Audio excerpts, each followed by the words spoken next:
That time I got reincarnated as a slime, Volume 18. Prologue, The Clandestine Meeting.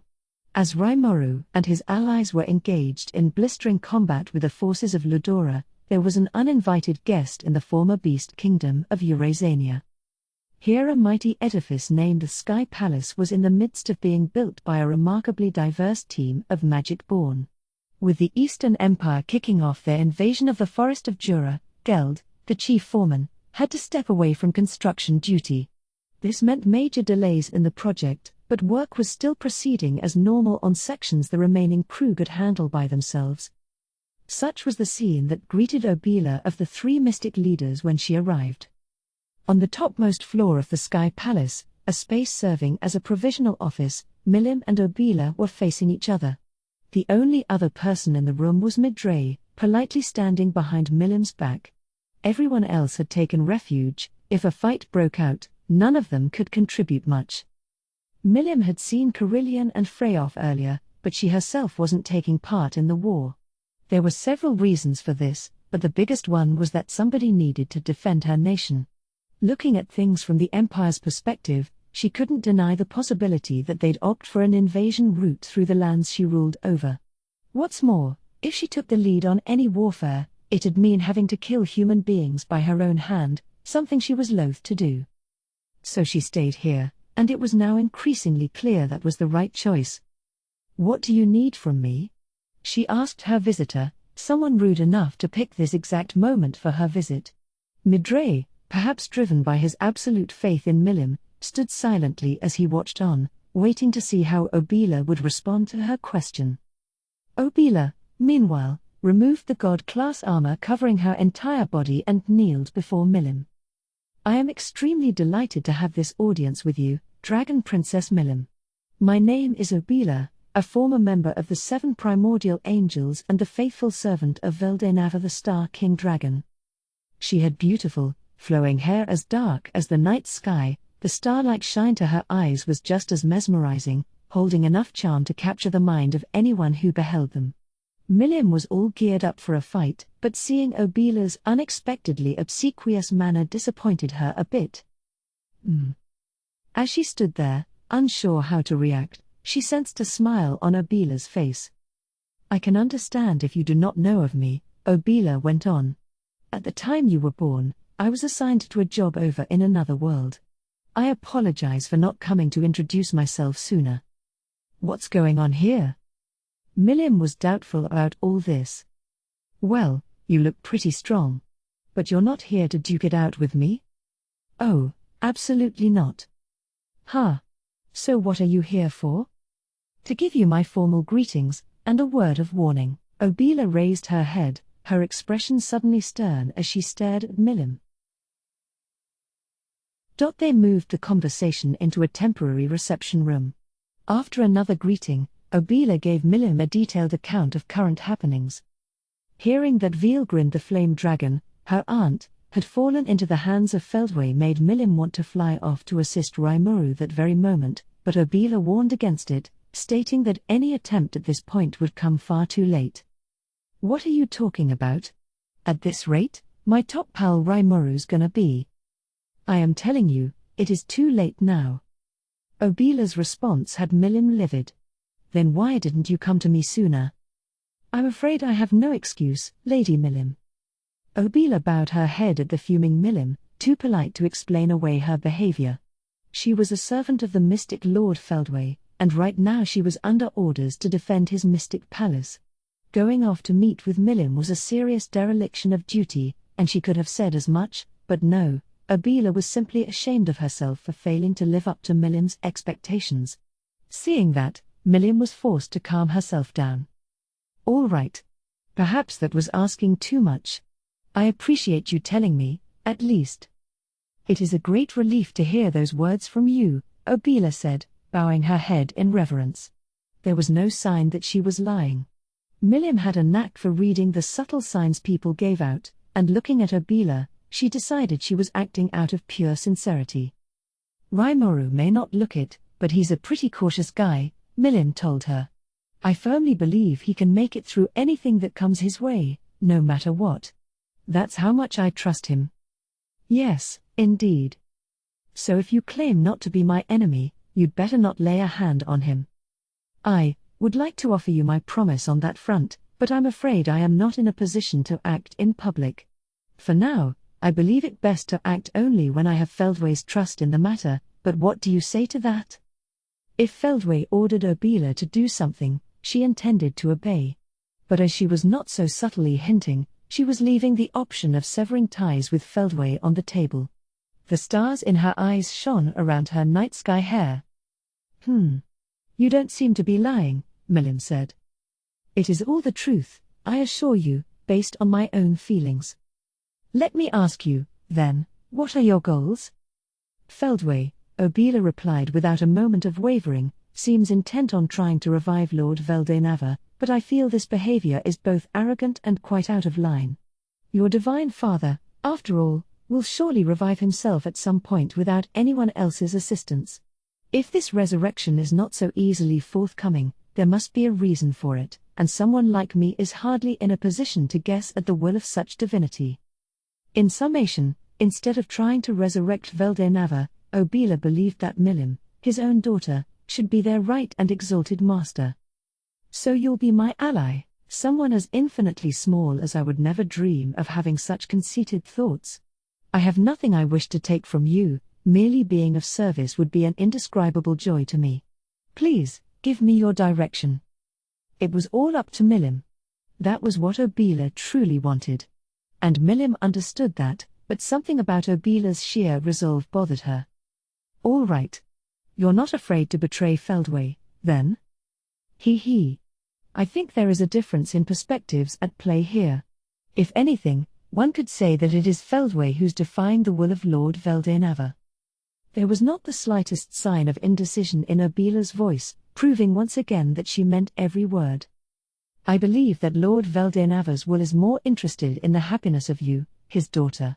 I am firm in that belief, and thus I have no pity for those who may attempt to obstruct you. This was about much more than betraying anyone. Obila thought that Feldway's behavior would cause harm to Milim, and whether she worked for him or not, she was nothing but an enemy to him. But Obila was smart, too. She wasn't acting entirely on her own decisions, she was ready to leave all of that to Milim, and she was taking great pains to ensure none of what she did got in Milim's way. That was why she was taking such a great risk just to meet with her.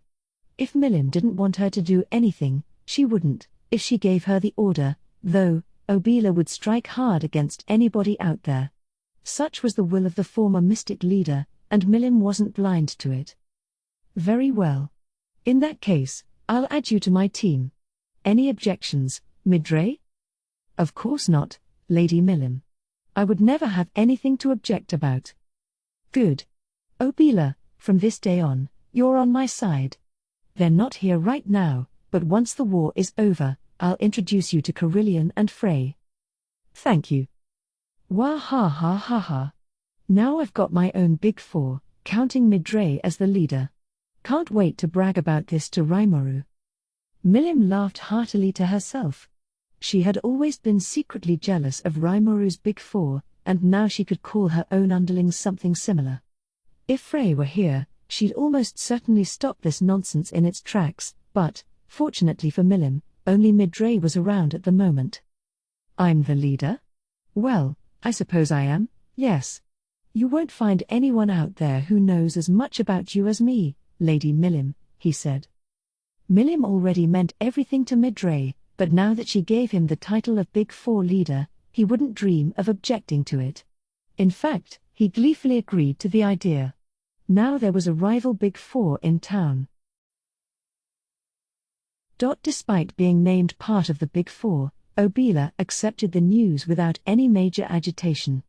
Milim's words, as far as Obila was concerned, were the will of God, and thus she made Milim her first priority at all times. But this also led to a thorny problem. So, with that in mind, the question becomes what we'll do with Obila, Milim said to Midray. This is exactly the kind of time when I'd want to talk things over with Rimuru. Indeed, a tough issue. Should we leave her here, or have her retain her position and serve as a spy for us? Both had their pluses and minuses. They really needed to devote serious thought to it, taking in feedback from Carillion and Frey, and Rimuru, too, if it was possible. But what do you want to do, Obila? Midray, never exactly intellectual in nature, wasn't suited for this kind of discussion. Milim knew that well, so she just asked Obila directly instead of going through him. Personally, Obila replied in her clear voice, I wish to return to the Mystic Palace one more time. I have not manifested my true body here right now, so remaining here would require moving my physical form over, which would be a challenge. Also, Obila's job was to take care of the cryptids in their own world, or, really, her biggest task was keeping tabs on Avalij, the world destroyer dragon. Cornu was heading their invasion efforts into other dimensions, and Zorario was involved with handling the insectors. With a pact now in place between the Mystic Lord Feldway and the Insect Lord Xeranus, Zorario had a lot more freedom of movement, but any type of communication with Avalij was a difficult task, which meant Obila's main physical body was somewhat bound in place by her duties. The Insect Lord and the World Destroyer Dragon? Wow. They sound strong. They are. Xeranus I cannot comment on, but Avalij is quite a menace. Call it a living desire to destroy all worlds. Attempting to live alongside it is impossible. It had been allowed to keep existing by Lord Veldenava, but only if it is sealed away in the world it is in now. Any attempt to release it must be stopped at once. If Obila stayed here with Milim, she wouldn't be able to keep as close an eye on Avalij. Her hope was to watch over Avalij to the end, so it wouldn't have any impact on Feldway's plans. I see, said Milim. I guess you better keep watching it, then. As you wish.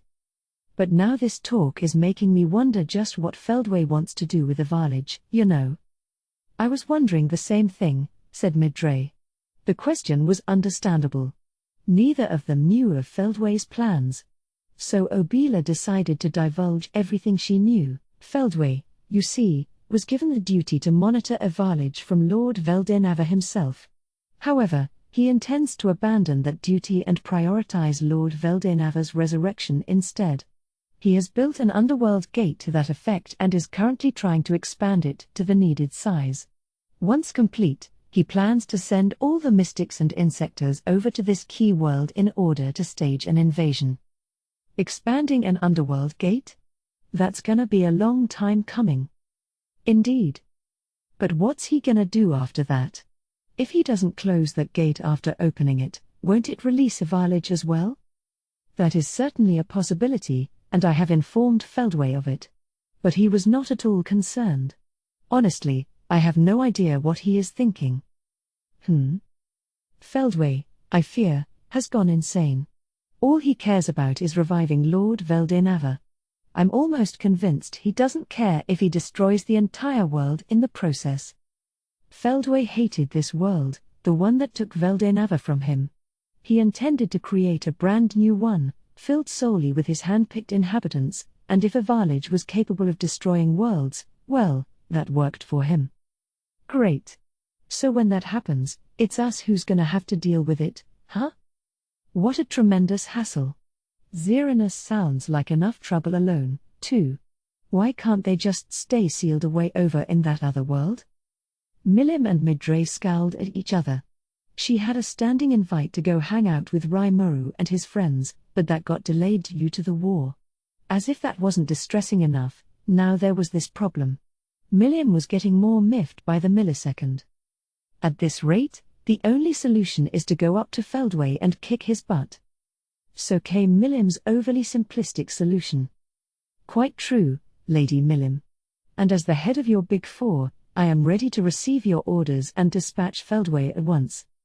Milim meant everything to Midray. He enthusiastically agreed with her, not bothering to think anything over first. Great. Glad I can rely on you, Midray.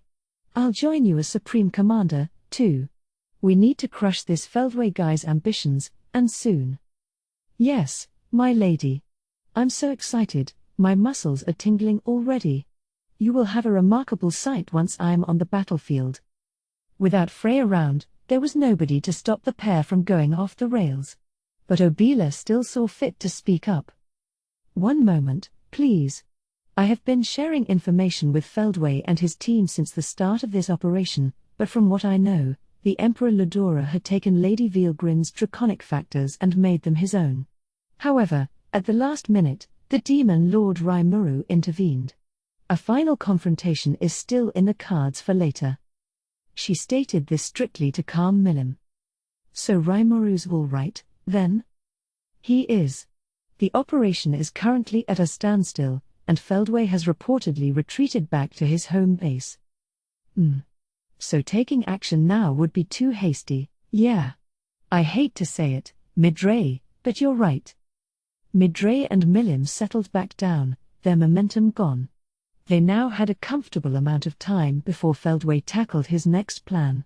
Instead of flying into action immediately, it was best to wait so they could fight alongside Rimuru's forces. What mattered most of all right now was exchanging information, and Milim was sensible enough to see that. So, Obila, I want you to look into Feldway's movements until you receive further orders from me. As you wish, my lady. Use magical calls to contact me, all right. Very well. Milim and Obila agreed to a wavelength only they would be able to communicate over. Crossing dimensions required a vast amount of magical force, but that was no problem for someone at their level. Once all the related business was taken care of, the meeting came to its natural end. In that case, I will take my leave for now. With a final goodbye, Obila set off.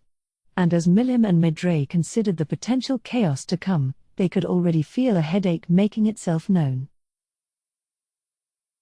Chapter 1, The Walpurgis Council. Rain's transport gate led me to a world of white and silver. Snow was raging across the landscape. Apparently we were holding it in Guy's castle's stronghold this time, not the space from before. I set foot inside, guided by Rain, with Xion and Diablo behind me. The outside was frozen and completely inhospitable for any kind of life, but it was a comfortable temperature inside the castle. A good half of the castle was in a state of collapse, however, and it was clear to anyone what had happened here. "Hey," Guy said once I was taken to him. "Nice to see you here.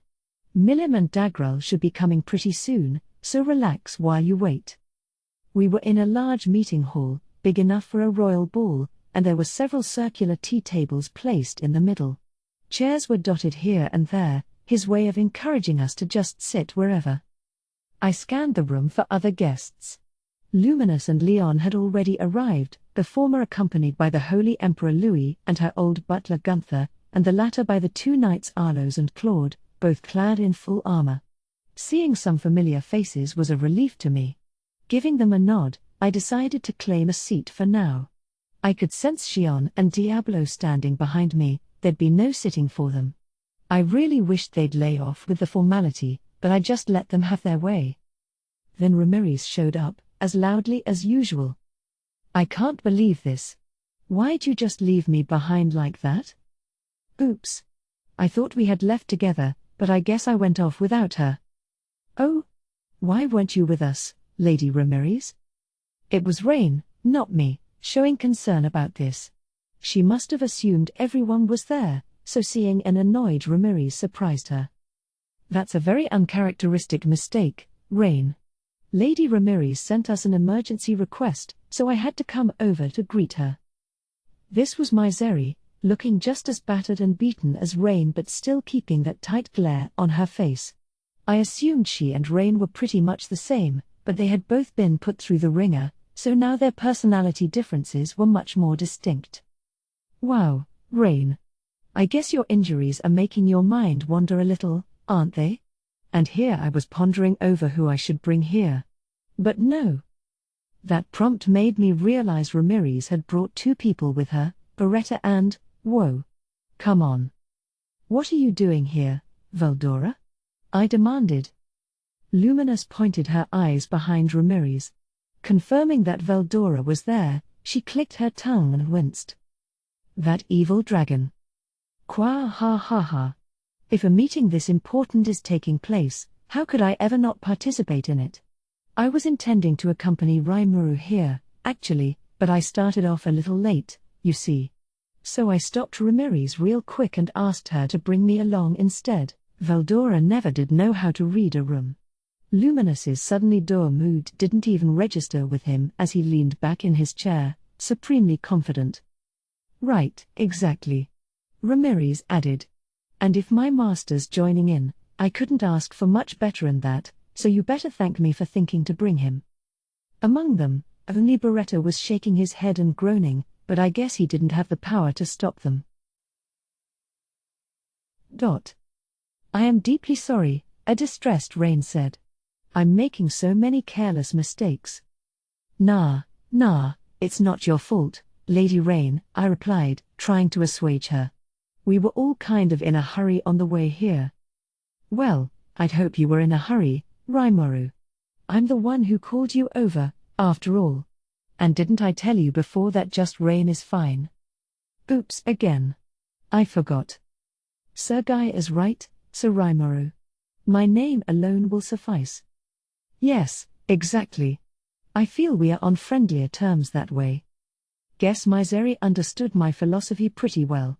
I refer to people in polite terms for one of two reasons: to acknowledge their superiority, or to try to keep my distance. If I drop the titles with someone I'm not close to or am wary of, it just seems rude to me. Maybe I just don't want to be hated, either, or act hostile for no reason. On the other hand, I drop all the formalities once I'm on friendly terms with someone. Sometimes I still keep it a little formal with people like Haruna or Thraney. It's not something I can really explain, but either way, they're exceptions to the rule. But regardless of what was on my mind, I was snapped out of it by two surprising voices. You stopped calling me lady quite a long time ago, didn't you, Rimuru? He sure did. We all know that's how shameless you are, so there's no need to keep up appearances now. It was Luminous and Leon. They had a good point, enough to convince me, anyway. All right. I'll keep up that gesture then, with every intention of kindness, of course. No point quibbling over it. Miseri and Rain were already gone, setting off to guide Milim and Dagral over. Meanwhile, I kicked back and relaxed. There were snacks on the tables, so I reached out for some to pass the time. After a little while. What's the meaning of this, Guy? I'm busy with all sorts of things right now, you know. You can call for me all you want, but at least give me some advance warning. Frey called it a huge breach of manners, too. Milim arrived, as full of spunk as usual. Loud as usual, too, but that was just her being her. Is that true, Frey? Well, yes, Sir Guy. Frey, I was just telling Rimuru that there's no need for honorifics here. That includes you, Carillion, and all of you there, too. Everyone present has earned that much. Wasn't expecting that from Guy, but he had me convinced. Only the strongest of the strong were in this room. In terms of magicule stats, Leon's attendants didn't quite make the grade, but they probably had talents of their own. Frey, for that matter, had awakened to a true demon lord, putting her safely in the million class. Exactly how strong she was remained unknown, but nobody was about to look at her as a mere servant. Well, thank you. Frey nodded, seemingly aware of this as she looked around the room. I will do just that, then. I was never good at that stuff anyway, Carillion said to Guy with a dignified air, so I appreciate the thought. So, Guy, what made you call us all over here? He, too, was part of the million class alongside Frey. He'd always had the air of royalty for as long as I'd known him, so nobody was going to rap him for being arrogant. Besides, he waved at me when we made eye contact earlier. But Guy snickered at Carillion. Hold your horses. Dagral will be coming shortly, so we'll save it for then. This is quite a surprise, though. Carillion I expected, but you've awakened, too, Frey? Yeah, of course he'd notice. I only found out after we received the report, but now that I was seeing her in the flesh, her newfound strength made her seem like a wholly different person. Yes, thank you. Perhaps it was all part of Milim's plan, but in this most recent war, I've successfully transcended my limits as a harpy. Frey smiled. Fine news, a satisfied Guy replied. Yeah, well, it was kinda the same way for me, Carillion added with a hearty laugh. I helped us lycanthropes put all the shame behind us, too. Sometimes playing along with Milim's schemes actually turns out all right, huh? Huh? What schemes? I don't know what you're talking about. Hair. Don't bother hiding it, Milim, Guy scoffed. You must have figured we'd die in some battle to come if we both remained a couple of wimps, right? That's the whole reason why you gave us a chance to fight humans. Precisely, Frey agreed. It's a chance we'll lose, besides, if the world turns out the way Sir Rimuru would like it. This might be our final opportunity, for all I know. No doubt about it. Are we right, Herm? Well, I don't know anything about that stuff. Quit your yappin' and just take your seats. Milim was practically screaming at them, her classic way of hiding her embarrassment. So that's what her aim was? Made sense. But anyway. Ms. Frey, given what we just talked about, you can skip the sir with me. I wanted to point that out when I had the opportunity. But Frey just sniffed at me. Denied. You are the friend of our master Milim. I need to pay you the proper respect. But you called her Milim in that same sentence just now. I'm not at all convinced about any of this. If you're going to bring that up. Also, if you're going to be that way, can you drop that Miss stuff? She beat me to the punch. Her request was kind of a tall order for me. Carillion was one thing, but I hated to call Frey straight up Frey. She had this kind of aura I struggled with. You know? Whenever I dealt with a beautiful woman like this, I couldn't help but shrivel up. Milim was a little girl and Luminous still looked pretty young, too, so they were okay. If they acted more like adults, though, I'd be wavering a lot. Someone as asinine as Xion, on the other hand. Way easier to deal with. Ah ha ha ha. Don't tell me you don't know how to act around grown women, Rimuru. He saw through me? Hey, don't worry about it. Next time I ask ya for something, I'll show up as a lady bombshell for ya. Ignoring Guy's advice, I went ahead and said what I really felt. I don't need that, thank you. You're not exactly doing me a favor if I know it's you inside anyway. I guess the resentment building up inside made me forget about my nerves. Hee. Of course. Besides, Sir Rimuru has a beautiful secretary, me. Why is Xion herself saying that? The likes of you, Guy, trying to entice Sir Rimuru with romance, how ruthlessly narcissistic. I could learn how to transform into a woman easily as well. If Sir Rimuru wished for it. I don't, so let's drop this, okay? Diablo was even more worrying than Xion. Let them be, and they'd start running in all these crazy directions, so I hurriedly put an end to the conversation. My staff was so hard to wrangle sometimes. I began to regret not bringing Benimaru along a little. As we engaged in this friendly bickering, Dagral arrived. He came alone, but even by himself, he dominated the room. Whoa, this place is looking awful. It's that kind of meeting this time, huh? That was how he chose to greet everyone before thunking down on the large chair Rain showed him. It was a heavy one, made of thick stone slabs, but I thought I could almost see it sag under his weight.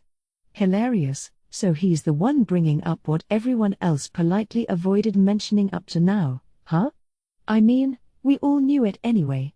It was sorta clear from the large cracks running across the walls of this reception hall. That alone made it pretty obvious that something happened here. Something big and serious enough that we all avoided bringing it up so we could avert our eyes from reality. It was a kind of escape, a desire not to be involved, except now that we were all present, we didn't have much choice but to get down to business. Yeah, Guy said with a nod, we've got a couple of thorny issues on our plate. This time, at least, I really do want some feedback from you all. Wow. If you're going that far, it must really be serious. Dagral sounded quieter now. He must have gotten the picture, this truly was going to be a pain in the ass. I stared into the space in front of me, as did quite a few others. He'd probably want a lot more than feedback, no doubt. Then Guy stood up with a smile. Right. Time for a change of scenery. Let's kick this off with a high-level meeting solely between members of the Octagram. We get along so well with each other, after all. We do. I almost whispered save that crap for someone else to myself. That smile foretold all kinds of doom to me, but, sadly, I don't think I had any right to say no to him, so we all reluctantly let Guy guide us out. This space, featuring a large, round table, was cut off from the outside world. There were already drinks set in place for us. I really had to hand it to his staff. Guy was sitting in his ornate leader's chair with me opposite him. From my seat, Milim was on the right side of Guy, Ramirez on his left. Leon was adjacent to me on the right, with Luminous between him and Milim, and Dagrel on the opposite side.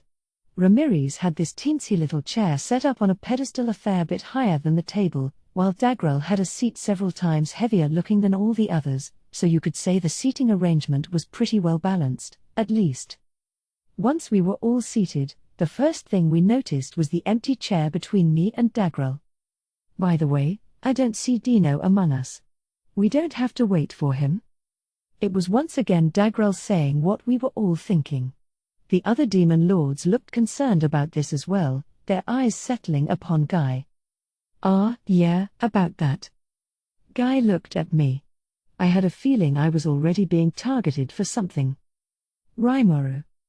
Guess Guy found out about Dino's treachery. I didn't know what kind of intelligence network Guy had, but if he was steering this conversation in my direction, he must have known at least some of the details. Okay, you want me to explain why? Well, it's because Dino's a traitor. End of story, I said. No, it's not. We need some more thorough details. Tisk. Oh, all right. No point trying to resist him any further. Giving up, I decided to relate the whole story. Dino, now a resident of my nation, had turned traitor and switched sides in this conflict, but it wasn't anything he volunteered for. I had a good hunch that he was being influenced by Ultimate Dominion, one of Michael's skills. This I revealed to everyone, leaving out nothing. So Dino's gone to the other side, Dagrel muttered once I was done. They had been good friends, and I was sure he had his thoughts about this. I think it's more that he had his mind taken over, I explained. I didn't get to ask him how he saw all this, but... Michael was his name, you said? Guy chimed in. Are you claiming that a skill has obtained some kind of self-awareness, like a regular person? So Guy didn't know why Dino did what he did? I suppose I am, yes. There's no doubt in my mind about that. The signs of sentience are there even as we speak. It's taken over Ludora's body, so now it's functioning as Michael in real life. I mean, I've got Seal in my life, after all. There's a litany of evidence for this. Wait, Rimuru. You're saying that this ultimate dominion could affect angelic powers? Terms like angelic and demonic are quite vague concepts. How are you categorizing these? Yow. Sharp observation from Luminous there. I wasn't all too clear on that either, but then Guy stood up. I can explain. He then went into a surprisingly detailed lecture about skills. They were one of the great secrets of the world, apparently, closely intertwined with how the world itself worked. However, he left nothing to the imagination in his explanation. In essence, the laws governing this world were originally crafted by Veldenava, but these laws could be influenced and affected by those with administrative power over them. Even if you didn't have that, however, you could make a request in your mind, instill it into your magicules, and that would rewrite the laws of the world to some extent as well. That was the basic concept behind magic, which was a type of ability. Skills, the way Guy put it, were a kind of systemized approach to influencing and altering these laws. These skills resided in the souls of sentient beings, triggered by the pure energy housed inside them. That included, of course, the angelic ultimate skills crafted by Veldenava, and among these were 7 abilities known as virtue-based skills. When I fought Veldenava, he tapped into a vast arsenal of abilities, Guy continued, but once the world reached a more stable point, the only one he kept around was Michael, the strongest. Some of the others he gave away, the rest he released into the world at large. As a result, these abilities were claimed by the cycle of death and resurrection, appearing from time to time within the souls of those strong enough, and qualified enough, to house them. Some of them, of course, received a demotion and became merely unique skills, as they were too strong in their original ultimate form. Sometimes they'd become angelic uniques, even, spreading around the world but still retaining some of their powers. I had a feeling these virtue-type skills were a kind of yin to the yang of sin-based skills. Virtue and sin, angelic and demonic. That kind of thing. The way Guy was talking, though, I wasn't so sure there were still 7 virtue-based ultimate skills going around. My Raphael skill was evolved from Great Sage, for example, and I don't think that was a virtue-based thing. I wasn't smart enough to see anything wrong with Guy's explanation, but once again, Luminous had some questions, refusing to allow anything to go unexamined. Guy, if you know this, I want you to tell us, are there really 7 of these angelic skills in all? And what sort of abilities do they have? I was wondering about that too, actually, and I guess the other demon lords were as well. Heh. You guys are ganging up on me more than ever before, huh? All right, I'll tell you. First, the 7 virtue-based skills. Guy knew a whole lot about them, these 7 skills once possessed by Veldenava. According to him, they were: Michael, Lord of Justice, ultimate skill, the most powerful of abilities, best suited for a commander role. Your orders become the dominating impulses within your target's minds, and you enjoy literal absolute defense, like having castle guard around you at all times. Raphael, Lord of Wisdom, ultimate skill, a support-oriented ability suited for administrating the laws governing the world. Uriel, Lord of Vows, ultimate skill, an ability suited for overseeing physical spaces, providing the user governance over all physical phenomena. Sariel, Lord of Hope, ultimate skill, an ability meant for managing the origins of life and the cycle of resurrection. Metatron, Lord of Purity, ultimate skill, an ability that sorts through the chaotic mix of all laws combined, preventing interference. Works at the level of pure energy. Raguel, Lord of Relief, ultimate skill, an ability that supports and provides amplification for the needs of others. Given to Vielgrind. Gabriel, Lord of Endurance, ultimate skill, an ability meant to lock conditions in place and deal with unexpected events. Given to Velzard. That sort of thing? Honestly, he knew way the hell more than I thought he did about them, but I kept my surprise hidden from him. So that's how these abilities add up, but as of this moment, we've only verified the presence of 3 of them. Veldenava gave his skill Michael to Ludora, and in turn, he took Uriel back for his own purposes. That's something Ludora acquired and made into an ultimate, you see. I'm not sure, but chances are some changes occurred to that skill in the process. Either way, it's been lost now, so there's no way to confirm anything. Guy paused.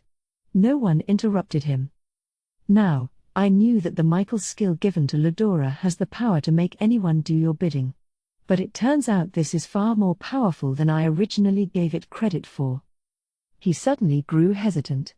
I waited for him to continue, and then our eyes met. You know what I mean, don't you, Rimuru? Well, no reason to lie, I guess. I wanted to pretend I knew nothing, if I could, but that wasn't gonna happen. I didn't get to talk fully about Ultimate Dominion before, so it was time to lay out my perspective on this. With the problem growing to the point it'd cause more harm than good to avoid the subject. Yeah. Well, not no so much as, I was fighting against it just the other day. When Veldora got taken over by the enemy, I thought for sure that was the end. Vielgrind got ruled over, too, after all. You did? I went through a lot, in fact, thanks to you pushing this trouble on me. It wasn't just a duel against Ludora, it was all-out war. I went ahead and said what needed to be said. But it wasn't like Guy actually cared. Ah ha ha ha. What's the big deal? You won, he told me. It's a huge deal. Vielgrind destroyed Ramiriz's labyrinth. The land around our town is a burned-out hellscape. And, yeah, the rebuilding process is going along great, but this is the last time I ever do any favors for you, okay? I could feel my momentum picking up. I really didn't want him making any more impossible requests, for a little bit, at least. PFFT. A little of your magic, and you could clean that whole mess up in 2 minutes. But fine. So what's your conclusion? Gaia asked me. Well, I vaguely talked about how it could influence people before, but let me be a little more honest about it. Michael's ultimate dominion is a menace of an ability. It gives the user complete control over anyone or anything that possesses an angelic ultimate skill. No. I find that hard to believe, said Luminous. Whether man or monster, those who wield an ultimate skill have a powerful, well-honed mentality. How could anyone take over someone like that? They can. How else to explain why Veilgrind, too, was dominated by Michael, and not just Veldora? I never would have believed a spiritual life form could be taken over like that, either, until I saw it for myself. In fact, I still didn't want to believe it. It was the stuff of nightmares, something I never wanted to experience again. Well, Rimuru's telling the truth, guys. Veilgrind possessed the skill Raguel, and like I just said, Velzard has the skill Gabriel, Guy told everyone. And there you go. I was wondering if that was the case, actually. Judging by how trashed Guy's stronghold was, he must have been fighting against someone crazy powerful. I hated to admit it, but Velzard must have really been under Michael's control. My worst premonition had come true, which did nothing but depress me. Whoa. Guy, are you saying that Lady Velzard's on the enemy's side? That's right, Dagrel. You're kidding me. That's dreadful news, isn't it? The confirmation from Guy clearly disturbed Dagrel. They had been acquainted for a long, long time, and he knew full well just how dangerous Velzard could be. I personally didn't know as much about her. I understood she'd probably be a handful, but I couldn't be sure just what kind of a threat she was. Thanks to that, it didn't quite seem real to me. Just for safety's sake, I want to ask, she hasn't been maybe defeated or put in a cage somewhere yet, has she? Rimuru, said Guy, do you think life would be that easy for us? Guess not. A pity my hopeful expectations didn't play out. I hated to have Guy act all exasperated at me, too. Well, this couldn't get much worse, could it? Now even Velzard is on Michael's side. I couldn't help but say that out loud, although I knew I was talking on behalf of everyone else. You've got that right. Leon sounded troubled over it, too. I had my doubts whether that was true, but this is certainly no laughing matter any longer. Luminous had a dark look on her face. I could see why. This was Guy we were talking about, and even he let her get away without concluding the fight. All of us very much doubted that we'd do any better against her. No need to worry. There are still 7 points left on this octagram, and the rest of us are pretty darn strong, too, right? Let's kick some ass and show them just what we're made of. Why does only Milim seem glad about all this? Something in the blood of a true dragon must affect you mentally or something. So now we knew things couldn't get much worse, but that wasn't even the end of the bad news. Continuing with my answer to your question, are there really 7 angelic-type ultimate skills in total? The answer to that is no, said Guy. Most unfortunate. Luminous seemed less than cheerful about it. So you really don't have any idea how many of those there are? Dagrel asked. I don't know all of them, Guy gravely replied. When I fought Veldinava, he didn't show me every single thing in his arsenal. When I speak of 7 virtue-based skills, I am taking him at his word. Beyond that, he said he'd give one special ability to each of the 7 primordial angels. Or intended to.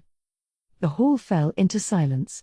First the 7 virtue-based skills, and now 7 others he gave to those angels. That meant 14 in total? You're hinting that he didn't manage to? That's right, Dagrel, Guy replied. The angels of the time didn't have much in the way of self-awareness yet. Some of them lacked the ability to handle an ultimate skill. That's why Veldinava gave Velzard and Veilgrind Gabriel and Raguel, respectively. He did also give skills to the angels that qualified for them, but anything he couldn't give out, he let loose on the world instead. All Veldenava kept was Michael, which he later traded for the Uriel skill Ludora obtained. Then, when the dragon died, Uriel was lost as well, only to become my own ability, much later on, merged with Vielgrin's Cthugha, Lord of the Fire God. You could really sense the history behind all this, but this wasn't the time to turn my eyes away from reality. It really felt like I'd better keep that tidbit a secret. Still, we now had a better grasp of the whole situation. So these angelic skills are just that, pure skills, crafted by Veldenava himself, and there are likely at least 14 of them floating around. And anyone who manifests and acquires one of these skills is completely unable to resist Michael's ultimate dominion? I asked. That'd be the case, yes. Guy nodded at me. And that begged the next question. Hold on.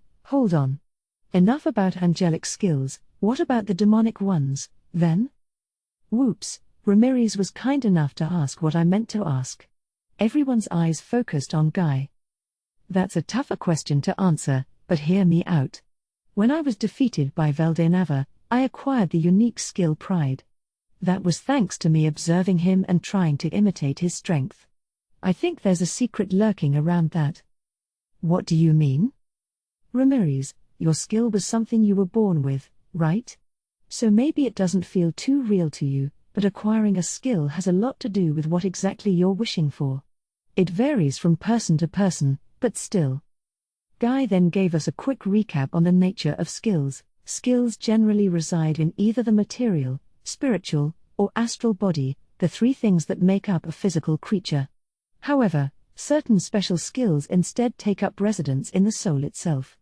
These are usually quite strong skills, as one's biggest desires are naturally going to be those nearest and dearest to their heart. I combined this thought with Seal's own opinion. Certainly, there were some unique skills that resided in the material body, ones like Berserker, for example, which Rosen inherited when he snatched Shogo's body. You saw assorted cases like this, but in the end, I agreed with Guy that the stronger skills were those that latched onto one's soul. They were easier to hide, harder to have taken from you, and served you well as unexpected trump cards in battle. Ultimate skills, too, were soul skill level in power, and I suppose that means only a limited number of people could wield them. But that wasn't all. There were actually two types of soul-oriented skills, not just those that resided in the soul, but those that were carved into it. Seal, for one, was pretty much fully assimilated into my soul. We were inseparable, so I didn't need to worry about anyone taking it away from me. Still best kept a secret, but regardless. This same rule applied to ultimate skills. If they resided in your soul, there was a chance someone could take them away, but if they were carved in there, you could safely assume that was no longer a concern. However, it was impossible to tell one from the other. I thought about this as I listened to the conversation around me. So, connecting this to our earlier topic, Guy began. Right, the abilities Veldenava released are part of the resurrection cycle now, residing in souls strong enough to take them? Luminous asked. Yes, exactly. But in my case, I didn't receive any abilities from Veldenava. He also didn't give me anything special, either, unlike you, Ramirez. No, this unique skill of mine is entirely my own creation. You see? It's a skill that imitates one of his pure abilities. And that is what a demonic skill is. I see. So my Asmodeus is simply an inferior copy as well. No, not in your case, Luminous. If the skill is modeled after your own will and wishes, it'll have the same abilities as the original. And this is something I'm less than excited to reveal, but my Pride skill has since evolved into the ultimate skill Lucifer, Lord of Arrogance. That skill works perfectly fine against angelic abilities, whether it wins out against them is purely a matter of my will against theirs. A match I'm sure you're confident about winning, Guy, but very well. To confirm, do you believe along those lines that there are at least 14 demonic ultimate skills, to go along with the 14 angelic ones? Probably. Demons are born as a response to angels, so I'm working on the assumption that demonic skills are created as a response to angelic ones. About what I figured, then. This world had far too many weird, unexpected connections. Heroes were fated to always cross paths with demon lords, so I suppose it wasn't too weird to see skills work in kind of the same way, but at the very least, said Guy, Veldenava's 7 virtue-based skills work in a pair with 7 sin-based skills, each modeled after a different sin. Lucifer, Lord of Arrogance, formed a pair with Uriel, Lord of Vows, according to Guy. And that was far from the only one. As he put it, Michael, Lord of Justice, was a pair with Sataniel, Lord of Wrath.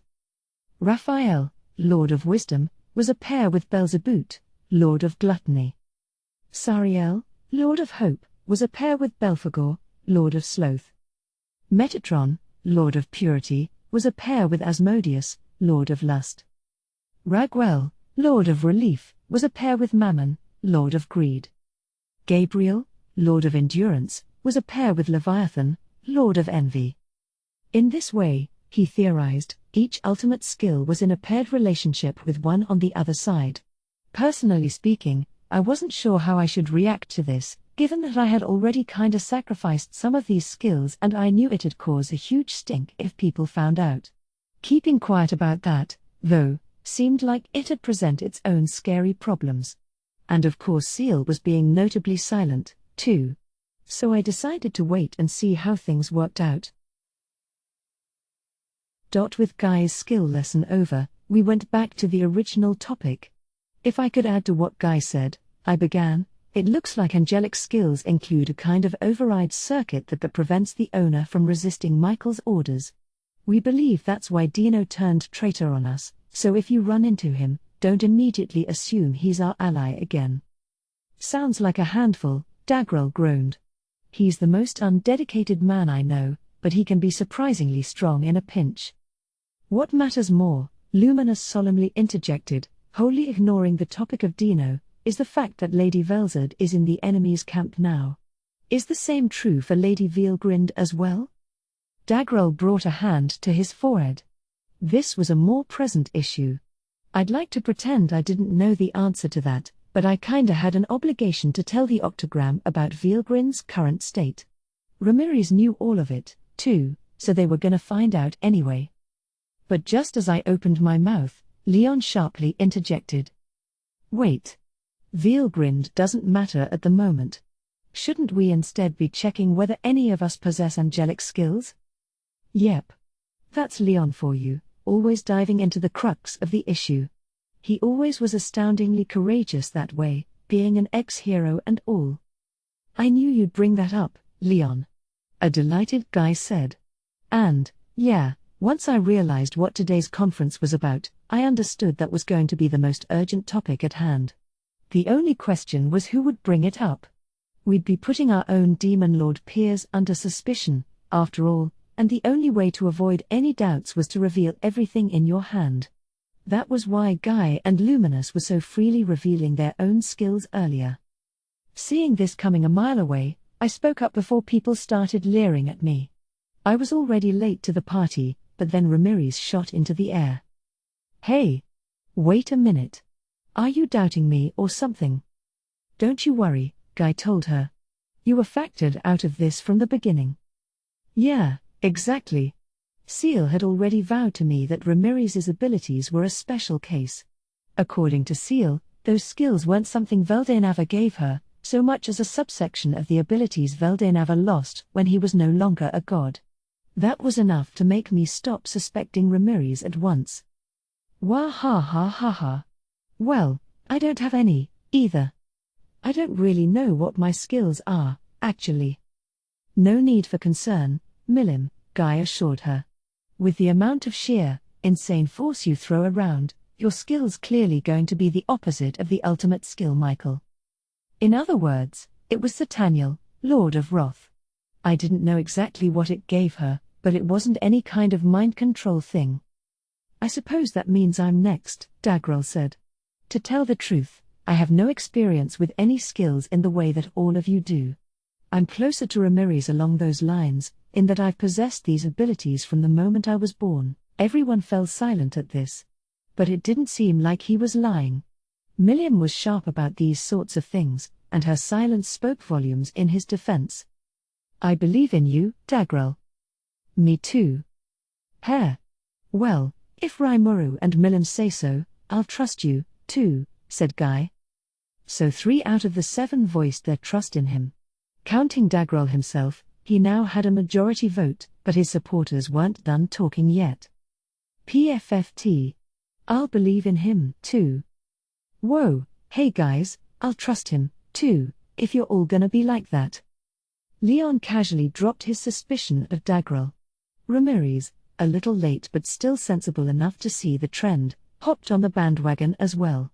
The only open vote left was Luminous. Tisk. How annoying. I was hoping to engineer Dagrel's downfall here, but it appears the odds are against me. Gah ha ha. Well, Luminous, people seem to see me as a man of virtue, don't they? Too bad for you. Silence. If you ever fall under someone's control, I'll ridicule you as a weakling until the end of my days. The two of them didn't seem to get along much, but they also seemed to have this odd sort of faith in each other. Maybe I was just imagining it, though. Regardless, Dagrel was now free of suspicion. Luminous and Guy had already revealed their skills as Modius and Lucifer, and everyone had already concluded they were safe. That left just me and Leon, and I thought I should go on the offensive while I still could. I'm gonna exercise my right to remain silent on this topic, I said, smiling brightly. I have, like, a whole bunch of skills, and I don't want to go telling everyone about them, so. Right? I mean, my skills were all kinds of messed up. The ultimate skills Azathoth, Lord of the Void, and Shub-Niggurath, Lord of Abundance. I mean, how would it possibly benefit me to reveal those? I could try acting all serious and explain how they worked, but they'd all accuse me of making up a bunch of crap. I was fully convinced nobody would ever buy it, so I wanted to just keep mum about the whole thing. But, of course, this wasn't going to be allowed. You think we'll accept that reason? Guy promptly shut me down. No dice, huh? But I'm sure all hope isn't lost yet. Wah ha ha ha ha. Well, I trust Rimuru, so he can keep quiet all he wants. Milim chimed in. But only if he promises to give me some honey later. I guess I could always trust her, despite how she was already trying to get something out of me. Either way, Milim was always gonna be an ally. In that case, I'll want some cake, then. 3 days worth. And, yes, I could buy out Ramirez, too. 3 days was asking an awful lot, but we could work something out. Great. I espoused with a nod. Let's go with that. Milim, I'll give you 3 jugs of Apito's honey, and Ramirez, you'll get to have all my desserts for 3 days. Excellent. And I'll tell the world that you're perfectly okay, Rimuru. Ooh, yes, of course. Besides, Rimuru's the guy who exposed all those secrets about angelic skills in the first place. What's he stand to gain from revealing what's in his own hand? And there's no way anyone could rule over him. Wow. Ramirez bringing some actual logic into this. Normally, I'd never place any trust in what she said, but sometimes she had these flashes of brilliance. What's more, the logic was so convincing that the rest of the demon lords seemed to be buying it. That's a good point. If the master I trusted would betray us, that puts me under suspicion as well. I suppose I need to cast my lot for Rimuru. Dagrel accentuated his decision with a friendly guffaw. That gave me the majority, albeit one with me as the tiebreaker. If I could recruit at least one more ally here, that'd be perfect. As I thought that, I took a glance at Luminous. What? If you think you can bribe me as well, you've got another. I spoke up before she could finish. Shuna, you know, she's designed a new set of swimwear. Pardon. There's a nibble. Heh. Looks like my flanking maneuver on Luminous worked to brilliant effect. And you know, I've been working with Ramirez to create a real ocean in the labyrinth, too. Sandy beaches and everything. Yeah. We really nailed that, lemme tell ya. We sure did. Just picture it. A fully private seaside paradise, right in the forest of Jura. Rimuru, Luminous said, I think we need to take a few moments to talk this over. Imagine this perfectly blue, transparent sea, warmly embracing everyone who swims in its waters. Sunlight dancing beautifully on the surface, but it's still the labyrinth, so no need to worry about sunburn. But then, I seem to recall that you can make your skin any shade of tan you like, can't you? Wait. And so many beautiful women, bearing it all, basking in the sense of pure freedom from all their worldly concerns. Right. I have several requests and plans to show you as well, so I will pay you a visit after this meeting is over. Do you have some spare time for me? Oh, of course. So. Fine. I trusted you from the start anyway. Yahoo! Pumping my fist in the air was probably a faux pas, but either way, my victory was now set in stone. Come on, people. You actually think this kind of thing's okay? The mighty octogram, getting one over this easily? Guy glared at me. I guess my blitzkrieg of corruption wasn't sitting well with him. But it wasn't any care of mine. The winners get to write the history books, and all that. Sorry, Guy, but you're gonna have to admit defeat. I'm not exactly thrilled to see it, either, but it's fairly obvious Rimuru isn't being controlled by anyone, at least. I loved that tinge of frustration in Leon's voice. So, with that, I successfully bribed my way out of suspicion. That just left Leon. Now, Leon, how about you?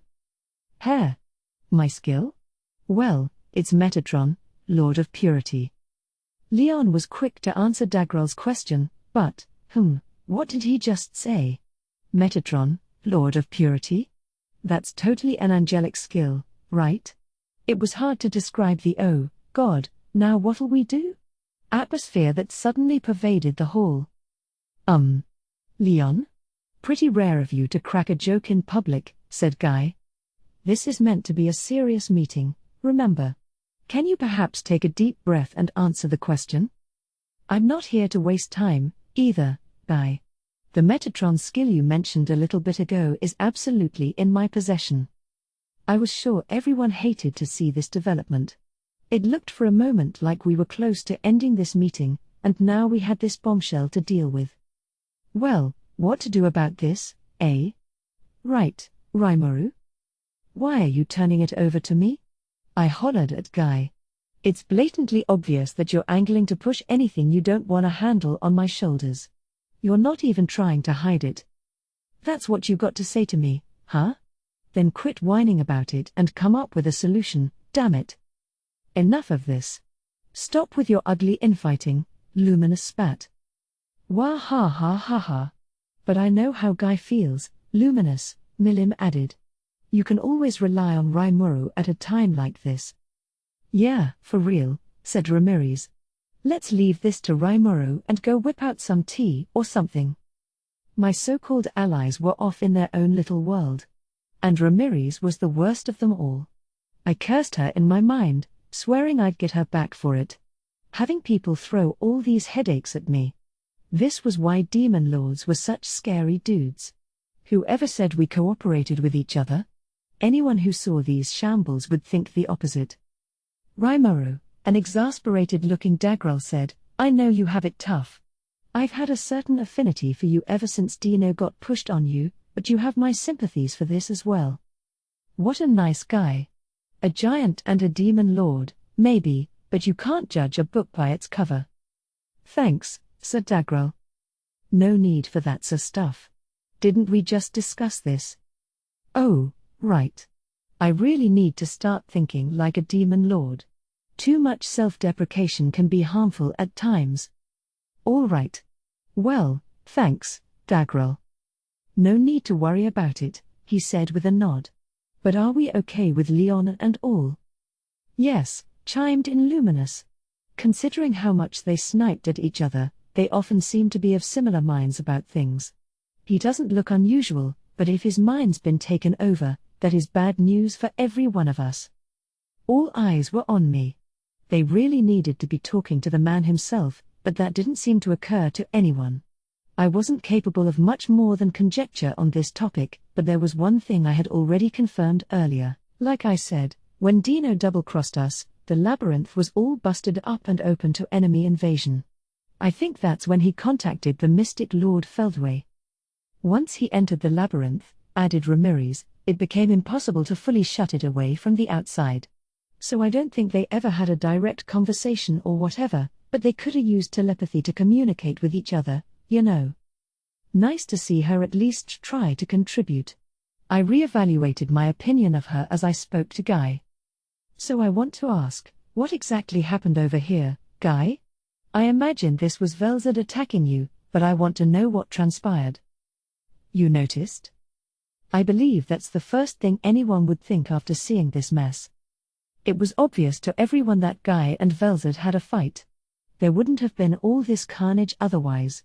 But what I wanted to know was the reason, or, really, how Velzad fell into enemy hands.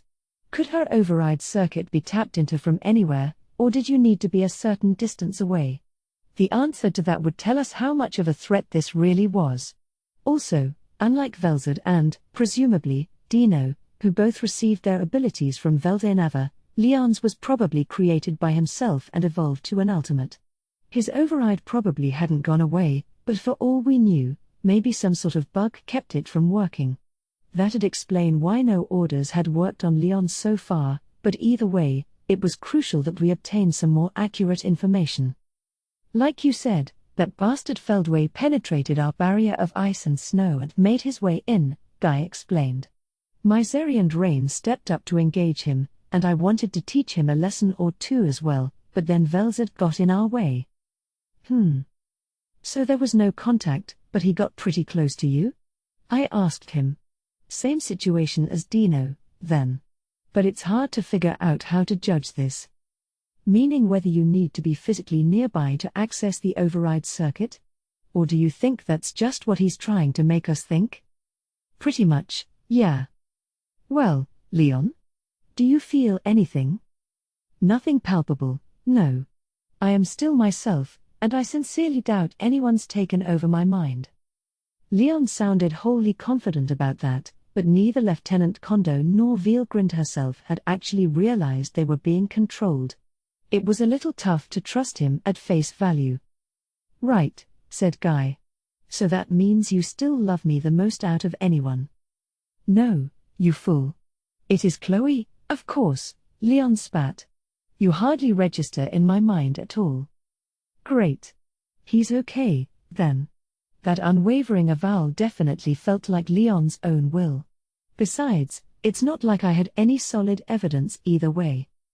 Just as Feldway was recorded in the labyrinth, Seal was right. When Chloe was facing off against Feldway, he said, quoting here, ha ha ha ha ha ha. So that's where it was. It seems Sir Veldinava's will is for me to win after all. You could interpret that to mean that, until that point, neither Feldway nor Michael knew exactly who possessed an angelic ultimate skill. There was no guarantee that wasn't just an act on his part, but we couldn't go around self-doubting ourselves forever. My gut was telling me I was in the clear, so we needed to proceed on the assumption we could trust Leon. We could be more certain if you used predation on Leon and destroyed the override circuit itself. Seal made that sound all casual, but I had to say no. Preying upon Leon like that just didn't sit right with me. I suppose that might have been all the more reason why I wanted to trust him. Right. We won't reach any conclusion talking it out here. We could question him about all kinds of things, but I'd like to believe that he's okay. Let's call it a gray area, close to a black area, really, and see how things turn out. You're fine with that? I nodded briskly at Guy. I can't be absolutely certain on this, but I don't think the enemy knows where the angelic skill holders are located. Do you have any basis for that? Asked a curious-looking Dagrel. I decided to lay out my thoughts to him. Well, I have full records from when Feldway fought us in Ramirez's labyrinth. Based on what he said during the battle, the only angelic skill holders they're aware of are the ones who received their abilities straight from Veldenava. If someone manifested one of those skills themselves, I don't think they can pick up on that until they're physically pretty close to them. Right, Yeah. I'm not really a fan of revealing labyrinth data in public like this, but if it's for a good cause, no complaints from me. I appreciate it a lot, I said, trying to assuage Ramirez. The labyrinth really was exceptional in all aspects, and I had no problem expressing my appreciation for it. Hey, I'll never get sick of praise, you know. She seemed to enjoy it, too. Not wanting this to become an endless cycle, I got back to the subject. Anyway, Leon hasn't made his skill public outside of here, so I think it'll be a while before the enemy finds out about it, if at all. Indeed, said a discouraged-looking Leon. I'd be foolish to reveal the cards in my hand, save in exceptional circumstances like these. Yes, Luminous agreed, Leon is right. I imagine he could be found out rather easily if he's approached at close range, so I agree that we can't fully rest easy about this, but it'd be ridiculous to be too wary of each other and ruin our relationships at a time like this. I have no objection to that, Dagrel also agreed. They really did think alike, despite their differences.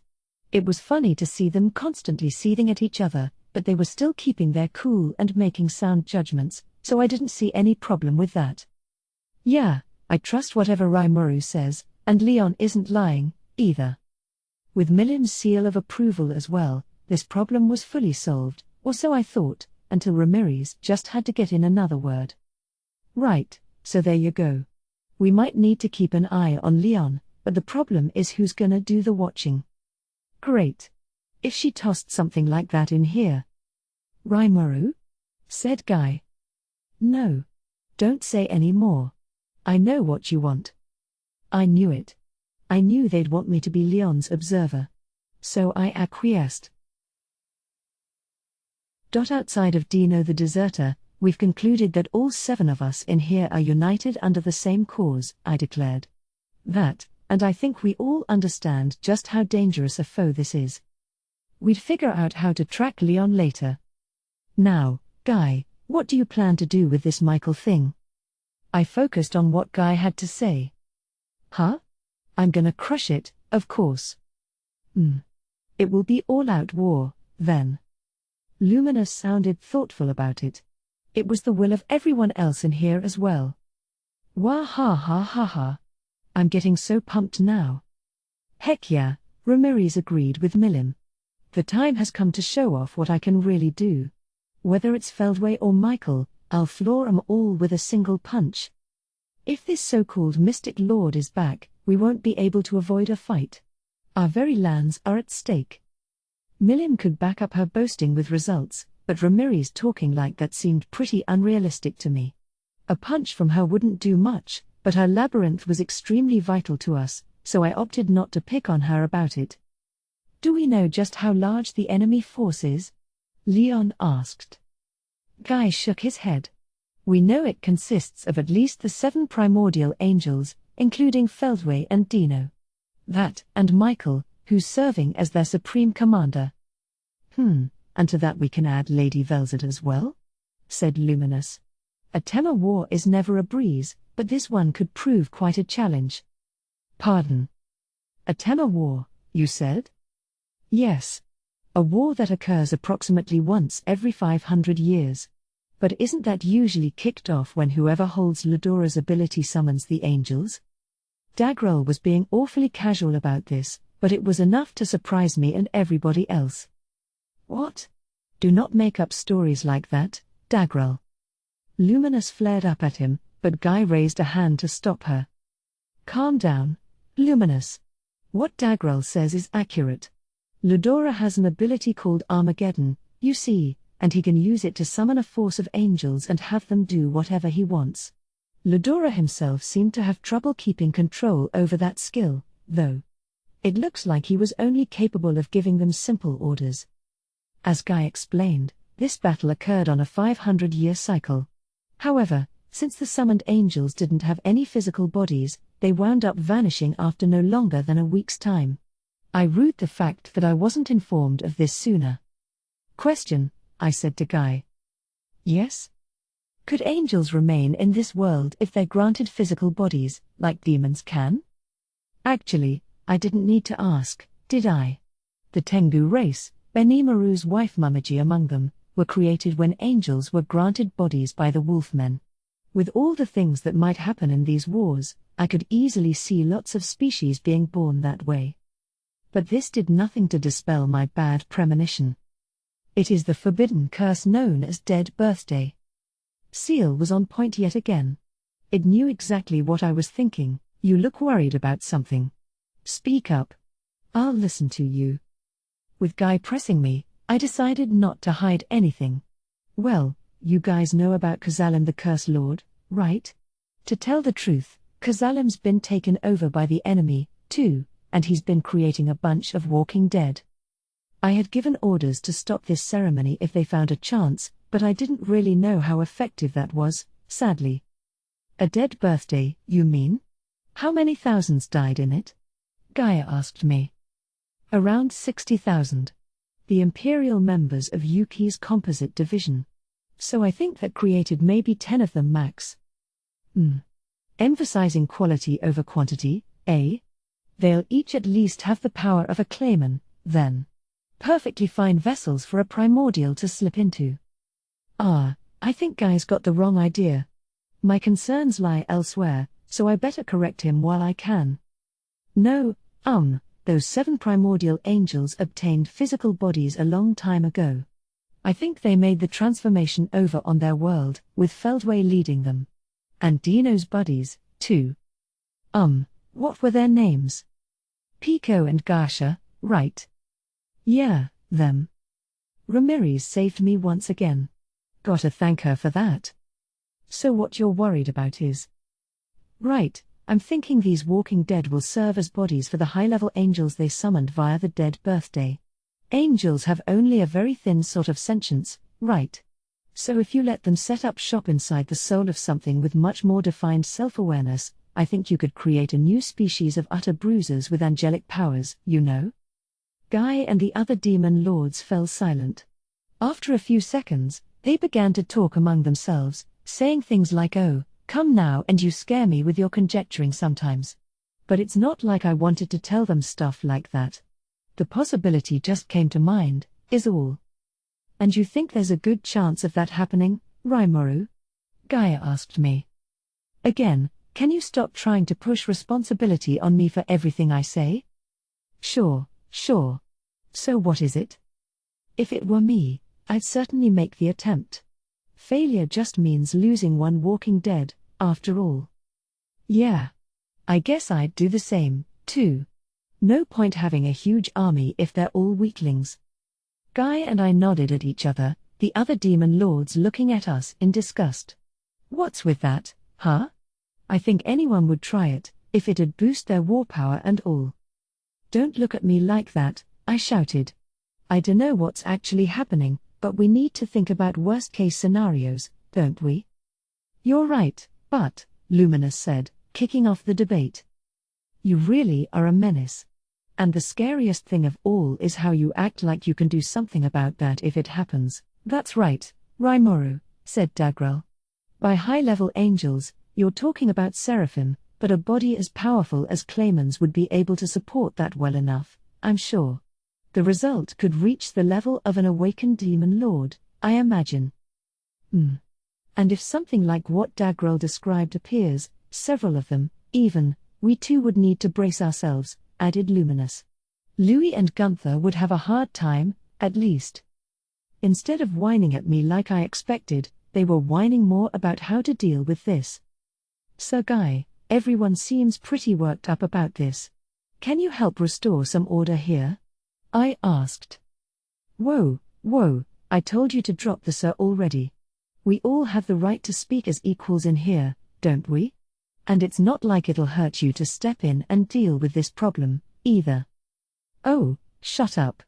Like you ever pay me any respect. Why do I always get the short end of the stick, huh?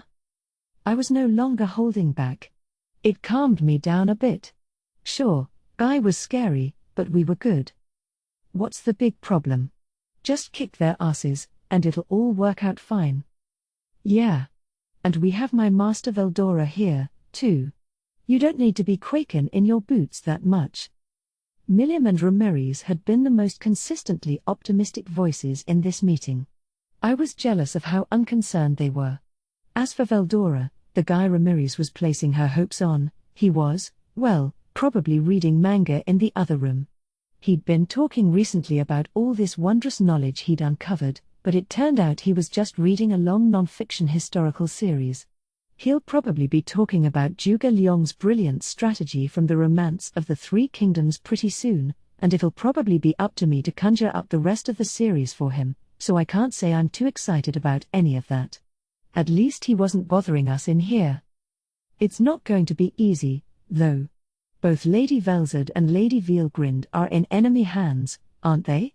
Even with that wretched Veldora on our side, the enemy has a clear advantage. And it's a silly idea to rely on that stupid dragon anyway. Luminous was right. Veldora might seem reliable, but he rarely was.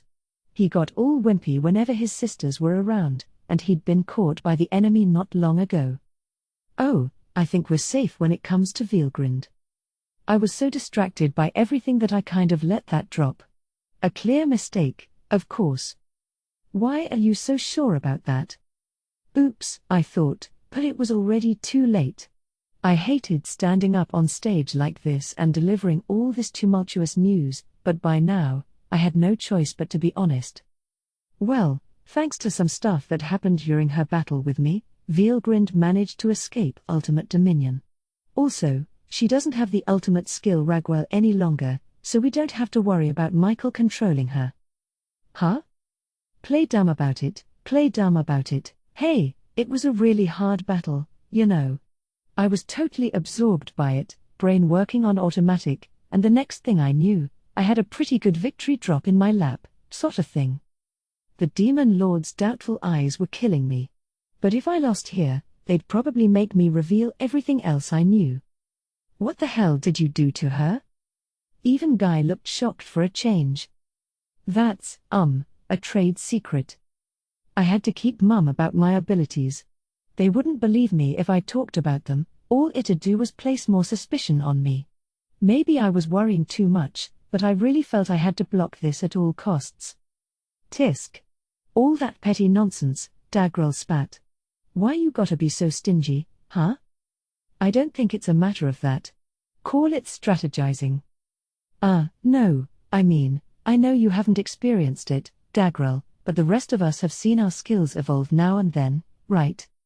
I haven't, though. Yeah, thanks, Ramirez. I ignored her attempts to put a word in edgewise. Well, Vielgrind kinda ran into the same situation. During our battle, it's like, you know, she got her senses back, just like that. She told me that Ragwell evolved on her right then. I was embellishing the story a little bit, okay, a lot, but I think I got my point across. True, yeah. I don't totally remember, but I think something like that's happened to me, yeah, Milliam noted. Skills evolving amid pitched battle? Luminous mused. It doesn't seem impossible to me. Not normal, but... That was the case with me, too, actually. I was walking the line between life and death, and I wagered everything on my own potential. That was how I obtained Metatron, and even now, I have no regrets about that. Leon seemed convinced, at least, given the experience he had. That was a relief. If I claimed that Vielgrind didn't tell me about her current abilities, I could pretend I never knew about Cthulhu, her new ultimate skill. It wasn't technically my fault anyway. Seal did all that stuff for me. I thought ultimate skills were as far as they could go, but apparently there is still room to evolve. Tisk. I got a lot to learn, I see. Guess I was kidding myself into thinking I was at my limits. With that final observation from Guy, the topic was put to rest. I had the feeling that our debate wasn't making much progress, so I decided it was time for one more recap. It was vital that we had an accurate picture of our enemy's powers, this wasn't something we could gloss over. So you're certain that Vielgrind is all right? Gaia asked me. Yeah. She's protecting Masayuki the hero right now. He and I are on friendly terms, so we agreed to help each other when we need to. We can count her as on our side, then? I didn't want to make that call for her, but she'd probably lend a hand if asked. Well, we should just be glad she's not on theirs, shouldn't we? I, for one, never want to fight her again. Fair enough. Almost no one could beat her in a fight, I'm sure, so good job on that one. With Velzad already opposing us, we'd be up the creek if Veilgrind switched sides, too. Guy sounded like he hated the idea, and I'm sure he meant it. I'd say a good half of us in the room didn't stand a chance against a true dragon. The only ones who could take a swing at her were me, Guy, and Milim, maybe Dagrel, too. Either way, taking an enemy like her out of the picture was nothing but a godsend. Oh, and one more thing. And while we're talking about Veilgrind, let me bring this up, too. So 4 out of the 7 primordial angels have traveled back to their own world, Feldway included, but 3 of them attacked Reminisce's labyrinth. You bet they did. And with my talents, I trundled them right out of there. Reminice nodded, like this was news to her. I kept going before she derailed my train of thought. Regardless of the details. They introduced themselves to us as Feldway the Mystic Lord and the 3 mystic leaders serving him. Yeah, they've been plotting behind the scenes for ages to wipe out the humans on this world, said Guy. We opposed them, calling them the magic race and so on, but they were actually mystics all along. I thought magic race was the generic term for anyone that fought against humans, but that's where it came from? But anyway, out of these 3 mystic leaders, Veilgrind's already destroyed one of them. Just something to keep in mind.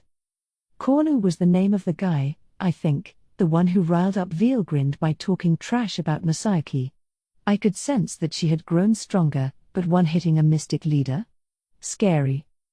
Then again, this Cornu didn't seem to have the same lofty aspirations as Feldway or even Zerario for that matter. That's just something I sensed looking back at the video footage, but after analyzing everything that happened in the labyrinth, Seal said that while they were mostly equal in existence points, Cornu was a step behind in terms of actual strength. I'm not sure how it came to that conclusion, but I trusted in it. Thus, while I wasn't trying to underestimate my foes at all, there was no need to worry about someone who was already destroyed. That's why I decided to tell them. I'm sure it was Cornu, right? I've known him for years and years, and I'm not exactly shedding a tear for him right now. Guy sounded like he couldn't care less about the man. It meant one less enemy to worry about, and he was glad for that, but that's about it. Very Guy-like of him, I thought, so I moved on without commenting on it, or I meant to, but Milim interrupted me. Hey, now seems like a good time for this. I got something to report, too. I decided to let her have her say. So one of the other mystic leaders is this girl named Obila, and a little while ago she asked to serve under me out of nowhere. We had this meeting totally in secret, so I don't think Feldway or any of the other mystics are onto her. This didn't throw me for a total loop, but I wasn't sure how to react to it, either. My first thought was, that's her move, huh? Wow. Great job, Milim. How did you win her over? Yeah, tell us.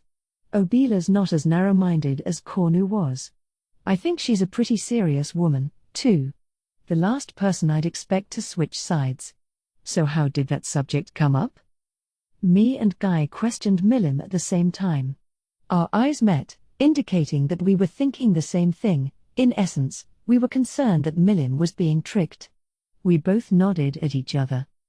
With my natural wiles, of course.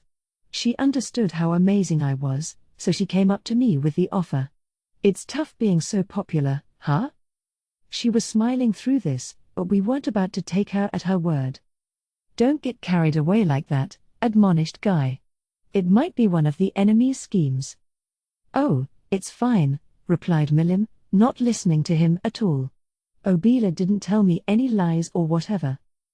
I murmured. Well, Milim, there's this manga I read about the romance of the 3 kingdoms, and one chapter's about this really obvious trick they call ambush poison. Basically, they send this guy over to their opponent's side, pretending to surrender and asking to join them, and then they can spy on them all they want to. We're talking something that's been around since ancient times. And here she is, coming over right when war's about to break out. That's all but asking us to question her motives, isn't it? Veldora was reading that manga right now. Now I, too, am a master strategist, I recall him saying, but if it were that simple to train a military tactician, war would be a lot easier for all of us.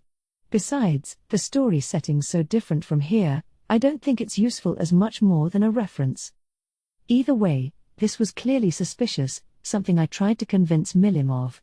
But she just gave me her usual bold smile. It's no problem.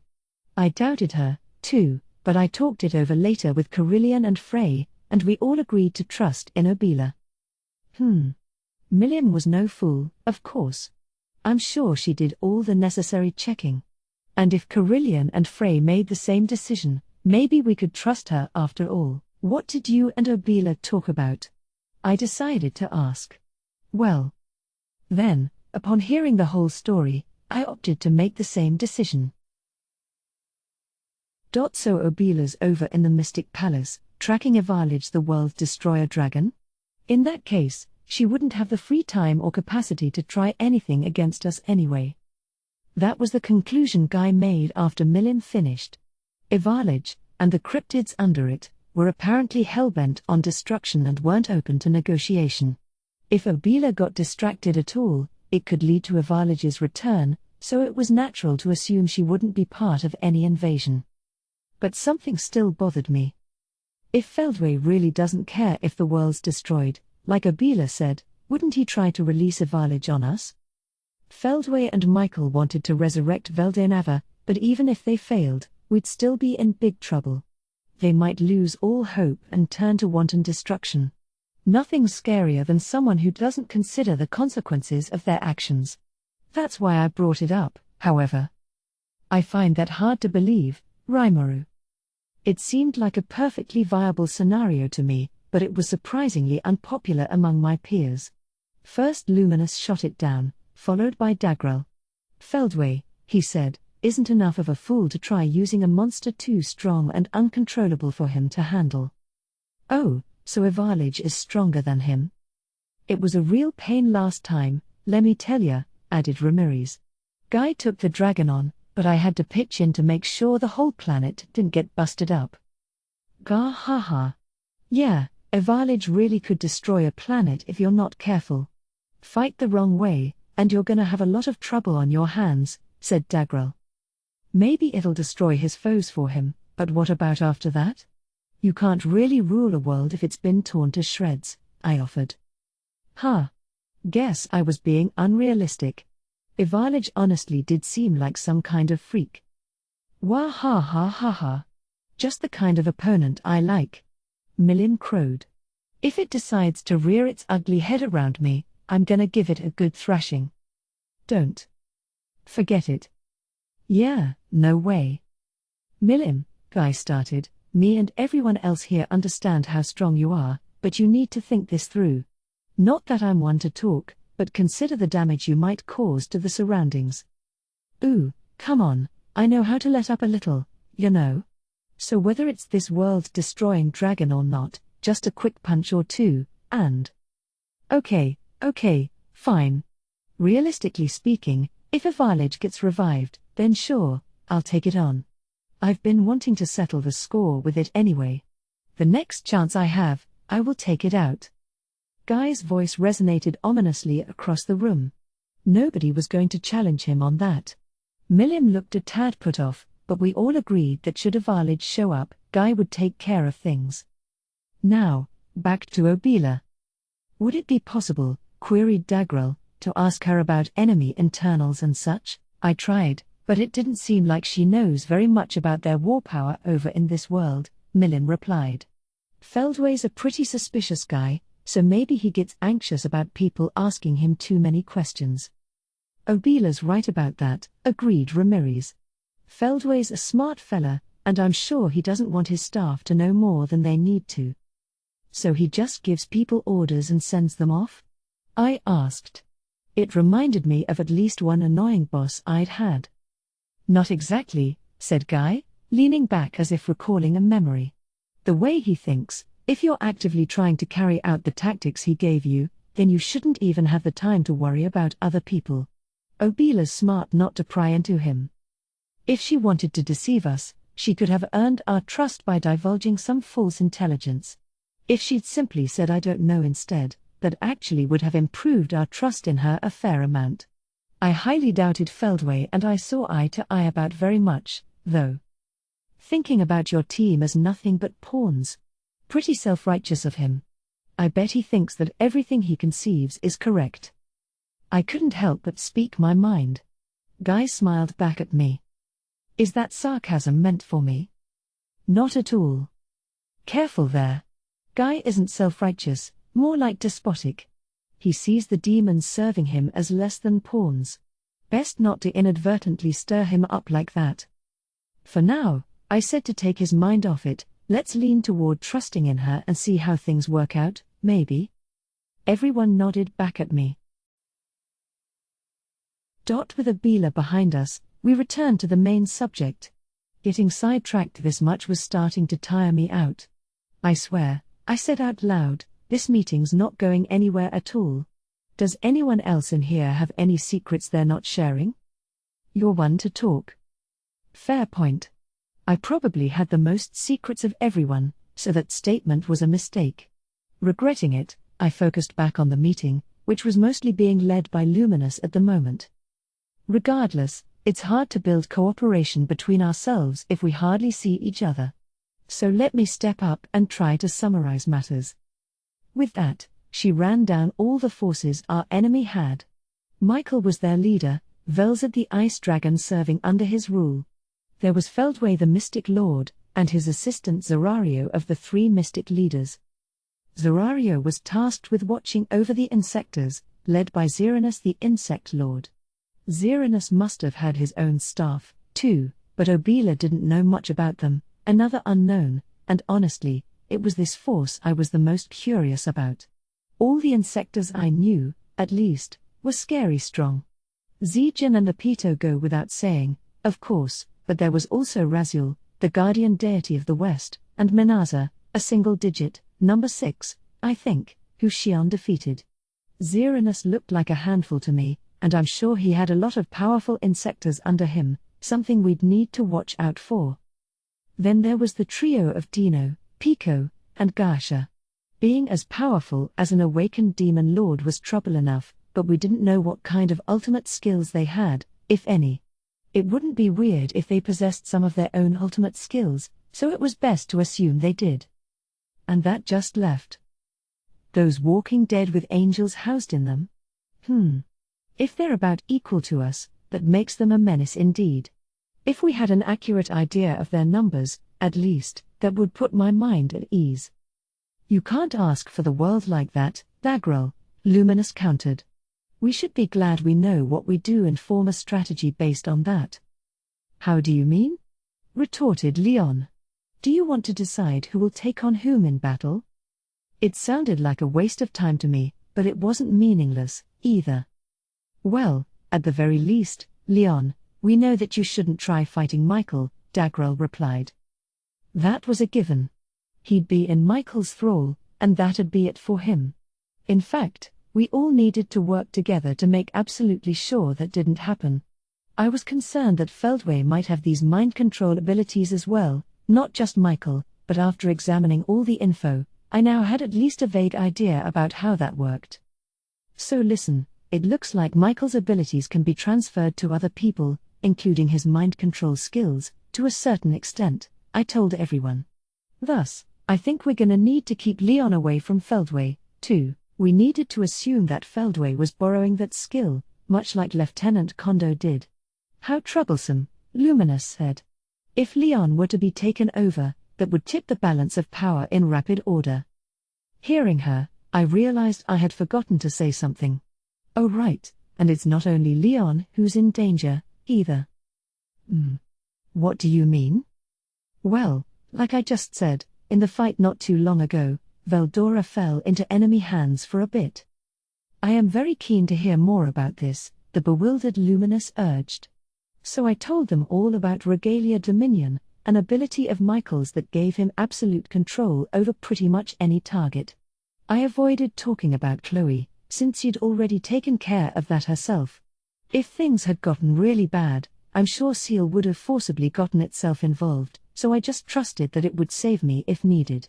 Thus I stuck entirely to how Veldora acted in battle. You were the one who asked if anyone was holding any more secrets, weren't you, Rimuru? Asked Guy. Oh, did I? Yes. You sure did, said Ramirez. That you did, added Dagral. Absolutely, agreed Luminous. I'm certain you did. I had nobody on my side. It wasn't anything like a secret, I pleaded, just something I forgot to say earlier. Nobody was buying it. Why me? Ramirez knew about all this, too, but bringing that up wouldn't improve my situation any. So I gave up and apologized.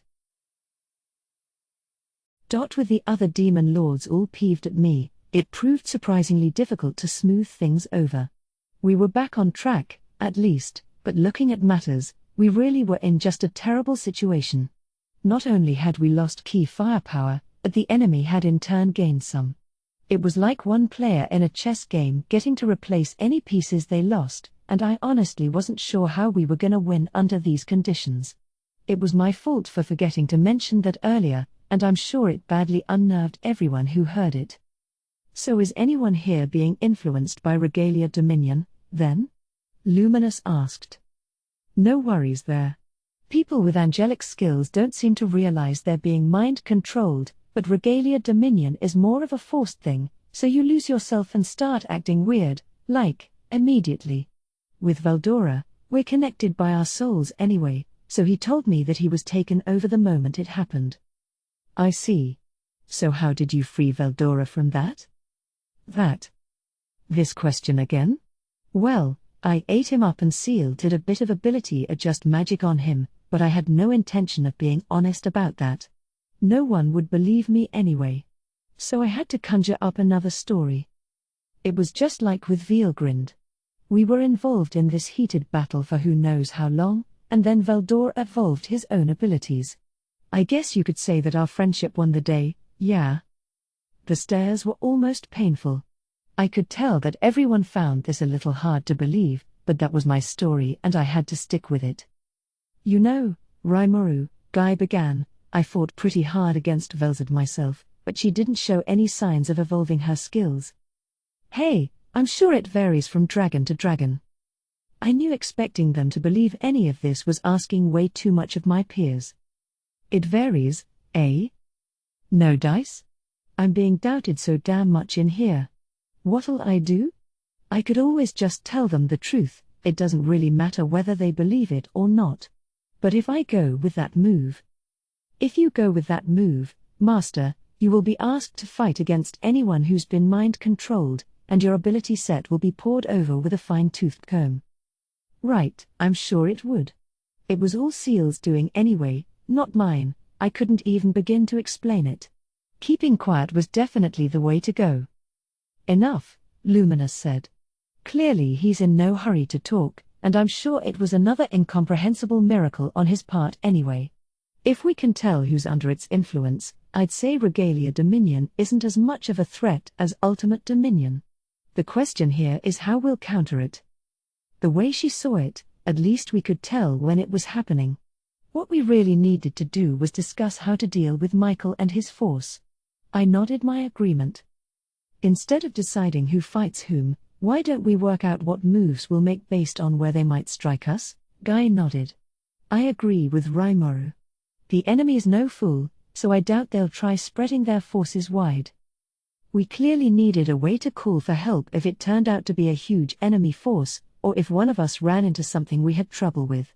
We knew that, but there were problems to address. All right, but we're spread out, too, aren't we? I asked.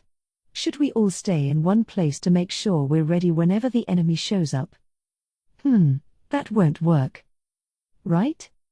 Looks like Guy's on my side, then. Personally, my plan was to defend my nation with my life. Surely Leon and Luminous would hate to leave their homeland, and the same was true for Dagral and Milim as well. Okay, I had my doubts about Milim, but I was certain about everyone else.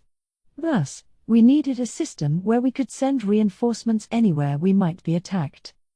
True enough, said Luminous. We have an obligation to defend our own nations. If worse comes to worst, we may need to abandon our territories, but I'd very much like that to be a last resort. Yes, I agree. And don't worry, Luminous, Dagrel urged. If you abandon your land, I'll gladly take it for you. Don't give me that. I have no intention of letting you have it, so don't even think about it. Dagrel was ready to take the land, and Luminous was ready to stop him. But beyond their squabbling, it was clear that nobody could leave their home bases. What will you do, Guy? I asked. Ramirez lives in my nation, but you don't really have much in your territory that you need to defend at all costs, do you? Not really, no. Maybe I'll pay a visit to Leon. I'm worried about him. Leon scowled at that, but I could understand his concern. He was my biggest worry, and it wasn't like he had been fully cleared of all doubt yet. That was why we talked about me keeping tabs on him. So Guy was being perfectly valid. If Guy will be there, maybe I don't need to watch Leon after all?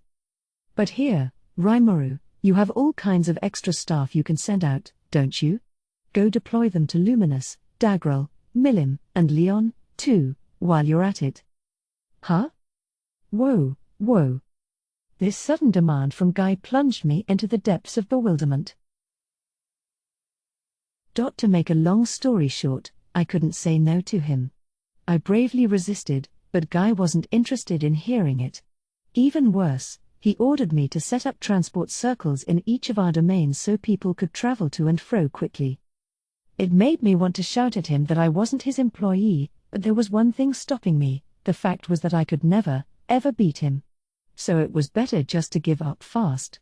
When Guy was serious about something, the sheer pressure he put on you was far too staggering to defy. Maybe I could force my way through it, but it was a lot easier for me to just surrender. Who should I deploy, and to where? I needed people with consistent transportation and thought communication skills, the ability to work alone in any situation, and a decent resistance to mind control. Along those lines, I could think of 3 demonesses perfect for the job. But I had already assigned Testarossa to tackle assorted schemes of ours around the Eastern Empire, and I didn't think I could tap her for this. Carrera and Ultima would have to be my main players. Maybe a few people from my cabinet, too. First off, I think Geld would be the best guy to send to Milim's domain. I need to get construction back on track over there, and you know each other already, so I'm pretty sure he'd sign on for it. Great. Yeah, everybody loves him, Milim agreed.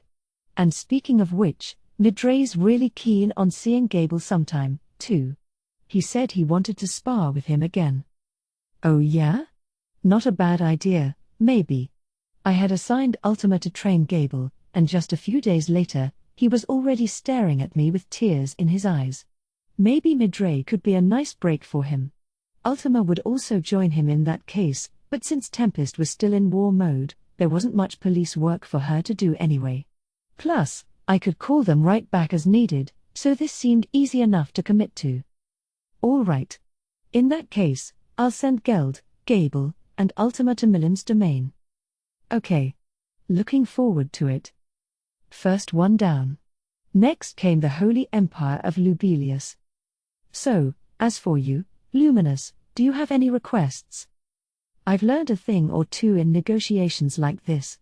I knew she'd fly into a rage if I suggested sending Veldora over. I figured it was better to talk things out before stepping on any landmines. Let's see. She thought for a moment before answering. Guess asking that question was the smart thing to do. I'd like to have Shion, the woman you came in with. She's visited my land before, so she'd be familiar with things. I knew Luminous was a huge fan of Shion's violin skills. It didn't strike me as strange that she remembered her. All right, I'll send Shion over. Her, and maybe Adalman and his assistants, too. Adalman knew Luminous as well. He had some beefs with the 7 Days clergy, I think, but that was all in the distant past now, so it'd probably be fine. Yes, I did cause some trouble for him before. It could be interesting to provide him with some of my teachings. Very well. I accept. Roger that. Luminous was now taken care of. Now, Agrel said, who will you send to my domain? I don't know any of your underlings personally, so I suppose it doesn't matter too much.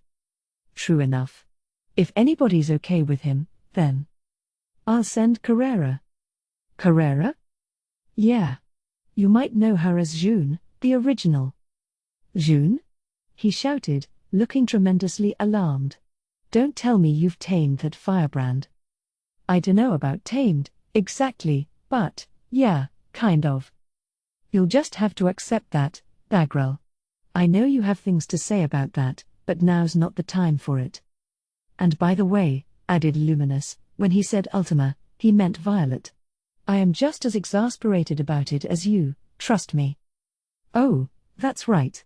The domain Ultima ruled over overlapped with Luminous's and Dagrel's lands, apparently, so they had known each other for a while. Luminous's comment made Dagrel shout out "Ka?" in abject surprise. Yeah, I'm real exasperated, too, he said to her.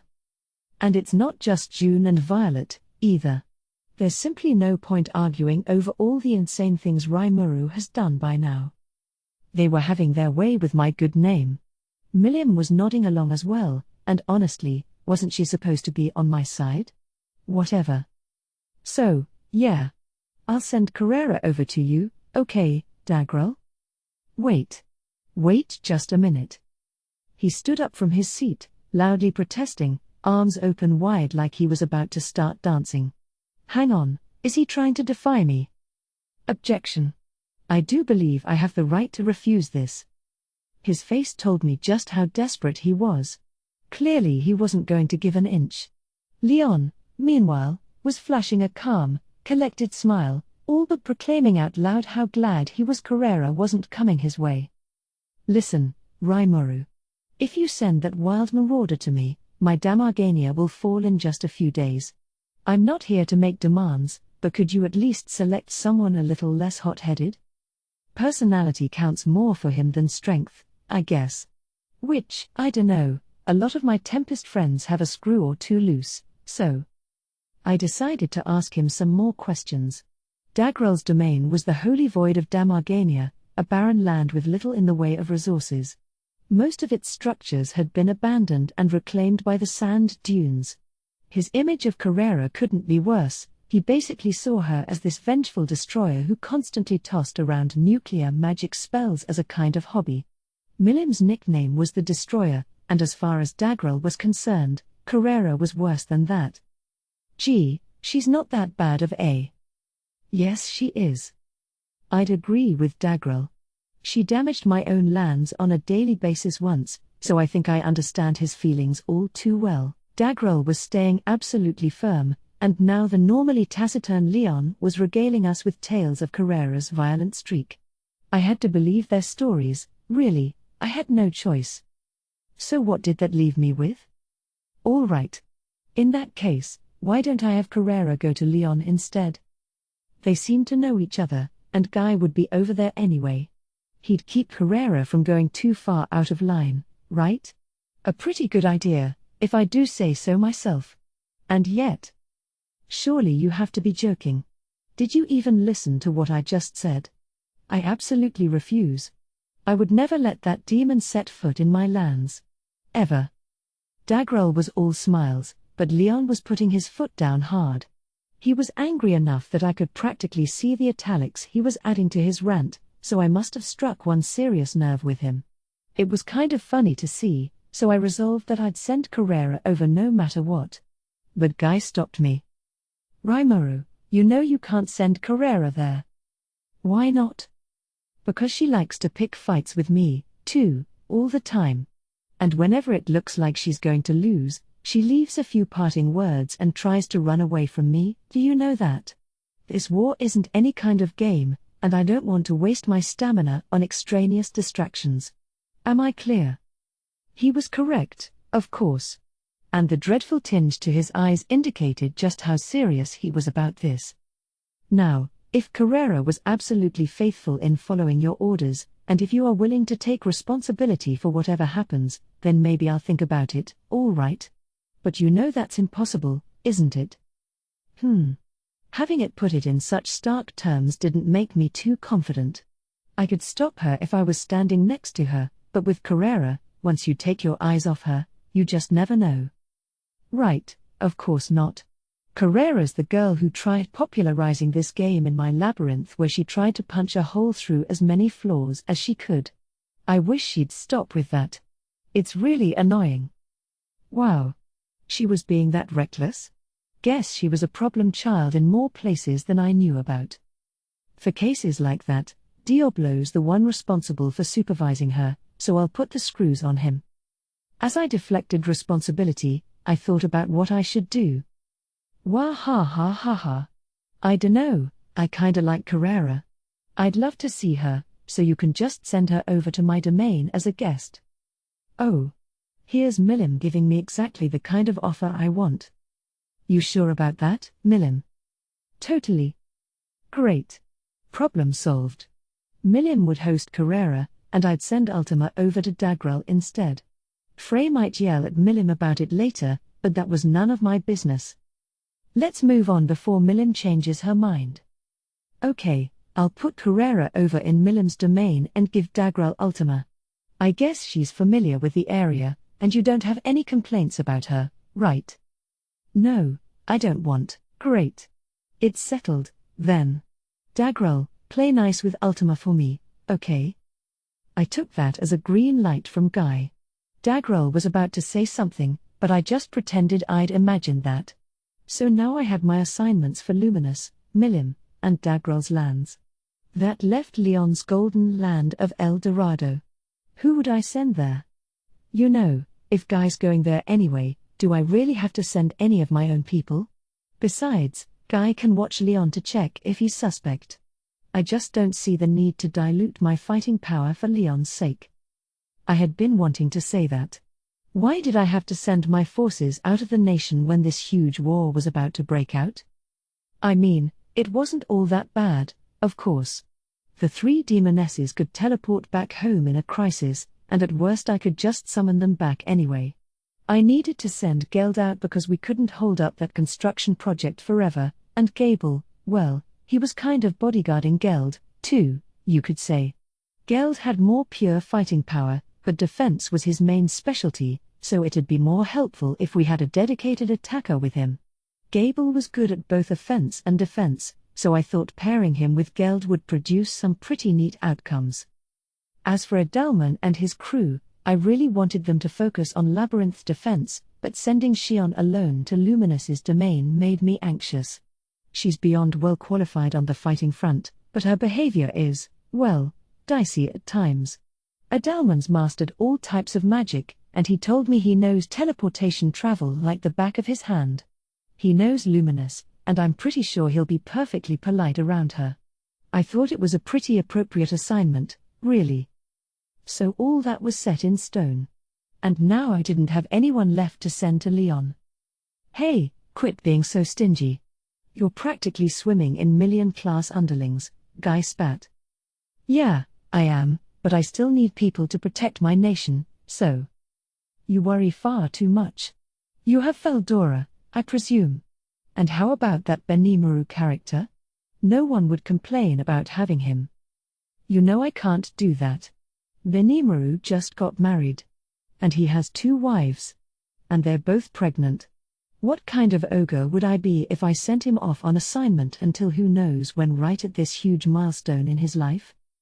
Benimaru was ogre-derived himself, however, so he wouldn't mind. Jokes like that weren't funny at this juncture, though. If he wanted to go, that was another thing, but, back when lifetime employment was still a mainstream thing in Japan, big companies were known to send employees out on long-term business trips at the worst possible timing, right after marrying, or just after they built a new house, merely to test out their faith in the firm. If there was a good reason for it, then fine, but the way I heard the story, this was mainly done to harass employees. Any company that tried that today would get beaten down and go bankrupt in a hurry. And there's no way I wanted any injustice like that taking place in my own nation, but that was beside the point. Anyway, I told Guy, I gotta give a firm no on sending out Benimaru. PFFT. Your reasoning makes no sense to me, but fine. So who else, then? Oh, we can send Diablo out. I kept forgetting about him because he was always right next to me, but if I deployed Xion, I might as well deploy Diablo, too. If I left one behind and not the other, that was bound to lead to arguments. Shuna was my real secretary, too, so I doubted them being gone would hobble me much. That's the best decision for everyone, isn't it? Diablo, you said? Yeah. He's pretty strong, too. He'll be fine by himself. Hold on just one moment, Rimuru. Guy was speaking very softly, but nothing he'd say would be good news. So I ignored him and tried to bring this topic to a conclusion. And, I have a lot to deal with right now. I don't have enough personnel to pass out just for funsies, but I'm still handing out some of my best aces to everyone. So if you could show some consideration for that, please. When it came to Guy, it was better to start with your final offer than try to negotiate. With that in mind, I recalled my old job as a general contractor, way back when. The HQ chief once fought off one of our partner firms asking for more personnel on a project. Claiming he couldn't give up any more, stating that he'd already given them his best crew and there was nothing else to offer, that kind of thing. I'm sure the other side thought something like we don't have enough people because your staff is so incompetent. Most of the time, but nobody was foolishly honest enough to actually say that. Everybody involved, me included, knew that there was little to no sincerity behind this defense. Whether the staff we provided really were the best or not, well, that depended on luck, mostly. If the local government or partner firm had the right to name who they wanted, that could be a lot more interesting, though. It certainly gave insight into exactly who your partners actually valued, and who they wouldn't miss at all if they were gone. But anyway, that's all well in the past. Right now, my main goal was to palm Diablo off to Guy. You. Is there a problem? I waited for Guy's answer, staying dignified on the outside but sweating it hard on the inside. Tisk. You're getting more and more shameless every time I see you. But fine. I'll put up with Diablo this time. Phew. I won. Leon gave me no time to bask in my victory. Well, I don't care who I receive. I'd normally want to call Chloe over, but not in these circumstances, of course. And come to think of it, Rimuru, if you're interested, you should come visit my nation alongside Diablo. I promised I would invite you, but I haven't gotten around to it yet. Bringing Chloe over is out of the question, but maybe I should consider paying Leon a visit? Okay. I'll need to leave Chloe behind, but if our schedules work out, I'll drop by sometime in the future. I'll contact you through Diablo in advance when I do. I couldn't move Chloe around, she needed bed rest for now. Telling Leon that could lead to all kinds of unintended consequences, so I was better off keeping quiet about it. His invite, though, I didn't mind accepting at all. I may not have the free time for it with everything going on, but just sitting back home and waiting for Michael's side to act would get boring fast. Once all my prep work was done, I was planning to gradually segue back to my normal lifestyle. Very well. I look forward to hearing from you. Sure. And if Diablo causes you guys any trouble, just let me know. I'll re-educate him right then and there, and I won't take no for an answer. Got it. We won't be shy to reach out, okay? Give him a good lesson for us. This was Guy reinforcing the point, not Leon, even though Diablo hadn't done anything yet. I wonder why they have it out with each other so much? But maybe I'm better off not knowing. It's probably a bunch of drama I don't care about. So, with that thought in mind, I had a general idea of our future direction. Right, began Guy once we returned to the large reception hall we started the day in. I'm going to set off with Leon right now, but I'm counting on all of you to take action as directed. Whoa, you're not gonna tell us what's going on. Miseri told us some of it, but you could at least explain what direction you're going to take. Carillion and Frey had a word or two for Guy, it seems, and their concerns seemed valid to me. Guy always had a tendency to hurry things along to their conclusion too quickly. If he was convinced about something, nobody else's opinion mattered, he'd happily leave them in the dark. However, there was no way Guy could explain everything. And not just him. Miriam and Ramirez were too childish to remember it all, Dagral and Leon weren't exactly gifted public speakers, and Luminous would never volunteer for such an annoying job. We'd get nowhere with any of them, so I needed to step up and do the talking instead. Well, regarding what we've all decided upon, you've been briefed about our enemies, right? I asked. Sure, yeah, Guy replied. Velzard's on the opposing side, huh? It looks that way, yes. But not because she's betrayed us or anything. I gave them my organized summary. It really was smart to have only us 7 demon lords in that conference. If we'd brought our attendants, we would have made even less progress. Guy saw that in advance, so it was right for him to make that choice. All those years of experience weren't for nothing. But, really, Guy had it pretty rough, too. We demon lords had, well, an idiosyncrasy or two, and it took an extraordinary sort of mental strength to bring all of us to a common agreement. That was how I mentally re-evaluated Guy as I finished up my summary. I didn't think it was very like you to be so frantic like that, but things are a lot more serious than I imagined. Frey was amazed. I think she regretted hearing about it. Yeah, well, I've got all this power. I want to see how far I can go against a true dragon, but if it's Lady Velzard, there's no way I'm ever gonna win. Carillion was talking as boldly as usual, but I could see the sweat on his brow. I'm sure he grasped the levity of this situation, trying to figure out a way through it. Qua ha ha ha. Your name was Carillion, right? I have never come close to defeating my elder sister. If you wish to test yourself, you should do so against me first. Master, I seriously don't think it's the right time for this.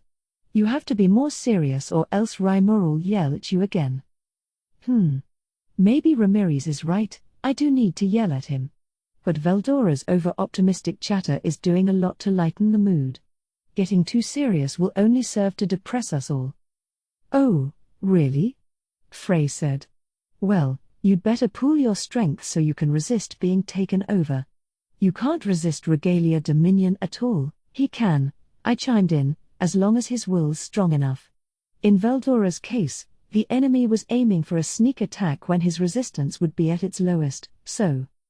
Indeed, I am sure I could have repelled it normally, but it was right in the middle of a battle against my sister, you understand. It was a touch difficult to handle. Difficult? You got brainwashed, dude. I wished he wouldn't try to downplay it like that. Rimuru, Dagral said as I rolled my eyes at Veldora, do you think you could perhaps send Veldora to my domain while you're at it? Because I must admit, Ultima and I don't see eye to eye on too much. Veldora, at least, I'm more familiar with. We know each other's dispositions. He was asking me for a last-minute reshuffling of my job orders, and sadly I had to turn him down. Sorry, but I'm afraid you're barking up the wrong tree. Veldora doesn't work for me, he's more my friend and equal, so I can't decide for him. If he was fine with it, I had no right to intervene either way, but I wasn't about to ignore Veldora's own desires and decide for him. Let's see what he thinks. Well, Veldora? You have an invite, what'll you do? Veldora gave me the haughtiest smile possible. Heh. Dagral, I do sincerely wish I could stride in to help you, but I am a busy dragon. I have an obligation to keep Ramirez's dungeon protected, for one. In other words, I realized as I looked at him, he was going to do what he always did, sit around the labyrinth and waste everyone's time. Master. I felt bad for Ramirez, shouting with tears in her eyes, but I genuinely felt that Veldora was just looking for the easy way out. Ah. Too bad, then. I'd have quite a bit of trouble defending myself against Velzard if she attacked, you know. Having you on hand to help out would put my mind very much at ease. Qua ha ha. Yes, with someone as powerful as me around, even my sister is nobody to fear. A pity, then. Truly a pity, Dagral. He's being so blatantly pretentious about this, isn't he? But Velzard really is big trouble, so I'm pretty glad overall that Veldora's staying in Tempest. Not very good news for Dagrel, but I really do need to put my own nation's safety first. Dagrel's right, Milim said, overhearing us. I've never fought Velzard before, but my instincts tell me she's won me in customer. If she comes over to my domain, I'm the only one who could take her on, and then I wouldn't be able to focus on anything else. We really need a way for me to call for help on a moment's notice. She was being perfectly reasonable, of course. It was a surprisingly realistic suggestion from the usually overconfident Milim. But I guess it showed just how much we all feared Velzard, and since it was unlikely that she'd attack us solo, we needed to avoid being caught alone out there. I agreed with that, and so did Frey and the others. Very true, said Frey. We'll be careful not to work alone, then. Yep, we sure will.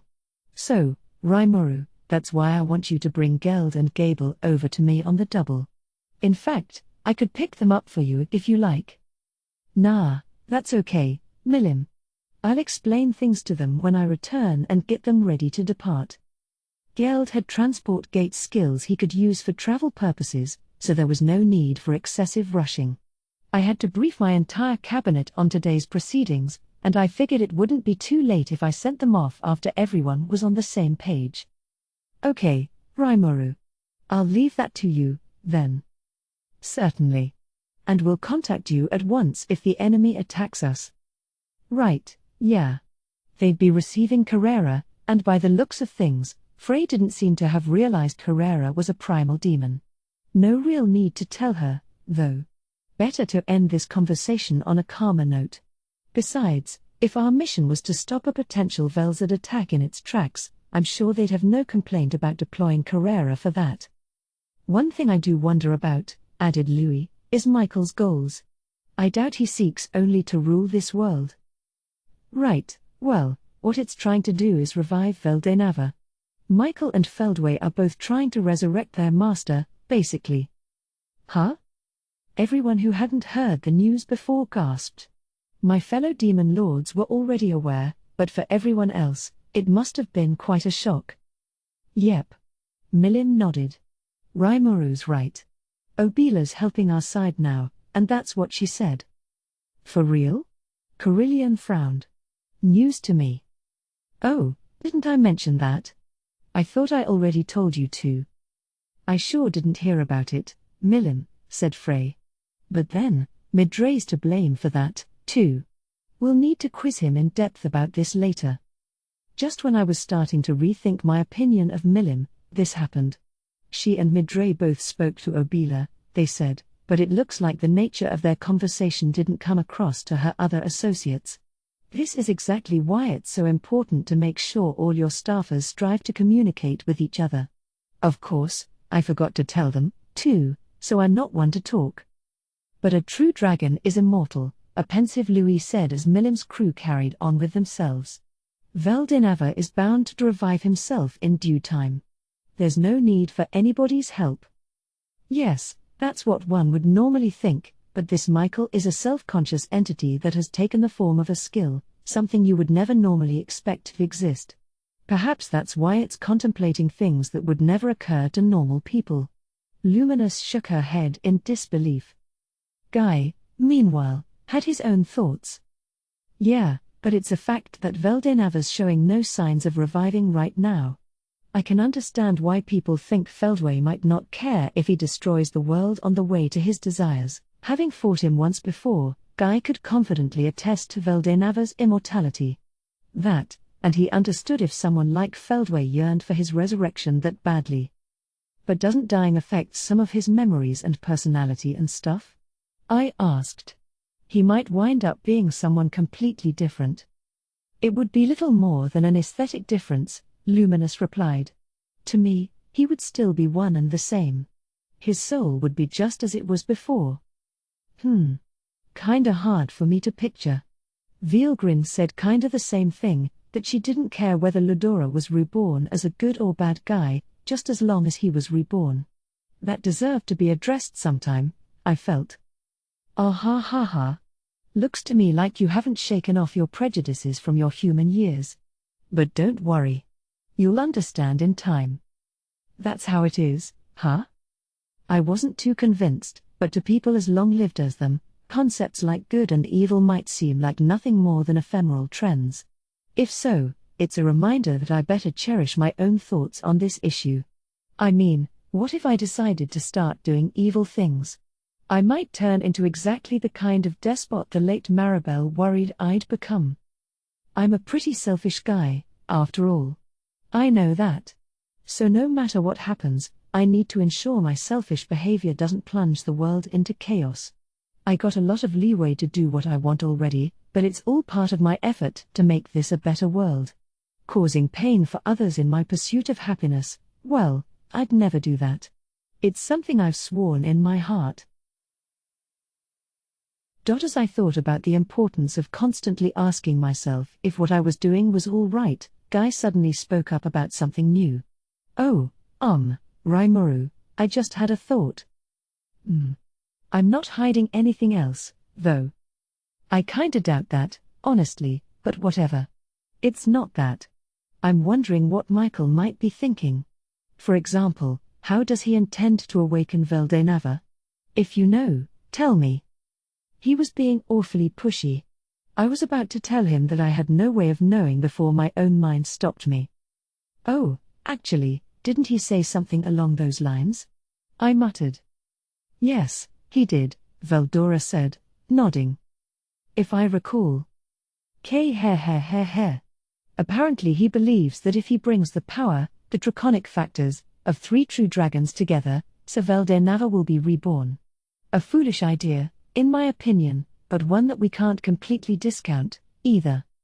Diablo explained my thoughts before I could. Right, it was that sort of thing, wasn't it? It didn't seem realistic at all, and it seemed so impossible to make work that I had forgotten all about it. Those draconic factors were the keys to it all, apparently. You are in possession of draconic factors as well, Master. Ah yes, I'm something resembling a true dragon now, aren't I? Maybe it's a given that I have these factors, then. Anyway. Even if you could collect the draconic factors from the 3 remaining true dragons, Velzard, Veelgrind, and Veldora, I don't think it'd matter.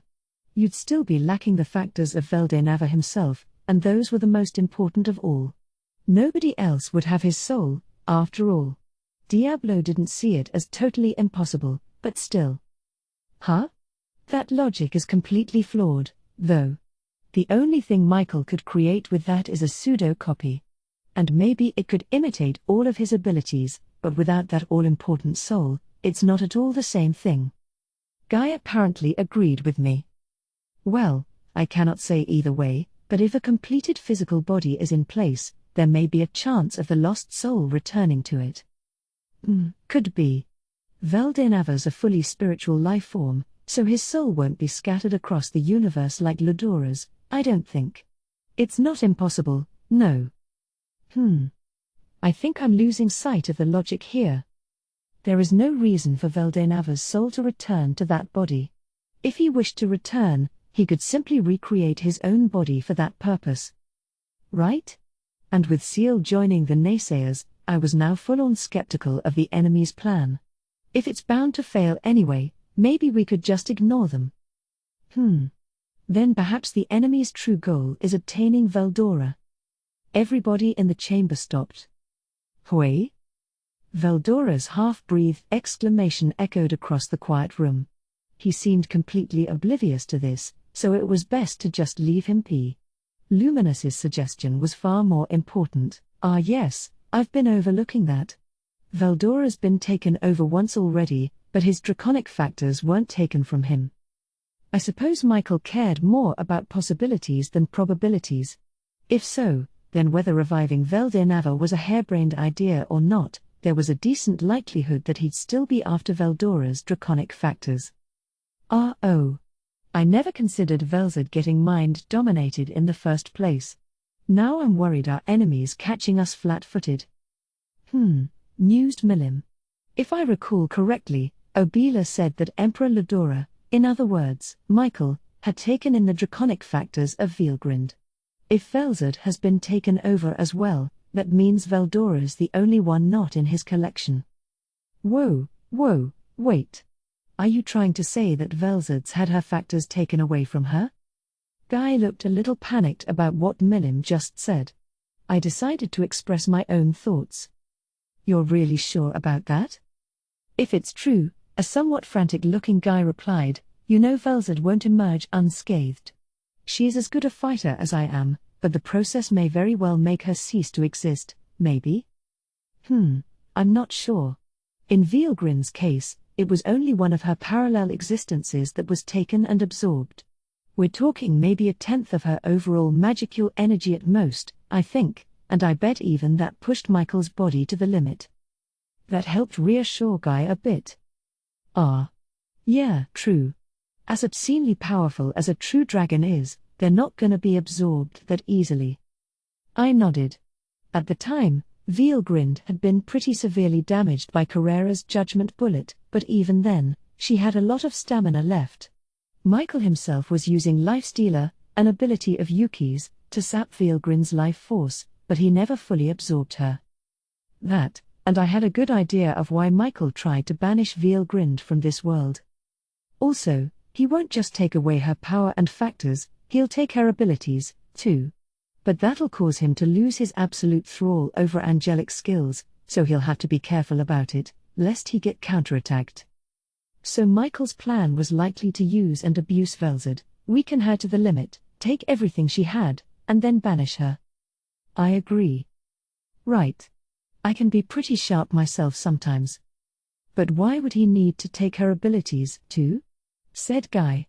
If he can rule over her already, wouldn't it be smarter to use her as a pawn in battle? Why take away all her powers and banish her? Good point. Michael's abilities gave him access to those of the target he was taking over. He wouldn't seem to have much reason to seize them entirely. And here I thought my reasoning was perfect, too. Seal even agreed with me. But you know, Dagrel said as I wailed over this, do we really think it's necessary for Michael to collect every single ability out there to revive Veldainava? You think he could ignore demonic skills, and the other types, too? I would imagine so, Luminous replied. He might believe the abilities that Veldainava possessed before are the only pure ones. I think she was striking at the core of the issue, actually. Pretty impressive, considering she chimed in late on our conversation. So you think he's trying to collect only Veldainava's genuine skills, and that'll let him create the complete Veldainava? This omnipotent being who's created all abilities? It's a pretty big concept to grasp, but if that's what Michael wishes for, he's probably not gonna get it. As long as Leon's on our side, there's no way he'll get all the needed abilities. Guy flashed a bold grin. But I wasn't sure it was that simple. If he was right, then we'd already foiled Michael's strategic objectives. I mean, or Seal really, but regardless, had already consumed Raphael, and Uriel, and Ragwell. But before I could ponder this any further, Seal offered some assistance. When Veilgrind had her draconic factors seized, she became unable to maintain her own existence and was doomed to perish even before dimensional transfer could be cast. However, it is believed that after you released her main essence, that had the effect of resynthesizing all her energy. Okay. So why bother banishing her at all, after already shriveling her up like that? Likely because he feared that she could have revived herself. Taking her draconic elements is a different thing from breaking her soul or heart core. Presumably, he wanted to prevent a revived Veilgrind from exacting revenge upon him. With all the qualifiers Seal was adding to the analysis, this clearly wasn't a 100% guarantee. Maybe that's why it was avoiding this topic up to now. It always was a perfectionist that way, but I nonetheless appreciated having someone to bounce ideas off like this. Is Seal wavering this much because it doesn't know what would happen if Veilgrind was resurrected after losing all her abilities? Yes, exactly. She was doomed to perish, but that would also mean being released from Michael's rule. Once it happened, Veilgrind, who'd probably still have her memories from being mind-dominated, might be pretty pissed off. If she saw that this domination was being driven by an ability, she might do away with Ragwell, the cause of it, gain her freedom, and reappear before Michael, just like that. So he'd just banish her entirely, then, right? Makes sense to me. And with Veilgrind no longer around to exercise her skills on anything, it wouldn't be strange for him to want to fetch any beneficial skills from her before she went away. But I was starting to think the whole collect all abilities theory we talked about was mistaken. Once a skill is created, after all, it can be recreated again and again. Right, exactly. Just what I wanted to say. I feel like Seal's been polishing that confidence streak quite a bit compared to before. What a relief. With my thoughts now better organized, I rejoined the discussion. Certainly, I think that collecting abilities would benefit Michael, but maybe that doesn't have anything to do with reviving Veldenava, you know? I think what we really need to focus on is those draconic factors. Going full circle on us? Dagrel asked, eyebrow raised. He seemed pretty sick of this endless talking, and I could sympathize with him. Nothing's more meaningless than a meeting that doesn't produce any answers. That's why I wanted to dish out my conclusion right now. No, I'm just talking about certainties. Michael never talked about abilities at all, so I think those are just kind of a bonus to him. Continue. I didn't really ask Luminous for permission to continue. I don't know why she acted so high and mighty like that, but it was time to end this debate, not tease her about that. I wasn't trying to avoid her, I promise. So, the conclusion. Well, if abilities were so important, I have some ideas of who we need to watch besides Leon. So I think we need to ignore that whole question and just focus on keeping Veldora away from the enemy. Oh? You sound confident about that. Yeah, well. I know I talked about him snatching abilities earlier, which might have caused some confusion, but how about we not worry about that for now? Guy looked at me, thinking. Humph. I hate to leave the question of why he took Veilgrind's abilities go unanswered, but all right. You have my trust. Wow, Guy's actually a pretty understanding person sometimes. I felt I had a solid direction in mind. You could call it me reverting back to my first conclusion, but let's just gloss over that detail. So that means, he continued, the thing we really need to do is keep Velzard and Veldora from facing off against each other. We'll be counting on you for that, Rimuru. One could interpret this as him palming off more responsibility on me, but accusing him of that would have kept us locked in here for even longer, so I just nodded. It's something I do a lot whenever I'm growing sick of a meeting, but by this point, I didn't really care. So yeah. Oh ho. I knew it. I knew I would be so extremely important in all this, eh? I don't think anyone would blame me for hearing Veldora chime in with this stupid crap, instead of seriously trying to participate at all, and getting a little incensed. We were now demonstrably several steps behind the enemy. We all had to admit to that, but it was possible to catch up. Veldora didn't have any angelic skills, and he'd already wriggled out of Regalia Dominion once. The enemy knew that, though, so they would likely try a more frontal approach next time.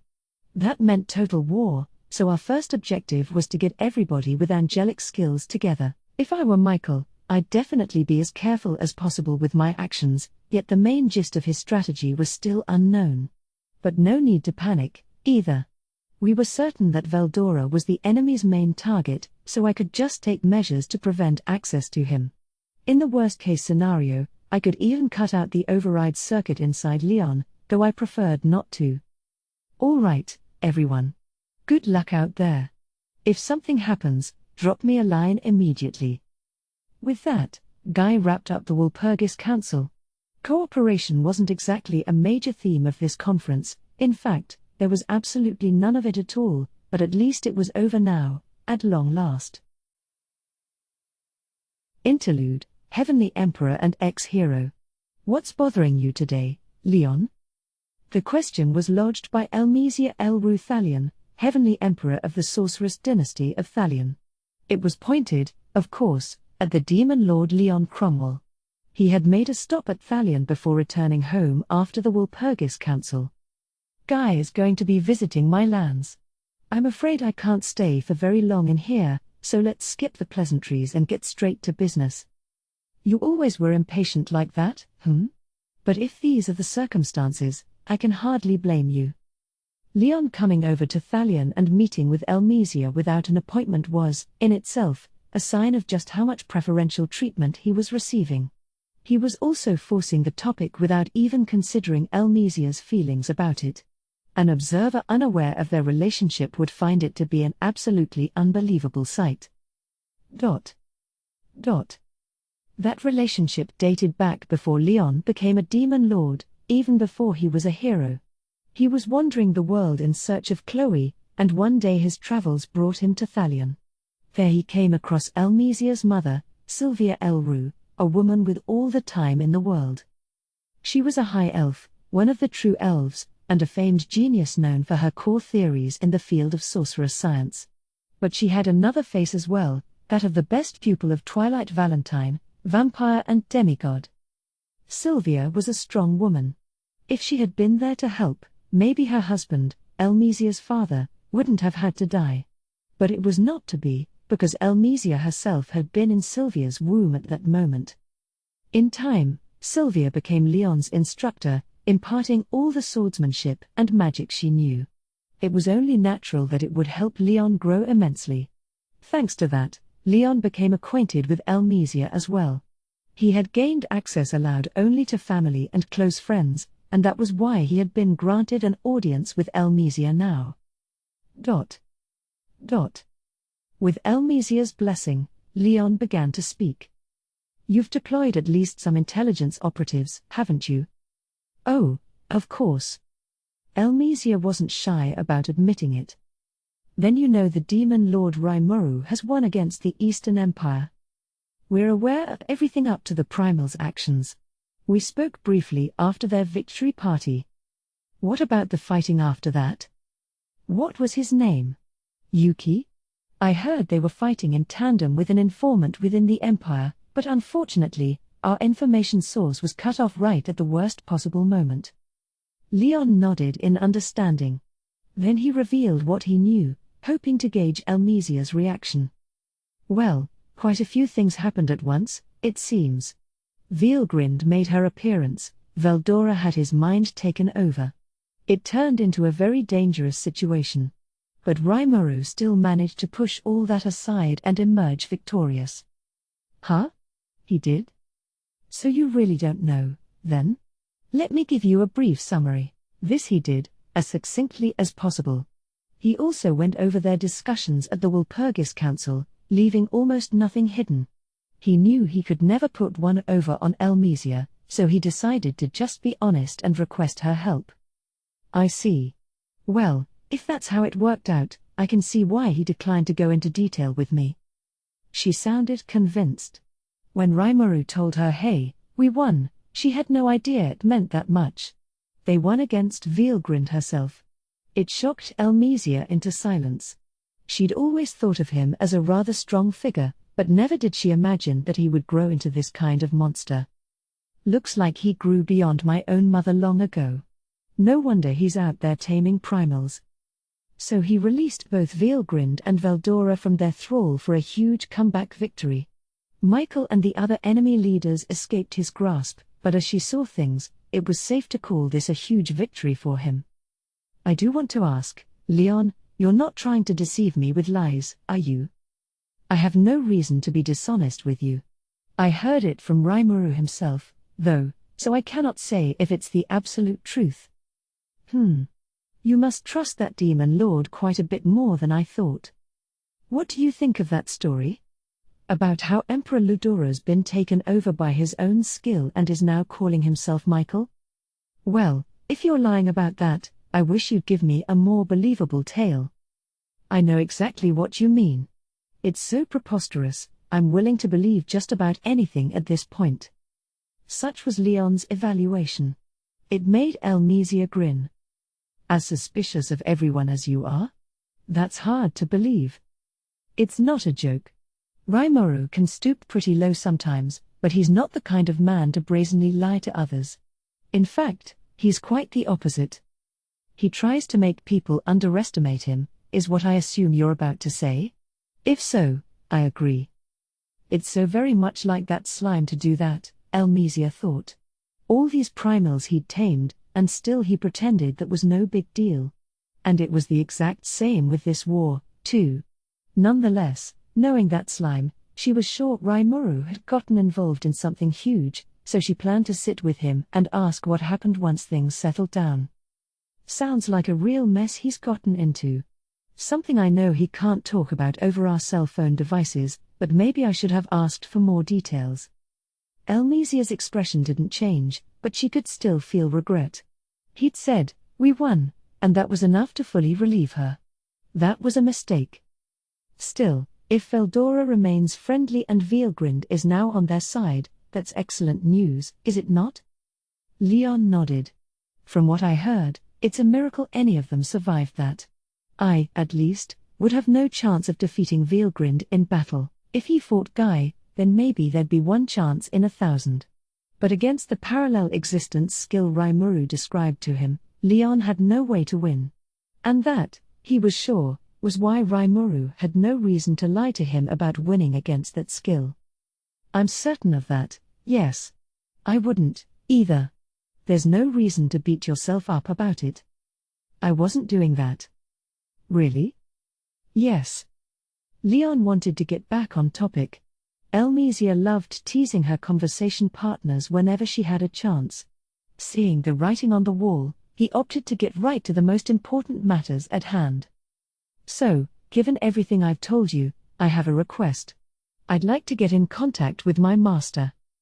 My mother, Elmesia understood what he was asking. Given his possession of the ultimate skill Metatron, he could never escape the control of Michael in a confrontation. He needed to do something about that before his ownership of that skill became known.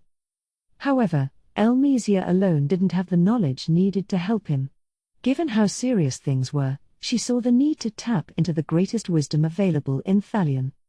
But Sylvia was a free thinker. That, and the greatest fighting asset Thalion had. She was also gifted in stealth. If Sylvia hid somewhere, finding her would be far from simple.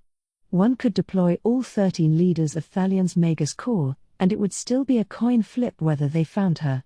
Any attempt at a magical call would be blocked, so there was no way to contact her. She did pay regular visits, though, and she'd be open to talking then, but outside of those occasions, contacting her was difficult. These regular visits occurred about once a year. There was a reason for that, and Elmesia didn't mind this frequency at all. Besides, it was rare for Thalion to encounter a problem so thorny that it couldn't be solved without resorting to Sylvia. There were certain other secret methods they could tap into, methods available in case things were really getting out of hand. Not likely? Elmesia sighed at Leon's direct question. As Sylvia's pupil, Leon was something of a darling little brother to Elmesia. Bluntly refusing this request made her hesitate a little. I'll do my best, but you may need to wait upward of half a year, at worst. All right. If you could, then. Leon stood up. Leaving already? My business is done. Elmesia chuckled. She wished he could relax a little more, but this was just like Leon. So awkward throughout his whole life. Once Leon left, Elmesia began to fulfill her promise. She ordered a royal guard to initiate emergency contact with Sylvia. It so happened that Elmesia and Sylvia looked exactly alike, and they would occasionally swap roles so Elmesia could take some time away from her imperial duties, a secret shared only between the two of them. Ooh, I know she'll resent me for this. Interrupting Sylvia's free time was likely to enrage her. Elmesia knew that, but there was just no avoiding it now. She was ready to hold out, no matter how much her mother complained about it, but she still didn't think she was making the wrong choice. This was a crisis like none she had seen before. From what she was told, they were even sending the demon Lord Guy to serve as Leon's bodyguard. Guy, abandoning his domain of permafrost? That alone indicated just how bad things had become. All this time I've lived, and I've never seen anything as dire as this. Mulling over this put a melancholic frown on Elmesia's face. The whole thing depressed her. Chapter 2, Brief Normalcy. 5 months had passed since the WALPURGIS Council.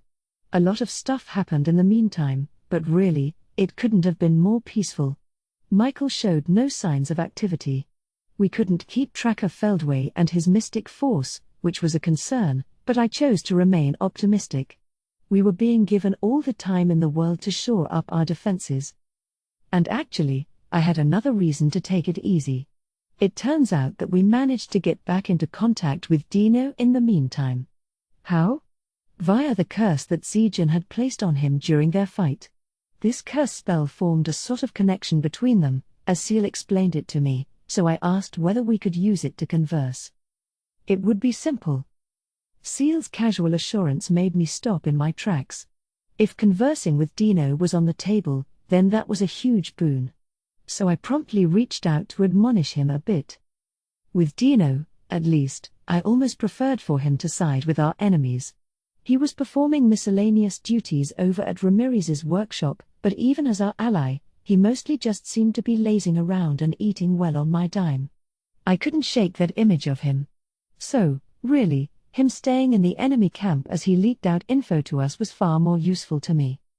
As I think I've said before, a useless ally is far more fearsome a thing than a talented enemy. That described Dino to a T, and in fact, he was contributing to our cause simply by sticking with our opponents. Now, as for how our conversation turned out. Yo ho ho. How's life, Dino? I could sense Dino panicking the moment I said that. Which, yeah, speaking right into someone's brain out of nowhere would surprise anybody. Ah, Rimuru? Wow, way to recognize me. Yeah, it's me, okay? Your old pal. I didn't mean to sound like a mafioso or anything, but I did want to lay the pressure on. He had to understand that I held the dominant position here. So what do you need? Because I'm pretty busy right now. He sounded beyond reluctant. I smiled to myself. You can't run from me now, I thought as I sent my words straight into his mind. Oh, it's nothing too complicated. So I'm led to understand that you tried to pick a fight with us. Not a fight, exactly. I mean, nothing that elaborate or whatever. I'm not too interested in hearing excuses, thank you. I think what matters more right now is whether you're talking in good faith with me or not. Good faith. Because it sounds like you not only led a bunch of invaders into Ramirez's labyrinth, but also went on your own little violent rampage, too. And you even planned to kidnap Ramirez, didn't you? I grinned as I painted Dino into a corner. About that. It was kind of, there were these orders I was forced to follow. I think I just told you that I don't want to hear excuses, didn't I? Why yes, sorry, I wasn't too sure who the bad guy was in this conversation any longer, but so what? I'm a demon lord. So's Dino, actually, it's not like this was bothering my conscience at all. Thank heavens for that. So Dino, perhaps realizing he was in a no-win situation, wasn't giving me much to work with. Seizing this chance, I made him an offer. Now, normally your behavior would never be forgivable, but I'm willing to look the other way this time. But I'll only do it if I see that you regret what you've done. Really? Oh, I regret it a lot.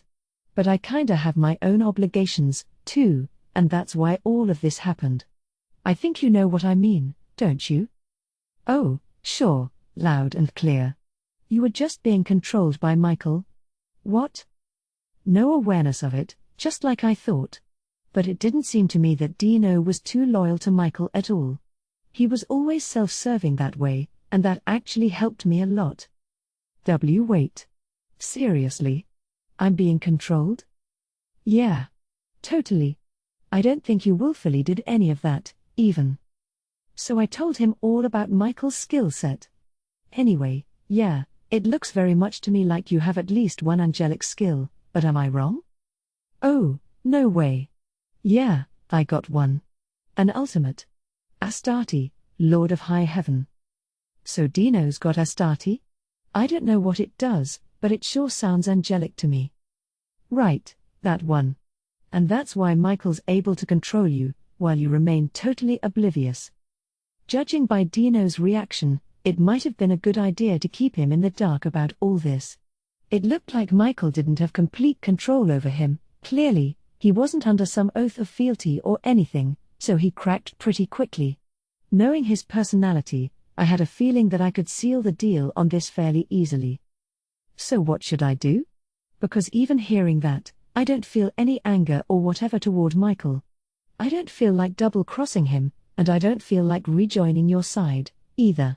And I didn't notice until you made me aware of it, but this does feel kinda weird, yeah. He had told me his ability, and I made him aware of the truth. I'd say this contact's been a big success so far. But let's see about going in even deeper. Well, I have a theory. If you had a demonic-type ability, one that could resist an angelic one, maybe they'd cancel each other out and then you'd be free of this. There are a couple of other remedies I could try out, but there's an element of luck to them all, so I wouldn't recommend them. This cancel-out theory had its basis in Chloe's experiences. Chloe avoided having her mind taken over thanks to possessing the monus known as Chronoa. Apparently she was no longer in contact with Chronoa at the moment, but I was willing to bet she was fighting hard to remove the override circuit on the Sariel skill. I wished I could help her, but with this, I trusted that she and Chronoa would figure out a way. So as for the luck approach, well, that was a lie. Not that I didn't trust Dino, but he was still under mind control. I wasn't dumb enough to reveal my entire hand from the get-go. The way I saw it, if I used predation on Dino, Seal would probably figure out the rest for me. Just like it would with Leon, actually. But, again, that felt kinda gross to me, so I wanted to save that for when all else failed.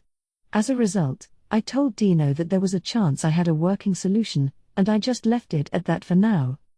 Okay. Well, I don't want to be under his control forever, so I'll see if I can't do something about it on my end, too. Whoa, don't push it. Michael's side is in a state of total war with us demon lords, remember? So I don't want you to do anything, okay? Just lay low and don't do anything to make them suspect you. I could ask a spy of mine to bring info from Dino, but I still couldn't fully trust it. I wasn't sure that Zejan's curse forced him to tell me the truth, and even if it did, what if Michael made him tattle on me? I couldn't tell if Zejan's force was beating Michael's rule or not, so for now, relying on potentially suspect data would be way too dangerous. But hang on. Leaving Dino dangling like this would be such a waste, wouldn't it? Besides, why do we have to be the only ones doing all the heavy lifting around here? That's all you want from me? Being told not to do anything was clearly right up Dino's alley. He's such a dupe that way. Not like I'd be that kind to him. Well, I'd feel terribly sorry, asking you to betray Michael as well. I tried to sound nice to him, but really, I couldn't wait to put him to work. Oh, I'm not planning to, but if you want me to throw some info your way, that's cool. Whoa. He's fine with that. He really can't be trusted, can he? Right down to the core, but, well, that's fine. If we can make him work for us without making him feel like he's betraying anyone, that's perfect. No, that's all right. Just don't do anything, okay? For real? After all that talk about good faith a minute ago. I was really liking the direction I was guiding this talk. I knew how much of a contrarian he was, and I wanted to use that to make him volunteer to do stuff for me. That wound up being exactly the right approach. Well, if you don't participate in any fighting, for example, that's the same thing as scratching you off Michael's arsenal. Oh, right, yeah. It annoyed me how readily accepting of this he was, but that's Dino for you. Let's run with it.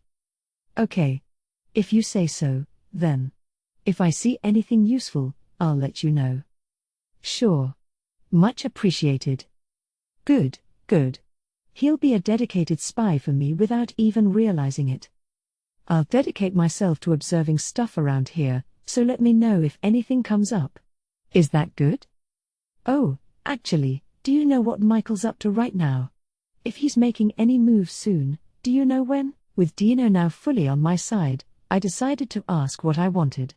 I could tell if he was lying to me, so as long as he didn't tell anyone else about this, I could get some pretty reliable intel from him. Well, he's sleeping now, it looks like. You know, he got Veilgrin's power, and then he took Velzard's right after that. The strain was too much for him, I guess, so he's pretty much dormant. Whoa. Pretty big piece of intel to kick off with. And here I thought he'd weaken Velzard a little before acting. Why the big hurry, huh? But, she did fight Guy, so maybe that weakened her enough.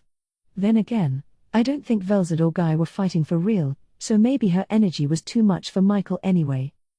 But he's got her draconic factors now, huh? That could potentially trigger some kind of transformation in him, so we better watch out for that. And if so, that begs another question.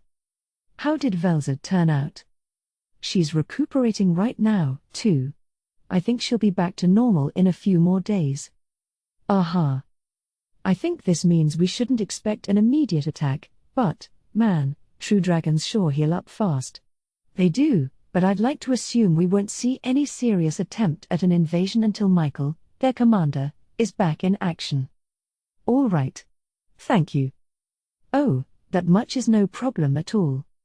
There was a lot more I wanted to ask, the enemy's numbers, for example, but let's end it there. Keeping Dino cheerful about these data leaks was the best way to retain him as a source. Sure. I'll be in contact again later. Right. Oh, I just remembered. If you could tell Ramirez I said sorry to her, I'd really appreciate it. That request came just before I cut off our chat. Nah. What? Apologize to her yourself. She's pretty worked up about it, you know. She said she's got 48 different lethal attack moves she wants to test out on you. Dude, there's no way she's got 48 of them. Like, her dropkick's about the only move she has. Hey, that's what she told me. None of my business, all right. Anyway, now you know. I thought I could sense Dino smiling. Heh. Got it. Talk to you later, then. Yep. See you. With that acknowledgement, I shut off the link. So, yeah, that's how things went. I think it turned out really well. I had also shared this conversation with my fellow demon lords, carefully omitting the part about Dino being my mole. Thanks to what he told me, I was now quite a bit more relaxed about things. There was a chance everything he said was a trap, I couldn't deny that, but it'd take someone like Seal to engineer something like that so perfectly. Being too wary would fray my nerves, which wouldn't be fun. It also played into the enemy's hands, so I ultimately decided that it was better to act natural. The same thing I thought when I heard the angels were attacking. Actually, I'm the type of person who, if something can be done tomorrow, I do it tomorrow. Whenever I got assigned summer homework, I was all gung-ho about it the first few days, promptly abandoned it, and then wrote out the whole thing the last day before school started again. What if I couldn't finish it in time? Well, I'd just go to school, tell the teacher I forgot, and get yelled at. If the teacher said to bring it in tomorrow, I'd complete it if I could, and if not, I'd break out the I lost it excuse the next day. I mean, I tried my best if I wanted to finish it ASAP, but it's important to admit when something's too tough to handle. What? I should make more of a consistent effort? Well, you see, I don't have the focus for that. So there's my philosophy: as long as you're prepared to get yelled at, things have a way of working themselves out. In other words, take responsibility for your own behavior, I suppose. But now I'm way off track. I had Dino call in each morning to report on whether Michael was awake yet. I don't think even Michael could have foreseen every possibility. He has access to the skills of anyone under his thrall, but I doubt he could read their thoughts. If that were possible, he'd have to process mounds and mounds of information all the time, and it'd become way too hard to sift through it all for useful stuff. And why would Michael bother with that if people under his control couldn't lie to him anyway? My basis for this reasoning was all Seal. Seal itself stated that it was impossible to read every single thought in someone's mind, even those you're connected to via soul corridor. You might be able to detect some in your surface psyche, but anything being pondered over deep inside your mind couldn't be accessed. If you asked the subject a question, you might be able to see the answer in their mind, and I think I was familiar with that already. I felt like people were reading my thoughts a lot, actually, something I was trying to be more careful about. Anyway, that's why I placed more than my usual trust in Dino's statements. So during these 5 months that Michael lay dormant, I was working out our preparations for the final battle. The other demon lords and I built up a system of cooperation, me working closely with all their home bases to ensure we could handle any emergencies quickly. It was mostly me doing the work, though. Forging a treaty that stated we'd come to each other's aid if possible was really significant, but having to coordinate everything myself was a huge pain. I think the proceedings from our last Walpurgis showed just how hard it was to debate matters with such a selfish group of demon lords. First, as promised, we were building permanent transport circles in the domains of each demon lord. After the council, I asked Misery to take me to the relevant domains. There I recorded the necessary coordinates to make it possible to transport in and out easily. All the others gave their permission for this, of course. Guy's Icefire Castle was the site of the recent council, so I already had those coordinates squared away. I had also been to Lune before, the holy capital of Luminus's holy empire of Lubelius, and Milim's as yet unnamed domain was also extremely familiar territory to me. Thus, I had to visit only 2 domains to scope out their coordinates, the Golden Land of El Dorado and the Holy Void of Damargania. Dagrel's domain really did look like the barren remains of a holy land. I'd have loved to tour around in depth when I had the time, but work came first. I hurried right back to Tempest, where I got ready to send off Ultima and the others. One thing I learned from our conversations was that Milim and Dagrel were not capable of transport-based travel. Ramirez, too, of course. Well, you know, I'm not good with anything like that, Dagrel admitted. Yeah, me neither, said Milim. Why sit around calculating all these complex coordinates when I could just fly right over, huh? Both valid excuses, I guess. And, yes, with teleport magic, you could only go to previously recorded locations. The skill spatial transport gave you a lot more freedom, but it still wouldn't work unless you had the coordinates for both your starting point and your destination, or at least a real accurate idea of them. You needed a firm grasp of the start and end points' relative positions to each other, so you could calculate the correct angle and distance for the jump. It might seem easy, but there's a time lag as well, and overall it's actually a pretty tricky skill to use. Milim's got a natural instinct for this kind of thing, so she didn't see why she had to do a bunch of math. She's actually very gifted at these calculations, but I guess she saw them as a pain to do. And Dagrel, well, he's more brawn than brains, and Ramirez needs no explanation. These transport circles were Guy's request, but they might prove pretty valuable going forward.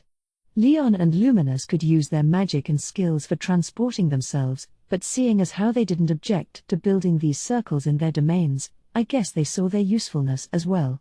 Anyone can use these, after all, including humans without much in the way of magic. In fact, one could use the magicules in the air to transport nearly 50 humans in one go, and that'd make it a lot easier for them to travel to any nations between the circles. It'd be neat to build an even bigger infrastructure later on, but efficiency would be a problem. Transporting living creatures, as I knew by now, required a very large amount of magicules. If you waited around for the magicules in the air to get replenished, I calculated that a circle would only be capable of 1 transport per week. Demon lords like us could supplant this with our own magicules, but for humans, that'd require a hell of a lot of work. Still, the potential was there. Use these to transport goods and freight, and it'd be a revolution in logistics. In fact, it threatened to make the magitrains we were developing obsolete before we even completed a rail network. Clearly, there were a lot of issues to be addressed, and I needed to compartmentalize for the time being. Taking advantage of this tech was a topic for another time. So we were constructing these transport circles, but the ones in the Demon Lord's domains were all done now. How did it work out? The first one we finished was in Tempest, Of course. I placed it in an isolated chamber of the labyrinth, for safety's sake. That way, enemies couldn't make use of it. Our next circle was put up in Damargania. I traveled there with Ultima in tow, and we had it whipped up in a jiffy. Normally I would have delegated the job to someone else, but given the situation, we couldn't afford to waste any time. Plus, Damargania was in kind of a unique location. It was home to a vast, ancient city, one ruined by the definitive battle between Guy and Milim long ago, but the repercussions from that tragedy were still there today. There were several reasons why this area was called the Barren Lands, or the Deadly Desert. The sandstorms that constantly blew around the region corroded everything they touched, and they also effectively isolated Damargania from the outside world. Chances are that when Guy and Milim's clashes of force were about to cause cataclysmic destruction, their powers were forcibly sent to another dimension to keep the fallout as light as possible. However, this force has not fully disappeared, but is still leaking out from local dimensional rifts. That is likely the cause of this sorry state of affairs. Such was Seal's analysis. It was long ago, but still affecting the land now? Freaky. Anyway, this was the kind of dangerous land Dagrul ruled over. And within Damargania was a gigantic edifice, Skyspire Tower, that honestly did seem to pierce the heavens themselves. Around it was the so-called Holy Void, a safe zone that had managed to avoid the worst of the destruction. A barrier had been erected over it since ancient times, and the outside was just as dangerous as the eternally frozen lands Guy called home. Weaker creatures would be killed by the sandstorms that stabbed at you like knives, and even stronger ones couldn't last long in this landscape without paying the ultimate price. That applied to Dagrul and his race of giants, too. Their higher-level warriors were one thing, but the weaker giants, to say nothing of the women and children, were far too vulnerable to dream of venturing outside the safe Holy Void. If that was true for giants, then for humans, the place was nothing but a death zone. And so, instead of sending out someone like Vesta's team, I did all the work personally. Of course, it mostly involved installing the magic circle itself. It was a saucer of pure magisteel, around 3 or 4 feet high and 20 or so in diameter, with the necessary magical incantations constructed by Seal and carved on top. I placed it where Dagrul specified, and that was it, really. The little details would be the job of the demons who came along with Ultima.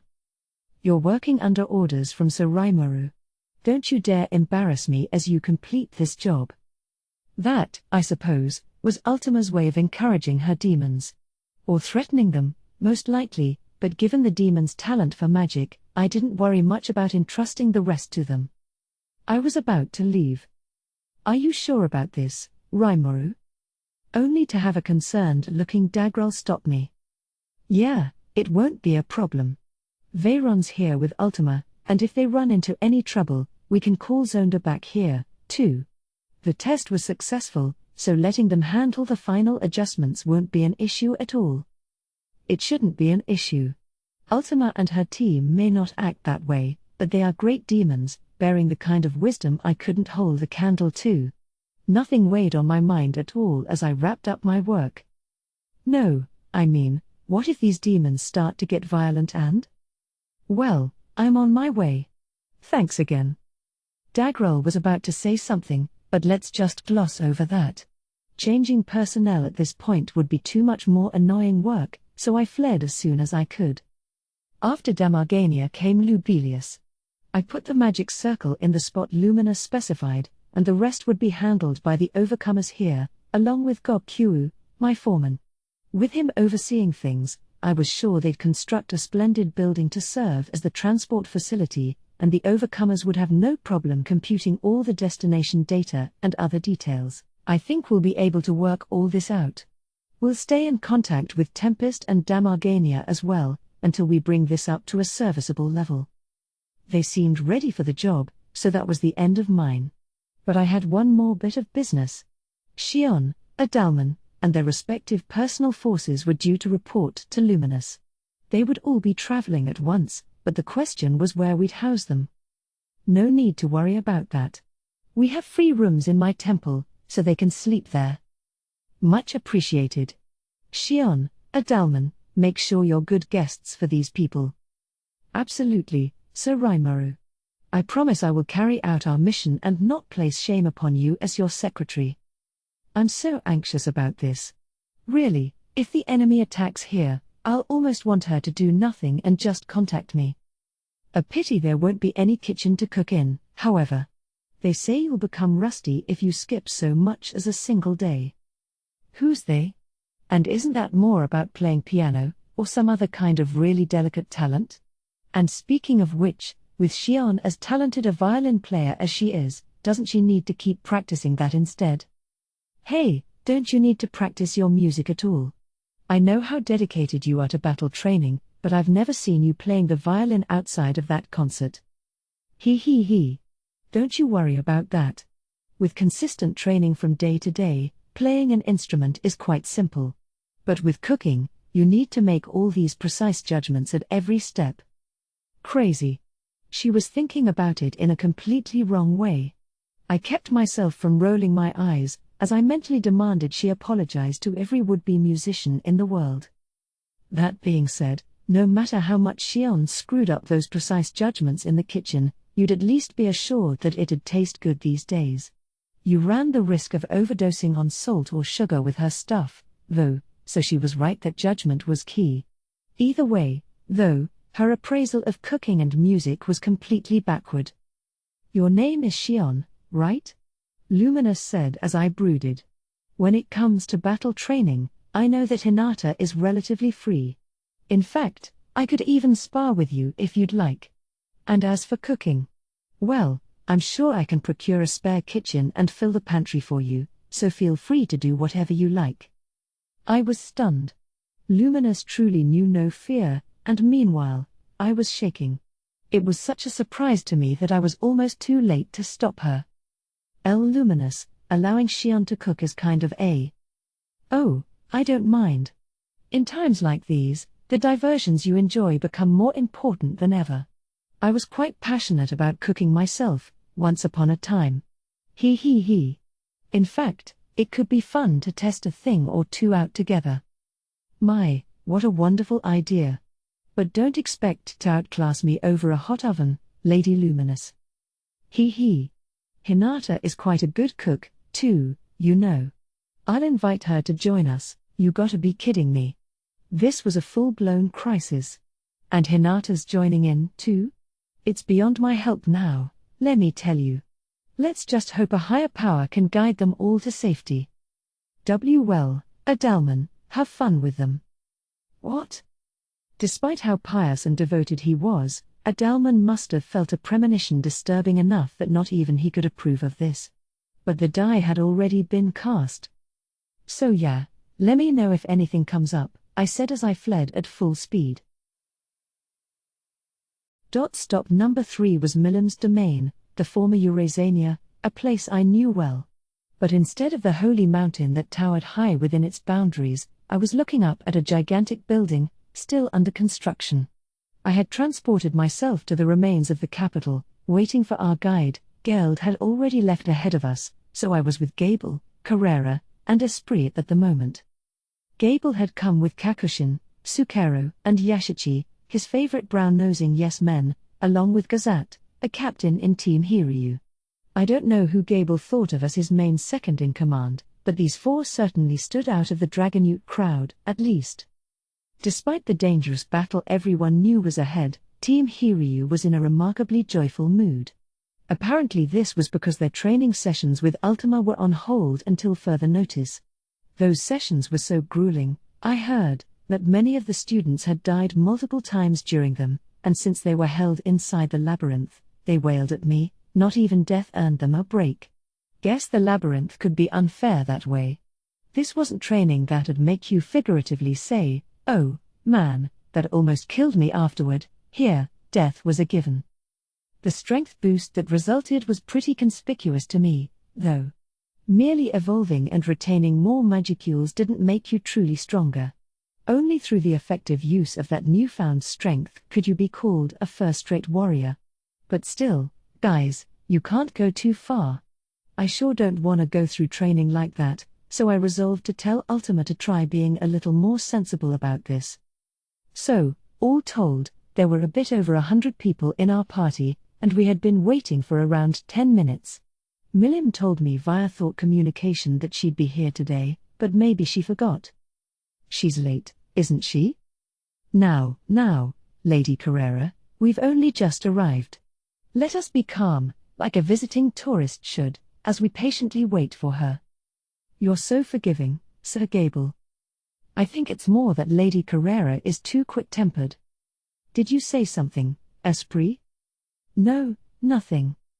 It may have only been 10 minutes, but I could understand why Carrera was peeved. Still, that's only because I used to live in Japan, where my life was scheduled down to the individual minute. In this world, that made you seem needlessly impatient.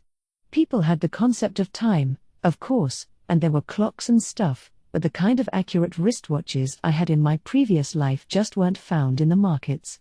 You'd see rather bulky pocket watches at times, but those were typically carried only by nobles or rich merchants. As a result, if you agreed to meet someone in the early afternoon or something similarly vague, the normal custom was to send a messenger ahead of you.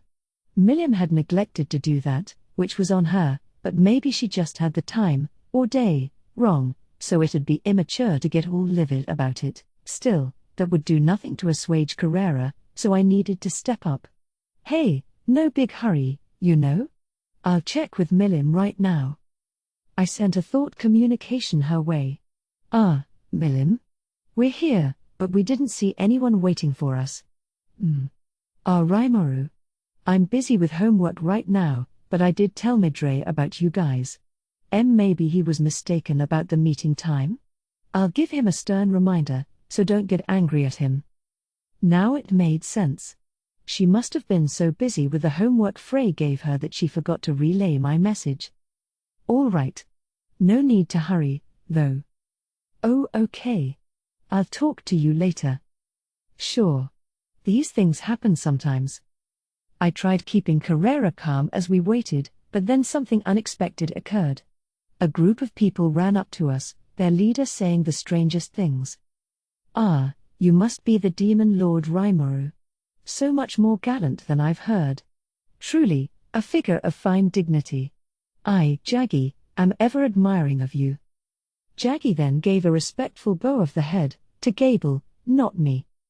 He looked like a fellow dragonute, but unlike Gable, his form was straight-up human, with 2 horns on his head.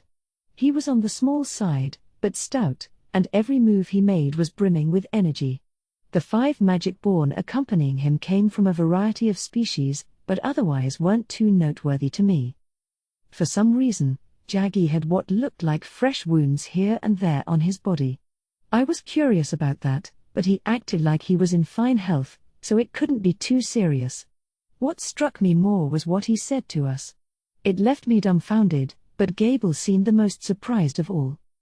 Oh, no, I am merely Rimu. Such an august sight. No, there is no need to introduce yourself to a low-level officer such as myself. For there isn't a soul anywhere in the Demon Lord Sir Rimuru's domain who would not be well aware of his name by now.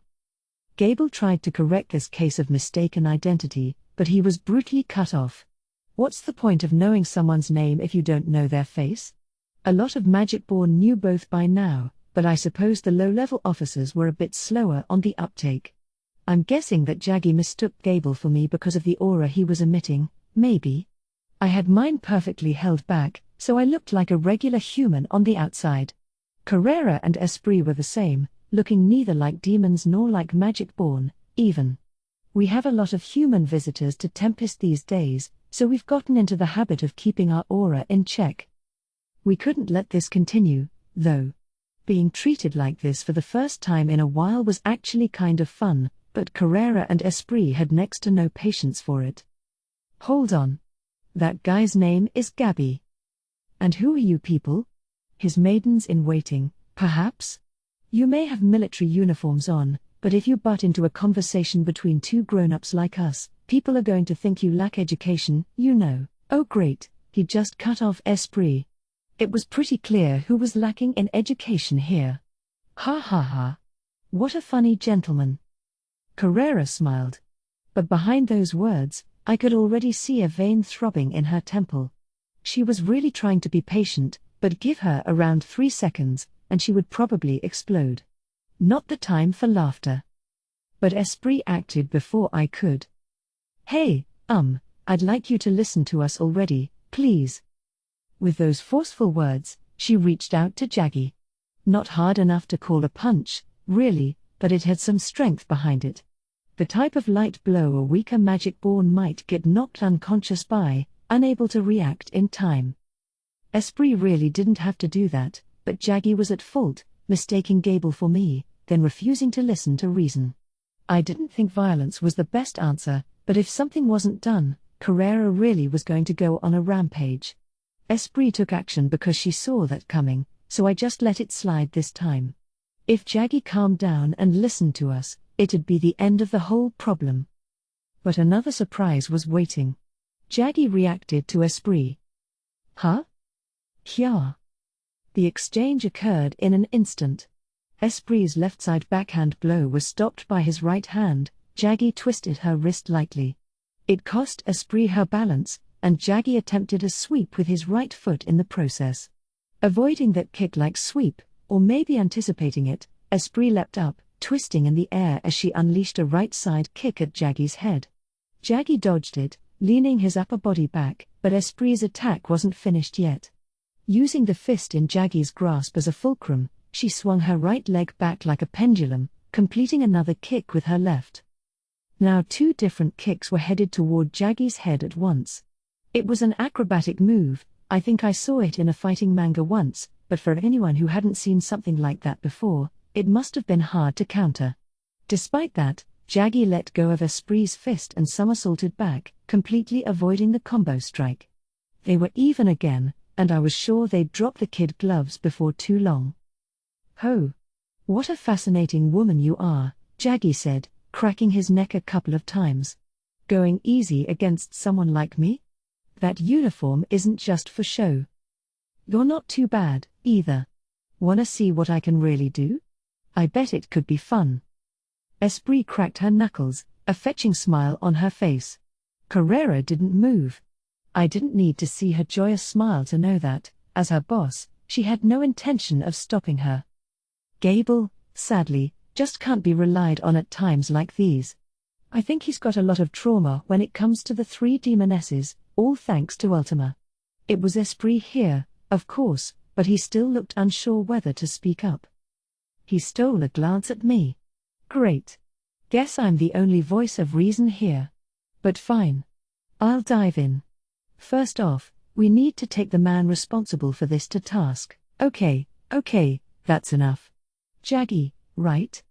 We'll never get anywhere dealing with you, so you think you could call your superior over? I stood up straight, trying to sound like a big shot. It was my attempt to act all cool, and maybe I'd give it an 8 out of 10. I waited for Jaggy's response as I sang my own praises, but... Huh? What are you doing? Don't interrupt a real man's battle. What was he talking about? It instantly set me off. But the next moment... You. Stop being rude to Sir Rimuru. Carrera's kick shot forth like a lightning bolt.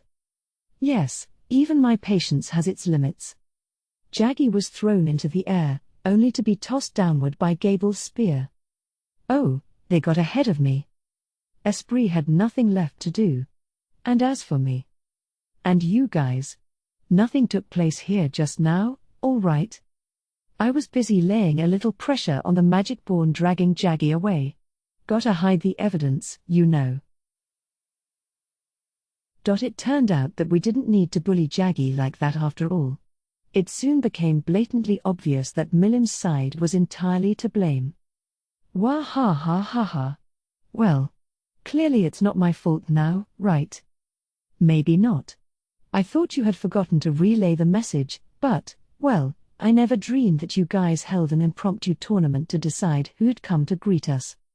The winner of that contest was Jaggy, but the real culprit here was Midray, the organizer. Why did you even do that? I asked Milim. Hey, my guys are always looking for a fight, but Midray's crew sure don't mess around, either. Frey had both hands covering her face, while Carillion was practically rolling around on the floor laughing. "But Jaggy's that strong a fighter, huh?" he asked. "Yeah," I said, "he sure is. Maybe 50-50 with Phobio." I was being honest, too. By magicule count alone he was a little behind, but going toe-to-toe with Esprit like that was an impressive bit of action. He might have also had the transformation skills of Gable, and if so, I'd rate him even higher than that. Of course, Phobio had the Animalize skill, too, so it wouldn't close the gap with him any, and if they fought for real, I'm sure Phobio would seal the win. Still, Jaggy was definitely a top talent. There really were a bunch of strong dudes in the Dragon Faithful, Midray included. They didn't rely purely on strength, they knew how to adapt their talents for the situation. All great assets in battle. Too bad they're all a bunch of muscle-bound clods. That was the cruel reality of it. I could not begin to apologize to you. This is all the result of my careless management. Midray bowed his head low. Given the influence I imagined he held over Jaggy, I wouldn't hesitate to lay most of the blame on him. And, Lady Carrera? I, Sir Gable, and everyone else here look forward to your assistance in our domain. Good thing Frey's around to help. Carillion may be a mighty king, but he became that in no small part because he loves bashing heads in battle.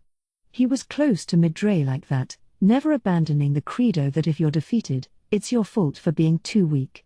In this case, well, I guess we're lucky that we happen to be the stronger side. If we weren't, I doubt our talks would have gone this well. All right, Carrera. Wanna test each other out a little? See? There goes Carillion again. Ho! That's the spirit. Tell me how easy you want me to go first. Carrera's that ready to join them? Whoa, whoa. It's all right, my lord. Sir Carillion has completed his evolution, has he not? It's only natural that he'd want to see how much stronger he's become. Look, that might be true, but we're not in the labyrinth, okay?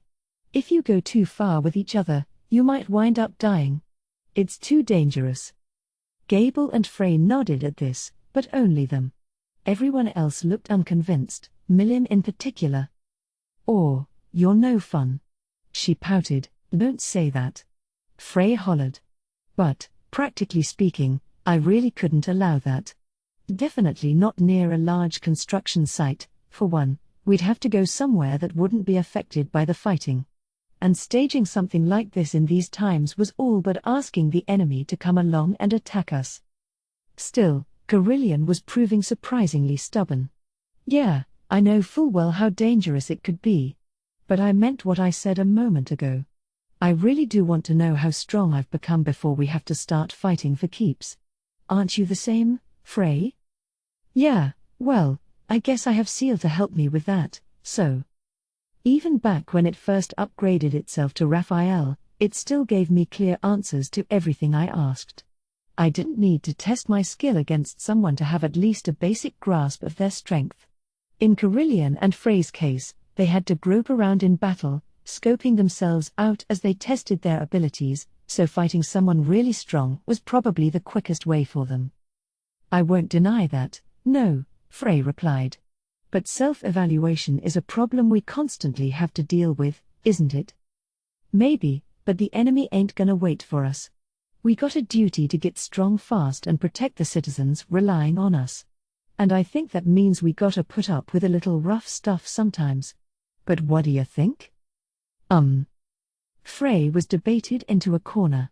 Bringing up her duty as a ruler was hard to refute.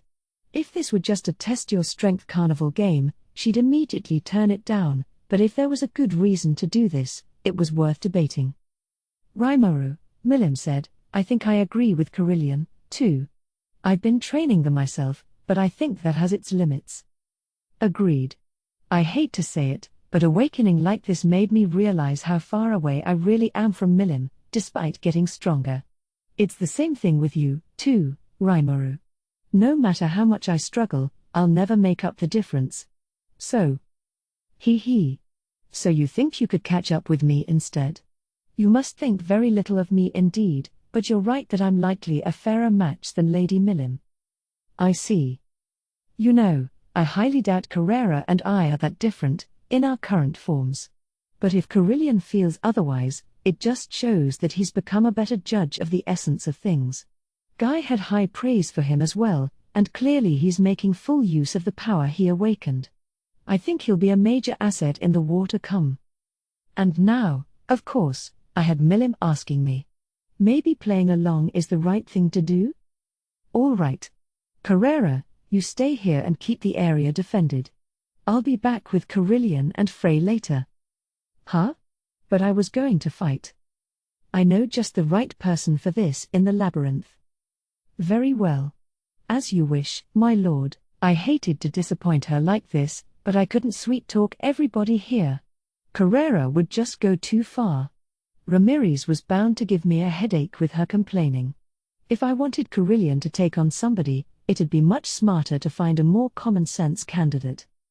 Yes, Carillion could be paired with Benimaru. Him or Zijin. And I think someone like Kumara would work with Frey. But we'll work out the details back home. I'll be contacted if anything comes up, so we can transport everyone back as needed. Sorry to make you put up with my selfish request. Nah, it's fine, Carillion. I sided with you, so I want to help you, is all. You okay with that, too, Frey? Yes, of course. I appreciate it, in fact. There's no reason to turn you down.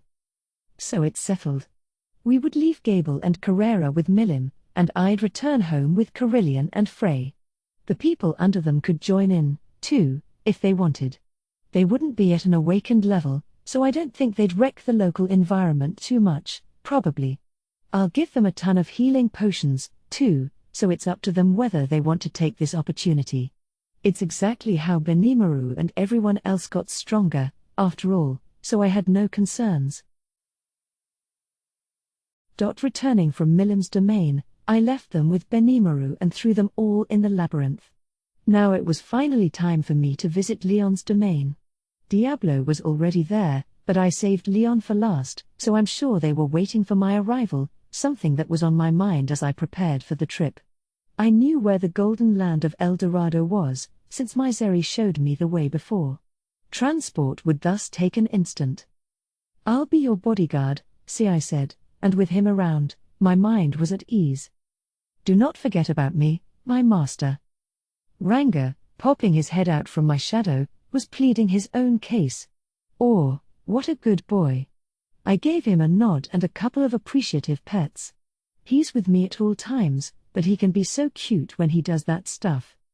Something about this trip made me pretty reluctant to go, but I was already in contact with them. It's always best to take care of the annoying work first, so I slowly lifted myself up. Well, shall we? I muttered. Then, with Shuna, Rigard, and the rest seeing me off, I activated the transport. Leon's domain was a small continent in itself. Small, yes, but continent was the only word for it. Maybe a tad bigger than Australia. It featured a remarkably vast plain, the towns in it laid out in neat grid patterns. Before Leon and his forces moved in, there was a lot more natural beauty, forests, plains, rivers, mountain ranges. All of this was magically rearranged by force, optimized to maximize output, and these were the results. That's what the golden land of El Dorado was, a kind of man-made metropolis, created with an eye toward maximizing its harmony with nature. Whoa! This is amazing. Arlos the Silver Knight, who greeted me when I arrived, smiled at my muttered observation. Ha ha ha. It's an honor to hear that. I'm sure it would delight Sir Leon as well. The last time I met Arlos, he had the visor all the way down on his helm. This time, his face was exposed. He was so beautiful, you could almost mistake him for a woman, although not as much as Leon. His attractive silver hair flowed down his back, but between the thickness of his neck and the size of his Adam's apple, he was pretty clearly male. He was also Leon's second in command and the head of his domain's magic knights. The strongest among that crew was reportedly Claude the Black Knight and another man I've met before, but Arlos was no pushover, either. He could shoot magic in rapid-fire fashion with no casting time, pulling off transport magic as naturally as snapping his fingers.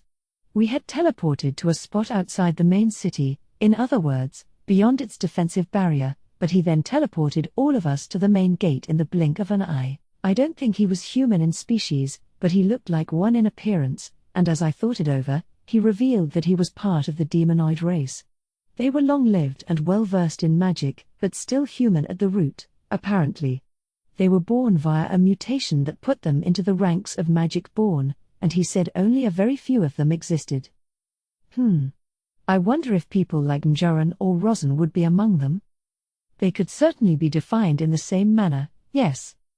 I thought so. But then, magic-born came in all shapes and sizes, so trying to strictly classify them almost wasn't worth it. Personally, I didn't see the issue with calling any human who got magic-bornified a demonoid. Regardless, my eyes were now turned toward the city beyond the main gate. It was more wondrous than I expected, these beautiful buildings, shining like gold as they lined the streets.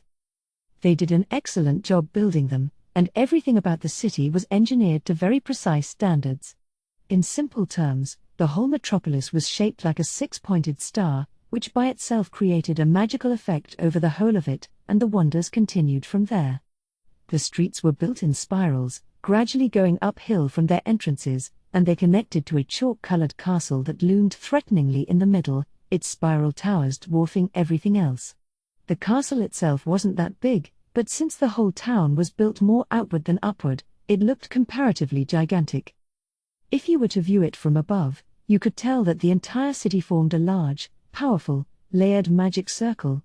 To those without this kind of overhead perspective, that magic circle would never be noticed, and even with it, you had to pay attention. That's how ingenious, and how exquisite, this design was. I've been following a lot of my own passions when developing my city, but I didn't think to incorporate a magic circle into the design. What a great idea! For the first time in a while, I felt so frustrated about not coming up with it first. As an ex-member of the construction industry, seeing such a minutely designed city did a lot to prod my sense of pride. I know I had a wonderful city going back home, but I wasn't in a position to place functionality first with everything like this. Ramirez's labyrinth solved all my defense problems, but that was the result of several strokes of good luck at once. But here's a design that harnesses the citizens' magic power to keep their defense running, and they actually made it work. So this entire city produces the same effect as a large, powerful magic circle, huh? Amazing, is all I can say. I kind of felt like I'd been outfoxed, so I had to be honest in my praise. Oh, you could tell. Arlo said with a smile. Does it have the effect of search enemy and counterattack, maybe? It's so much huger in scope than regular magic, I'm sure it does an incredible job. Having a single magic circle evoke two different effects required a very careful arrangement by itself. Here, they made it work with something the size of a city, drawing the needed incantations with buildings to cast tactical level magic that ran day and night. I couldn't even fathom how amazing it was. Anyone who snuck in without permission would be spotted at once, and any magic attack from the outside would bounce right off the barrier. Even a legion magic crafted for attacking cities would fizzle out, I bet. Ha ha ha. Well spotted. You could tell that much at a single glance? There's no point hiding it from you, of course, so I'll say that yes, you're correct. This city generates its own foolproof magical defense. Arlo sounded proud of it, too, going on and on saying stuff like, having this barrier in place protects us from even the most insidious of demons, the kind that'd fire nuclear magic at us, but I didn't ask him any in-depth questions, because I figured it'd make me look bad. His brag reminded me of a certain blonde, high school teen-like demon I knew, but I'm sure that was just a coincidence. So, putting my theoretical weapons together, I attempted to butter Arlo's up. I'm sure it took so much time and money to obtain even one of those effects, right? But you've perfectly nailed two of them, all while calculating how to further develop this city and its features. Precisely. It was a terribly difficult ordeal, but we succeeded, thanks to our trust in Sir Leon. Well, count me impressed. Tackling something like that'd be a godsend if it actually worked, but you really did it, you know? Ha ha ha. Thank you very much. I didn't expect you to be so complimentary. It was Sir Leon who first conceived this city, so I'm sure he would love to hear that. Oh, no way. Leon designed all this? He really is a genius, huh? Here I thought he was this silent, creepy demon lord with a weird obsession for Chloe, but maybe I needed to see him in a new light. This cityscape really was beautiful, a reality I had to accept. The excitement was winning over the frustration in my mind. CI was observing the city as well, looking just as impressed, and I don't think he's that gifted in magic, but he was eagerly pricking up his ears, greedily searching for anything potentially useful. It'd be hard to invade from the air as well, I suppose. The only way in would be from underground. Oops. I was wrong. He was thinking of ways to attack this city, huh? Which, yeah, I guess that's important. We're friends for now, but we might wind up being enemies sometime later. Either way, this fusion of magic and urban planning was absolutely astounding. I'd love to implement parts of this in my own nation, but this wasn't anything I could readily copy. Our capital city of Rimuru was in pretty much a complete state, so to speak, and I wasn't gonna bulldoze it and start over. Something to think about for the future, then. If I have the chance to build more cities, maybe that's when we can try that idea out. Now I've got something fun to look forward to when I return home. Maybe it'd be a huge boondoggle, but I'd love to try designing my own magical city sometime. Walking past the main gate's entryway, we proceeded up a spiraling glass hallway. The city was just as pretty on the inside. A waterfall was robustly flowing off a man-made cliff in the distance, running down the canals spread across the cityscape and providing the most charming views from any angle. We pressed on for about 10 minutes, me taking in the views as I walked, and then we reached a night-guarded area where normal citizens were forbidden. Beyond this door is a magic circle connected to the front of the palace. Arlos guided us in, and after we leapt through the circle, we found none other than the demon lord Leon Cromwell, leader of El Dorado, on the other side. He was dressed a lot more casually than I expected, jeans and a white shirt, but it looked fine on him. He's the kind of heartthrob who'd look good in anything, I guess. Arms crossed as he leaned against a column, he almost looked like a living piece of art. But once he opened his mouth, the effect was shattered. Faye. No Chloe, huh? His mind really was stuffed with nothing but visions of her, huh? It annoyed me a little.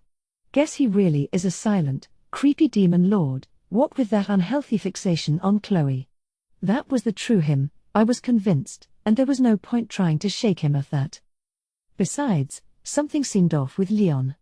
I thought Arlos was a pretty boy, but his good looks paled compared to Leon's. He was just as vexingly handsome as always, but he seemed pretty downtrodden at the moment. Of course not. But what's up with you? You look pretty worn out. Don't even start with me. You're the one who sent over the cause of it. Ah. That was all I needed to know, yeah. He must be annoying him to no end. Did Diablo do something? Kind of. For just a moment there, we were staring at each other like a Wild West standoff. Leon seemed ready to say something else, but bottled up the words and just nodded at me. It felt so heavy, the oppressive weight of the air around us.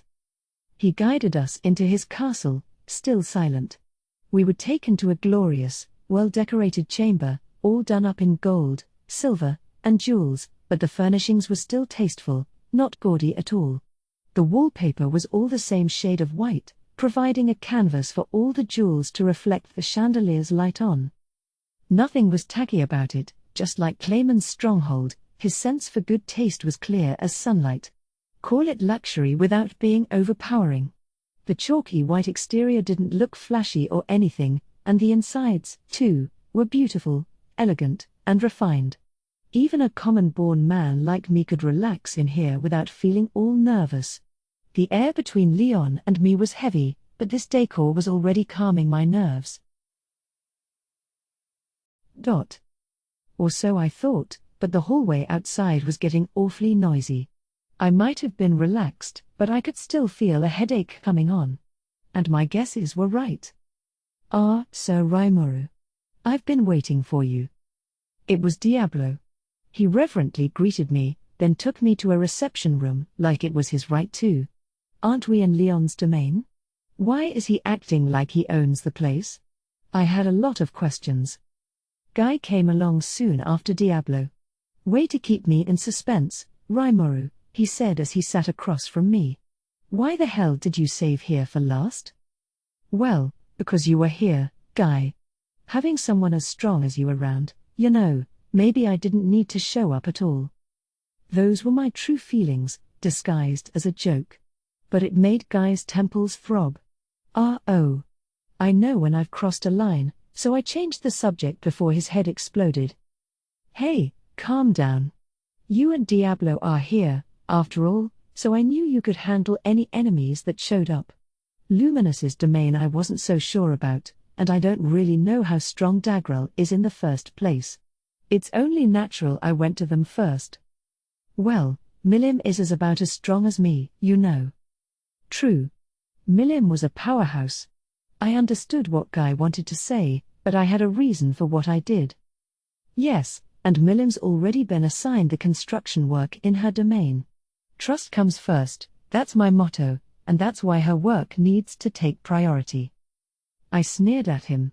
Milim was a valued friend of mine, despite it all, someone who'd helped me out a lot. It's on me to repay that favor, and in terms of who I care about more, her or Guy. Well, it's not even close. She can be a real pain to me sometimes, but I'm sure the opposite's true, too. PFFT. Fine. How were the other demon lords looking? One thing I like about Guy is that he's able to take his losses and move on really fast. Despite his annoyance at being put off until the end, he still knew what the right call was, which relieved me. Well, we've built transport magic circles in each of the domains now. They still need to be fine-tuned, but even now, we can activate them all in case of emergency. I opened up my stomach a little to reveal one of the magisteel saucers I had put in place. They were so big, I didn't want to whip out the whole thing in there. Just give me the coordinates you want, and I'll install one over here, too. All right. I'll guide you to the spot later. Now Leon was sticking his head into the conversation. Okay, he owns this castle and all, so he has the right to. He puts up such a big attitude, and I can't help but be fooled sometimes. I'm glad that we have an emergency system in place when we need it. So all that remains is to wait for the enemy to attack us? More or less. I'm planning to handle some more post-war cleanup in the Eastern Empire in the meantime. That, and strengthen our ties with the Western nations, even though we can hardly expect any human army to play a factor in this war. Sure. Like disaster drills, for example. I want to do my best to help them evacuate, so we don't go wiping out civilizations with this war. I was pretty certain the residents of Rimuru, capital of Tempest, would survive just fine. Any other nation, though. Well, it was hard to estimate what the damage would be. So I was in the middle of setting up a network of shelters to evacuate to, via our Reg enterprise. Mjolmal was putting a lot of effort into that. I felt like I was piling too much work on his desk, so once things chilled out a bit, I planned to give him a nice little reward. By the way, I was once fairly sure that Michael required the citizens of the Empire, and their faith in him, in order for his skills to work. Better to assume that wasn't an absolute must, though. I kind of suggested to him that I wouldn't be afraid to kill off all his citizens, so I'm sure Michael is taking measures against that, something you could say I induced him to do. But either way, we can't be sure until battle begins. Sounds like you're a busy demon lord, too. Guy looked exasperated with me. But I was busy. I'd gone through a lot of trouble to establish links with human society, and keeping those links safe was top priority for our nation. Having Michael's force break them down would be like stomping all over that work, and I wasn't about to put up with that. Leon seemed just as astonished. So focus not just on your own nation, but others as well. You're even more of a pushover than I thought. Do you think you can grow an infinite number of arms to handle all this work? He has a point. I don't think I'm omnipotent or anything, But I'm also sick of losing stuff because I failed to act. I just don't want to have any regrets later, you know? I want to do everything that I can, and if it doesn't work out, at least I'll know when to give up. Of course, if it came to that, I probably wouldn't give up anyway. And I'd have tons of regrets, too. But I was striving so hard because I wanted to avoid that. Until a grim future was truly unavoidable, I wanted to puff my chest out and live as proudly as possible. There's no way I could fool myself into doing anything else. Well, I'm full of nothing but regret. Perhaps that's why that girl chose you over me. Chloe again? Something about the tone of Leon's voice indicated I shouldn't be ignoring this. I know he's done some pretty crazy things in his past, maybe this is his warning to be careful, lest I turn out like him. For now, though, I decided to laugh off his concern. Well, unlike you, I'm not into little girls, cute little sister types. I'm a normal person who knows when he's being a bother to others, so no worries about any of that. Do you want to die? Out of nowhere, the situation got explosive. Our debate continued until an exasperated guy finally stepped in. You know, I thought you coming over would improve things a little. Boy, was I wrong. Guy seemed oddly tired as he griped at me. I don't know what he was expecting, really. Perhaps now would be a good time to settle the score for good? And luckily, Misery has gotten used to building damage-reducing barriers as of late. Is Diablo asking me to duke it out with Leon? Look, we're both demon lords, okay? We can't be that reckless, I said. No need to worry, Sir Rimuru. I would gladly take him on. You wouldn't need to lift a finger. Diablo narrowed his eyes at Leon, like a predator stalking its prey. He might have actually been serious about this. I really couldn't guess who would win, and I'd be lying if I claimed not to be interested. But, in many ways, giving my okay would be out of the question. I'm saying that the damage would be enormous. I told you that your job was to protect Leon, didn't I? And you want to fight him instead? Why are we even here, then, huh? Diablo slumped down, looking disappointed as I lectured him. He didn't appear too regretful, but he seemed willing to drop this subject. I'll take it. Chew him out some more for me, Rimuru. He just never learns his lesson. He was trying to antagonize me just yesterday, the bastard. I went easy on him, but we still destroyed a training arena. Don't whine at me about that. I can't really say who's at fault unless I know what caused this argument. And besides... Wait. You and Diablo fought each other? Yeah. I've been bored lately, so we had a little exercise. Ridiculous. So Diablo fought Guy, and the way Diablo put it, it was painful beyond description. Good thing this happened yesterday, at least, not today. I looked over at Leon. He sighed, looking beyond displeased.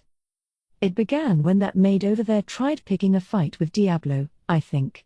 She got annihilated by him, but she made all these excuses and fled the scene. His eyes were pointed at Rain. Surely you're joking. I didn't make a single excuse, and for that matter, I didn't lose. So she's not denying the picking a fight with him part. Great. There is no value to your subjective opinions. Leon had no interest in Rain's shameless defense. Then Diablo picked up the baton.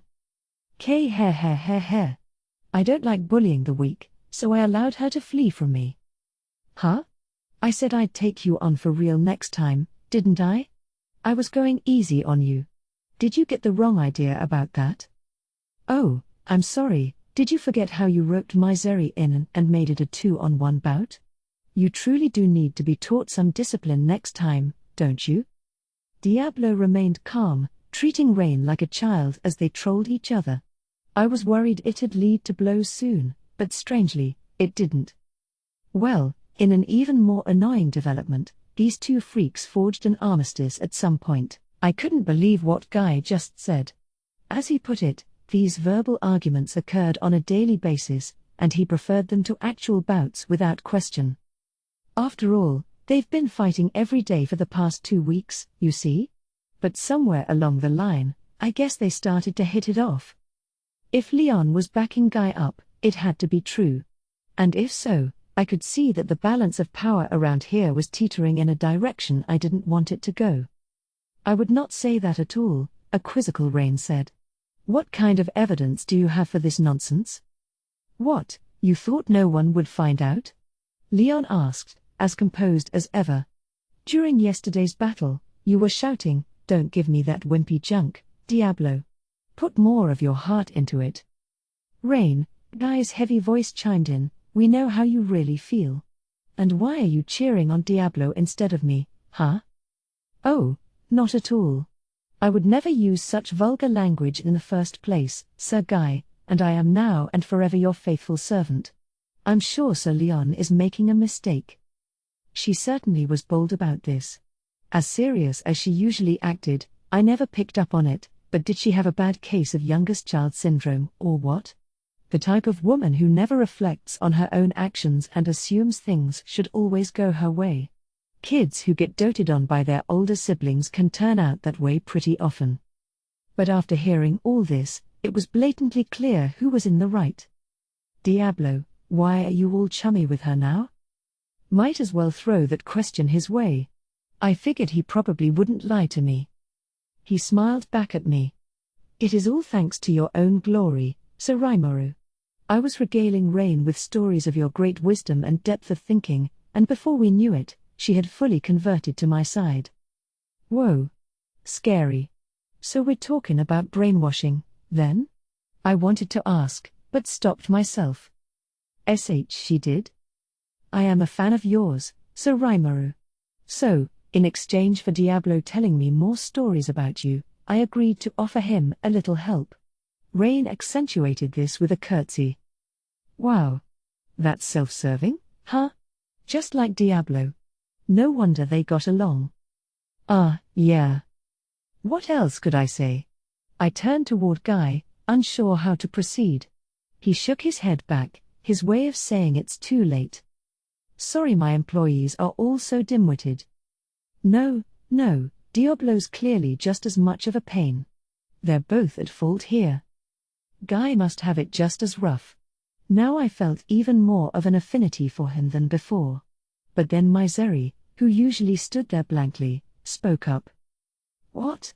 Wait, are you treating me as a dimwit as well for everything Rain constantly does? Sounds like the truth has dawned on her. I won't say it out loud, but I think that's correct, yeah. But an outsider like me butting in wouldn't achieve much of anything, so I pretended not to hear her pleading. So, after some more chit-chat, we were led to a hidden enclave behind the palace's throne room and audience chamber. There, I installed our transport magic circle. It weighed several dozen tons, so once it was in place, moving it again would take a lot of work. Speaking of work, mine was done here, and I took my leave soon after. I could tell Leon desperately wanted me to take Diablo and Rain away, but that would surely damage our war footing. Even if it didn't, no way was I gonna take 'em back. Leon would just have to be patient. Then, right as I departed, "And please, take care of Chloe for me." Leon emphasized his words. "Sure thing." I nodded back. He didn't need to say it, but my affirmation must have been convincing enough, because he let me go pretty readily. I expected him to be pushier about all that, so it was kind of unexpected, not that I'd tell him. In normal circumstances, he's really a pretty cool guy. And he revealed a very surprising truth to me. Leon and I actually share the same hobby. No, not his thing for underage girls. It turns out Leon's dream was to be an architect. No wonder he had so much aesthetic sense, huh? He let me in on that factoid as I praised his city and palace in our conversation, and I could certainly believe it. He's got a great head for it, and I told him as much. He's a smug bastard, yes, but deep down, he's really a nice guy. That was my new estimation of the Demon Lord Leon. So, after forging a much improved relationship, I completed my successful journey to El Dorado. Even after returning from Leon's domain, I kept making foreign visits.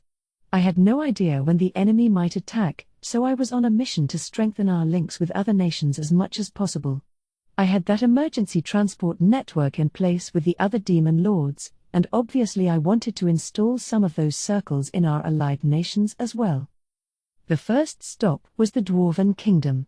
Carrera's demon servant Ajira was currently deployed over there, and I was told he was busy training with Garzel, their king.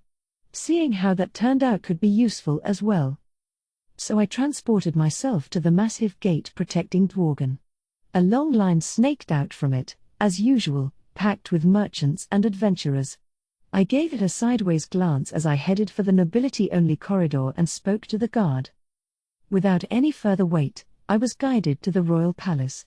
I felt like such a huge, powerful figure, getting this kind of treatment, which perhaps shows how unnoble I still am. I knew I was in way over my head when it came to this stuff, so I was careful not to openly sneer at anyone in public, at least. Garzel was there to greet me. "I've been expecting you, Rimuru." And Ajira was with him, of course, offering an exaggerated bow. "It pleases me immensely to see you in good health, my lord." It was like he just walked out of a historical samurai drama, and he pulled it off, too. And also, much to my surprise, it turns out Ajira was the reincarnation of Hakuro's grandfather. I was pretty shocked when Carrera told me, but, taking an impartial look at him, all his mannerisms were exactly the same. I had wanted to speak with him, as I recalled, but never quite found the opportunity. Maybe we could find some time afterward to sit and chat. I thought over all of this as I returned his greeting. "Great to see you again, King Garzel. Glad you're well. And you too, Ajira." "Ha ha ha. You're still far too formal with me, you know. Like I always tell you, just Garzel is perfectly fine." "Yeah, I meant to do that, but seeing you in your palace like this gets me nervous. Kinda reminds me of the trial I had here. I know it's petty. I couldn't shake that non-nobility thinking fully, but I think it's endearing, sort of. I dunno. It'd be weird if I didn't get all nervous around authority figures." Vaughn and Dolph watched us, not all that interested. CI was the same way. It was Ajira who finally butted in. "In my humble opinion, my lord, I would wish for you to act just as you please, although Lady Carrera would no doubt upbraid me for it. You are both the leaders of allied nations. Simply be your normal, dignified selves. No need to artificially distance yourself from King Garzel." "Yeah, I know that, but, of course I understood what he meant, but I was a humble salaryman until a few years ago. Unless I'm angry, or focused, or involved in something so huge that I can't think about anything else, I can't help but revert back to my normal self." "It's fine, Rimuru. I understand how you feel. Besides, I, for one, find myself fretting under the gaze of the Heavenly Emperor Elmesia when I see her." "Wow, even you have someone like that, King Garzel? However, you speak completely casually with the Heavenly Emperor, do you not? Someone I have untold trouble with. And I just don't understand how you do it." "Fair point. And I really had no way to counter that. Garzel wants me to be just as casual with him, and I promised that I'd try my best at it. It's just, you know, I can't help but respect people I think I can truly rely on. It's something embedded deep in my personality, so it's not the easiest thing to fix. But I can act the way I'm supposed to sometimes, depending on the time and situation. It's not that big of a problem, is it?" "It is, you fool. It is precisely those sorts of situations where your natural habits come out on you. You need to evaluate how you speak and act on a regular basis, so you won't trip up in the most important of times." Another good lesson from him. He did tend to lecture me a lot, which only encouraged a return to my normal attitude even more. Sometimes Elmesia says the same things to me, but she can turn it on and off like a switch. Maybe she adjusts her own approach so Molly and I can talk with her more easily, or maybe I'm just overthinking it. Anyway, Garzel's advice was something to address in the future. I wanted to make sure I didn't forget it. Now we were in a less stuffy reception room, drinks in hand, as we discussed recent events. This was my main objective here, comparing notes and seeing where we stood. Could this great war be avoided, do you think? Gazelle asked me. I am reluctant to say it, but it seems doubtful to me. The other demon lords and I are working on a transport network of magic circles, in order to ease travel between our domains in an emergency. It's just one crisis after the other, isn't it? To be honest with you, I thought all was lost when Lady Veilgrind was captured. Now that she's back on our side, I don't think this. Michael, was it? I don't see him as anyone to be that perturbed about. Well, not to toot my own horn, but Tempest's forces now outclassed the Empire's at its peak. We also had the other demon lords, along with Veilgrind and Veldora, so I suppose Gazelle couldn't see any possible way we'd lose. But that was wishful thinking. No, I mean, that's how strong this foe is. In terms of its power alone, not even the Empire compares to its size. I understand that. I'm not underestimating this foe at all. The opposite, actually. The opposite? Indeed. I'm half resigned to our fate by now. All the struggling in the world won't help us at all, this time. Oh, right. I suppose he was right. If Velzard targeted Dworgen, not even a nation this powerful could win. That one individual was just too strong. I could see why he was so ready to throw in the towel. Of course, we won't go down that easily. I'm ready to retaliate, in the worst case. He sounded ready for it, all but howling for blood. His resolve for that, at least, was the real thing. The way that he refused to flee in the face of Veilgrind shows he was willing to fight a hopeless battle if need be. I was glad to see that. Well, I said, if you know you can't win, there are still necessary measures to take, aren't there? The quality of our foes, not the quantity, was scary. And Velzard being among them was the worst thing of all. It basically rendered Veldora worthless. When it came to people who could decently take on Velzard, Guy and Veilgrind were about it. Me? I'd run. I wanted to avoid that fight at all costs. Well, if we're talking two true dragons locked in battle, that's a natural disaster right there. An honest-to-goodness battle between gods. It'll sure feel that way, yeah. But we can't escape it, either. Have you figured out a way to win? Nope. But I'm taking every measure I can to improve our chances. Heh. Oh, look at you. Gazelle nodded as he chuckled. To be frank, I really had no idea until we tried, but if it looked hopeless, we needed to secure a means of escape. I was trying to act all cool, but without a full analysis of the enemy's force, there was no point debating over whether we could win or not. All we could do was figure out what to do if our prospects started to dim. So I want your help. Very well. Just say the word. I'll lend you what help I can. Gazelle readily agreed to my request. At once, I asked him to install a transport magic circle in his kingdom. There was already one for personal use here in Dworgen, but cargo transport was another urgent need. I'm impressed you refined so much magisteel to such a level of purity. I cheated a little with my skills, I admitted. Normally, I'd want to wait until we had the right engineers trained for the job, but the enemy won't wait that long. I assumed as much. We'll handle the details for you. Thank you, I said with a nod, and with that, I had the magic circle installed in Gazelle's designated spot at once. With my main goal complete, we settled down to chit-chat. So how's the training going? Well, I have to hand it to Ajira, grandfather to Master Hakoro the Sword Ogre, and founder of the Crestwater style. I certainly have a long way to go with my own sword, as I learned rather quickly. There is no need for such modesty, King Gazelle, Ajira said. You have already earned the hidden art 5 bloom stab, and you are aiming for even loftier heights, are you not? In the Crestwater style, anything on the level of 5 bloom stab or higher was called a hidden art. These included pomegranate, 6 bloom slash, a high-speed blunt slash not meant to kill, and willow, 7 bloom sweep, a sword move that softly parried the enemy's attack. There were others, slashes, stabs, and the most hidden art of all was the multi-layered blossom flash. It was meant to stay within the Crestwater family, but apparently Ajira was intent on teaching it to Gazelle. Hakuro told me that his grandfather showed him the multi-layered blossom flash once. Yes, I did. This was before my reincarnation, so my memory is hazy, but I vaguely recall demonstrating it to him once. If he could recreate it and show it to me, I said, he would truly be a genius. And not to boast of my own grandson, but I am no longer the Byakuya Akari that I was at the time. I offer nothing but praise to the leaders of the monster nation. Ajira looked a tad ashamed, but also fiercely proud. Oh, certainly. Hakuro's my own master as well.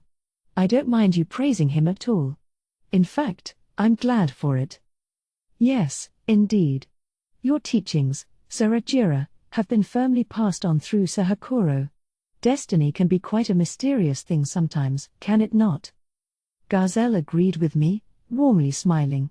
Ajira, seeing this, nodded back, filled with emotion.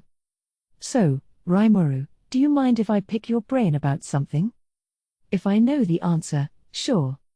Good. I know I asked about this before, but I have a question about ultimate skills. Do you think, if I continued to polish my sword skills, I could ever defeat someone bearing such a skill? Way to cut right to the point. The answer was yes, it's possible, but only in the right circumstances. It'd be a real tough shot, but there was a non-zero chance. According to what I've been taught, an ultimate skill can be counteracted only by another ultimate skill. It's best to assume that a unique skill won't cut it. I see. But if the conditions work out just right, I think you might be able to work it out. Oh? And those conditions are? For example, there was Yuki Kagurazuka's anti-skill, a super unique one that suppressed my skills. Very dangerous.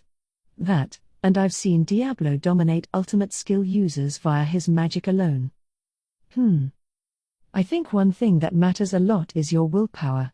A spiritual life form lives off nothing but its own willpower, and it looks like they can hold their own against ultimates even if they don't have one. It's a theory, but it's pretty likely to be correct. I remained non-committal, but Seal was of the same opinion, so I was fairly certain of it. Which meant the key to it all was. So I'd need to raise the power of my will until it's at the level of a spiritual life form's? Something beyond the path of the sword? Well, I think there's a much quicker way. What? It looks like if a god-class weapon accepts you as its master, that makes you something on the level of a spiritual life form. That was the answer. There was also the cheat method of granting someone else the right skills, but absolute power corrupts absolutely, and all that. Or was it greed? Maybe I'm drifting away from the original saying, but I think I'm getting the point across. You can't fully access powers that are far beyond your capability. That's why I didn't grant all my skills to everyone in my force. I certainly won't do that for Gazelle, either. He'd need to earn them himself. Of course, I can't grant skills to anyone whose soul I'm not connected to in the first place. I helped Rain and Misery awaken, yes, but that's a different story. For this situation, obtaining a god-class weapon was the optimal solution, I think. But you didn't get to be a god-class weapon by being easy to obtain. I had Hinata's Holy Spirit armor analyzed well enough that I was working to mass-produce it, but no matter how hard we tried, the results would maybe be legend class at best. Wearing it would grant you powers on the level of a saint, but that wouldn't be enough to fend off an ultimate skill. God class, eh? Gazelle looked at his sword. It was a famed one, well used. Probably legend class, and on the high end of that, too. But there were untold numbers of nicks and scratches on its blade. You see before you the results of me clashing blades with Kondo. It was a tremendous fortune that it didn't simply break, but this sword's usable life has come to an end. True enough. This must have been a dwarven treasure, passed down across generations of rulers.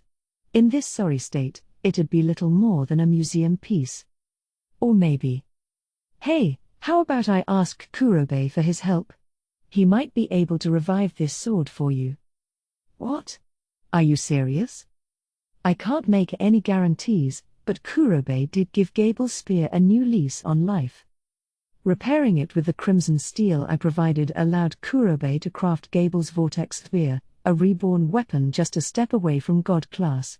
If he kept using it in battle, we believed it'd evolve to the god level in time. And I did have some spare crimson steel left.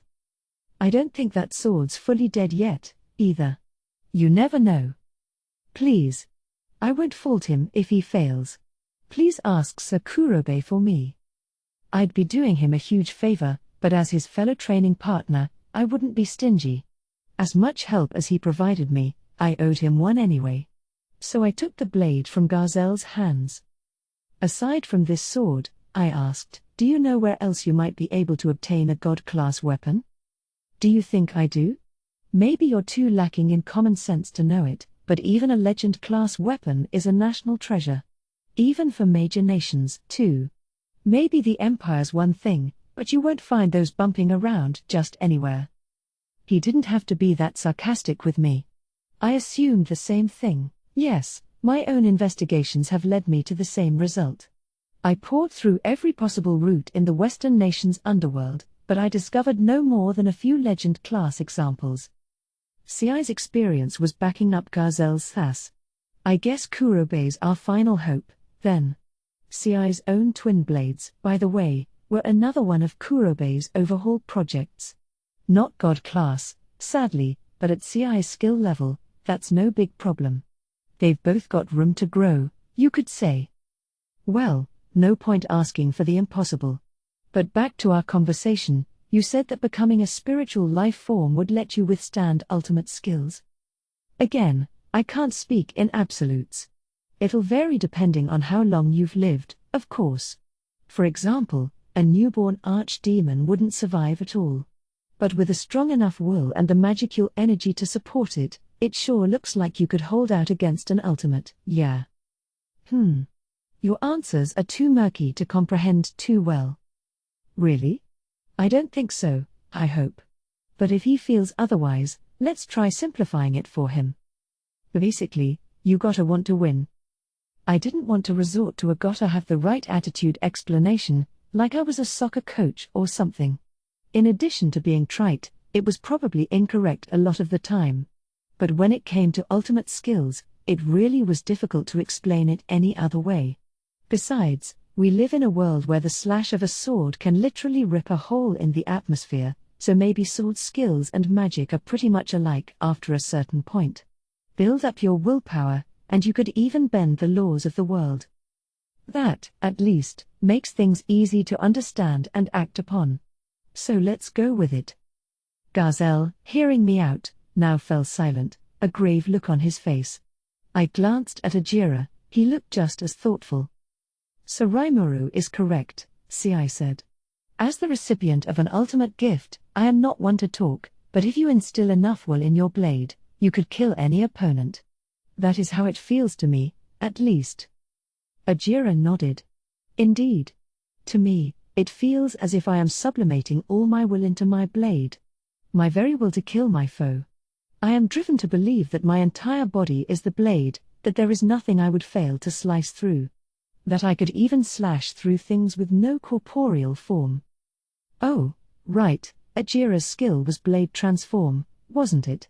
Comparing existence points alone, Ajira's transformed sword wouldn't be quite god class, but its cutting edge gave Ajira the winning advantage. A god class weapon is said to have a will of its own, but not even it could outclass the will of the right person. Then Ranga popped out from my shadow to join the conversation. It works slightly differently with me. When I was asleep in my master's shadow, I felt like I suddenly heard a strange, unfamiliar voice. And then Hasta, Lord of Starwind, flashed before my eyes. But I believe it took form like that because of my constant wish to help my master. He accentuated his point with a few self-content pants. I guess he's gotten proficient enough that he could take only half his body out of the shadow now, leaving his hindquarters hidden, but he was probably wagging his tail at full speed. So cute. I used to be a cat person, but I'm really leaning toward dogs lately, and I'm sure Ranga is a lot of the reason for that. Regardless, Ci, Ajira, and Ranga provided a few key examples for my point.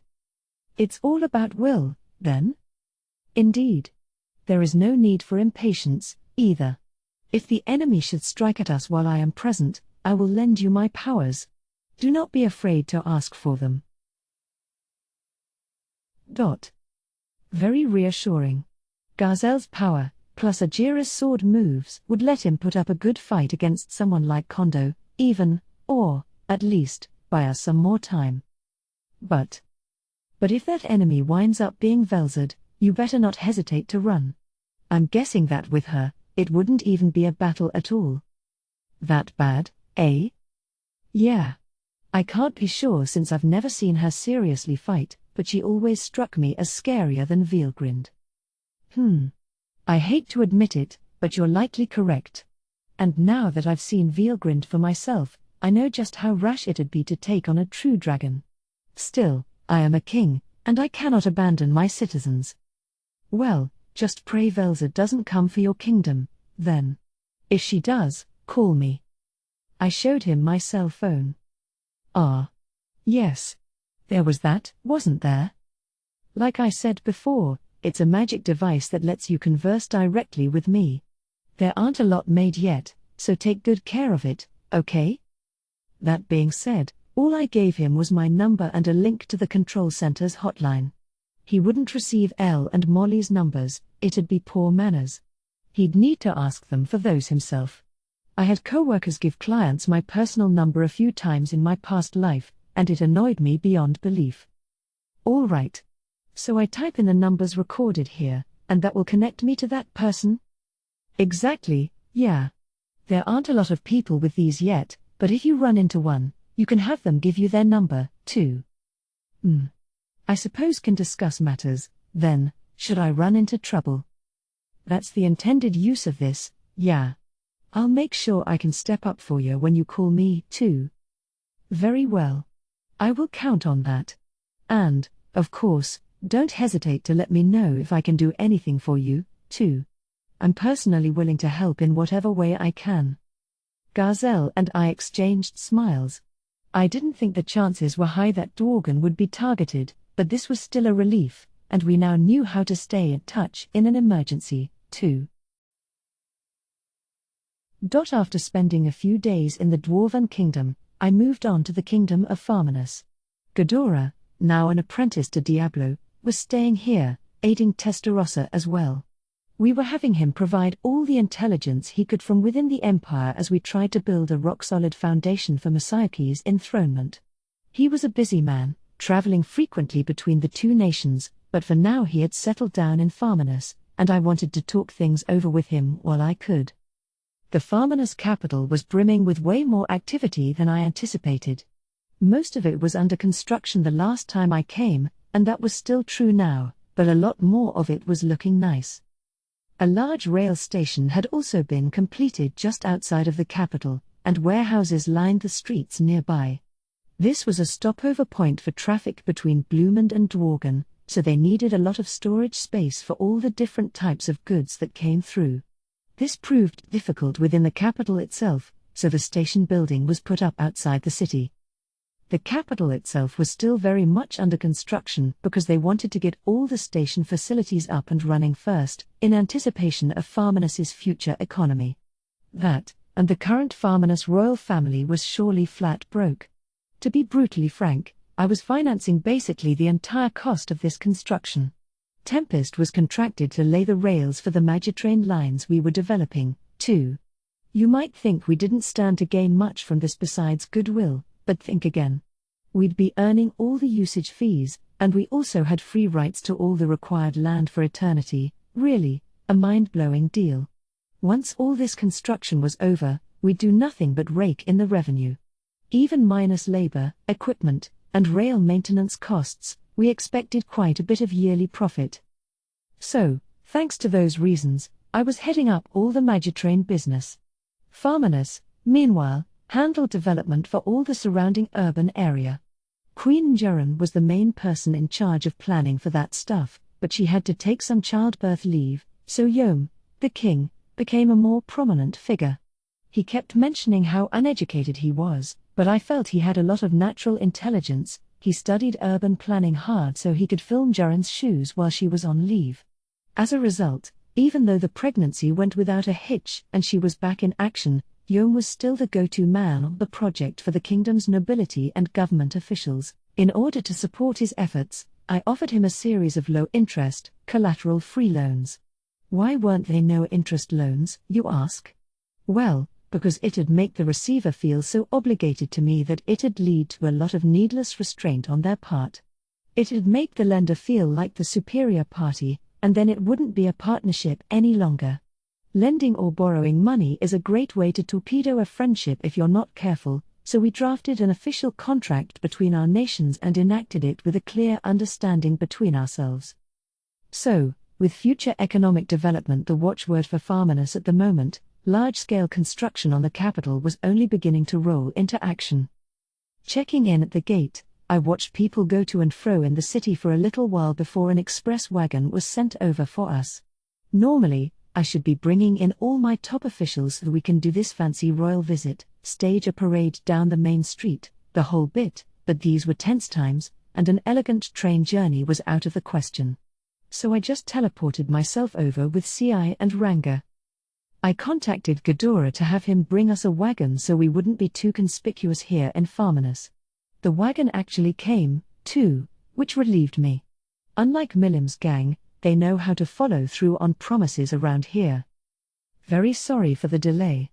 King Yom is waiting for you, so I'll take you directly to the palace. In fact, it was Ghidorah himself stepping out of the carriage. He couldn't be more careful, could he? Whoa. You scared me. You didn't have to come meet us at the gate, I told him. Oh, I'd stand for nothing else. And I hardly get to enjoy this honorable role any longer, outside of times like these. Besides, Sir Rimuru, if I did not personally greet you, I rather think Sir Diablo would have my head for it. Ghidorah laughed, but I don't think he meant it as a joke. If he's bullying you around, let me know, all right? You answer directly to me, after all, just like him. He looked like an old man, but I talked to him like he was an even older friend. It felt a little weird, but I was used to it by now. So I gave him a little friendly advice. Diablo is obedient around me but tends to go off the rails when my attention is elsewhere. We could laugh off his antics over in Leon's domain, but pulling that stuff on one of Tempest's closest allies would be a huge problem. Ghidorah was now Diablo's apprentice, or part of his family tree, I suppose it's more accurate to say, so maybe he wasn't in much of a position to complain. It was up to me as the boss to keep everyone on their best behavior. But Ghidorah laughed and said it wasn't a problem. Any hardship, he said, was worth it in the name of new knowledge. It was like a fetish with him. I sure didn't understand it. Best not to get too deeply involved, I thought, resolving to let Ghidorah continue doing what he wanted. Inside the carriage, Ghidorah told me how things went with Masayuki after his crowning. The wagon was taking its time traveling through the city, so we made the best use of it we could. So did Masayuki's coronation go without a hitch? It did, yes. Very smoothly, in fact. Of course, Lady Testarossa and Lady Veilgrind were doing everything they could to back it up, so I'd have been more surprised if it were a failure. Well, with those two on our side, I'll bet it went fine. I wouldn't want the opposite to be true, but, yeah, about what I figured. Masayuki was always blessed by luck, so to speak, and he had both the talented Testarossa and the rock of strength that was Veilgrind. You'd have to be crazy to oppose them. Once the citizens saw the full glory of Lady Veilgrind, Ghidorah said, they were more than welcoming of the new Emperor Masayuki. Really, anyone who was there to see it wouldn't ever dream of defying her again. Well, yeah. Triggering a volcanic eruption, then using her own powers to block it. Like, she conjured up the biggest natural disaster ever, then put an end to it without causing any damage. I don't think anyone would complain to her after that. And tapping into a volcano for the task. Veilgrind really doesn't know what too much means. There were some who voiced their disapproval, of course, but I believe Lady Testarossa will be addressing those complaints. You think it'll work out? It will not be a problem. Some, like Sir Caligulio, were concerned that Lady Testarossa would simply kill any potential opposition, but those worries, at least, appear unfounded. She's making exceptionally good use of the information I provide her, and Sir Moss's own skills are proving quite impressive. He's done a perfect job, digging up dirt on the enemy and wrapping things up neatly. I'm sure of that. I'd never want them to work for my enemies. Well, if anyone over there's brave enough to oppose it, I'd almost want to scout them for my own nation. You're certainly right on that point. I know I'd never say no to them. No doubt about it. Like I said, anyone who saw what unfolded would feel exactly the same as me. Ghidorah and I had a little laugh over this. He really is a fun old guy to hang out with. And considering how much we thought alike on this topic, I really feel like we made a close connection here. Inside the castle, we were greeted by the full set of ministers and officials, King Yom and Queen Njaren leading them. Edmaries, the former king of Farmus, was casually mixed in among them, notably thinner and also with his beard shaved. He looked like a different man from when I first met him, especially given how pure and uncorrupted his eyes looked now. I didn't speak to him, though, since it'd just be awkward. This was technically an unofficial visit, but we informed them in advance that we wanted to discuss the great threat facing us. I'd wish nothing more than for Farminus to be spared in this war, but everybody knew that this was far too optimistic a thought. It was still a newborn nation, one with limited financial resources. As mentioned, they were highly dependent on Tempestian investment. What's more, their military hadn't really recovered yet. You can't train a new set of knights in a day, and it went without saying that they didn't have the budget for soldiers of fortune. I had a lot to do with that, yes, but I'm not planning to shoulder any of the blame. You can't fight for the greater good if you get bogged down over every little detail. I don't think everything I've done is just, but I still want to declare as much in public. Otherwise, I'd be doing a disservice to everyone who died along the way. So, yeah, I owe them one, but I'm not gonna say it out loud. But we have an alliance going, so I intended to offer them as much support as I could. Sending Ghidorah here was part of it, and the royal court understood that well enough. The government knew, in so many words, that they better not mess around with me too much right now. Well, boss, things improvin' any for ya? Yom asked on behalf of everyone else. I've worked out some countermeasures with the other demon lords, but honestly, we're gonna have to see what happens. But that makes me pretty anxious, so I'm visiting a bunch of different nations at the moment. Ghidorah had already reported the news, so I didn't see any surprise from him. He showed me where to place my transport magic circle without prompting, too. You can ask Ghidorah here for help on fine-tuning and how to use it. Anytime, Sir Rimuru. So we can use this to evacuate if we're against the wall, huh? But the big question is, who'll stay and who'll go? It's an important one, yeah. Your destination may not be much safer. It might be a cold comfort at best. Well, boss, if your nation gets taken down, there ain't gonna be no running anywhere after that, for sure. If it happens, we'll just chalk it up to fate, you know? Yom was awfully brisk about it. The other ministers nodded in agreement. Maybe people around here fear me more than I gave them credit for. The prevailing wisdom seemed to be that if I couldn't beat something, they had no chance to start with, a pretty funny thing to think, really. Hey, don't just admit defeat like that.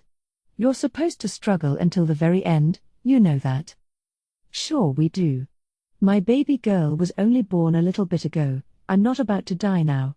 She hasn't even called me daddy yet. Glad to see he's already a doting father.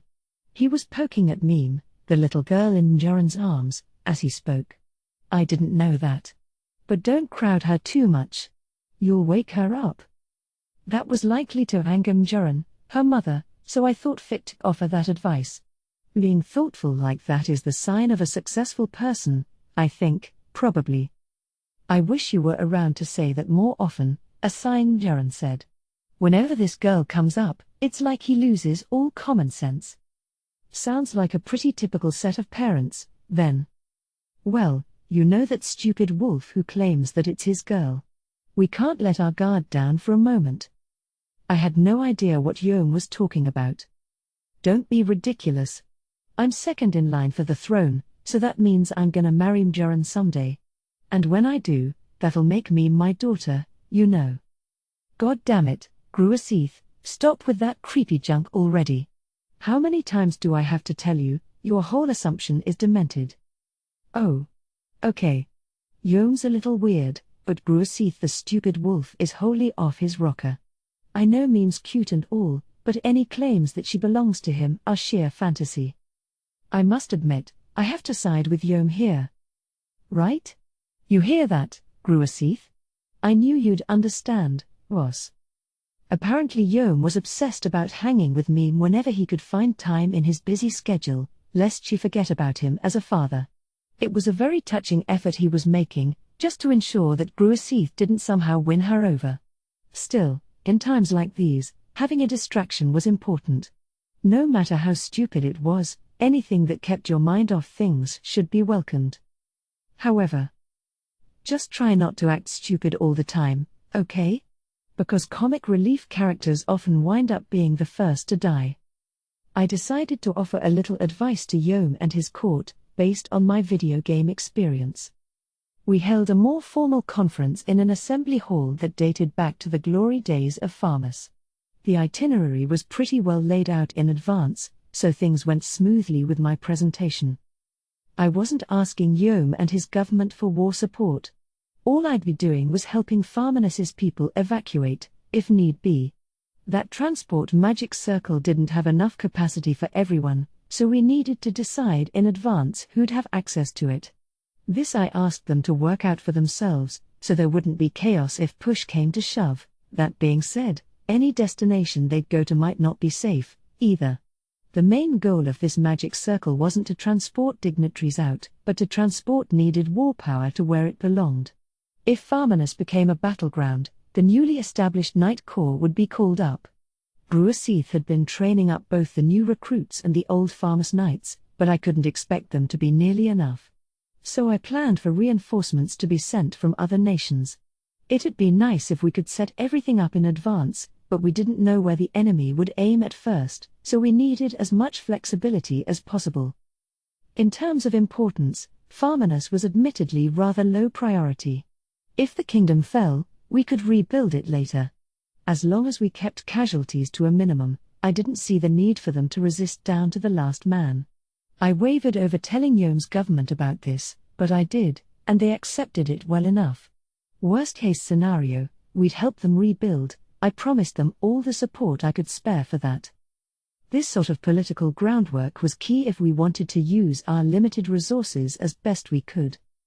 Yeah, I know, boss, said Yome. I know you're not gonna just abandon us. Nah. But keep in mind, the transport magic circle can only handle 50 or so people at a time.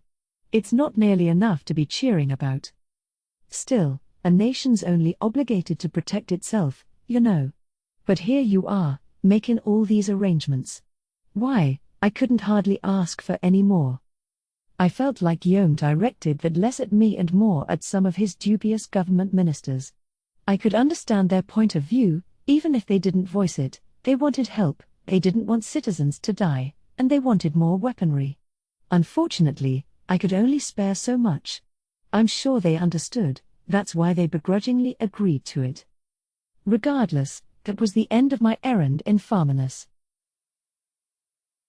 Yome then took us around to see a few sites. The most impressive one was the construction site where they were building some of their most important facilities. Farminus was using the same capital city as Farmus, so the central part of town, encircled by defensive walls, was the noble quarter. The neighborhoods grew poorer the farther away you went from there, with free citizens shunted out to the far edges of the city walls.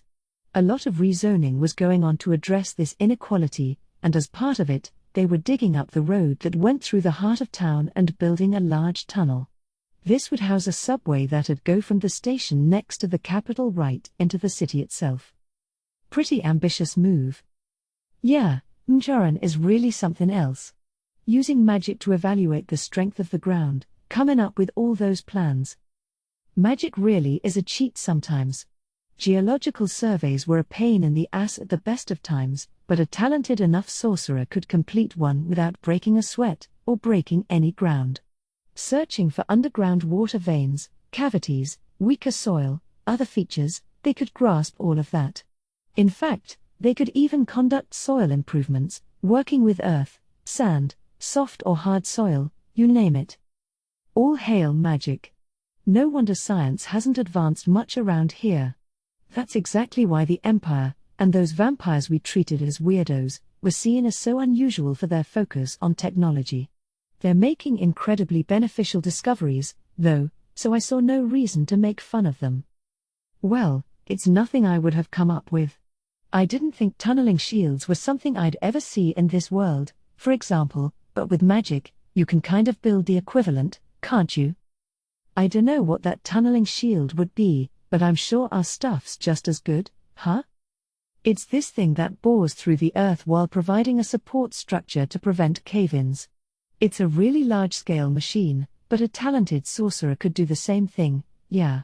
Or even better, maybe. I remember telling people in the past that it'd be neat if we could run trains underground. Mjarin remembered that, and now she actually made it happen, which left me beyond impressed.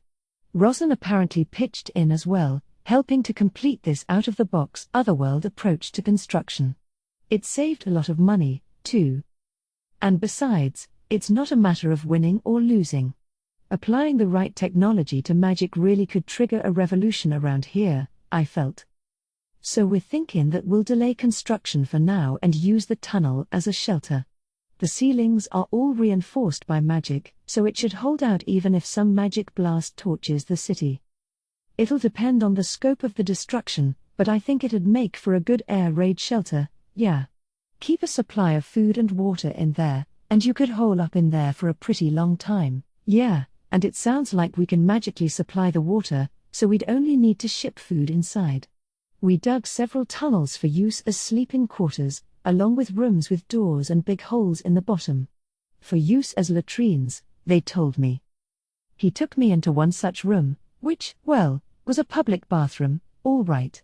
It was divided into lots of cubicles, and I'd estimate a good 100 people could use it at the same time. The toilets were the standard sit-down type, but waste just dropped right into the hole below like an old-style outhouse. But won't it stink really bad, being underground and all? You'd think so, wouldn't you? But we spread wood chips and stuff like that underneath, and they said it removes the smell entirely. Oh. So it's like one of those composting toilets? That was outside of my expertise, but you could use these microorganisms to break down waste and turn it into water and carbon dioxide, right? That is generally correct, yes. I have checked this facility and confirmed that it does function as intended, so problems related to smell are unlikely to occur. Ah, wonderful. And as Yom explained, they had 5 of these bathrooms ready to go. Sounds like they'd be all set, even in the event of a long siege. The tunnel also extended all the way underneath the palace, keeping the royalty prepared for anything. I was relieved to hear that, relieved, and newly excited about the technology of this world. So, yeah, our city's defensive barrier is airtight, and we're holding evacuation drills regularly, too. The moment we spot the enemy, we're sending everyone right down there. That's why your ministers didn't demand too much from me? Well, pretty much, yeah. And I ain't about to let any of them act stupid in public, either. If all they can do is whine about how tough life is, well, don't let the front door hit you on the backside on the way out, and all that. As Yom saw it, anyone can complain, what matters is keeping your head up and being constructive. This he told me with a smile. I gotta say, he's grown such an incredible amount from when I first met him. It was a reminder that anybody's got the potential to transform, if they're really forced to. Back on the surface, we headed over to their training grounds.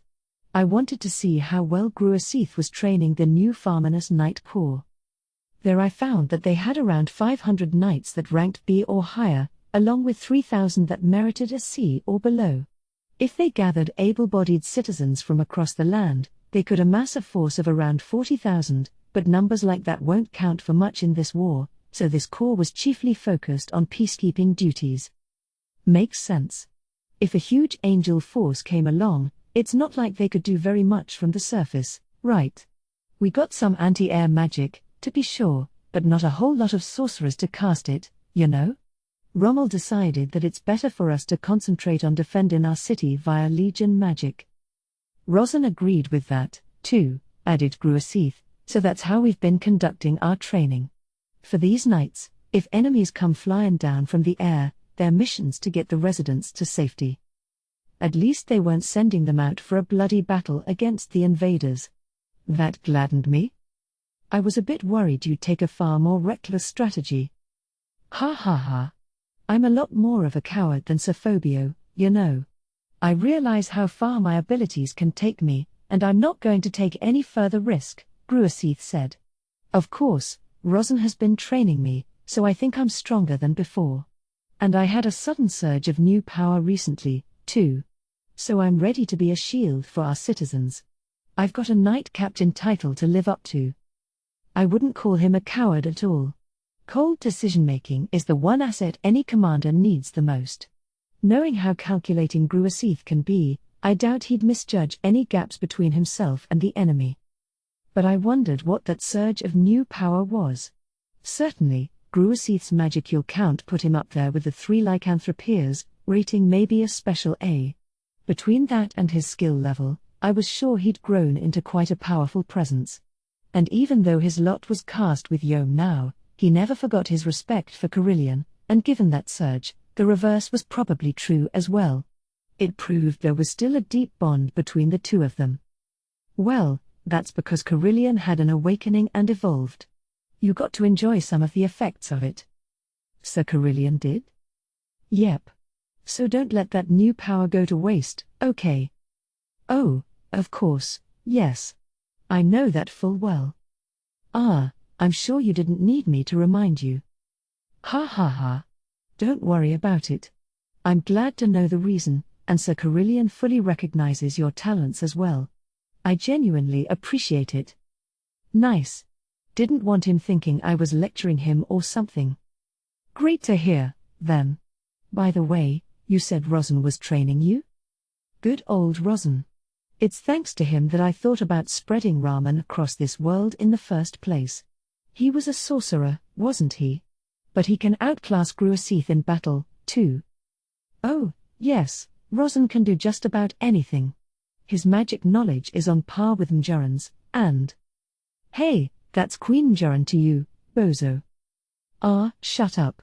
She'll be mine someday, you. Shut that damn mouth of yours right now. Okay, enough fighting. You were saying? I was getting a little sick of this comedy act, so I pushed things along. To sum up Gruasith's explanation, when Rosin seized the body of an otherworlder named Shogo, he was able to make that guy's power his own. He couldn't take all the skills and stuff, but Rosin's kind of in-the-trenches experience made him both a wizard and a first-class martial artist. He was killer when it came to punch and kick attacks, and that's what he was imparting to Gruasith. The idea of fighting just with your natural gifts. It made no sense to me at first. Gruasith chuckled a bit. I'll bet, replied Yom. Sari beat Rosin in muscle, but he couldn't even beat Rosin in an arm wrestling match. Nobody could take him on in actual combat, either. Man, was I impressed. Rosin's name as a magic-born was huge all across the Western nations, and I sure could see why. No wonder the 3 lycanthropeers kept such a keen eye out for him. But... Gruasith stopped there, looking at me, and then he shook his head. Oh, I know, Gruasith, Yom said, patting him on the shoulder. As I wondered what this meant, they looked at each other and sighed. There's always someone better out there, huh, boss? Yeah, exactly. And when he was faced with Sir Ghidorah, Rosin got played with like a little baby, too. I just about lost my mind, watching it. Ah. That kind of thing? Well, yeah. Diablo called Rosin a weakling who'd never cause me any problem, and I got a bunch more people like him, besides. Ghidorah's strong, for sure. I had no doubt about that, but in Tempest, he'd maybe be in the middle ranks? But after becoming part of Diablo's family, I think he's been undergoing some kind of weird evolution, so maybe I'll need to adjust my opinion. Still, I don't think he'd make it to the top ranks. This talk was making me wonder what Ghidorah was up to, actually. But speaking of Rosin and Ghidorah, I don't see either of them in here. Are they off doing something else? Yom gave me a half-smile. They're trainin', of course. They show up for things like your visit or when we're talking about our future direction, but outside of that, they're pretty much always fightin'. For real? Really real, yeah. Gruaseath was nodding, too, so it must be true. Here I thought Ghidorah's talents were more strategic in nature. I didn't know he liked fighting that much. Maybe Diablo's been a bad influence? That concern flashed across my mind, but I hurriedly banished it. If you're curious, I could bring you over. I gratefully accepted Yom's offer, and so we were off to see how Ghidorah and Rosin were doing. We were taken to a field a good hour away by carriage.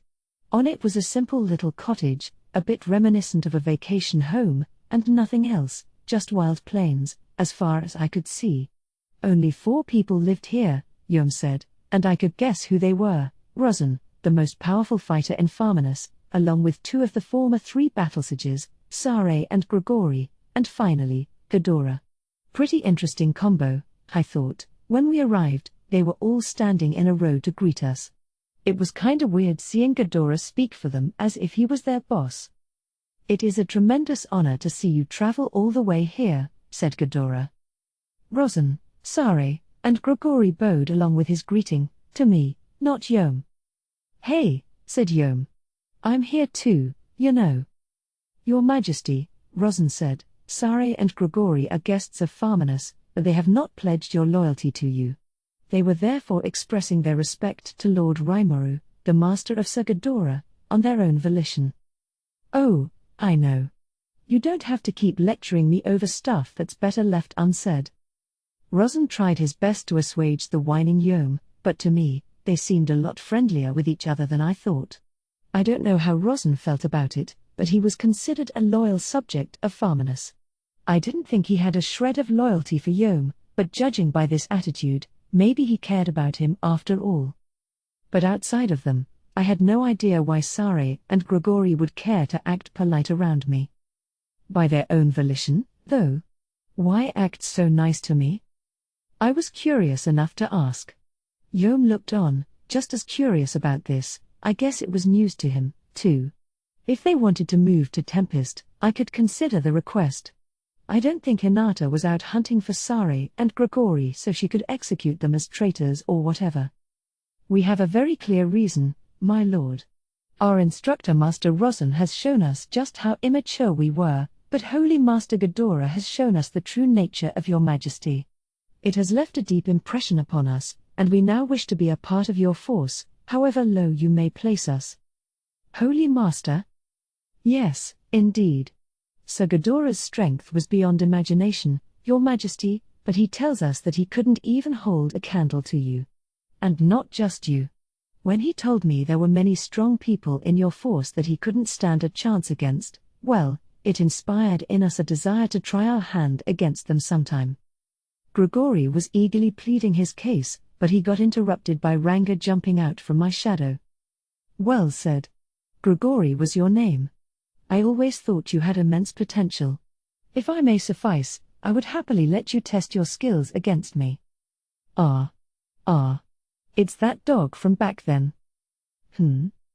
No, Saranga, I mean." Grigori was breaking into a worryingly intense cold sweat as he stood there shaking. "I guess Ranga kicked his ass at some point. Did that cause some kind of trauma in him?" "No way." "Well, if he's offering, why don't you accept?" "Huh?" "Gladly, my master." No, I. "Come, Grigori. Let us go a distance away, so we do not harm my master." Wait." So Ranga grabbed Grigori by the neck, with his mouth, and joyfully pranced off. I couldn't see Grigori's expression, but I'm sure he was delighted that his wish had come true and stuff. It almost teared me up, seeing them go, and everyone else was the same way. I'd like to test my skill as well, but, I'm still too immature, so I'd maybe prefer someone a little lower in rank. Sare sounded like he'd rather be anywhere else right now. I'm sure. Ranga's strong enough to be my watchdog, so he's ranked pretty high, yeah. Grigori sure ain't afraid of a challenge, is he? Absolutely not. I believe he's cultivated a fear of dogs ever since he lost to Sir Ranga. Perhaps he's attempting to overcome it today? Sare's conjecture made Rosin bring an embarrassed hand to his forehead. Next to him, though, Yom and Ghidorah were chatting away. Not even I could pose a threat to Ranga, said the old man. He must truly be a fool. Yeah? Pretty drastic treatment he's taking, I guess. Well, good on him. I'd never volunteer for that. You don't need to, Your Majesty. As the king of this land, nobody is seeking physical feats of strength from you. Well, I do want to get stronger, you know. I just know my limits these days, is all. Now that I've come to know Rimuru and his whole gang, it's pretty damn clear to me that a little muscle doesn't count for too much. It won't go to waste, perhaps, but you're right. At best, it'd let you struggle on for a bit longer until help hopefully arrived in time. Yeah. But I'll keep up my training, you know. Gotta protect the people I love, as much as I can. A fine idea. Seemed like Yom was beginning to settle into his position as king. Better not let him get ahead of me. I'm not planning to perform any crazy stunts like Grigori, though. It's one firm step after the other. And it looked like Rosin had recognized Yom as king, too. As long as the king keeps doing his all for his nation, he said, I will do everything I can to help you. I have a promise with Queen Njuran that I will take in Princess Meme as an apprentice in due time, so I'll be sure to protect her above all others. He had supported the kingdom of Farmers for hundreds of years, and I'm sure Yom loved having a rock like him around. But I was thinking about something else, namely, how much Rosin spoke like an old grandfather, despite not looking that far removed from college. As we talked about this and that, Ranga came back with a limp Grigori in his mouth. My master, we only played a little bit, and then he stopped moving. Too much, boy. Look, you're not Xion, are you? You know how to hold back a little, right? I evaluated Grigori as I scolded Ranga. Fortunately, the man had only fainted. I have to say, he should have known better. Why did he mention Ranga out of nowhere? I could understand if he wanted revenge or something. But he really needed to know his place. I'm not so sure that's the case, boss. Huh? He'd never want to fight him. In fact, he told me he didn't want to ever see him again. Really? That's what Yom and Sare said, but maybe I had this all wrong, then? Because Sare, in particular, said the exact opposite a little bit ago. So instead of being delighted to see Ranga again, he wanted to run away as soon as possible? No, I'm not so sure. He was a courageous man, boldly striving to take on a foe he had already lost to once. I'm really moved by that. That's why I gave Ranga permission to fight him. Right, Ranga. If I called it my mistake, that'd be admitting responsibility. Grigori was safe, luckily, so I pretended to not know any better. And Ranga kindly backed me up. Yes, exactly. I was so overwhelmed by the force of this man's spirit that I'm afraid I went a little too far. What a talent. And way to gloss over all his own mistakes, too. He's developed a bit of a crafty streak lately, not that I'd know who he got it from. But thanks to his clutch teamwork, Yom and his friends were convinced. Yes, Sir Rimuru is exactly right. Isn't he, all of you? Yeah, if the boss says so, I'm sure it's true. I have no disagreement with that. Perhaps you were mistaken, Sare. Ah, right. Yes, Grigori's become a far gutsier man as of late. Good, good. No problems now. Yeah. I respect that kind of thing. A lot. I know. I'll call him Mr. Grigori from now on. That was my reward for him, but when he opened his eyes, Grigori himself promptly turned down the offer. My little tour of Farminus was over. After talking it over with Yom, we agreed to let Sare and Grigori live in Tempest for training purposes. I worried about Farminus losing those valuable weapons, but with Ghidorah still there, I was sure it would work out. Him and Rosin, too. Unless the main enemy force attacked all at once, they could probably buy enough time until we showed up. If that happened, Sare and Grigori would be little more than a drop in the bucket anyway. So, instead of fretting over every scenario, I decided to work on their talents and prep them for whatever came up. By the way, comparing all of them in terms of fighting power produced some pretty interesting results. In terms of their estimate magicule count alone, Sare was at the top, followed by Rosin, Grigori, then Gruasith. Yom, no offense to him, wasn't even in the competition. With Hakuro's hellish training and the abilities of his equipment, he could just barely rank an A, and I wouldn't expect him to grow fast in a short time. Gruasith, I have to say, was truly one of the Beastmaster's Warrior Alliance elites. The gifts from Carillion had brought him up to the level of Grigori, the ex-Battlesage, but it'd be a problem for a knight captain to leave the nation and he wasn't asking to anyway, so I didn't take him. He said he'd pay us a visit once everything was wrapped up. So here's Grigori, the first new guest to Tempest. An iron wall of a man with a special skill known as Impervious. He likes to wield a halberd, but he's a talented martial artist as well. He lost big to Ranga, but he was enlightened level, putting him close to a Demon Lord seed, and his existence points totaled around 400,000. Certainly stronger than I thought, and with the right training, he might even have another breakout. He'd join us alongside Sare, the former chief knight of the Master Rooks over in Luminous, although he lost the role after Hinata defeated him. A former Battlesage, he'd fought against Diablo, which eventually brought him over to Farminus. Guess he has a knack for picking bad opponents. Just like Grigori, luck hasn't always been on his side, but there's no doubting his abilities. As a saint, his EP was over 1 million, a shocking discovery for me. Having him attempt a serious labyrinth run could be pretty neat. Rosin, by the way, was only a little higher than Grigori in magicule count, but his actual power was well above Sare's. When he took Shogo Taguchi's body, he apparently also earned the unique skills Berserker and Survivor. According to Seal, unique skills may either bond to a person's heart core, be carved into their soul, or take residence in their astral, spiritual, or material bodies. There are abilities that can seize skills from the enemy, but they only work if the skill is in residence like that. Some exceptional skills can reside in the soul instead, but those could be snatched away as well, so if a skill's carved into a soul, that makes it much harder to steal? Not for certain.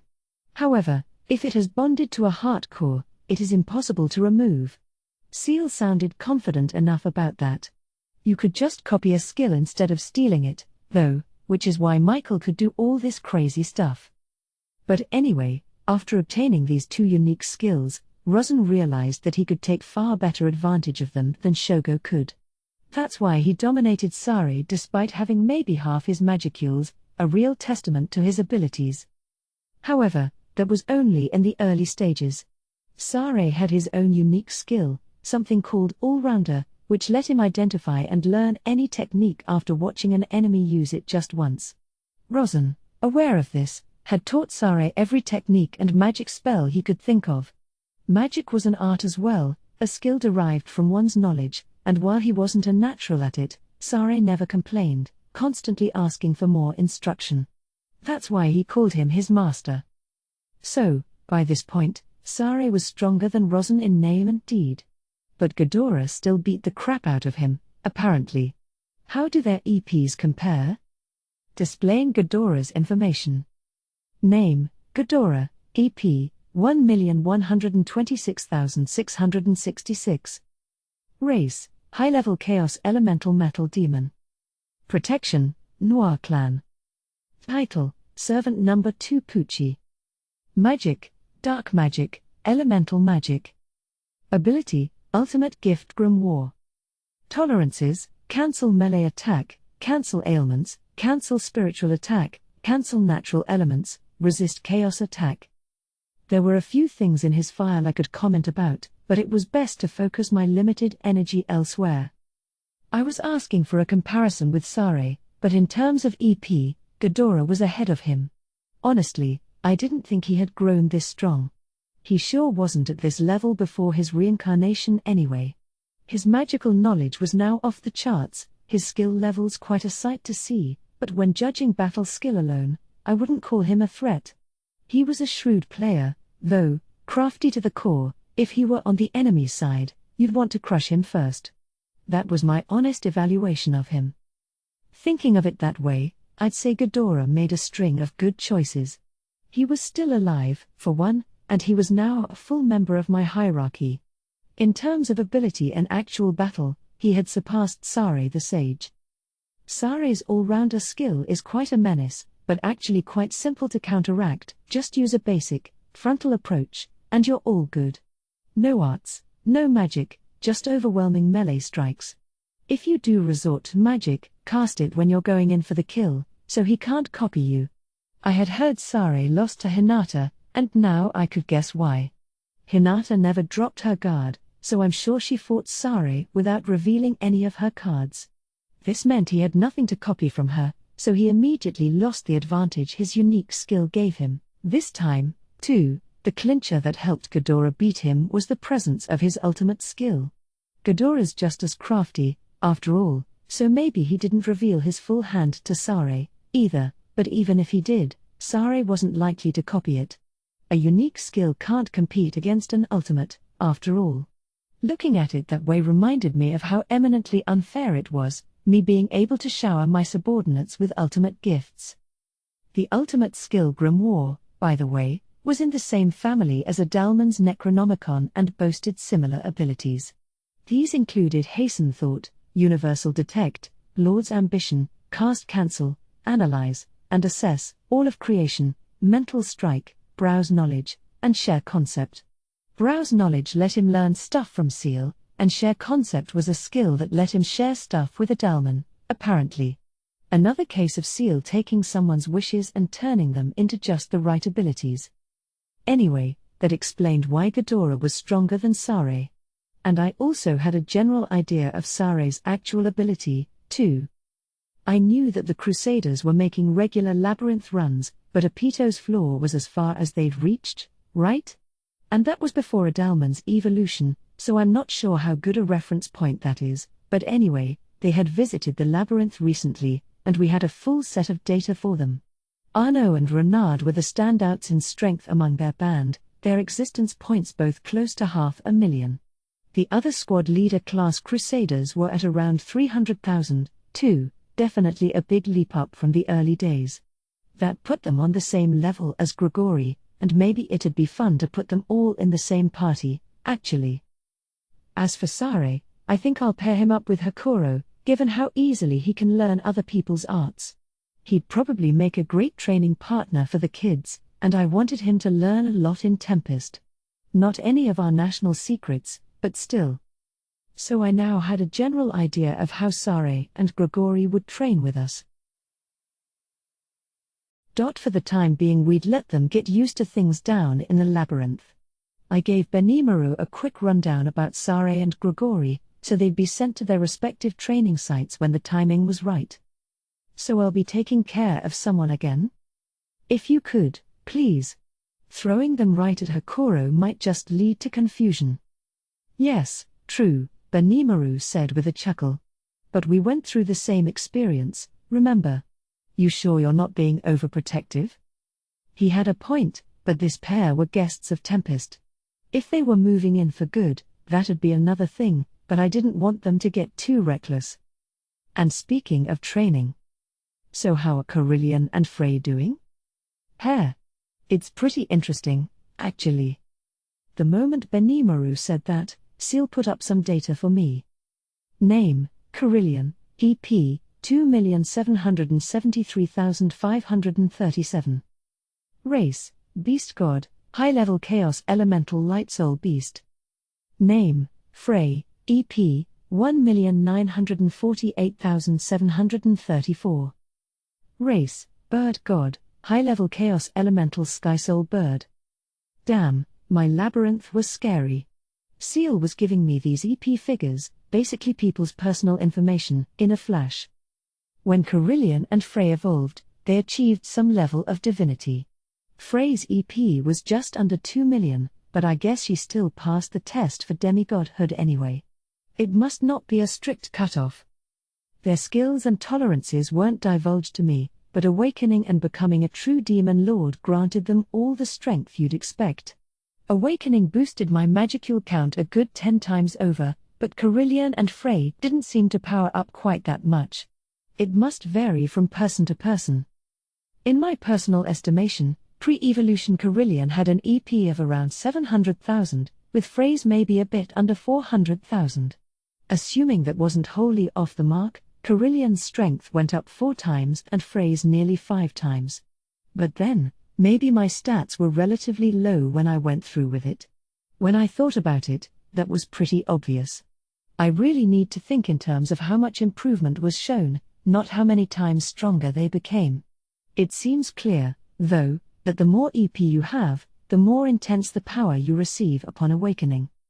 Now it was time to use this data to perform a little battle analysis. Carillion's bodily abilities nearly tripled when he transformed, but convert that into EP, and I don't think it was even a doubling. No, I think that's just a temporary ability boost, that transformation didn't give him omnipotent powers, safe to say. It just meant he'd get weaker again once time expired.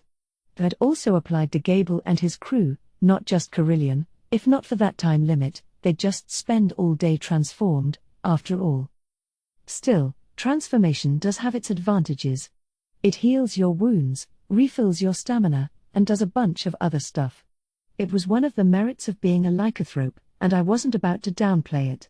All about how you use it, really. So how well was the transformed Carillion using his newfound powers? How are they looking to you? I asked Benimaru. Well, Sir Carillion took me on first. Revenge, as he called it. Huh? Do you remember when we sent an observation team over to Eurasania? He failed to land anything on me back then. So I tested out the awakened Sir Carillion to see how much I had grown. I think some wires got crossed. I wanted to test out Carillion and Frey's powers with everything I had, not Benimaru's. What would that achieve? On second thought, maybe that's no biggie. Benimaru, fighting for keeps, against Carillion, bringing out everything he's got. In the labyrinth, where nobody has to die. I couldn't imagine a more entertaining card, actually. Ramirez and her team recorded everything for me, so I'll sit back and relax with the video later. For now, let's just hear the results. And who won?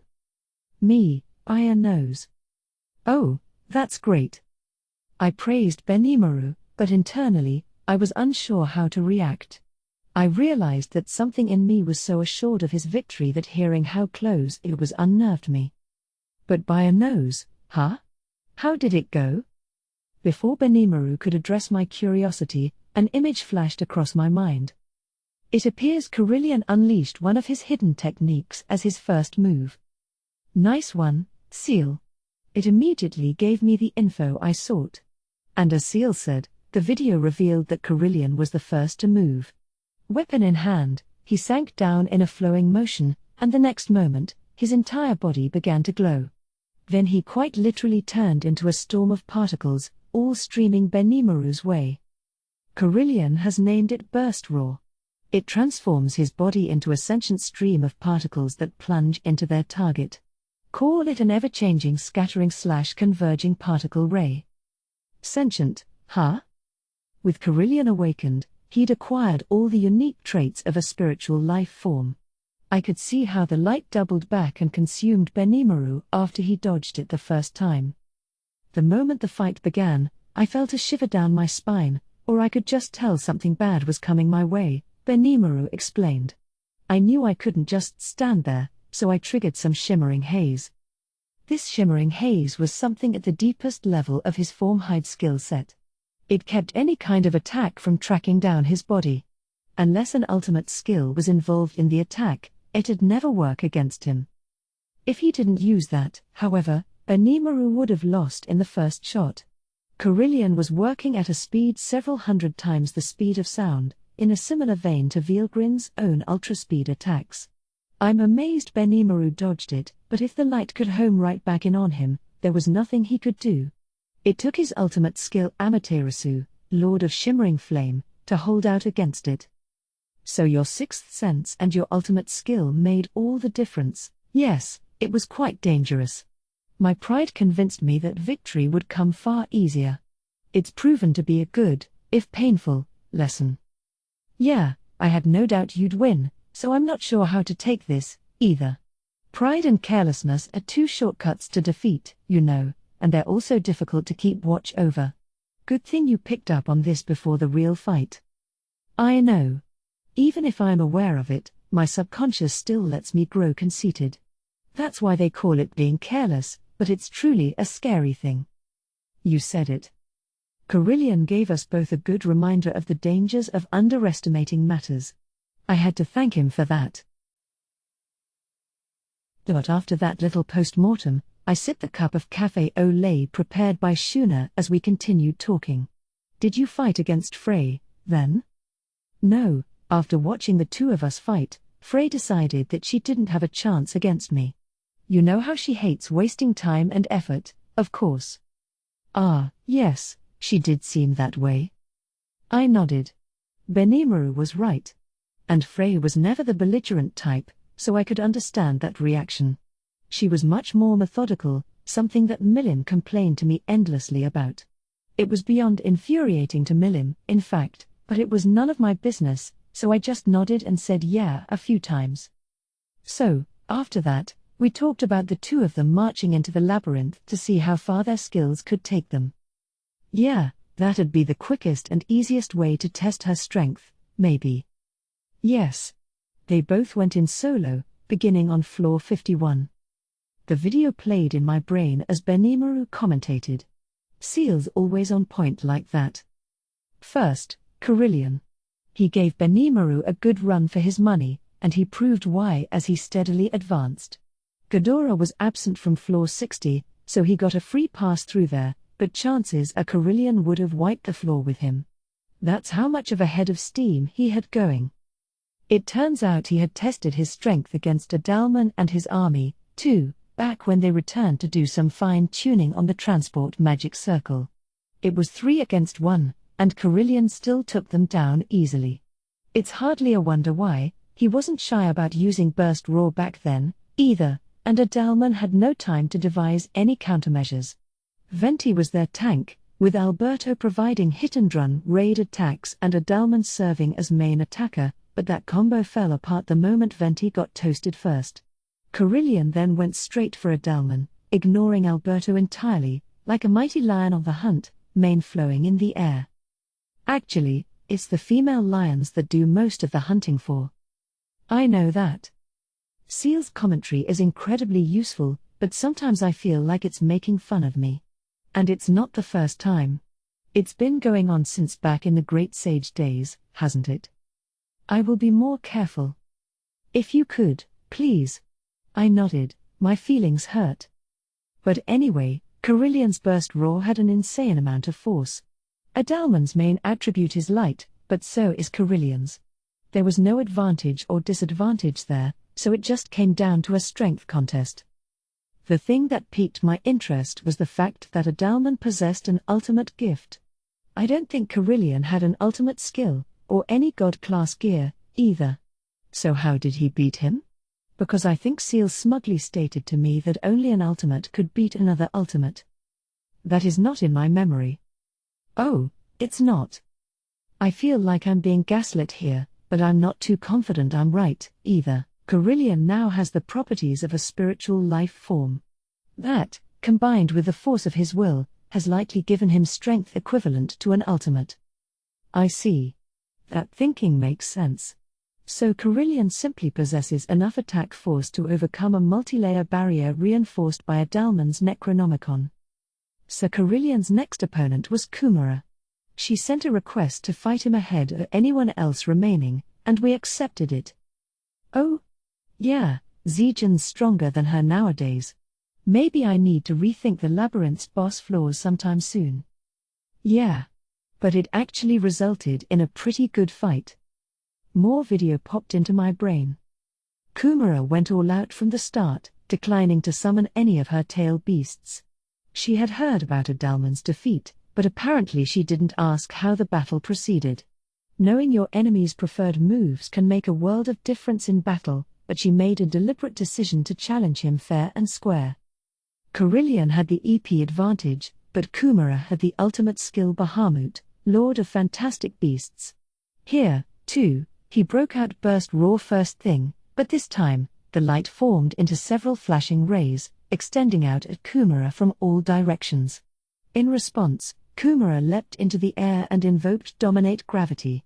The sudden intense gravitational pull made the light itself bend, pushing it down so it struck nowhere but at her legs. I don't think Kumara planned that defense, it was just a bit of good luck for her. But she failed to capitalize with a counterattack, opting instead to prioritize her healing. Couldn't her tail beast's legs propel her instead? She could resurrect those any time if she had the magicules for it, which would make it hard for an evenly matched foe to knock her out entirely. So Carillion's first strike didn't work, and soon after, he reverted back to his usual form. There must be a time limit to that particle mode after all. But instead of pursuing Kumara, he kept his distance, White Tiger Blue Dragon sword at the ready. Kumara watched him from above, and he sneered back, thinking about his next move. Their eyes met, and the next moment, there was an intense rumble. Kumara dove down at terminal speed, unleashing a piercing attack with her 9 tails. Carillion, on the other side, focused his magic on his blade and invoked Beast Roar. It was Kumara who won the clash. Carillion's particle beam dissipated, and the White Tiger Blue Dragon sword shattered to pieces. Victory is mine.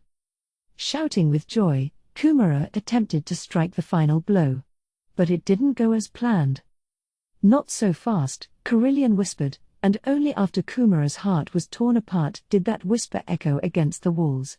His weapon was in pieces, but it was not broken. The jagged fragments floated into the air, following his will, and they formed particles of light that stabbed Kumara from behind. It was all over. But Carillion, not one to let his guard down, kept going, mercilessly firing another beast roar at the limp Kumara to end it for good.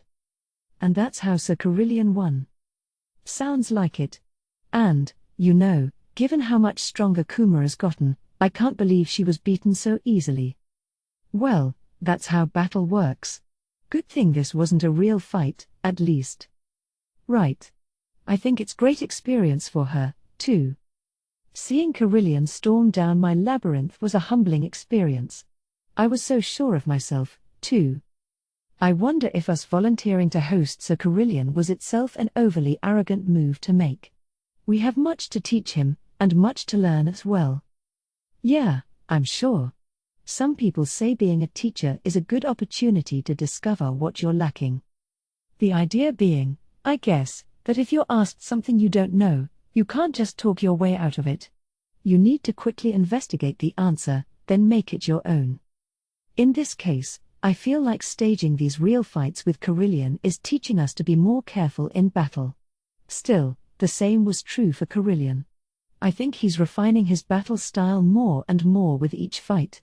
If Kumara had fought him before Adalman, I bet we would have seen the opposite results. That was how wonderful Carillion's growth was. Well, at this rate, I bet Zijin had it rough, too, huh? I hated to even imagine Zijin losing, but after all this momentum. Oh, that wasn't a problem. Huh? They faced off, and Sir Carillion was the first to act, but the video came back on. A single instant was all it lasted. Before Carillion could even enter particle form, well, that's not the right way to put it. Zijin just smiled, like someone was showing a neat little illusion to him, and then Carillion's whole body was sliced up like confetti. It was that instant? What is Zijin, anyway? Honestly, I think it was a miracle that I beat him. I don't think I'd stand a chance now.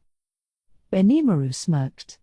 That might just be modesty, but if a sore loser like him is going that far, Zijin must truly be from another dimension. If he lost as well, we'd have to fully retool our approach to defense from the bottom up. Zijin never seems to get too conceited, no. This experience reminded us to keep our guards up, but it sure doesn't feel like he needs the lesson. I agree. He's beyond stoic that way. It was a complete, total victory, but he still wasn't satisfied with it. I remain a far cry from Sir Rimuru, he said. So was Zijin pursuing this Rimuru of his imagination?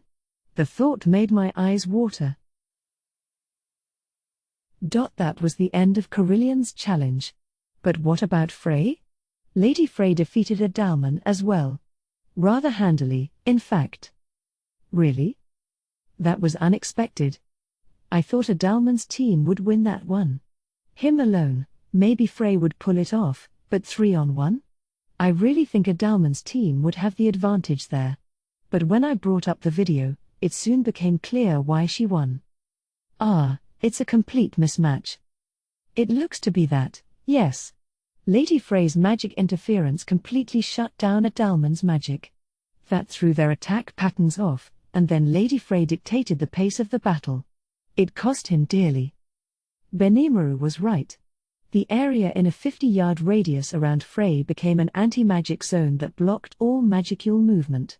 It was a more powerful form of interference than anything the Charybdis could manage, strong enough to cancel out Adalman's Necronomicon.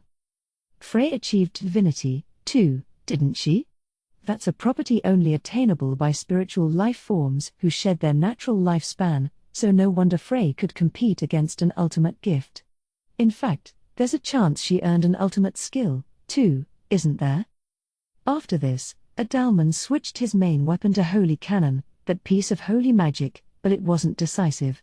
Frey's flight capabilities made it simple for her to dart around these bolts, and in the meantime, she zoomed right up to Venti the tank and grabbed on with her talons. Those talons of hers are a major threat. They disrupt the magicules within your body, so they're like a natural poison for monsters. Once she latches on, you're all but robbed of your skills and magic. I had no problem calling those talons as dangerous as a god-class weapon. Wow. If I didn't know, maybe I would have been in trouble, too. Ha ha ha. Oh, you'd be fine, wouldn't you? You could just use replication to escape. But Sir Carillion said he'd have no way out, and I'm not sure I would, either. I'd defeat her before she could latch on, but... Yes, I'm sure that's what Benimaru would do. But that was asking too much of Adalman's party. Venti, destroyed from the inside, was forced out of battle. Then Frey switched to a long-range approach. With Adalman unable to cast flight magic, all she had to do was fly up and rain down attacks from above. Alberto, irritated, leapt up and tried to swipe at Frey, but that just made him ripe for the picking. They called her the Sky Queen for a reason, and before long, Alberto was in pieces and scattered across the air. That just left Adalman, and by this point he had no chance. Faced with Frey's might, defeat was the only option for him. Then Lady Frey pressed on downward and went into battle with Kumara. And how'd that go? They were about equal in power, but Kumara didn't have divinity. And looking at the last battle, Frey was clearly battle-seasoned. She called herself among the weakest of the 10 great demon lords, but I think she was being too modest. She was a clever fighter, and Kumara was immature. I thought it'd turn into a fun fight, and that's exactly what it was. It was one for the record books. They fought for 3 days straight, both of them bringing out all their strength. I wish I could call it a draw, but Lady Frey was the victor. Ooh. Sounds like a great fight. I'll have to study the video later. Yes, I learned a lot from it myself.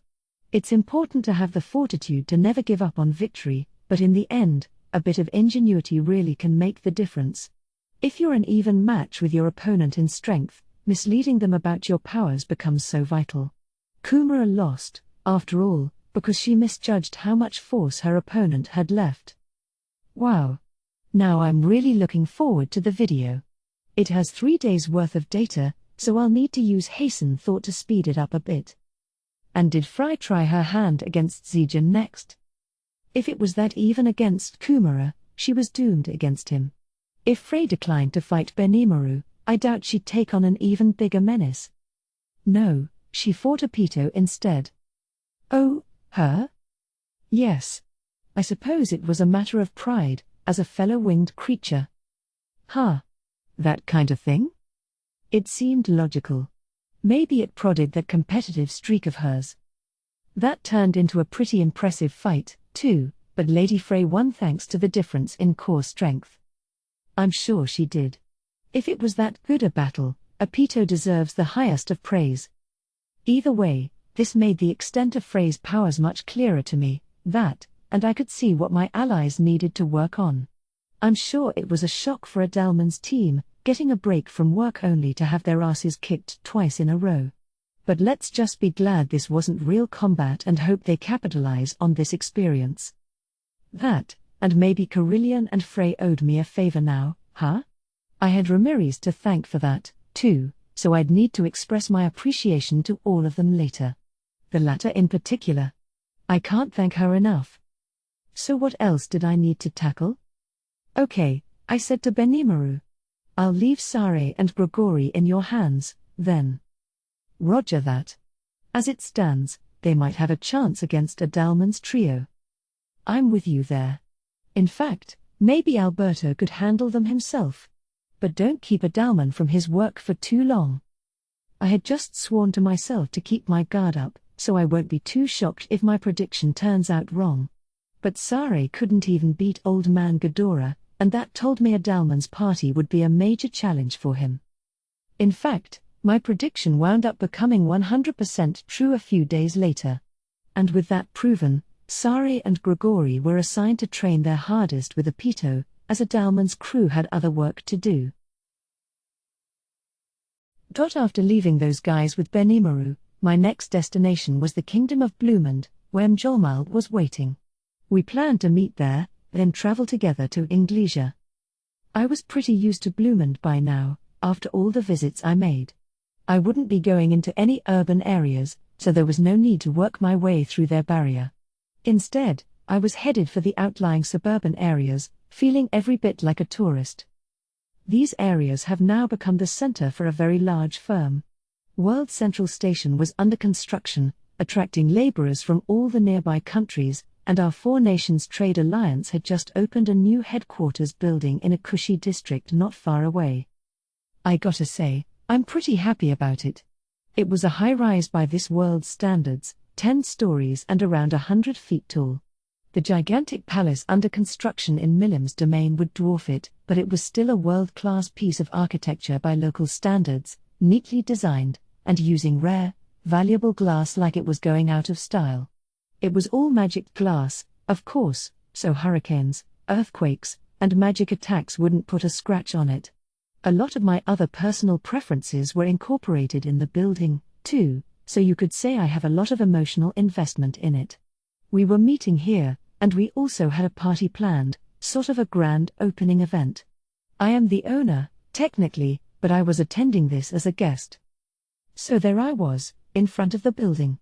I wanted to take a tour of the place once construction was complete, but I'd been so damn busy lately, I just couldn't make it happen. Mjolmal thus had free reign over this building, including who got to work in it. My job isn't exactly easy, but I'm sure he's pretty frazzled by now, too. Without him, we never would have been able to make this happen. I knew Mjolmal was a talented man, but it's like he has a gift for conning people. He was the director of the FNTA, but there was another person leading operations within this HQ. Remarkably, Viard, who had recently earned a noble promotion to Viscount, was working for Mjolmal now, and I was told he's been appointed the head of this building. Having Viard on our side made me both happy and very relieved. I haven't forgotten how expertly he swindled me, so I look forward to him working some of that magic for my benefit. And I was told we've procured a few more key talents for this place, people I'd get introduced to at the party. Can't wait. CI and I were standing abreast, Ranga in my shadow like usual. We were in formal attire for this occasion, a grey 3-piece suit for me, a black 2-piece for CI. They were made of Helmoth silk, a name brand Tempestian export these days, and Shuna had tailored them just for us. You won't find made-to-order stuff like this in the stores, and I'd like to think that people who see us will pick up on the difference. The party wouldn't begin until the evening, so not many people were around. Despite that, I was still attracting looks from passers-by. My natural charisma at work, I guess. Wow, look how handsome that guy is. Are they brothers? He looks like someone bodyguarding for his little brother or something. Yeah, the smaller one's kinda cute, too. Wonder what he'll look like when he grows up. Isn't he so cool? We've had a lot of foreigners visit as of late, but you don't see many that look as suave as him. That wasn't exactly the reaction I expected. It sounds like they're a lot more interested in CI than my charisma.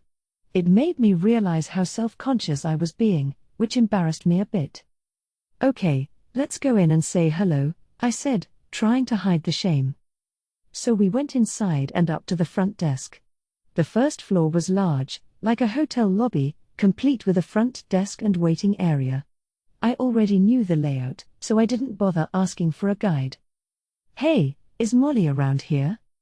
When I asked the woman at the front desk, this fancy-looking man in a sharp suit came out from behind a closed door, giving me a quizzical sneer as he chomped on his cigar. Can I ask who you are, sir? Oh, I'm Rimuru. Could you tell Molly that I'm here? He looks like a gentleman, but he's pretty arrogant, huh? I smiled back at him anyway. The front desk woman, upon hearing my name, hurriedly reached for a crystal ball, a magical item, meant to connect the user to whoever has the other half of the pair. It doesn't have much of a range, but it's really useful inside buildings like this. I watched on, satisfied to see the staff was working as trained, but suddenly that arrogant man stopped the receptionist. Mr. Gabbana, this man is. Don't worry about it. I'll take care of this. No, sir, I mean. There are a lot of liars, you know. People who'll say anything to meet with some Jolmal. A bunch of fools are trying to crash our party tonight, too. It's tough being famous, you see. He doesn't really understand that, though, which is why talented staff like myself need to be here. Tough luck for you, huh? If I wasn't around, you might have actually been successful, too. Oh. Yeah, I guess. I wasn't sure how else to respond. The receptionist seemed to know my name, but this Gabbana gentleman didn't seem aware of me at all. Maybe he was, but he failed to match the name with the face. It's not like he normally handled front desk duty, either, by the looks of things. I couldn't help but think that he was just trying to look good around this beautiful receptionist so he could make a move or two on her. I will teach this man a lesson, Sir Rimuru. CI, quietly seating next to me, focused his eyes on Gabbana. Wait. Molly's working hard to train his staff, okay? We have to expect a misunderstanding or two. We need to be nice here, you know? I'm sure Mjolmal really is busy, but it's a shame he couldn't be personally here to greet me. I wasn't a big fan of Gabbana's attitude, but if people are dropping in without an appointment in search of jobs or whatever, it'd be natural to treat people like me this way. As I tried to assuage CI, the receptionist raised her voice. Mr. Gabbana. This one is the real thing. I'm sure of it. He looks exactly like the portrait on the wall in some Jolmal's office. Oh, he had a portrait. I noticed one inconspicuously hanging in his house when I visited, but he's still got that one, huh? And hanging it in public, too. Strange guy, but, yeah. Shizu, who gave me my looks, was a real beauty, after all. I understand if he's smitten, but I'm basically a grade school version of her, but come to think of it, I've been growing, haven't I? I was now a little bit under 5'3", which I suppose is average for a girl in high school. I didn't have a chest or anything, but maybe I'd look pretty good in a portrait. I'm too fidgety to sit for one, though, so I'd need to have Seal conjure something up in my place. Not that I have any interest in being a model anyway. As my mind kept wandering down this trivial side path, I heard Gabbana's surprised voice. What? This little brat, this child is Sir Rimuru himself? Yes, I'm positive. But that's just crazy. He's a demon lord. Why would the lord of such a huge domain be traveling around with a single bodyguard? It's the most ridiculous thing I've ever heard. He has a good point.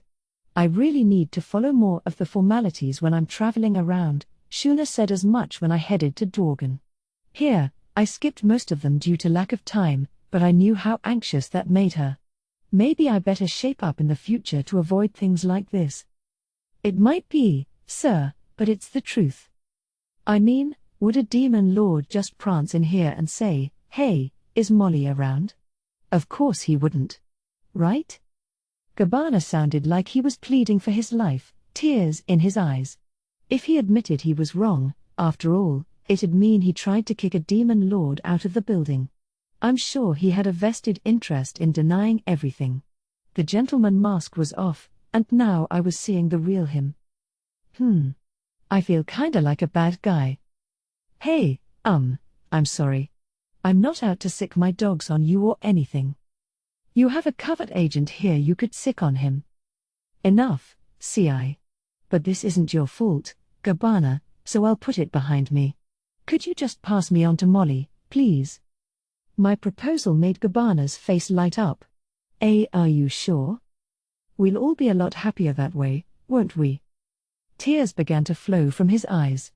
I'm not sure what kind of scenario he was picturing, but he beamed at me, saying stuff like "thank you very much. I'll never forget this favor." And so on. I felt a little weird about it, given how I was trying to conceal my own mistakes anyway. As Gabbana emoted his appreciation, the receptionist called in Mjolmile. She and Gabbana saw me off, heads bowed, as me and Mjolmile moved to his office. It was situated in a large room on the top floor, offering a great view and plenty of sunlight. I took in the sights as I sat down on a luxurious sofa, taking a drink of the juice provided. "Is anything the matter, Sir Rimuru?" Mjolmile asked. "Nope. Nothing." "Well, great, then. I was just worried that Bozo Gabbana did something rude to you." No, it's perfectly fine." After reassuring Mjolmile, I casually changed the subject.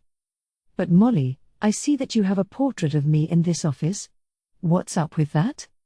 I asked the question calmly, my eyes focused on a certain point on the wall. Well, yes, about that.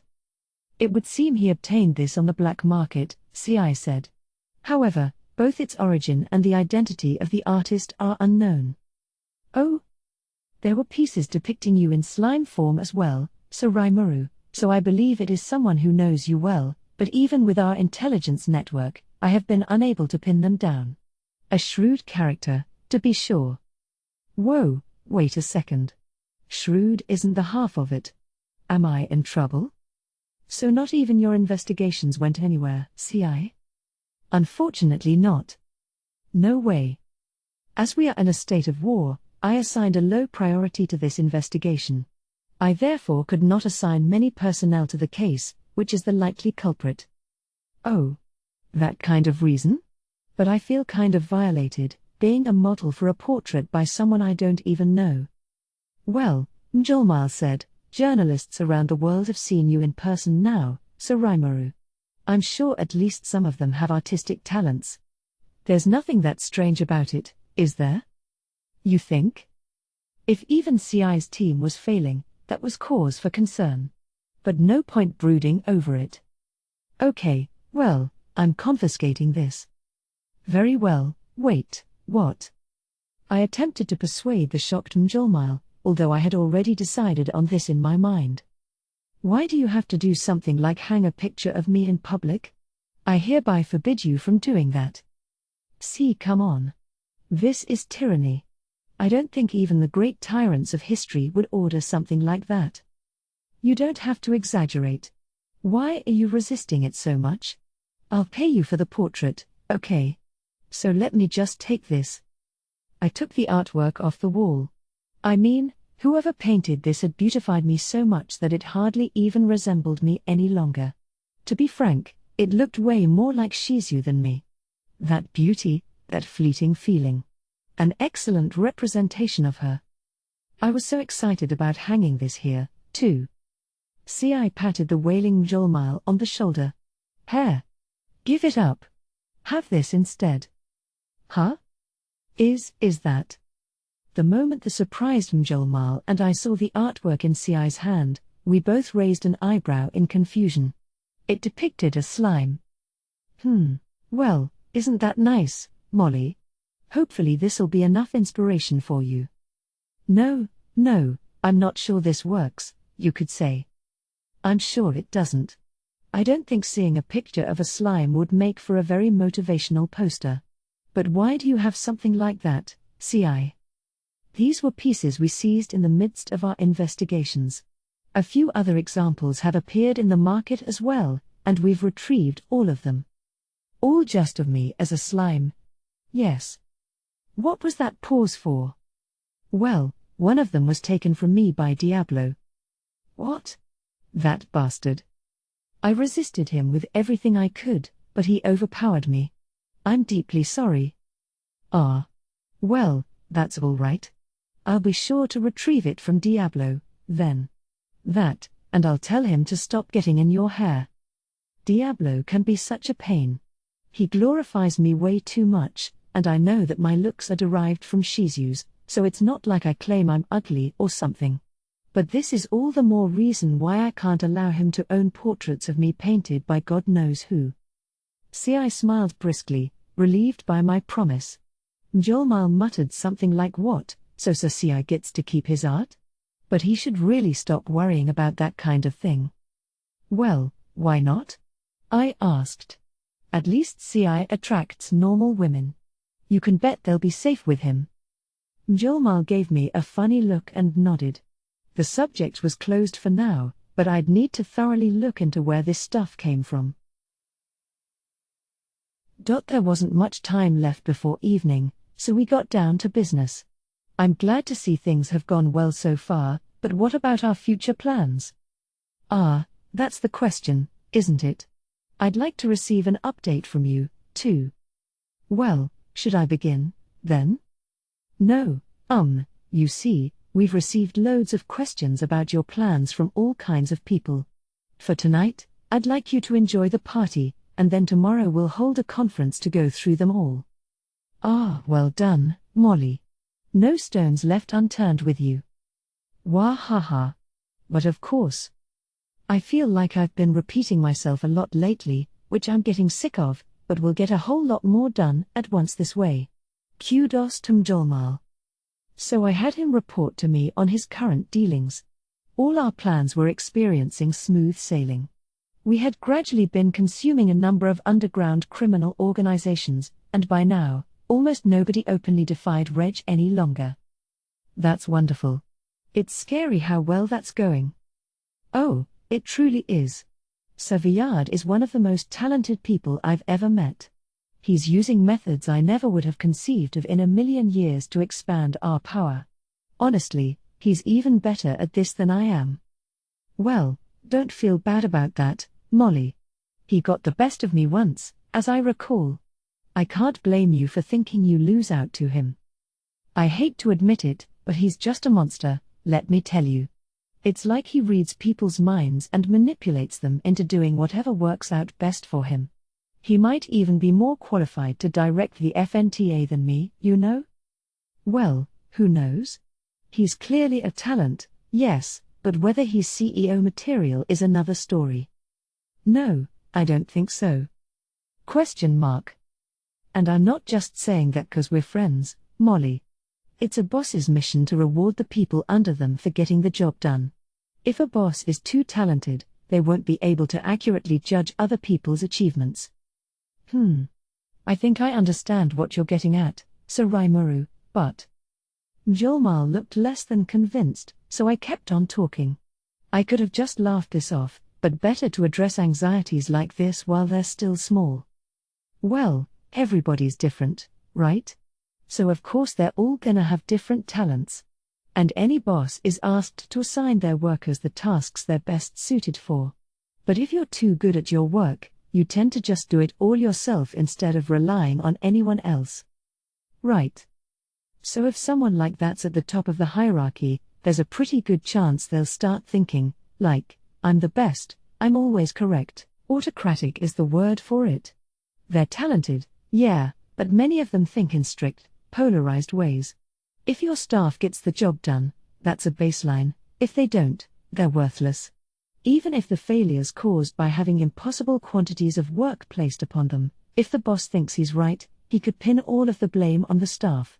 And if that boss is the president of the company, that's the worst of all.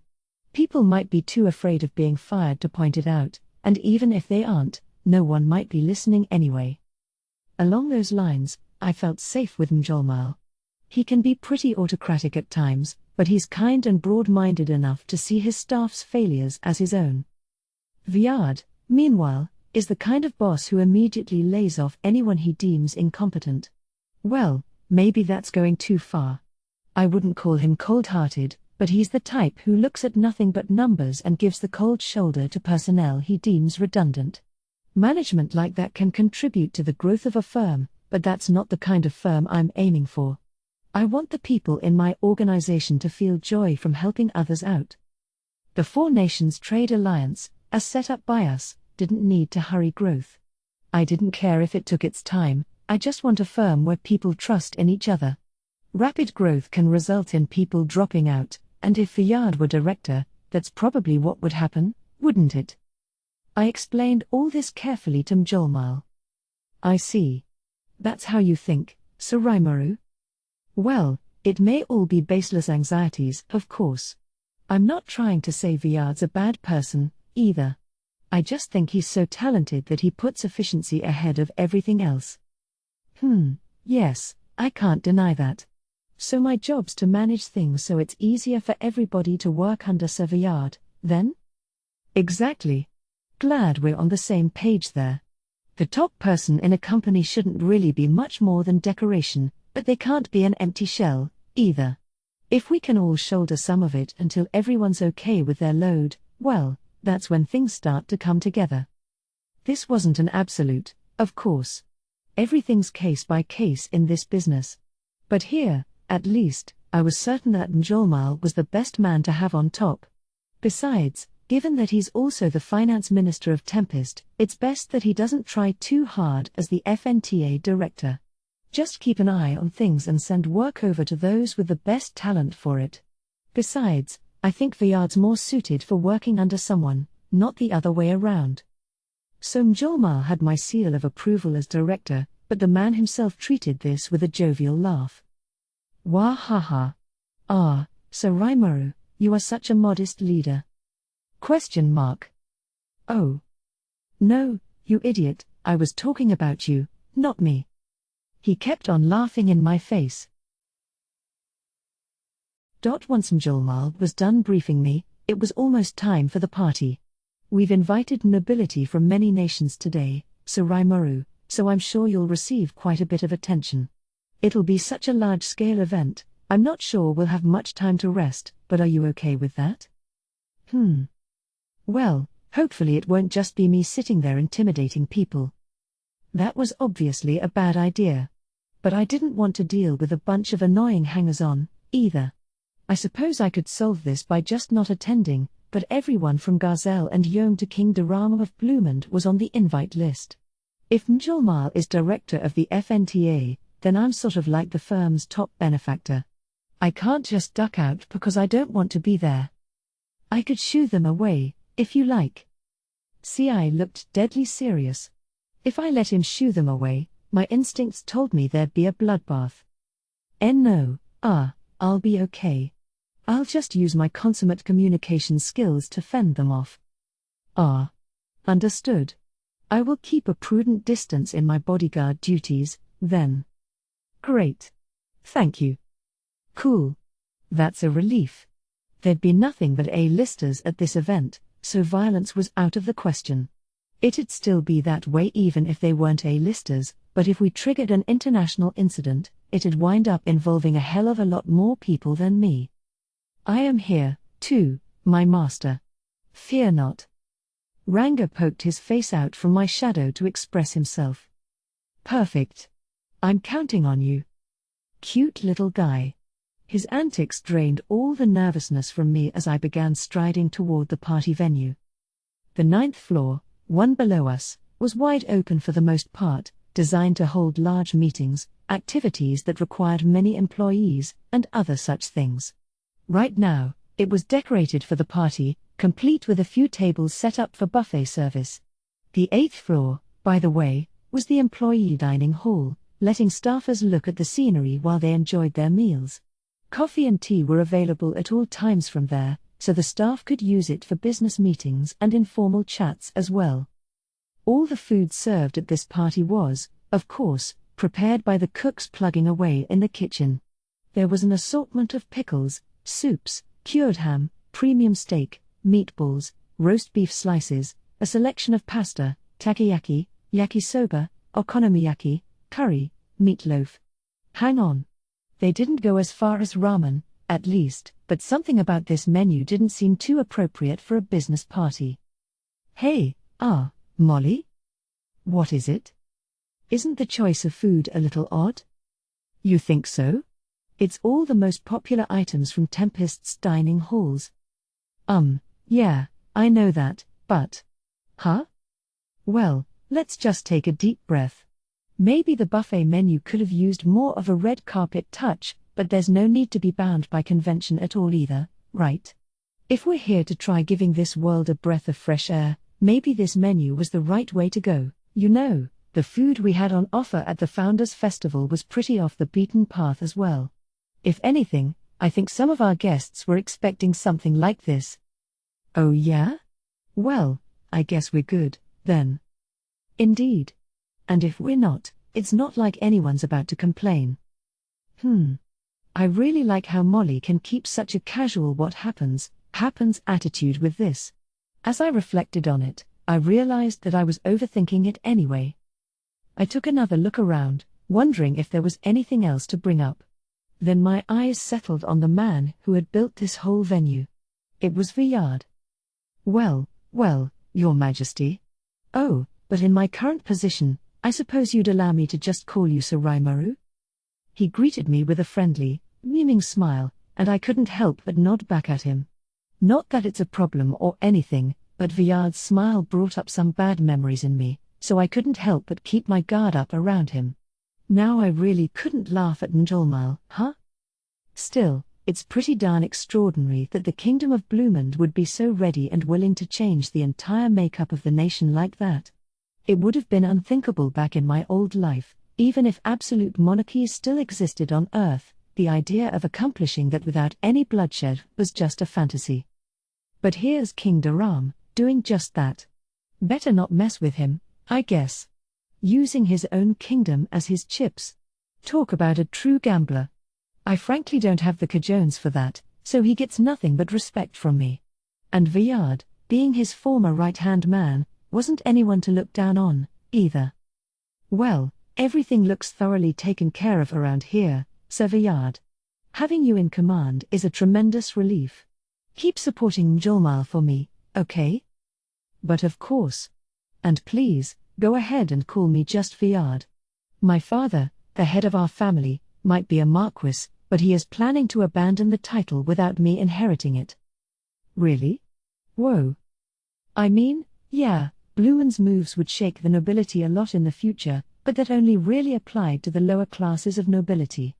I'm not so sure about earls, but if you're a marquis or higher, the senior class, I think you'd be safe no matter how things work out.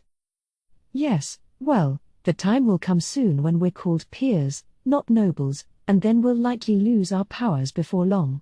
I was the one who drafted that plan and presented it to King Daram, after all. It was you?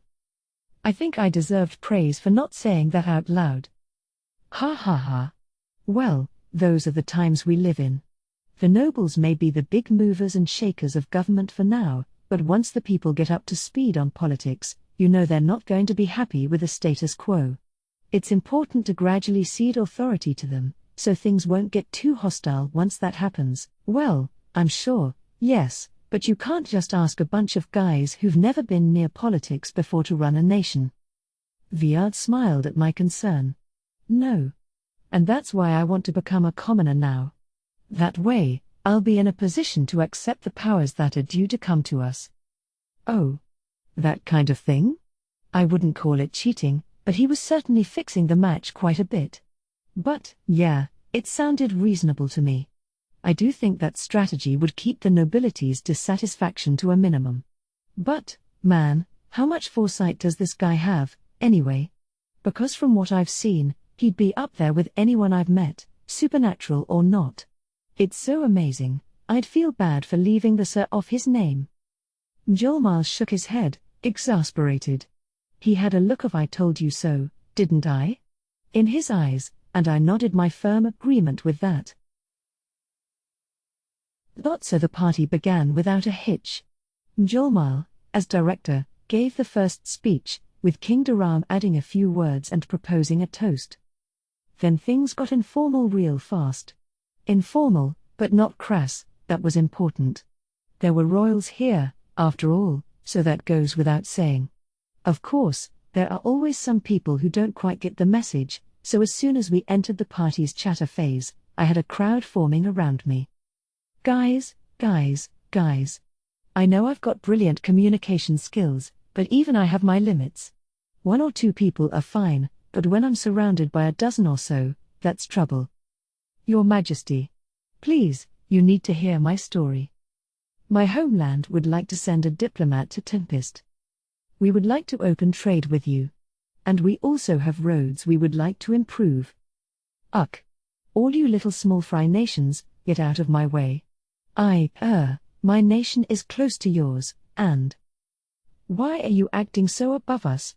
What kind of diplomat doesn't even know how to stand in line? I am the Crown Prince, I'll have you know. If you want to talk about lines, I think my position enables me to go first. Like you've got any authority outside of your borders.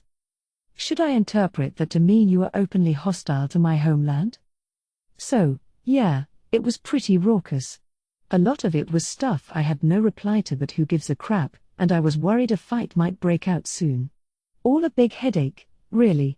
I couldn't just ignore them all, but it was a huge hassle to deal with. Way beyond what I imagined anyway. I suppose this is just how important my position has become, but tonight, at least, I think I let my guard down. It's not like people swarm Gazelle like this.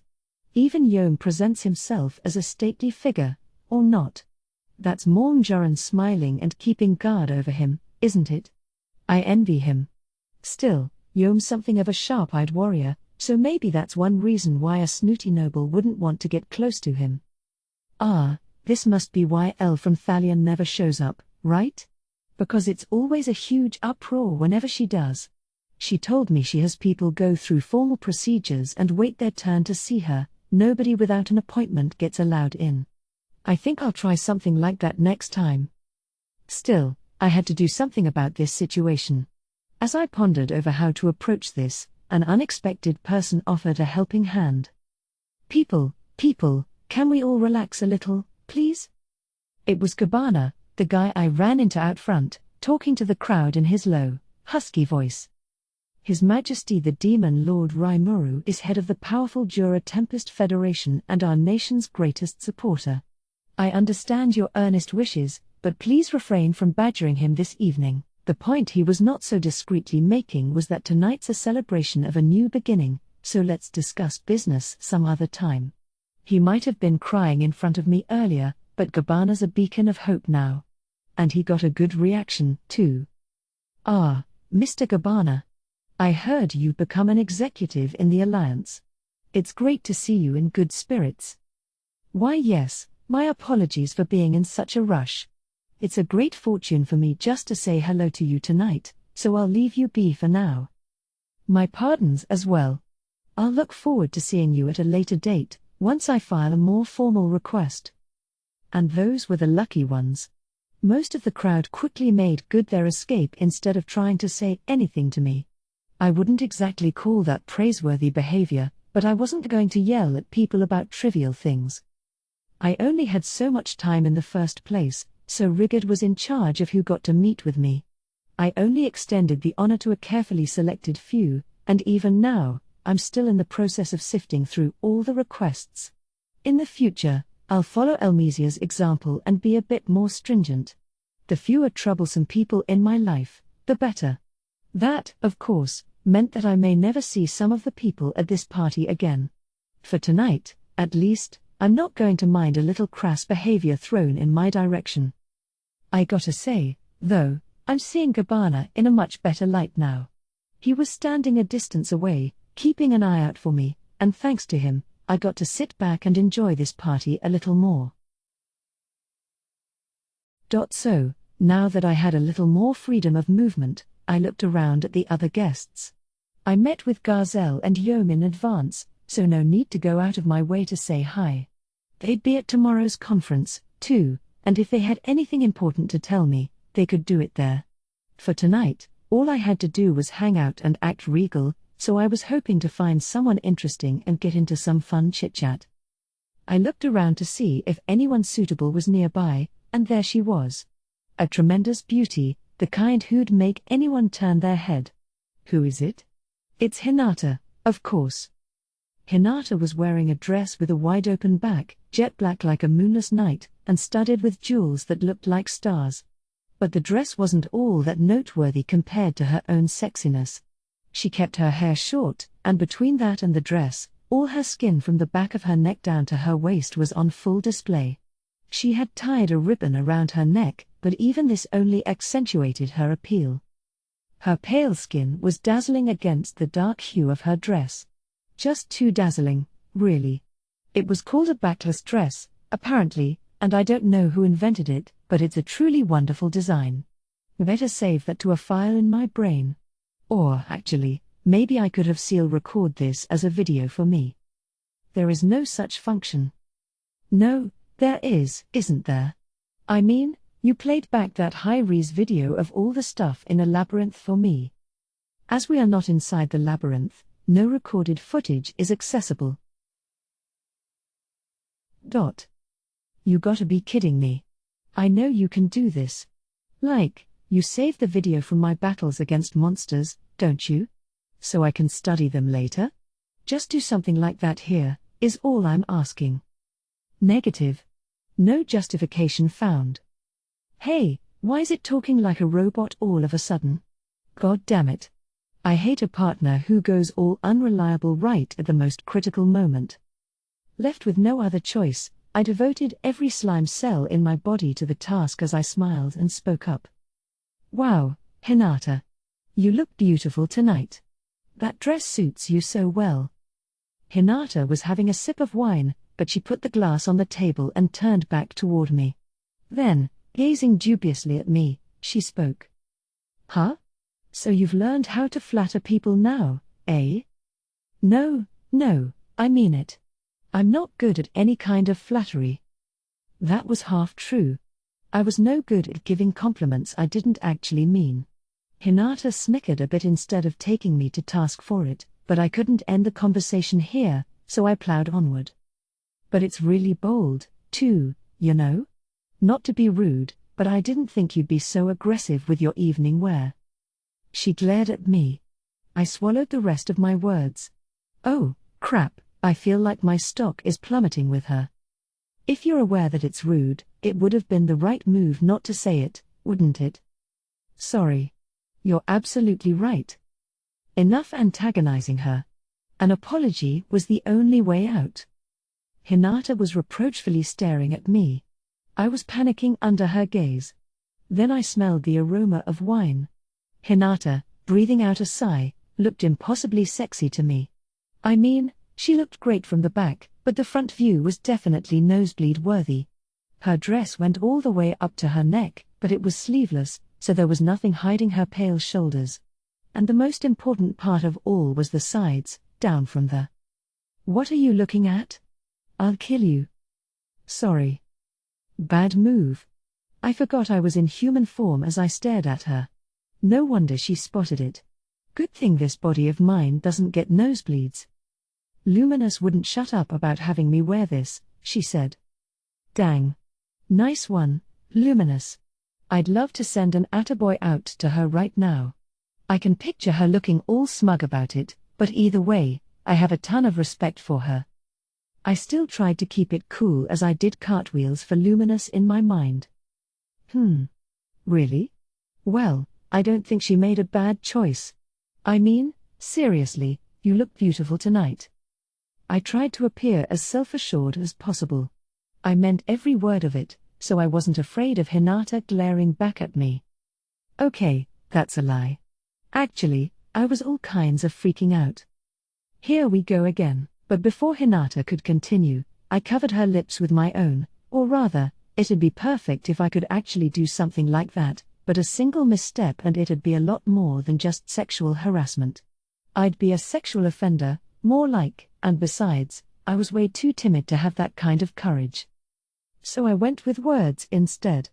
No, really, I said, trying to sound serious. Then I noticed Hinata's cheeks turning red. This may work. Look at this. I'm doing better than ever before with. I believe she is just inebriated. Huh? I turned my attention toward the wine Hinata was drinking. Oh. Hey, doesn't this one have a high alcohol content? Is it? I'm enjoying it a lot. Hinata may not have much of a tolerance, huh? I sincerely doubt that, but if that's what Seal says. I was too focused on her looks tonight, but now I was curious about that sort of thing, too. So I held up 3 fingers. Hey, how many am I holding up? Are you making fun of me? No, nothing like that. Hinata sighed heavily as I hurriedly denied it. Look, you realize that I'm a saint, don't you? I've had the chance to travel with Chloe, and Luminous taught me a lot after I came back, too. I could easily detoxify this alcohol if I wanted. Seal tricked me. But if that was Hinata's claim, it made sense. After that, well, let's just say that I had a lot of trouble getting back on her good side. I never did get to ask why her cheeks turned red right then. The day after the party, our conference began after a lunch break. The attendee rundown went a bit like this. First, we had the 4 kings and 1 queen supporting the FNTA, me, Gazelle, Yom, and Mjaran, and King Daram. All of us in this group had already reached a consensus, so we were only here to put our stamp of approval on things. Next up was Mjolmal, who was nominated to direct the FNTA by all 4 of us, minus Mjaran, and Hinata, representing the Western Holy Church. The chairman of the Council of the West was making a personal appearance as well. His name was Lester, if I recall correctly, and he still had that long, bushy, Santa-like beard. Beyond that, there were around 30 more council members in the conference room, all carefully selected to represent all the assorted Western nations. Viard was also present as secretary, and Cian was serving as moderator. Ladies and gentlemen, he began, I'd like to thank you all from the bottom of my heart for taking time out of your busy schedules to gather here. We will begin this conference by explaining the crisis that will likely be occurring in the near future. Today's main goal was to go over the stuff Mjolmal asked me about yesterday, who this enemy was, exactly, what it was aiming for, the potential fallout of the ensuing war, and how we deal with it.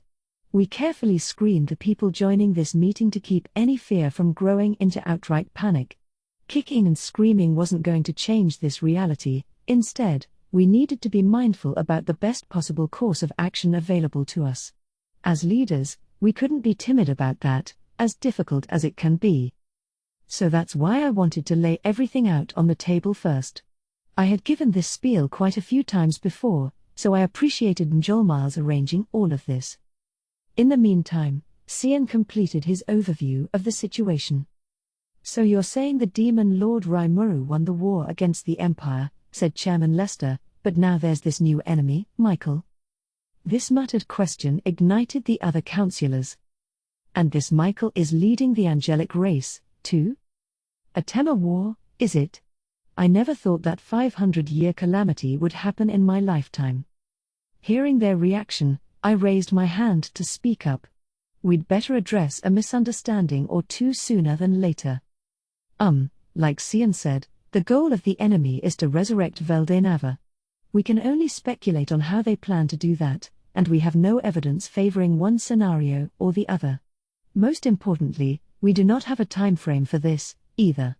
We believe they will make their move soon, but Michael is from a very long-lived species. It could be tomorrow, it could be a few years, or it could even be a few decades. That's the most troublesome part of it. We're clueless on the timing. If there's any movement, Dino would tell us in his daily morning report, and then we'd contact Obila via Milim to confirm the accuracy of his intel. But so far, Michael hadn't stirred at all.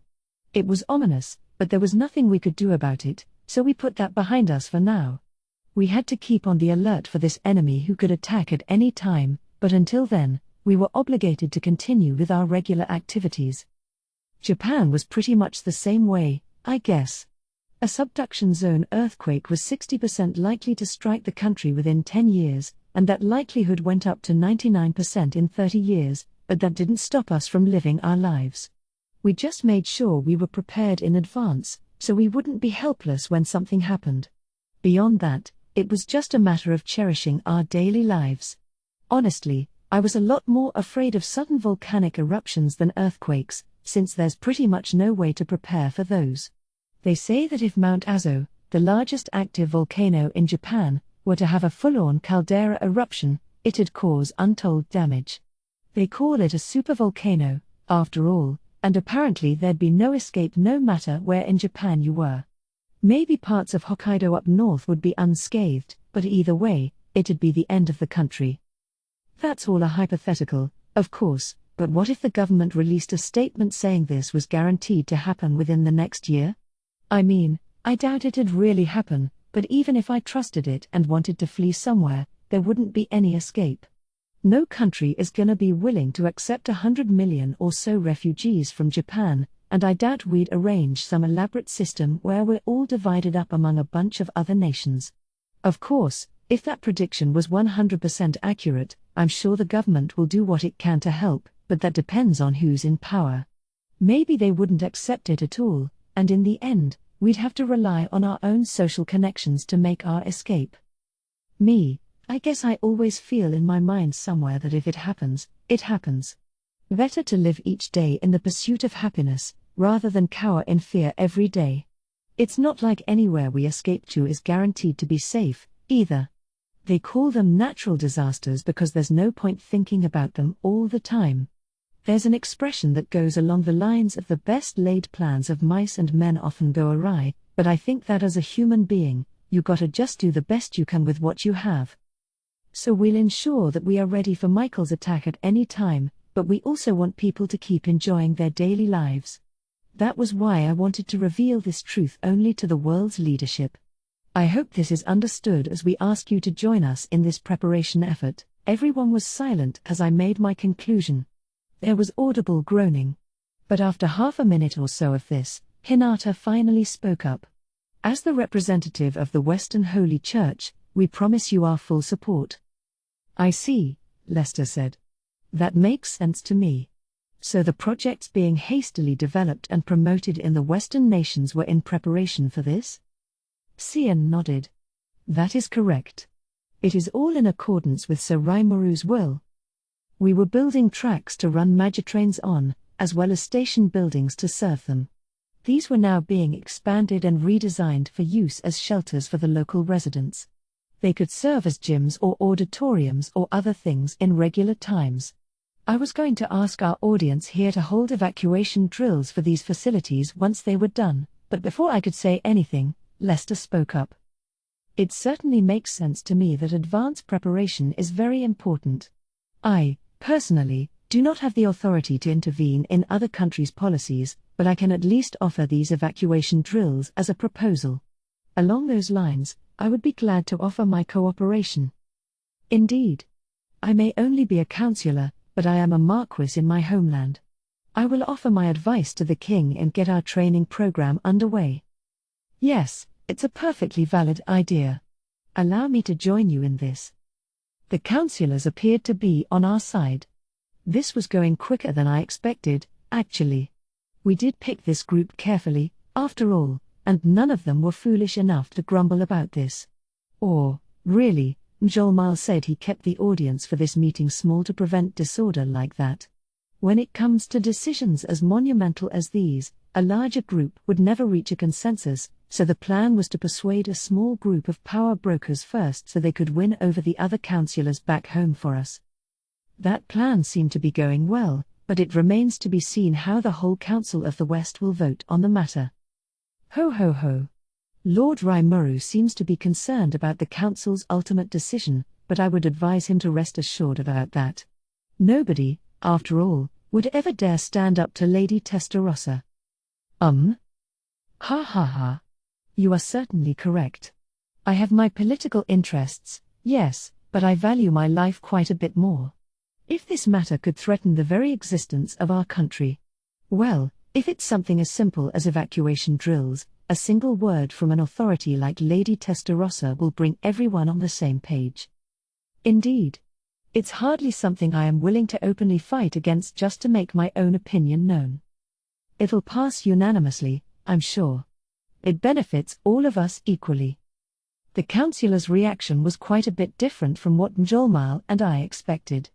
Now I wasn't so sure I needed to be cautious and explain the whole situation to them. It'd seem I had a certain lack of awareness about this, an impressed Villard said. I have never met this Testarossa before. She sounds like a very remarkable figure. The councillors all looked at him warmly. Or was that envy in their eyes? Gentlemen, Cian said with a harumph, don't you think you're being a tad too careless? I will remind you that I am a faithful servant of Lady Testarossa, and I will be obliged to report to her about this meeting, lest anyone forget. The panic this generated among the councillors was nothing short of hilarious. No. You've got me wrong, I promise you. I did not mean any disrespect, no. I was merely praising her leadership. I was stating the truth, glory to Lady Testarossa. I'm not sure what that last guy was trying to say, but I could sense the emotion and desperation in his voice. I didn't expect Testarossa to be so dreaded like this. What a surprise.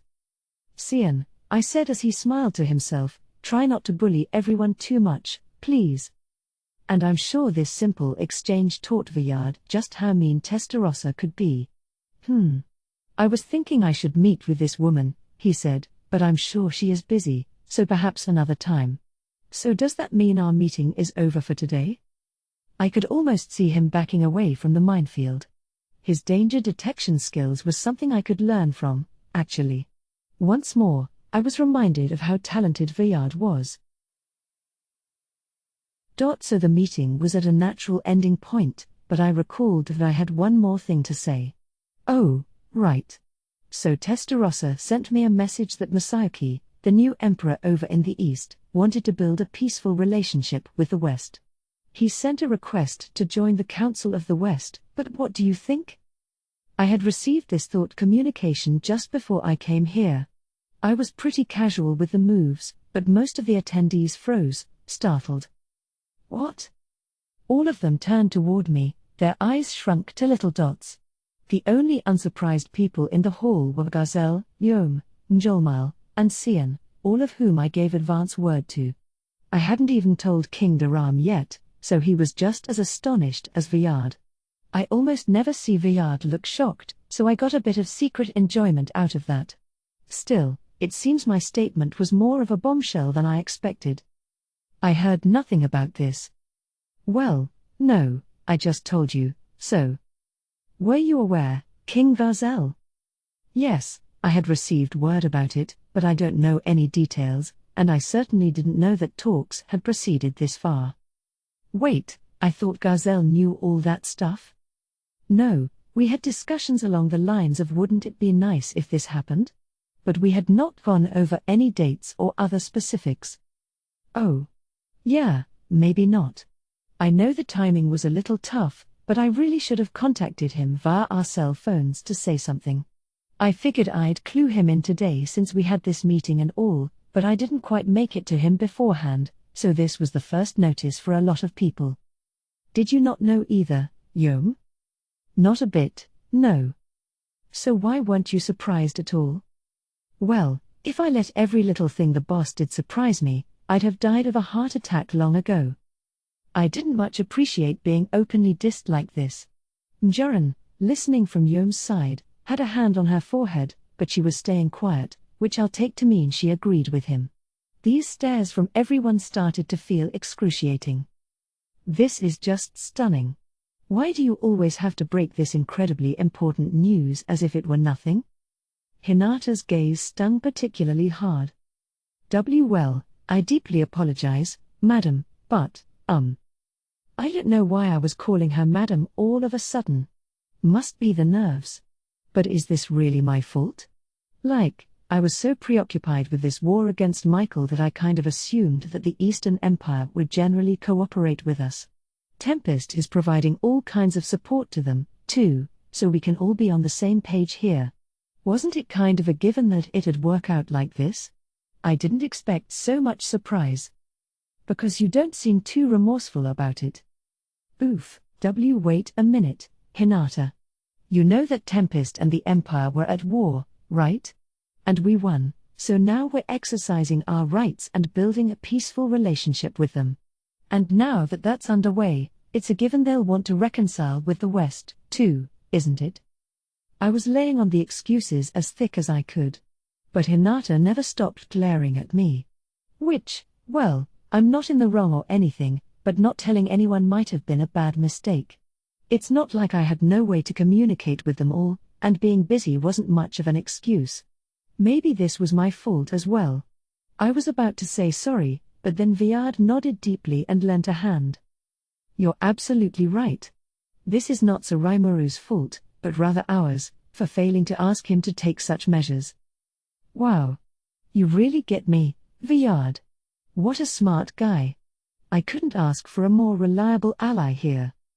He and Hinata glared at each other. The latter broke first. Well, yes, I suppose. Think about it a little, and it's clear Rimuru would have done what he thought was best. But as someone living in the West, it's pretty hard to believe that the Empire, our enemy since prehistoric times, would take a step like this. We had so many preconceptions about our relationship with them that, well, we never saw this coming. She sounded frustrated about it. And I get it, for sure. This great power, hostile against you for so long, suddenly asking for a peace deal. It's something anyone should be skeptical about at first, but the fact that I, the winner of our war, was giving the news was proving to be quite persuasive. If all we're trying to do is build a cooperative relationship, that wouldn't be any major risk to take. And what would be more foolish than humans squabbling with each other when a war threatening their survival could break out? Lord Rimuru, if I could ask you. Yes? I turned toward Lester, the chairman. I'd like to know where these potential talks with the Empire might be taking place. Also, you called the Emperor Masayoki just now, but are you referring to Lightspeed Masayoki? The concept clearly excited him. The second question caused more of a stir than the first, making me realize that I perhaps didn't explain myself well enough. Well, the meeting will be held in the Kingdom of Inglesia. They would like to hold it quite soon if possible, so they might be able to attend the next regular council meeting. And to answer your second question, yes, Chairman, you are correct. Masayoki, the hero and also my personal friend, was recently crowned emperor. The moment I said it, the conference hall erupted in applause. Brilliant. I'd expect nothing less of Sir Masayoki. Such wonderful news. Now we're sure to have averted a war. I have no idea how such a thing happened, but with Sir Masayoki, anything truly is possible. Exactly. Even that evil empire was no threat to the hero. So, yeah, pretty big deal. I had heard reports that a new emperor was crowned, but I had no idea it was the Sir Masayoki. Chairman Lester was almost in tears as he spoke. To be honest, I didn't expect this reaction. Now I was wondering if I had done something bad to Masayoki, actually. I mean, this unassuming teen coming to grips with his abilities and ultimately overthrowing the malicious empire. Don't tell me they'll make a sci-fi movie trilogy about him next? I mean, in what universe can a single person take down an entire country? The fact that these people believe all that really happened shows just how much faith they must have in Masayoki. But what can I do? It's all true, so. Well, yeah. I don't know all the details myself, so you'll have to ask him when you get the chance. I tried to keep it casual as I threw all responsibility over to Masayoki, whether he knew it or not. So, In addition to sharing plans for implementing the evacuation drills we proposed, we decided that the new emperor would be invited to sit in the next Council of the West session. And, yeah, that's what's been happening the past 5 months. Maybe some minor mishaps here and there, but overall, the prep work's been going pretty steadily. The next council meeting will be held in Inglesia in 2 weeks, and Masayuki had already built a pretty good consensus with the top councillors. The Empire's admission into the Western nations was already all but set in stone, and I felt safe in trusting Testarossa with the details. On the surface, at least, all of humankind was now united under a single mission. The demon lords were all fully prepared. All we could do now is hope that the enemy force wasn't stronger than we expected.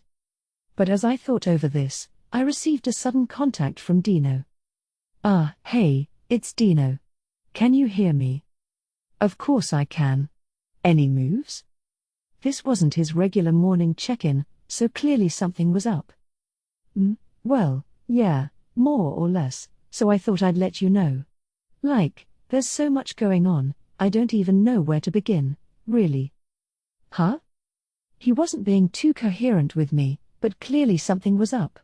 We had a pretty peaceful last few months, but that all ended the moment he called me. Chapter 3, The Clowns Reminisce. Back when Kigali was dragged away from the battlefield by Feldway several months ago, she lost consciousness at the same time Lieutenant Kondo breathed his last in the fight, the result of his rule over her being snapped. But when she came to, she found herself in a world she had no knowledge of. What's going on? She attempted to grasp the situation. Then she found a familiar face near her. Dino. Yo. Looks like you're up, huh, Kazalem? Guess that guy Kondo is dead, then. Why, you noticed I was. Oh.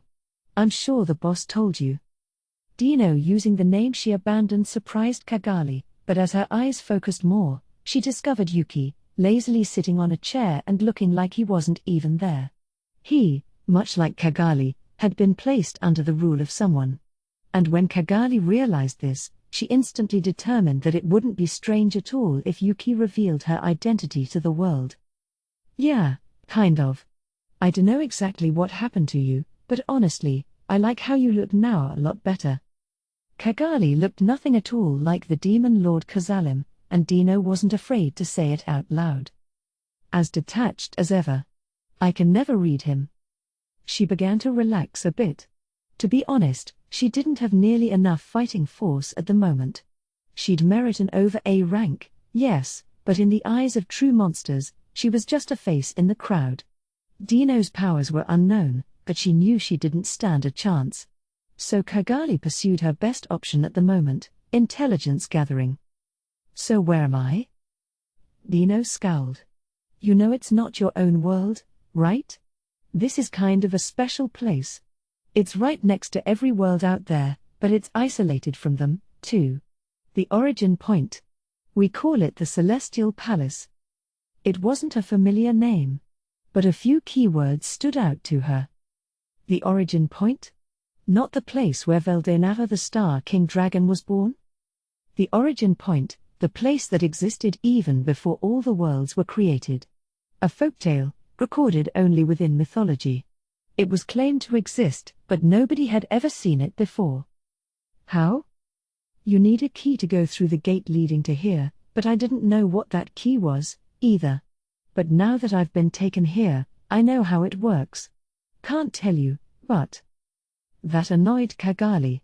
But then she recalled that Dino hated to do anything he deemed unnecessary. If he wasn't going to tell her, then Kigali could do nothing to make him. It was time to ask something else. Well, I won't force you, so if you can just tell me what you're able to. Ugh, what a pain. We've known each other a long time now. You could do at least that much for me. Tisk. Not that I get anything out of it. I seem to remember doing a lot of work for you. Before Kigali could finish, Dino had straightened up. What do you wanna ask me? And when you do, you'll forget about the past for me, won't you? Yes, of course I will, Kigali smiled. Dino was the same as ever. That was a relief, despite how confusing everything else was at the moment. So our boss, I mean Yuki Kagurazuka there, why is he still being mind-controlled by someone? You said earlier that Kondo was dead, but... Wait. You don't mean... You really are quick on the uptake, aren't you? I think you got it right, so I'll say it. You were being controlled by Kondo, but Yuki over there was being controlled by the guy who lent that skill to Kondo. I knew it. She didn't want to believe it, the fact that someone out there could actually lend the power of mind control to other people. But Dino wasn't a liar that way. If he didn't want to admit to something, he'd just keep his mouth shut. And that made it seem all the more truthful. Yuki was being controlled. Despite having this one-of-a-kind superbody that cancelled out all skills, there was something that could break through that. It was nothing short of terrifying. Kagali wanted to restore Yuki to normal so she could get out of here, but she had no idea how. And if that's how it was... Where are my beautiful children? You mean the guys standing behind you? Kagali quickly turned around. She hadn't detected anyone there before, and she couldn't have, for that matter. Oh. So they've gone into killing mode. Following only my orders, no one else's. She chided herself for being in such a panic, despite her intentions otherwise. She cancelled the order, bringing Tyr and Footman back to normal. There were also around 9 unfamiliar-looking walking dead standing in line with them, but Kagali gave them no notice. But she did have some vague memories of back when her mind was being controlled. She recalled using the forbidden curse Dead Birthday as commanded, so these walking dead must have been created at that time. But she felt no personal attachment to them. She never intended to create them, after all. Oh. Hey, President. You're okay, huh? I was real worried. Ho ho ho ho. I firmly agree with Tyr, President. Did the boss save us? No, he didn't. And there's no point hiding it, so I'll just say that we're in a terrible situation. She told the two of them what was going on. Dino had fallen asleep, not minding being ignored at all. Wow. Guess we didn't live up to expectations, huh?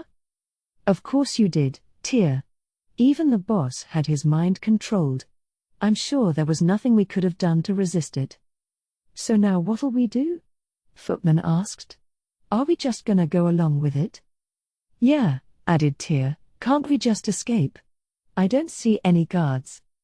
That's the problem, Kagali darkly responded. I'd like to escape, of course, but I guess we're in this celestial palace on another world. Magic won't get us out. Kagali had already tried out the elemental magic warp portal long ago. If it showed any sign of working, she was ready to leave, taking Tyr, Footman, and Yuki with her. But since she had no idea of her current coordinates, she had no way to activate the spell. Luckily, the thrall on me was broken, but whoever did it knew that regaining my senses wouldn't let me do anything. It was agonizing, but it was the truth.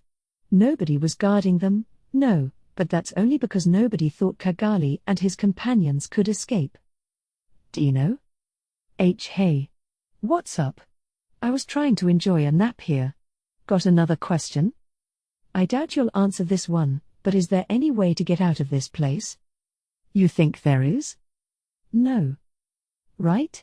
I always appreciated how sharp you were like that.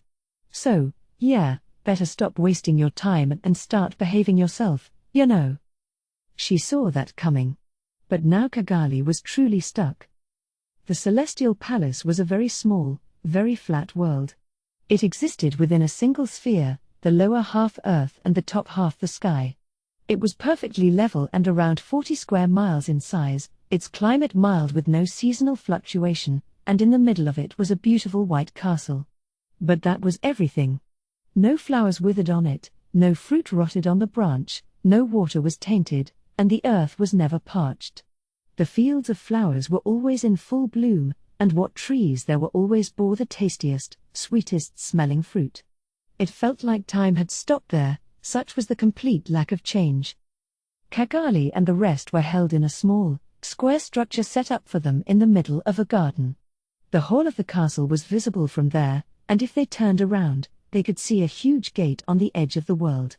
There was never any sign of anyone leaving the castle, but as long as the gates remained closed, there seemed to be no way out from here.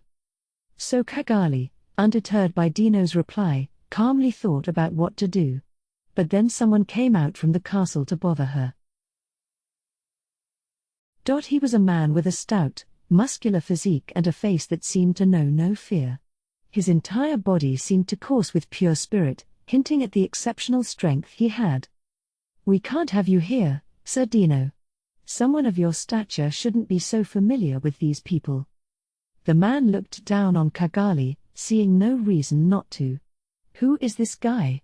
Thought an annoyed Cagali, but for now she put up with this treatment. She was always cautious that way. "You were, gnome, right? Looks like you successfully installed yourself in that body, huh?" "That I did. This man Viga's body was the perfect catalyst for me. He regenerates quickly, and at this rate, I think everyone will succeed in their incarnations, Sir Dallas included." "Great," murmured a disinterested Dino. Cagali, following none of this, silently listened on. Viga, or Viga the Power, as he was called, was one of the 3 leaders of Cerberus. This had to be him, she thought. Her faint memories included a couple of scenes of him joining her on the way here. Viga, a catalyst? Was he a vessel for one of these guys to take physical form in? It's possible, yes. This man has inherited the blood of a magical inquisitor, one of the greatest results of Rotzo's research. He's a freak of nature bearing both human and monster traits. And as long as he's kept fed, he can recover from any injury, no matter how brutal. If his arms were cut off, they'd simply grow back. In fact, their experiments proved that even if only the head remained, the rest of the body could still regenerate itself. But the horrors only began there. Any part that was chopped off the main body would attempt to regenerate into a mindless monster. That was why Yuki had given Viga strict orders to bring his limbs back if any got sliced off. This gnome person must have taken advantage of this unique trait of Viga's to obtain an empty, soulless body of his. But why does he need a body in the first place? Who is he anyway? A demon, if he needs to procure a physical form like this? No. From this divine presence, he must be an angel. In which case, this would be a far more powerful vessel than any human or monster. Cagali's thoughts raced. She had lost the majority of her fighting power, but her brain was alive and well. Already, she had a rough conclusion. This man gnome was an angel, or some similar spiritual life form, and he was brought into physical existence to invade other worlds. Viga was being used as a catalyst in order to create physical bodies for these angels. He was alive, chances are, but not in any position to act. And she was correct on all this, except that Gnome was actually a mystic. By fusing his body with Viga's cells, he had performed a magicule-fueled transformation of their temporary bodies, strengthening them immensely. That allowed Gnome and his ilk to take in the component matter, triggering a complete physical incarnation. This component matter was proteins and carbohydrates recovered from the ground. To put it in less scientific terms, all they had to do was eat to build their physical bodies. It was different from the Walking Dead method, but it was more convenient for mystics like Gnome, as they were only demi-spiritual life forms. Gnome, by the way, was one of the mystics working directly under Zorario. He was stationed back at home while his kin attacked Ramiriz's labyrinth, so he was there when Feldway returned with Viga and the others, allowing him to attain this body. Zorario's team came back a bit later on, just in time to meet up with Dino and the others. Gnome was the first to complete his incarnation, as he was the test case for others to follow. That was why he was still alone for the time being. Once a Thronus, he was now a general rank mystic, placing him on the lower end of the upper classes. With his incarnation, he now had access to more power than a demon lord seed. And from his perspective, Cagali, not much different from a human, was nothing more than a pile of trash. That's why he had no qualms about acting superior to her. Cagali, you should know that you are nothing more than a tool for increasing our strength, said Gnome. Kondo was a somewhat useful tool to us, and perhaps you've regained your free will after his death, but don't let that fool you. Dino over there is on a far higher level than any of you. Whoa, that's enough. No, Dino. You are one of the great 7 primordial angels, are you not? Talking so casually with these lowly people. You are offering far too much mercy to them. I told you, Kazalim and I are old acquaintances. My name's Kagali now.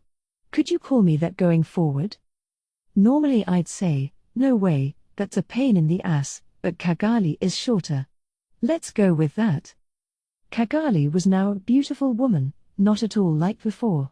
The names seemed to match as well, so Dino didn't put up much resistance. There they were, ignoring Gnome while having a friendly conversation. It annoyed Gnome greatly. His master was a former cherub given the name Dalis, a noble figure gifted in combat who served as Zerario's second in command. Not even Dalis, however, could compete against the supreme beings known as the primordial angels. Much like Gnome and the rest, his name was not acquired just recently. As apostles created and named by Veldenava himself, they had served as great seraphim, attacking and destroying the evil demons of the world since their creation. From Gnome's point of view, they were as good as gods. Kagali's attitude was therefore unacceptable. Dino might have allowed it, but letting this behavior go unchecked would affect Zerario's status as well, Gnome thought. It was time to force the issue. I told you to stop getting carried away. Kagali, sitting on a chair, was hit with a bolt of heavenly light, a high-speed mass of spiritual energy. Dino didn't move. He didn't need to. Ho ho ho ho. Are we done talking now? You know, the only one being rude right now is you. Yeah, he's right. Let's do it, Footman. So Kagali's valued friends, her ever-faithful clowns, stood up against Gnome with all their might. The battle was as fierce as it was one-sided. Gnome was a war-tested mystic under Zerario's command, with experience in multiple battles against the Insectors. He had only just obtained physical form, but he felt perfectly comfortable with it. In fact, it felt like an upgrade in fighting ability for him. His existence points exceeded 1 million, and his magicule count was expanding even now, filling in his empty body. He couldn't have been in better shape, and here he was pitted against Footman, someone better in combat than the Clayman of old. He wasn't gifted with intelligence, but his sheer power was unmatched, earning him an EP of 1.3 million. Now that all restrictions were removed from his behavior, he was demonstrating force nobody could have imagined back during his fight against Geld. Boom, Footman shouted as he punched Gnome. Gar? Gnome was sent flying, his face caved in. Ho ho ho. Let's keep it going. He was no longer a threat to Footman, who kept punching, and punching, and punching. He grabbed him by the legs, swinging him around and throwing him into the air, then followed him upward, using the rebound to build his momentum as he plunged like a cannonball into Gnome's back. GRVH. Then he grabbed Gnome, slamming him into the ground. The force, enlarged by Footman's pressure on his back, was enough to shatter the earth underneath. Footman wasn't smart, but he had a brilliant sense for fighting. With the cells from Viga's body in him, Gnome would be able to regenerate just fine, no matter how battered and shredded he became. Footman instinctively realized the pointlessness of a normal approach, so he instead opted for a style designed to build up damage and rob him of his stamina. Gnome, meanwhile, was puzzled.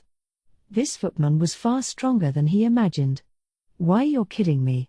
How can I, a general in the Mystic Force, be so inferior to this complete unknown? Acquiring a body had greatly enhanced his fighting ability, and he was still being dominated. It was bewildering. What are you? Me? I'm Footman. Footman the Angry Jester, part of the Moderate Jesters. Good to meet you. He gave Gnome a condescending bow. He was totally relaxed, rankling his opponent. Then Tyr came in with the follow-up. Hey, I'll give my name, too. I'm Tyr. Tyr the Teardrop Jester, from the Moderate Jesters. And once Footman is done, you better play with me, too. Her voice was cutesy and lilting, but it couldn't hide her evil intentions. She wasn't as strong as Footman, but she was still a menace. Her EP was over 1 million, and her unique skill was one nefarious finisher. For now, she wouldn't make any moves, but if Footman was defeated, that was when she'd head into the fray. She watched on, waiting eagerly for that moment. Footman's onslaught began anew. Punching, kicking, slamming, he continued to torment Gnome, like a cat chasing a mouse. Gnome was growing panicked. Footman and Tyr laughed jovially, and Cagali, watching all this, calmly analyzed the situation. This is awful. At this rate, we have no future here. Even if we win this battle, this Gnome guy is still just an underling. I know Tyr's here for me, but I don't think there's much we can do. Cagali took a glance at Yuki. And I doubt Tyr could win against someone that Sir Yuki couldn't. Angels and demons can't be physically destroyed in the first place. If they had the right skill, it'd be a different story, but even if they killed Gnome here, he'd be revived soon enough. The moment Vega's cells were incorporated in his body, it became all but physically impossible for him to die. And if he was likely to come back good as new anyway, this whole battle seemed pointless. Defeat, in the end, was guaranteed. Cagali, knowing this, began to feel like a fool. Stop it, Footman. That's enough playing. Ho? Are you sure, President? Yes. We can't escape from here regardless. Maybe we can if we could destroy that big gate, but I just don't see a way. If Dino could be believed, this celestial palace was a closed world. Some sort of key was required to pass through the gate, and Cagali had no way of acquiring it. They were at a dead end. Gnome laughed loudly. Ha! Ha ha ha ha ha. That's right, and if you understand that, it saves us all a lot of time. All you gotta do is work as hard as you can for us, all right, you tool? Do that, and I'll treat you as well as any capable servant deserves. Footman had stopped moving, and Gnome knew what that meant. Failing to defeat this adversary was beyond unexpected, but Cagali, his master, was an intelligent woman. As long as Cagali was under their control, Footman and Tyr were just puppets, no threat to Gnome's authority at all. Thinking that helped Gnome regain his composure. But the next moment, he was frightened by the overwhelming presence of death that wrapped around him. It pains me to see this state of affairs, Gnome. It was a mistake to ever grant you a name. At some point, the large gate had opened, revealing 3 figures. One of them was an outstanding beauty, with long, jet-black hair that seemed to be studded with stars from the night sky. It was Zerario, head of the 3 mystic leaders. He had returned home, keeping his presence hidden as he watched Gnome speak and fight. The sheer ineptitude he showed was a staggering disappointment. Pico and Gasha, his companions, began to walk toward Dino. Hey, guys. Wrapped up your work? Yeah. We come in, tired from a long day's work, and you guys are fighting. Hey, what's going on? It's just like what you see, Dino said in a hushed voice, shrugging. Sensing he was in no mood to explain matters, Pico and Gasha turned their attention to Gnome. Sir Zerario, keep my name out of your mouth. No. Please, wait, this is all a misunderstanding. You are mistaken. Everything I say is justice. It is right. There is no such thing as a misunderstanding. But agreeing with him would be admitting his mistake. Denying it would be an act of open hostility towards Zerario. Gnome was instantly in the greatest crisis of his life, and he couldn't think of a way out. Compared to you, no, it'd be rude to even do that. She may be one of Feldway's pickups, but even she is far more useful to me. Zerario's words were plain, without a hint of emotional wavering. Gnome still sensed something ominous in them. Please, wait, he shouted frantically, but it was too late. Zerario was a noble man, and he had no time for fools. You have committed the crime of misjudging your own worth. In light of the many years you served me, I will forgive you, but only by erasing your personality. So came the cruel verdict. Erase his personality. Cagali was amazed. No. Please, no. Forgive me, Zerario, please forgive. Zorario had not allowed him to state his name again. Jupiter flash. A single flash of lightning danced from his fingertips, a defined bolt that seared Gnome. His body was unharmed, but the heart core had been overwritten with a cataclysmic amount of data, re-initializing it with a new personality. It was a staggering power to have. Zorario had not actually been seriously fighting in Reminisce's labyrinth at all. And Cagali, witnessing this force, realized just how hopeless her situation was. Well, that's it. This isn't the kind of opponent I could even begin to fight. I thought Dino was a lot of trouble, but this man. He's in the same class as Guy, or Milim. It was of another dimension. And it was at that point when Cagali gave up all further resistance.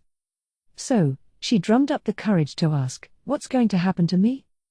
If she was going to be executed, so be it, she just wanted to retain her pride until the end. "Nothing's going to happen. I suppose Gnome was causing you some trouble, but don't expect an apology for that." What? The matter was so quickly resolved, it puzzled Cagali. But from Zorario's point of view, he was telling the truth about everything. Cagali had been picked up by Lieutenant Kondo, but Kondo himself was only carrying out Feldway's will. She had been taken so she could create vessels for further physical incarnations, using a skill granted by Michael. That was now complete, and although it resulted in only 9 bodies, they were all excellent specimens. As transcendent beings, Zorario and his team needed to be choosy about which bodies they would incarnate into.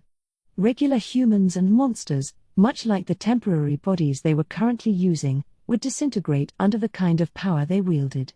It was a similar situation to back when the primordial angels fought each other, competing to get incarnated first.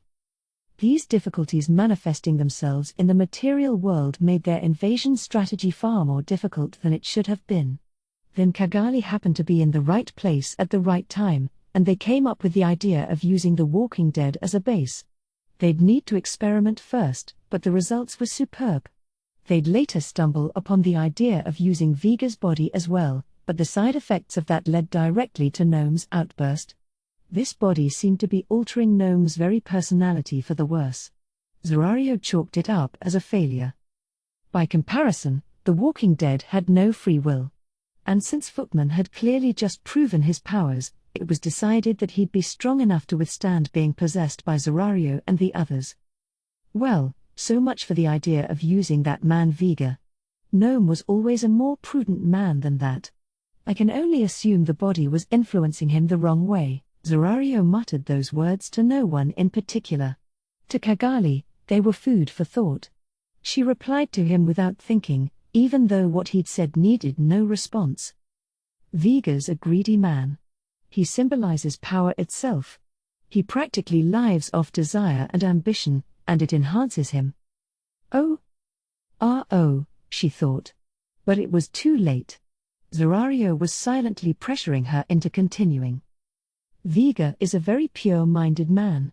He serves the strong and preys on the weak.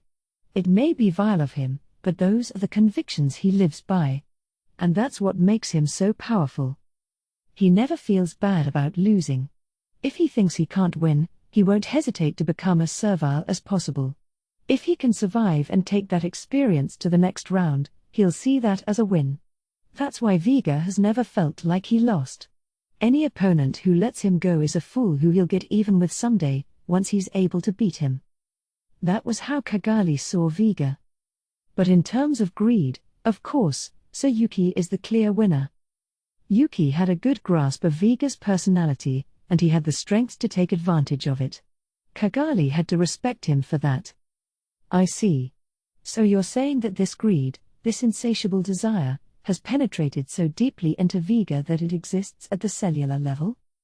Cagali didn't think she had explained herself well enough. Now she nodded at Zorario's precise analysis. Exactly. So I don't recommend propagating his cells for use in your projects, to be honest. I'll make a note of that, Zorario said, turning his eyes toward the castle. But, yes, there's no making use of him, then.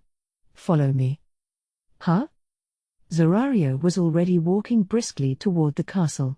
Gnome, who barely registered with anyone here now, followed. Cagali wasn't sure what to do, but she decided that disobeying him was unwise. "You all follow me, too," she told her comrades. "Right away." "Okay." So Cagali came after Zorario, accompanied by footmen and Tyr. Yuki also followed Cagali, as if that were perfectly natural of him.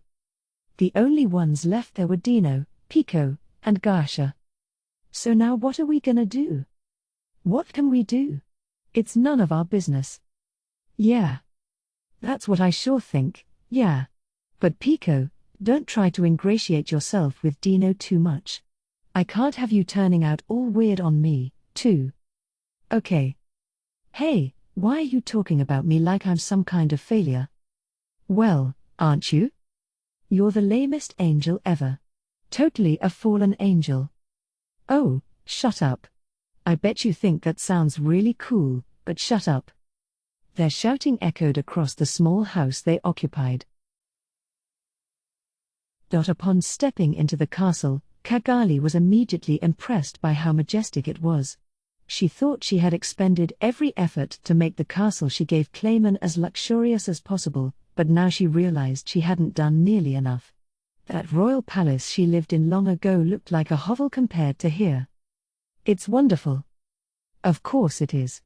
This is the home of Lord Veldenava." Cagali hadn't expected a reply. It made her rethink her opinion of Zorario. Maybe he was a lot more open to conversation after all. She mulled this as they reached their destination, a room with 2 large cultivation tanks, looking a bit like a laboratory.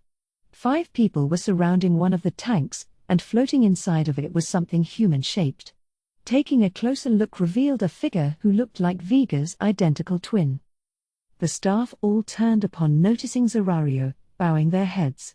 "Welcome back, Sir Zorario," one of them said on their behalf.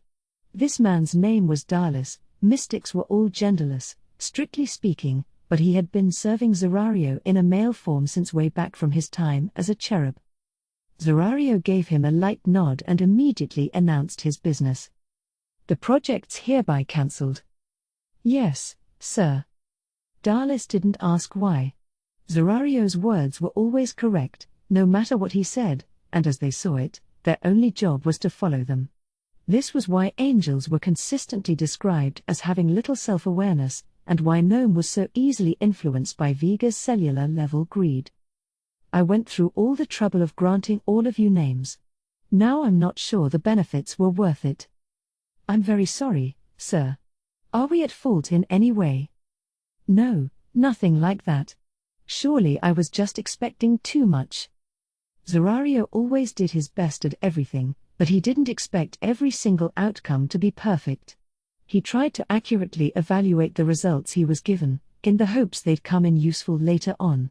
Thus, no matter the outcome, he never had an emotional attachment to his projects. Dallas, meanwhile, was deathly afraid of disappointing Zorario. Despite his frustration, he meekly followed his words, ordering his staff members Gnome and Baron to shut off the cultivation tank. Nice, Dallas's fellow supervisor, had no objection to this, ordering her researchers Bem and Sohn to assist her. While Dallas and Nice had defined genders, the same was not true for former Throne-like Gnome. However, as Zorario mentioned, they had recently obtained names, which subsequently helped them grow distinctive personalities. They were becoming individuals now, although it was still a work in progress. During one invasion Zorario wished he could take back Cornu, a fellow mystic leader, lost control over some of his troopers because they were possessed by the locals. This was due, they believed, to a weak sense of ego among the angels.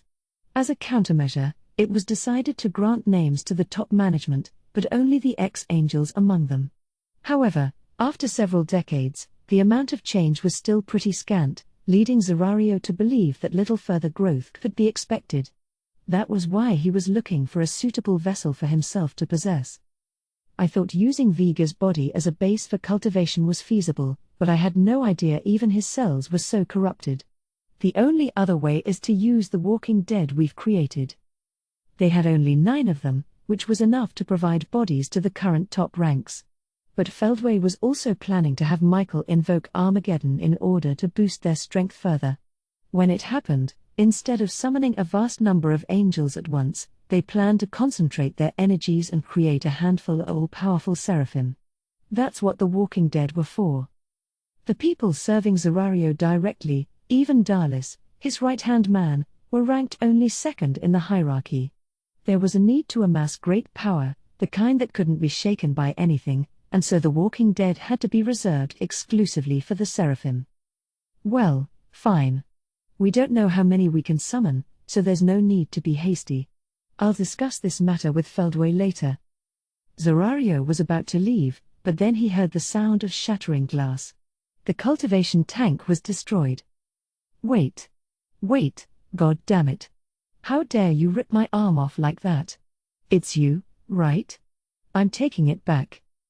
With the tank put offline, Vega was awake and on the move. His target, Gnome, with Vega's cells inside of him. HNG. Grrrr. Before anyone could stop him, Vega grabbed Gnome with an arm. That was all it took for the fusion to begin. In a scant few seconds, Gnome was fully absorbed into Vega's body. Ooh. This is delicious. This power. It's coursing through me. Vega was overjoyed. Gnome contained an enormous amount of magicules, and now they were boosting his own power. Ha ha ha ha ha ha. This is perfect. I could take on any of you bastards right now, ooh. But his ego trip ended when his eyes met Zerario's. I've heard about you. Which will it be? Will you be a grown man and befriend us, or will you fight right here? Vega didn't need long to decide.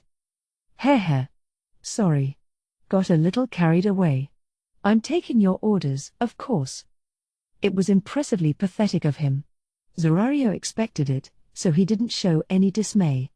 I thought so, was how he took it. Losing Gnome was an unfortunate event, but he had helped further strengthen Vega.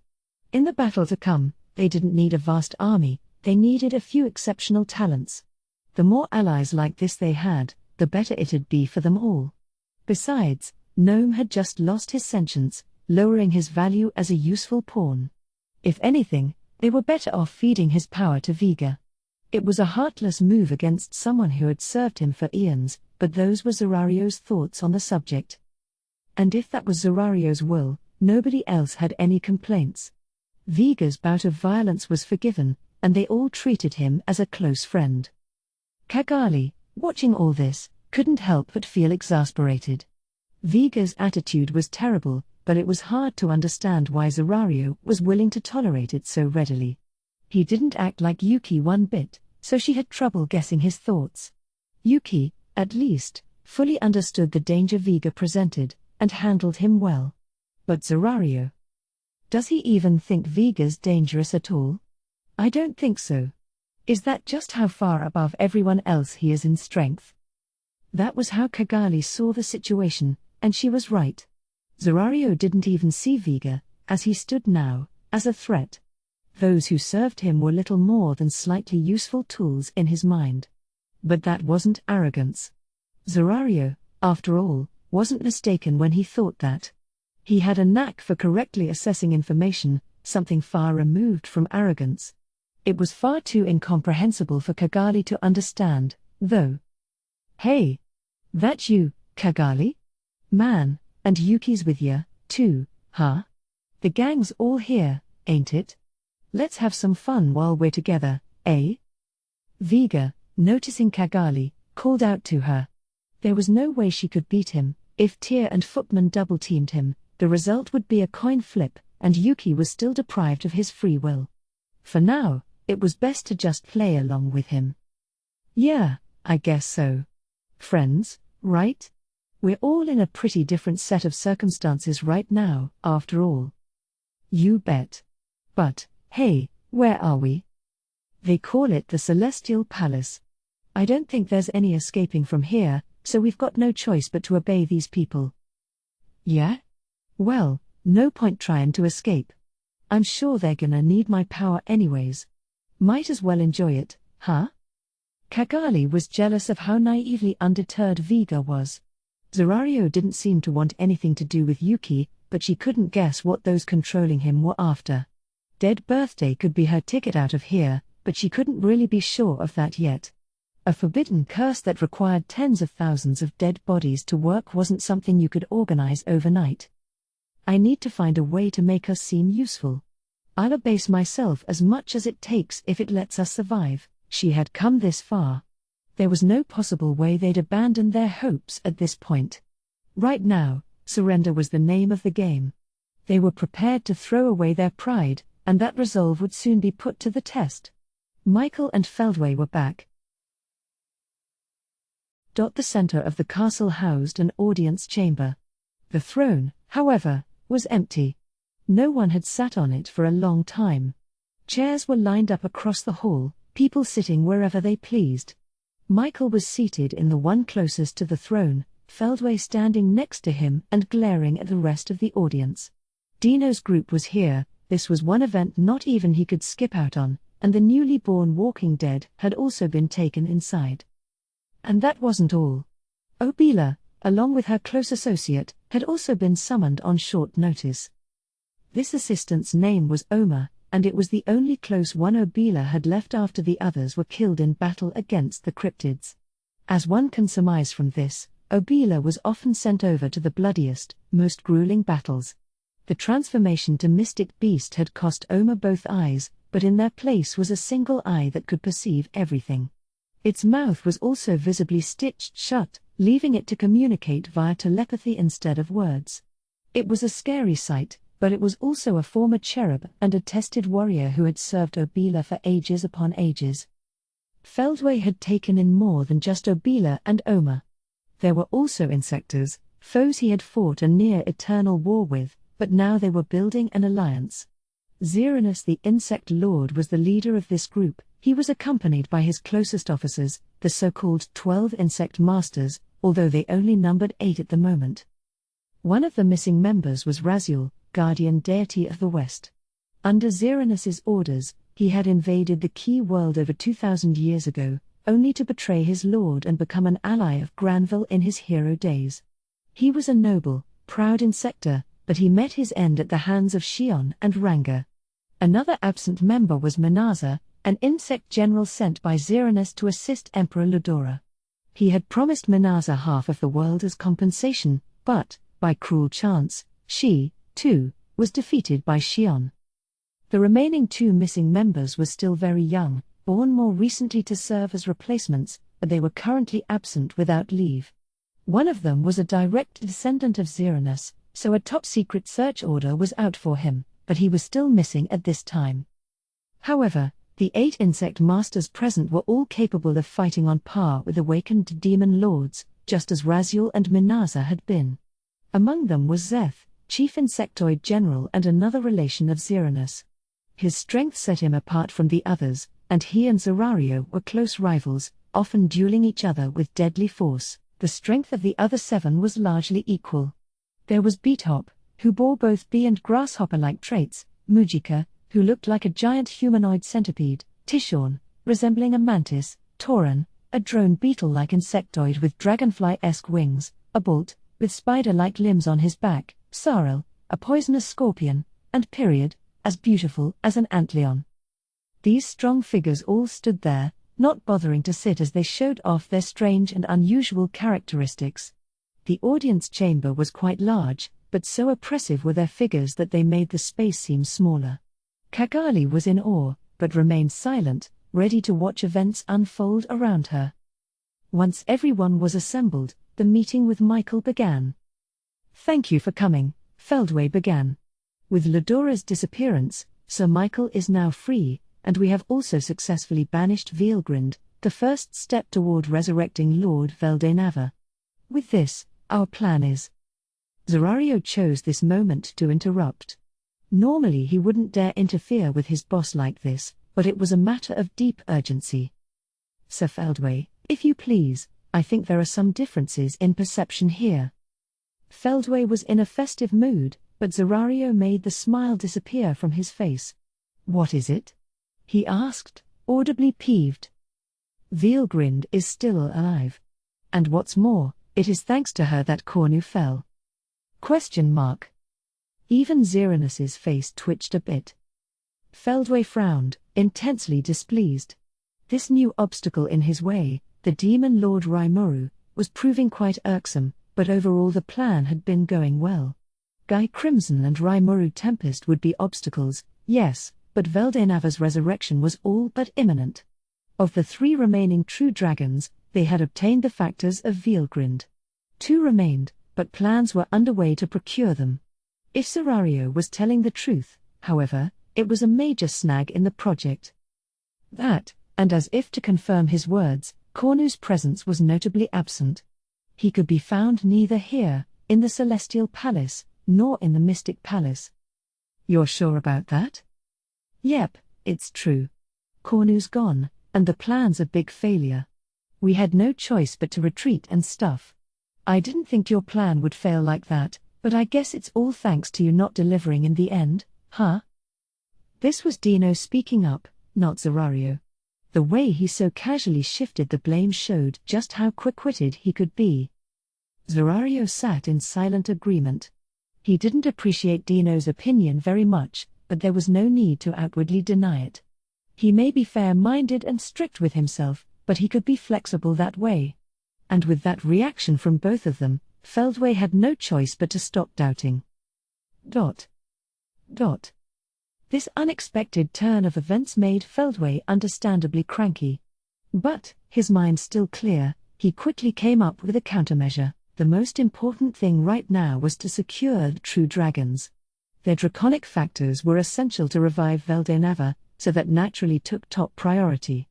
Vielgrind's was already in hand, fortunately. But while her being back in this world wasn't the worst possible outcome, it was both unexpected and very distressing. We were careless. I retrieved her skills because she was going to disappear anyway, but the override circuit vanished with her. I banished her into the far reaches of space, so she'd never bother us even if she was revived, but now I have another headache of an enemy to deal with. Vielgrind, at the time, had lost most of her power and her draconic factors as well. She was on the verge of vanishing, and that was why Michael took Raguel, Lord of Relief, from her. There was no way he could have predicted that it would lead directly to Cornu's destruction. Well, so be it. As long as Veldenava is revived, the rest doesn't matter. Vielgrind can be left alone. Let's add Velzad to our side first. This time, he'd be careful not to let her disappear. He'd make her a full-fledged ally, leaving her with some degree of free will.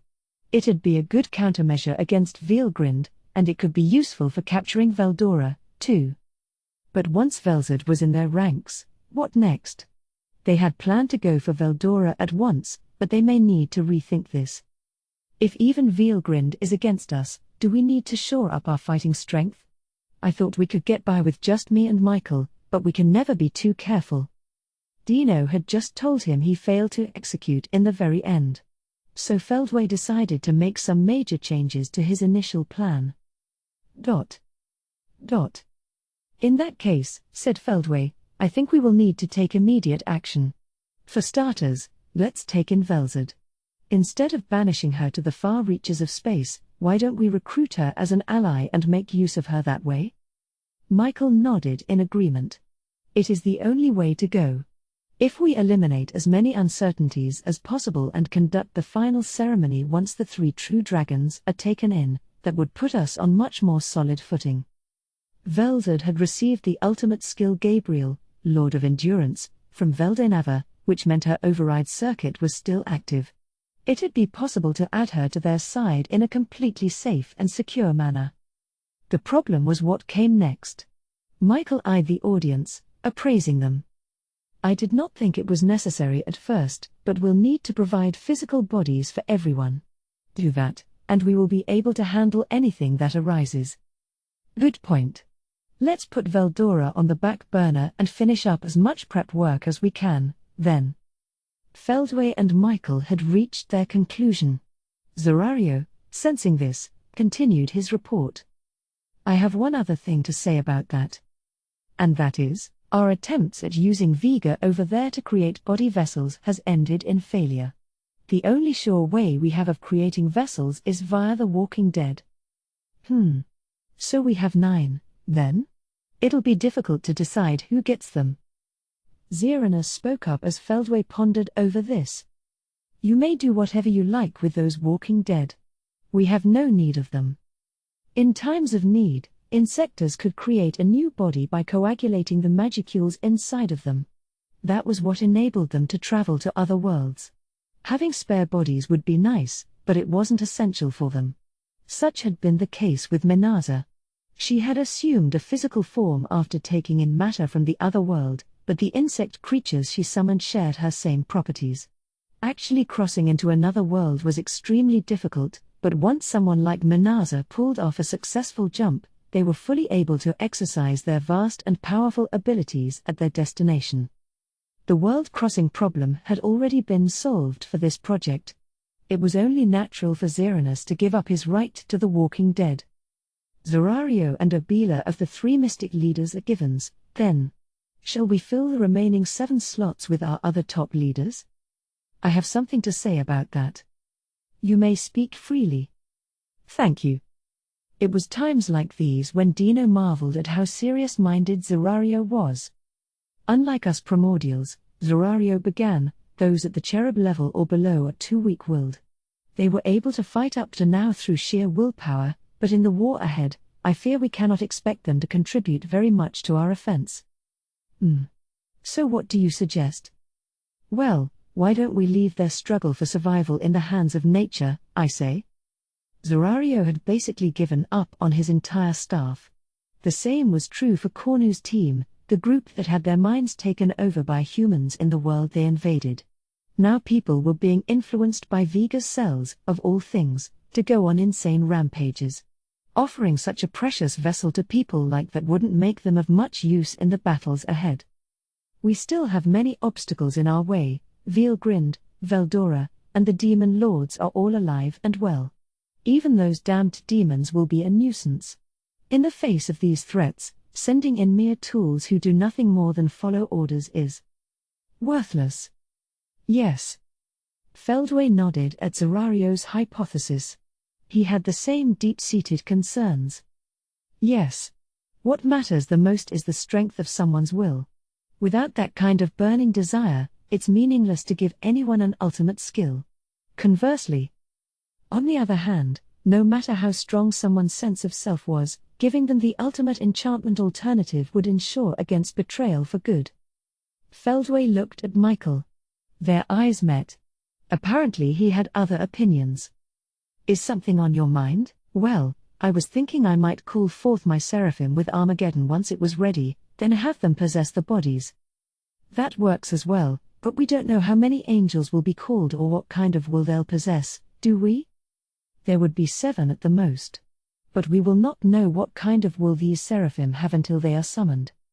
If the walking dead were to be possessed by seraphim, that alone would likely make them more powerful than an awakened demon lord. But, again, their strength of will was a sticking point. It took many years for the people in this room to firmly establish their own wills, so trying to put a force together too quickly was pointless, such was Feldway's outlook. Interesting, Xeranas said. If you think there will be too many of these seraphim, I or my children could always eat them up for you.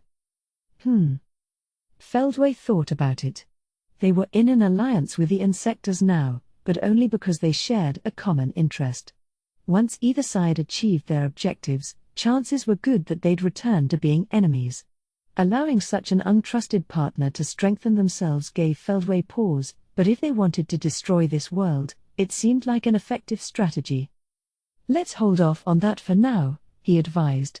We can think about it when the opportunity arises. Very well. I will not force the issue, said Xeranas. That was enough about seraphim. They returned to the question of whom to put in their vessels. In that case, we should reserve these vessels for Zorario and the others. That sounds good to me. Feldway's right when he says that it would eliminate any uncertainty. I have no objections, Xeranas added. Both sides were in agreement. We'll adopt Zorario's proposal, then. Is that all right with you? Feldway posed the question to his own staff. He phrased it as a question, but the decision was already made. Anyone who objected would be branded as too timid, so Darlis and his colleagues had no right to argue with it. So it was settled. Zorario and the others would possess the walking dead, and, at the same time, release the wills that resided in those bodies. Once that was decided, it was time to begin the incarnation ceremony. Zorario and 5 members of his staff would receive bodies, along with Abila and Oma. The process of installing these egos into the walking dead would be handled by Cagali. There's one extra, then? What are they going to do with that? Just when Cagali was wondering this, her eyes met Feldway's. Cagali, right? You must be released from your thrall now that Kondo is dead, but what are your plans going forward? Here we go, she thought, tensing up. Do you think you could let me go? She cautiously asked, unsure how much she'd be allowed to say. The response was beyond unexpected. Certainly. Once this ceremony is over, I don't mind at all. Huh? Really, your job was done once you crafted the walking dead who'll serve as our vessels. You've contributed more than enough to the cause, so if that's what you want, I could return you to the surface. You're kidding. Cagali was confused. At best, she expected to be locked up for life, at worst, she expected a swift execution. But now she was being let go? Feldway didn't seem like he was lying, and lying about this would just lead to pointless trouble for him. Clearly, Cagali was useless otherwise, she lacked the power to do anything else. She saw no reason why he would try to trick her otherwise, so she concluded that Feldway must be telling the truth. With that in mind, she stepped further onto thin ice.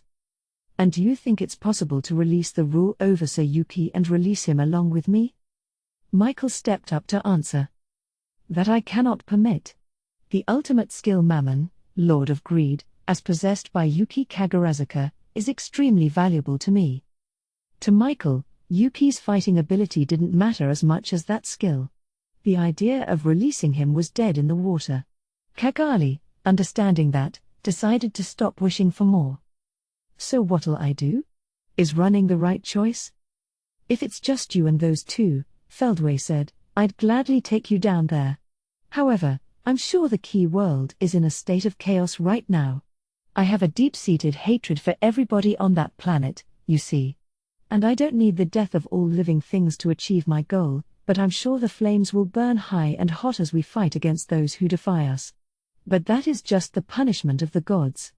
Those who Lady Veldenava loved are now betraying that love. They need to pay the price. It sounded so matter-of-fact, but it sent shivers down Cagali's spine. When he talked about flames burning high, he meant that the ravages of war would spread across the entire world.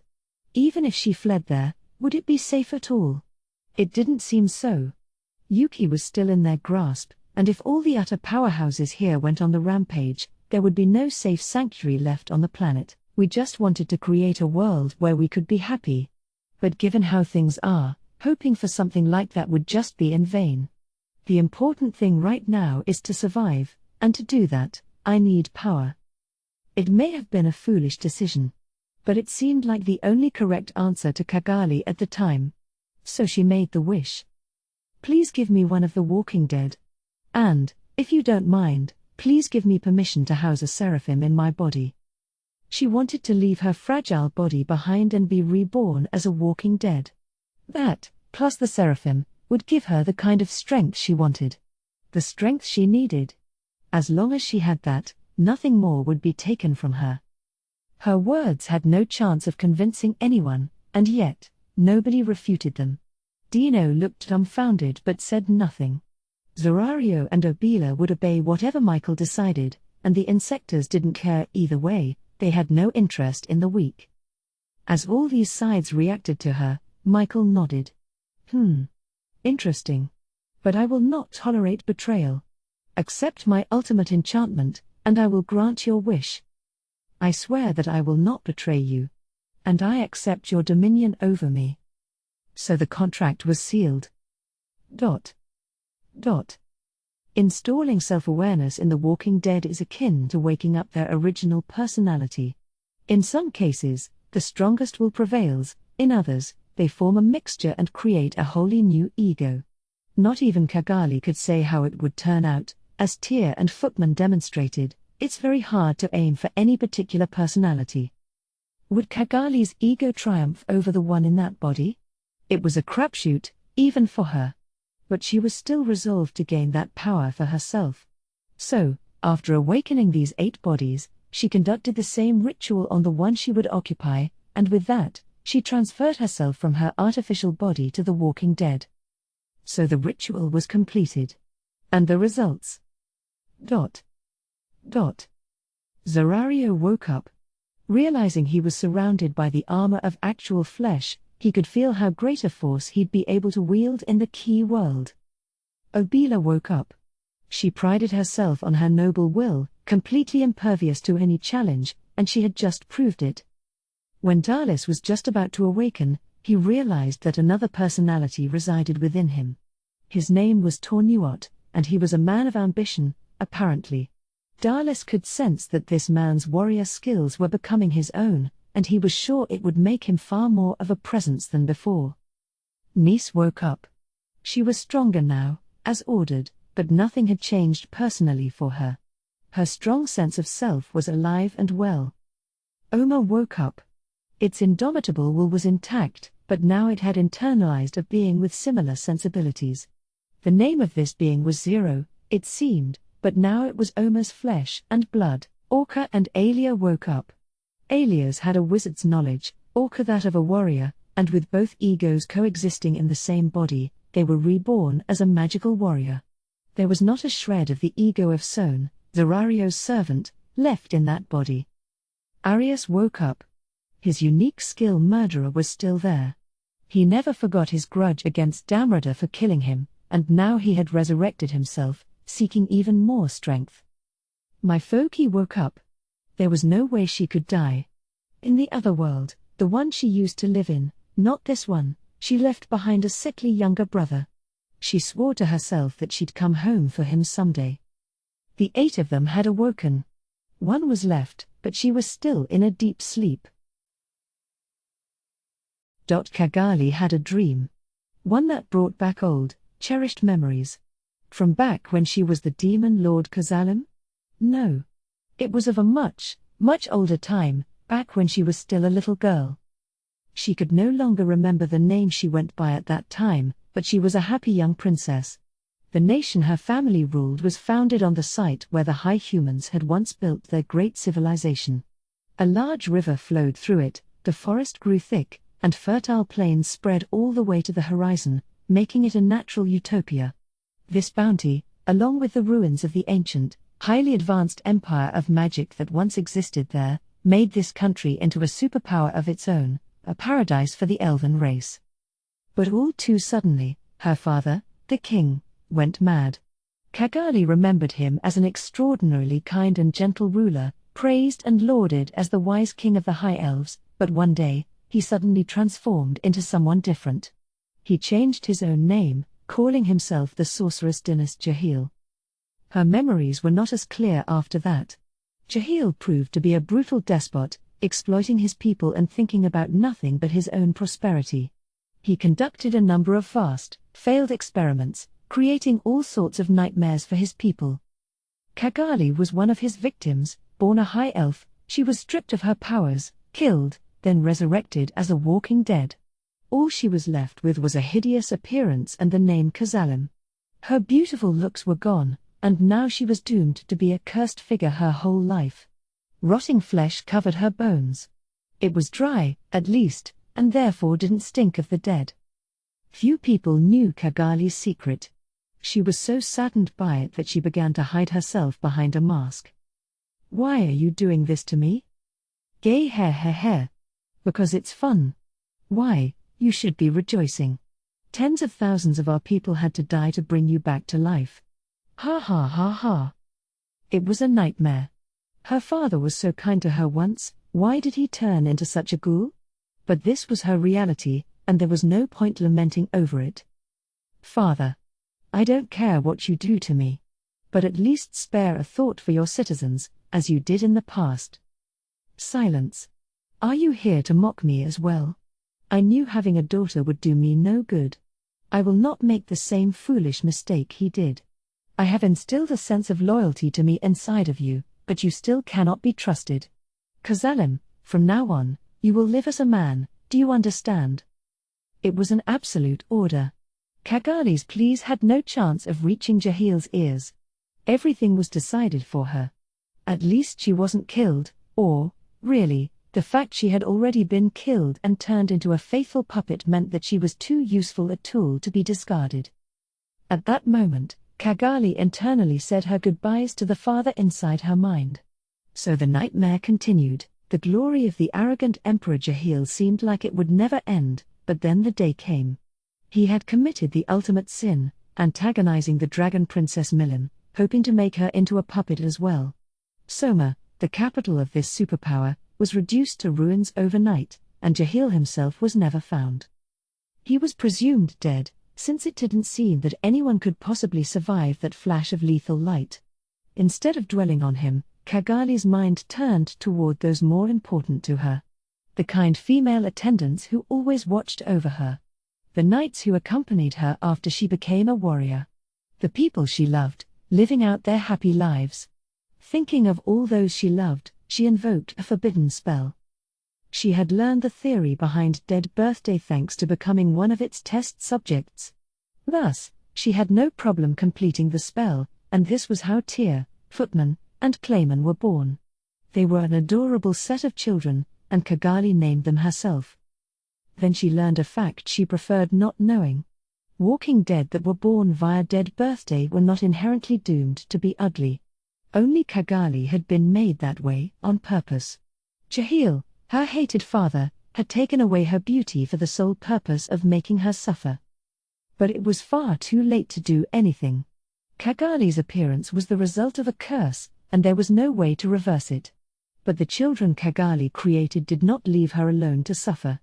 They, too, hid their true faces behind masks, sharing in her suffering. I'm not alone, she thought, and that planted within her an earnest hope for survival.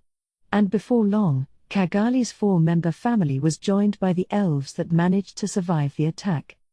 We can bring this country of ours back to what it was. And we'll make it into a land where everyone can keep a smile on their face. That was the wish Kagali secretly resolved to have come true. But it turned out to be a faint, fleeting dream. The land was attacked by a chaos dragon, one that contaminated it for good, and Kagali's followers were all cursed and transformed into dark elves. Kagali took this opportunity to act like she, too, had been cursed. She and her children were walking dead, making them impervious to any such curse, but she lamented, over and over, about how she was different from everyone else. Hiding her face with a mask was a blessing to her along those lines, ensuring nobody noticed the difference, but it only served to make her sadder. Having Tyr and the others around was a great relief to her. After that, she and her family abandoned their homeland and fled. Their followers joined them, leaving all their unfulfilled memories behind. They all spent a long period wandering the land before finally discovering their next safe haven. Once life had settled down for everyone, Kagali decided to visit her homeland again. She needed to recover the assorted treasures that were left behind, but most of all, she just wanted to see the land for herself once more. The city may be in ruins, but in her memories, it was still shining as beautifully as always. She felt a clean break from the past was necessary, something she could make use of for the future. So Kagali set off. When she reached her destination, she came across a man lying on the ground. "Oh, it's you, huh? If you were watching over this land, you coulda lifted a finger to help me, couldn't ya? Don't be ridiculous. How could I ever defend us against that evil dragon? Ah, you're being too modest. From my point of view, you're just as much of a menace, but... Ow." The man's name was Thalion Grimwald, the hero who finally chased the Chaos Dragon away from this land. Unfortunately, his fight against this dragon had brought him to the brink of death. "Take it easy.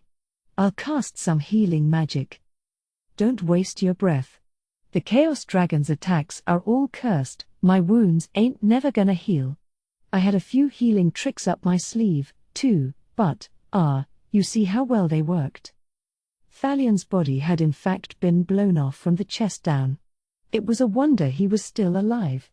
But he still had the wherewithal to laugh about it, making the strength of his spirit clear for the world to see. I got a message for you. Tell everyone that I beat the Chaos Dragon here. I died in style, the way a hero needs to. Heh. What do you mean by that? Here. Before you die, I have a proposal for you. There's a chance I'll be able to use my evil magic to give you another lease on life. It may cost you your memory, you may very well end up like me, in fact, but are you interested in giving it a try? Cagali took off her mask as she spoke, revealing her ugliness for the hero to behold. But Thalion just gave that visage a half-smile. Well, look at you, huh? You got some nice aspects to ya, after all. Sylvia would kill me if I died in a place like this. An offer like yours, well, how can I say no to that, eh? Are you sure? I'm a cursed man. And if I'm going to be persecuted either way, I'll choose evil over good any day. If you became a hero to protect everyone, well, I'll become a demon lord to do that, all right? That's what I'm ready to do. And you realize this evil magic will also make you my puppet, don't you? Or, it's fine, it's fine. It'll be fun. I'm a free spirit, you know? You ain't gonna control me that easily. Besides, heroes and demon lords are always fated to get intertwined with each other and all that. That's probably why we ran into each other, huh? Heh. All this nonsense, in your condition. You're a real strange one. Well, all right, then. Be my puppet, for all I care. So the negotiations were concluded. Cagali took Thalion's words as a joke, but he was telling the truth. And as a result of her passing whim, Thalion became a walking dead, surviving this ordeal. And that was the moment when both Cazalan the Curse Lord and Laplace the Wonder Jester were born. A lot of other things happened afterward.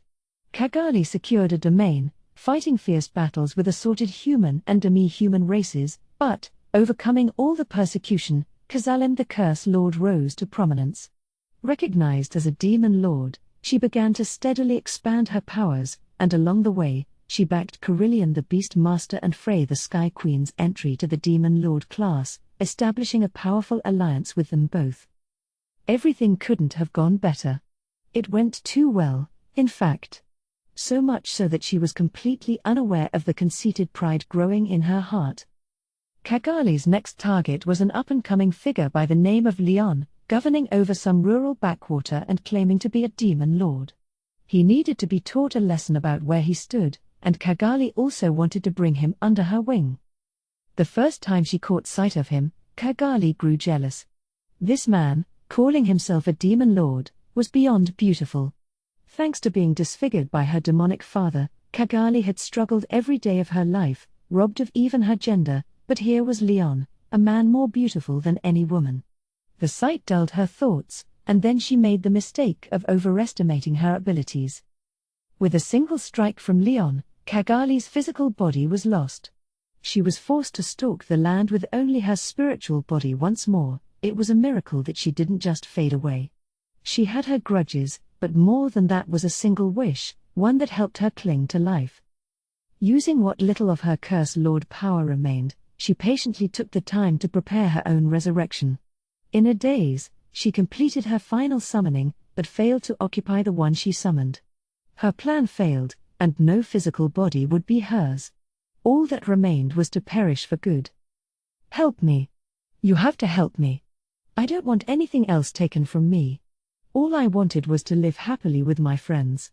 Why am I the only one who has to go through this? She begged for help, wailing about her misfortune, but nobody reached out to help her.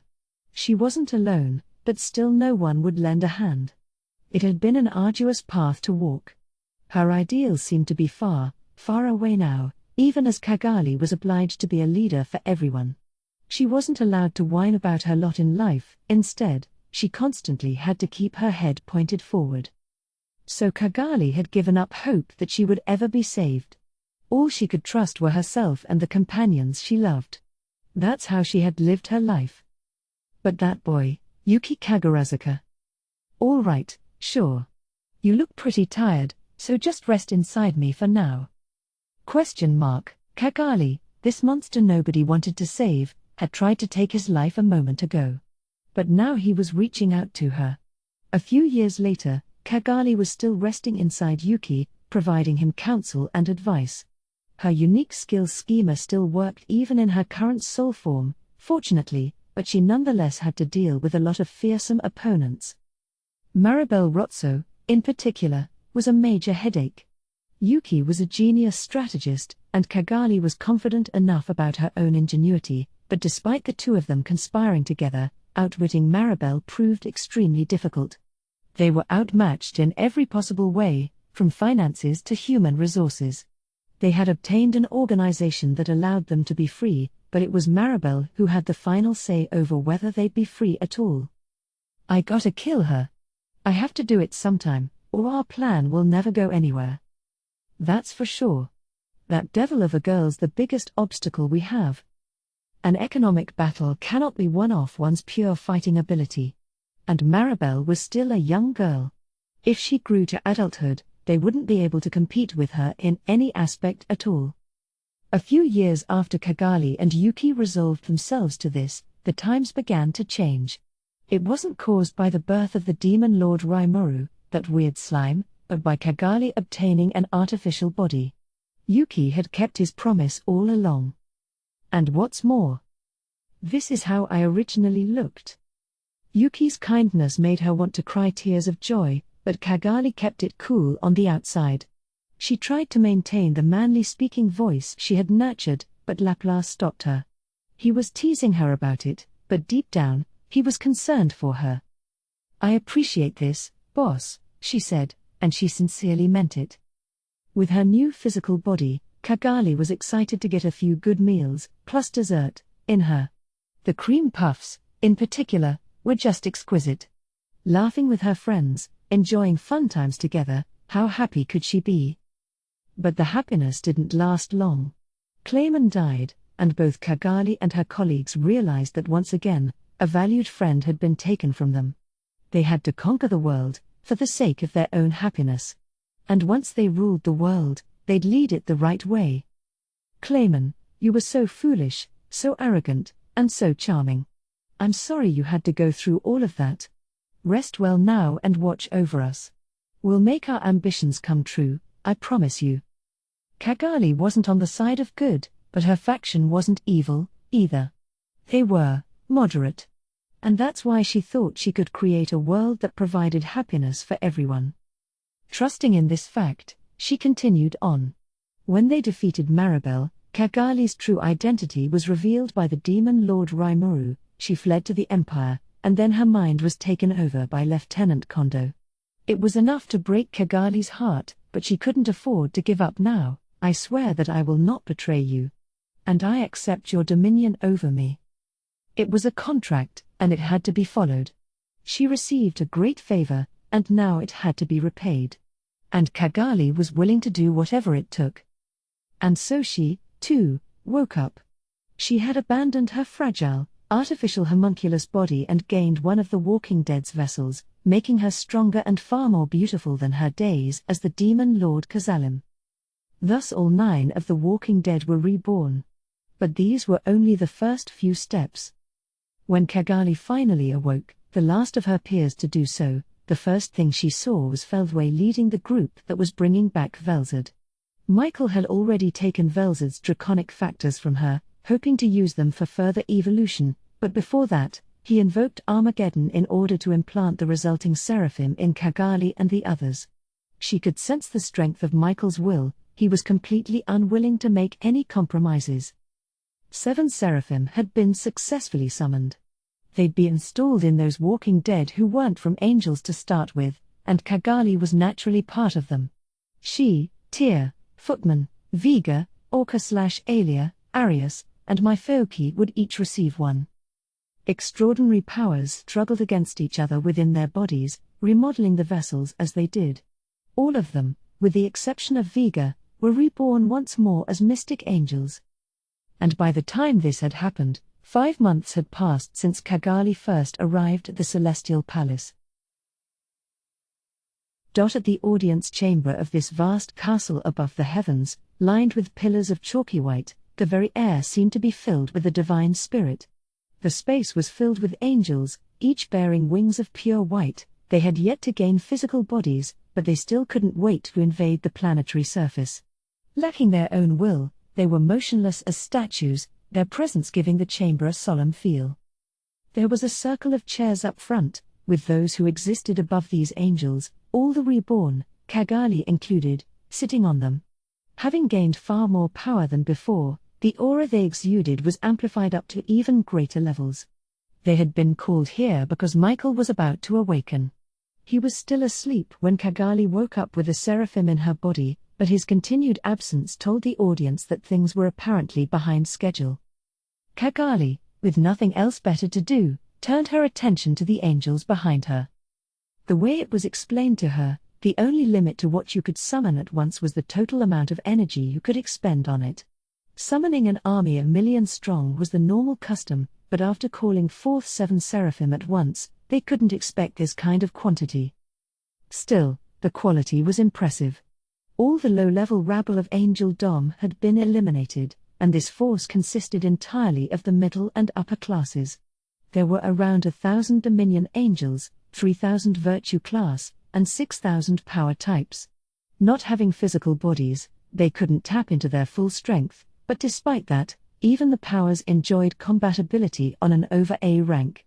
They could remain active for just 7 days, but that was more than enough to turn the world into a wasteland. But the demon lords could probably handle them, couldn't they? That was Cagali's impression. This won't be enough, will it? If this is all we have, it'll be hard to defeat even a single one of the forces opposing us. Cagali's under her breath muttering still echoed in this quiet hall. She didn't expect an answer, but she was surprised to hear one. Yeah, well, I didn't have anyone serving me, but all the other demon lords have a whole bunch of strong guys, you know. Honestly, I dunno if we could take down even a single member of the Octagram. Cagali looked at her sudden conversational partner.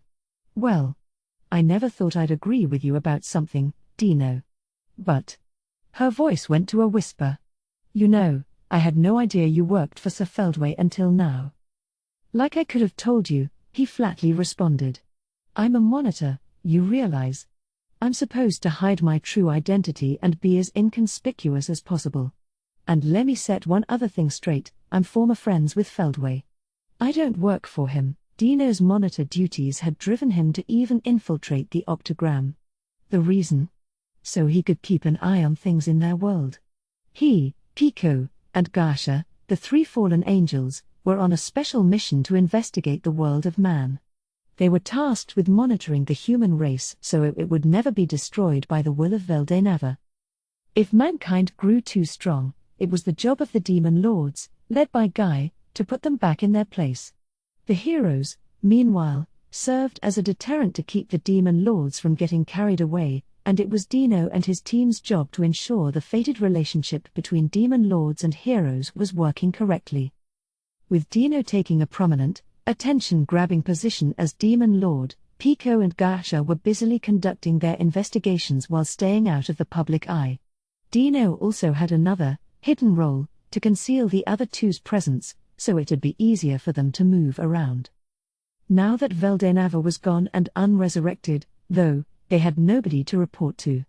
So Dino was just chilling out, enjoying life as a demon lord and talking about stuff like this openly, with no intention of hiding it at all.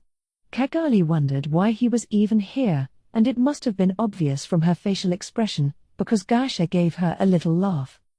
This guy, you know. He kinda owes a lot to Feldway. If it's him asking, Dino just can't say no. But at this point, Pico added, he says that he can't go back to the Demon Lord Rimuru. So he decided to serve Sir Michael instead. Yeah, pretty much, Dino agreed with a nod. Cagali couldn't believe it. Would that be the only reason he was serving Michael? She doubted it, but this whole story seemed so ridiculously Dino-like, it was almost convincing. "So," she said, moving on, "what was the demon Lord Rimuru like? Because I still resent him for killing Clayman, and I'd like to get some revenge if I get the chance." This was a lie. She didn't have any hate at all for Rimuru.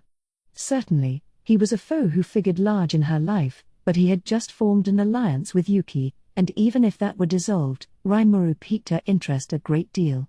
If she should hate anyone over Clayman's death, it should be Lieutenant Kondo for manipulating him, and by extension, Michael for controlling Kondo. She could understand that well enough, but she wasn't foolish enough to say it out loud. "He's a menace," Dino said, not pursuing the previous subject, "and so is everyone in his government. Especially that Zijin guy." Dino's role in the previous operation, apparently, was to neutralize the forces within the labyrinth. To be exact, he was asked to either kidnap or eliminate Ramirez. He was one step away from completing that mission, or that's what he claims, at least, but either way, he failed. Why? Because, he said, he was stopped by an unstoppably powerful magic-born named Zijin. He's that strong? Oh, strong doesn't even begin to describe it. Like, seriously, it's not even funny. He's rumored to be the best in the 10 dungeon marvels, and I can tell you that he's stronger than me, at least. He had just finished up a series of fights, and Dino admitted that he maybe looked down on him a little, but Zijin made him look like a fool without even really trying. The way he put it, he couldn't even feel like a sore loser about it. That was how thorough his beating was. Of all the wimpy things to say. Well, don't worry, I'm gonna crush that bastard. Sounds like he deserves a good beating. Vega was already in a bragging mood. Must be nice to be such an idiot, thought Dino, although he refrained from saying it. It was pointless anyway. Vega never changes, does he? Now I'm not sure we'll have any effective use for his new powers. Cagali let out a sigh as well. Confidence in your own strength was all well and good, but if it cost you the battle sense you needed the most, it wouldn't do you any good. Sense here meant the ability to gauge the difference in strength between two sides. Going up against someone you can't beat, after all, will do nothing but hurt your side. Pico and Gasha, apparently understanding this, frowned. They only said nothing, in all likelihood, because they weren't friendly with Vega and thus figured any warning they'd give would be ignored. But just when everyone thought this conversation was over. Either way, if you guys notice any insectors inside the labyrinth, watch the hell out, got it? Zijin's a beetle type, but they got this bee girl named Apito who's real dangerous, too. Dino meant that as a way of wrapping up this topic. But it caught Xeranis's attention. A beetle type and a bee type? Tell me more. Suddenly Dino found himself overwhelmed by Xeranis's sheer vigor. Before he could think about it, he divulged everything else he knew about them, although it wasn't very much. Oh? Well, if I recall, I think Rimuru's been giving them shelter since before he became a demon lord. Xeranis listened silently. And when Dino was done talking, an awkward silence drifted over the chamber. Dude, give me some kinda reaction. Dino begged internally. But Xeranis was beyond intimidating. He didn't want to call him out over it, though, so he had no choice but to change the subject and keep talking. But anyway, inside Ramirez's labyrinth, the defenders have a huge advantage. There's a group of really strong guardians in there, Zijin leading them, and taking them down's gonna be a huge challenge, trust me. With that, Dino was done talking. As silence reigned once more, everyone gathered in the chamber were caught up in their own thoughts. Cagali had a wide range of topics she had to think about. Dino's guidance was pretty important, but for now, the first priority was getting to grips with her own changes. As she searched for information and checked over her own body, she could feel a tremendous power welling up within her. A seraphim is the highest level of angel, allegedly comparable to an awakened demon lord. After taking on the power of one of them and becoming a mystic angel, Cagali was now so strong that the memories of her demon lord days just embarrassed her now. What's more, in addition to her unique skill schema, she discovered a new skill embedded in her soul. This was the ultimate enchantment Melchizedek, Lord of Dominion, one earned by Michael separating his domination skills off and granting her a piece. A fearsome skill, it allowed her to instantly analyze any other skill and place it under her control. However, Cagali herself was placed under control of this skill, which made it impossible for her to betray Michael. It's just terrifying. A war between people with these kinds of powers. It's unimaginable for someone like me. That's how she felt about it, but when it was time to fight, Cagali's body would no doubt slaughter the enemy on its own, no input required from her. She instinctively understood this, and seeing this change in herself made her shiver. But she also couldn't help but think, too, that she wanted to test out this immense power she gained. She knew she shouldn't think about it, but something inside of her was wishing for that so badly. And she also predicted that she'd have a chance very, very soon. She thought her desire for revenge was gone. But now she was growing resentful of Leon for killing her and of Rimuru for killing Clayman.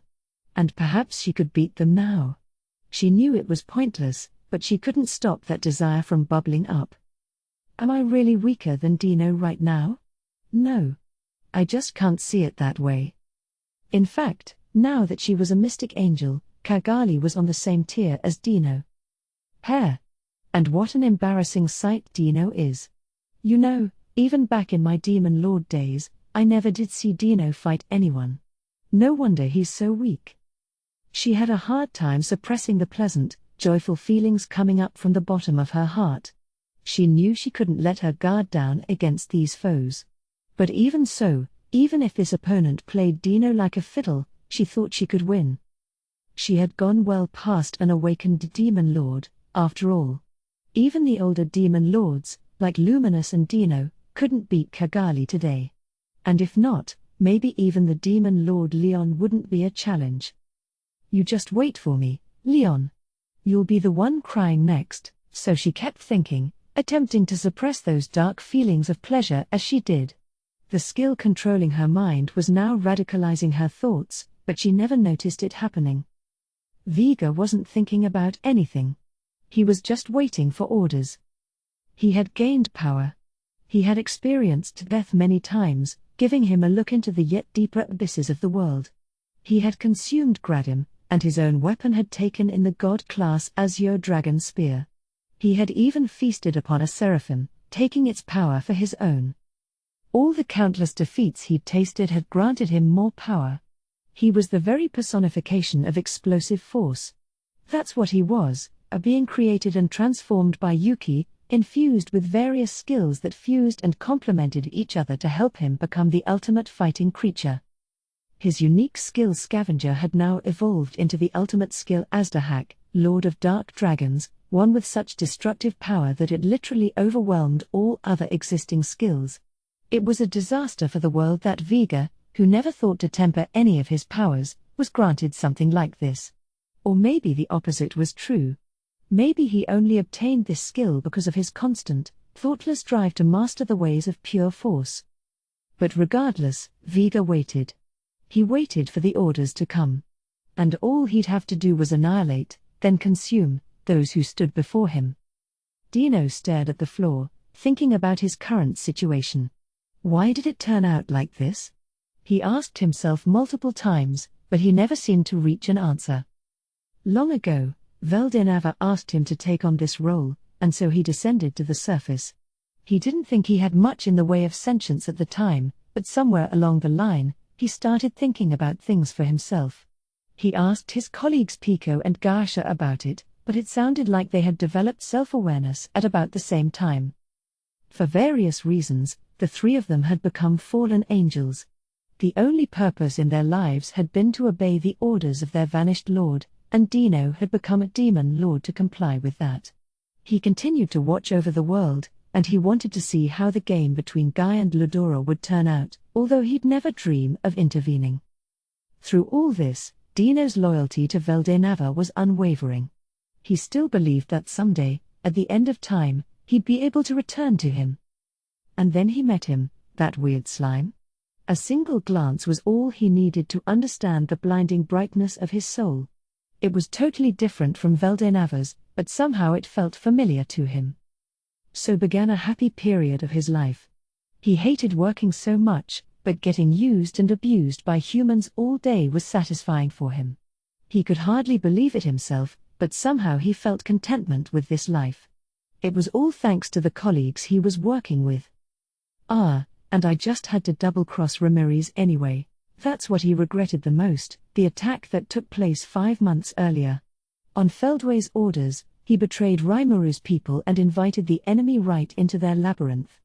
As if that wasn't enough, he'd also attempted to capture Ramirez, the enemy's most vital target. The order said to kill her if capture wasn't possible, but Dino had no intention of that, not kill, at least. Instead he'd seal her in a deep hypno state and make it look like she was dead. But, fortunately or not, the plan failed. And now Dino found it strange he'd ever tried it in the first place. Nah, but that just proves he was telling the truth, doesn't it? Dino couldn't help but think so. He didn't want to make excuses for attempting to harm Ramirez, but he was fully sure he was being driven by Michael's control over him. So as long as I have the skill Astarte, I have no way of defying Michael and Feldway? You gotta be kidding. He thought he had an accurate grasp of the situation, but he couldn't think up any brilliant ways out of it. The only saving grace he had was that Rimuru still trusted him. He acts all shrewd and calculating, but he's really a big softy. You'd think you could trick him easily, but really, you gotta keep your guard up around him, too. Dino looked at the blue butterfly-shaped mark on his right arm. He thought that Zijin had let him off the hook, but apparently this mark had become a corridor that connected the two of them, heart and soul. That's how Rimuru was able to contact him. See? Totally calculating. Now Rimuru was speaking directly into his mind, taking all the information he could get from Dino. All but forcing him to spy on the enemy with impunity. He didn't feel disgusted about it or anything, in fact, he got a strange sort of thrill from the work. Maybe he was oddly happy to receive Rimuru's trust. Here we go again. Dino suddenly realized that, for the first time in a while, he felt pretty amused about all this. This sure has turned into a big deal, he thought. He had no intention whatsoever of betraying Veldenava, his creator. As long as Veldenava's revival remained Michael and Feldway's goal, he felt it was his duty to help with that. But, deep down, he couldn't help but feel that this was turning into a lot more trouble than it was worth. Well, whatever. I'm not that much use around here regardless. I mean, the more serious I am about my work, the weaker I get. Not much I can do about it now. It'll be better for everybody if I half-ass my work anyway, so what more could I ask for? That was one good trait of Dino's. If a problem presented itself, he could accept it and not dwell on it forever. There was an easygoing, positive solution for everything when it came to Dino, who was unrivaled when it came to slacking off. That positivity was something terrifying about him, really. Regardless, he now felt quite refreshed as he waited for Feldway and the others, a relieved look on his face. Arius was thinking. His bosses, Cagali and the others, were talking, but he had no idea what they were talking about. His temperament would normally make him complain about that, but his instincts told him that wasn't a good idea. Of course it wasn't. Arius was under Cagali's full control. He had become a mystic angel, a figure well above the walking dead, but his locking curse was still in effect. If he awakened under his own power, it'd be a different story. But since this evolution was wholly set up for him, it only served to strengthen the dominance over him. Arius had no time to be annoyed by this. He was aware enough of his current situation. He was brimming with unbelievable power, the omnipotence at his fingertips elated him. And the biggest change of all was the evolution of his unique skill murderer into the ultimate enchantment Sandalphone, Lord of Judgment. Michael had retrieved this skill from Kondo and ferried it right over to Arius, consuming murderer in the process. It was nothing Arius had any say in, but he wasn't dissatisfied at all. And as he waited to be called up, he honestly felt pleased to have this new power. Orca/Alia was confused. They had no time to eavesdrop on the conversations around them, because they were having a heated one inside their own body. Who am I? Am I Alia? Or Orca? I don't know. I'm Alia, but also Orca at the same time. In this rather chaotic way, they could feel their consciousnesses unify into one. But it wasn't unpleasant to them. In fact, it felt quite nice. I am Aulia. Then the answer came to her. Aulia was a newborn, but already a first-rate warrior and magic user in one.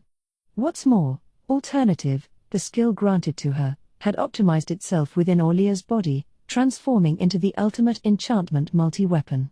This enabled her to create a variety of weapons by using the experiences accumulated within her own body. There were only so many she could bring out at the same time, but each one of them was equivalent to God class. With all these weapons at her disposal, there wasn't an enemy out there she was afraid to fight. My foe was in despair. She thought she was dead, but here she was, back to life. That was fine, but the problem was that even now, with all this power in her hands, she still hadn't fulfilled her wish to return to Japan. I won't give up. My unique skill Drifter couldn't cut it, but Yuki still said it was possible. And if skills get created from your wishes, I know I've got the power to make mine come true. But the moment that thought crossed her morose mind, when the seraphim was implanted within her, the ultimate enchantment alternative granted by Michael was consumed, evolving Drifter into the ultimate enchantment world map.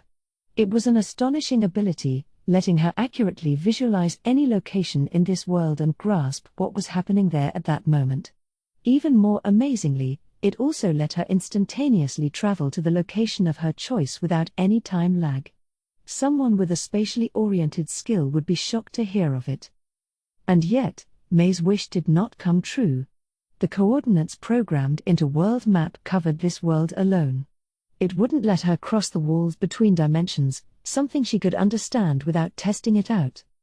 It was a tragedy, a huge disappointment, but either way, May wasn't free right now. Everything was following the will of Michael. And until that day she could set off and freely travel back to her beloved brother, May would continue to follow orders, her heart closed to the world. The newborn mystic angels weren't the only ones trying to figure out what was going on. Zorario and Obila were thinking about their own situations as well. Zorario was quite grateful for his new physical body. He always had great power to wield, but it only really worked over in his own world. In the key world, the more power he exercised, the more energy he lost. A physical body was the only way to prevent this, but for someone as strong as Zorario, finding a vessel that could withstand his force was extremely difficult. That problem was solved now, allowing him to break out his full strength on the surface of the world, but another big problem arose. Well, great. Acquiring all this power has earned me Israfil, Lord of Trials, it seems. An angelic skill. And that was the issue.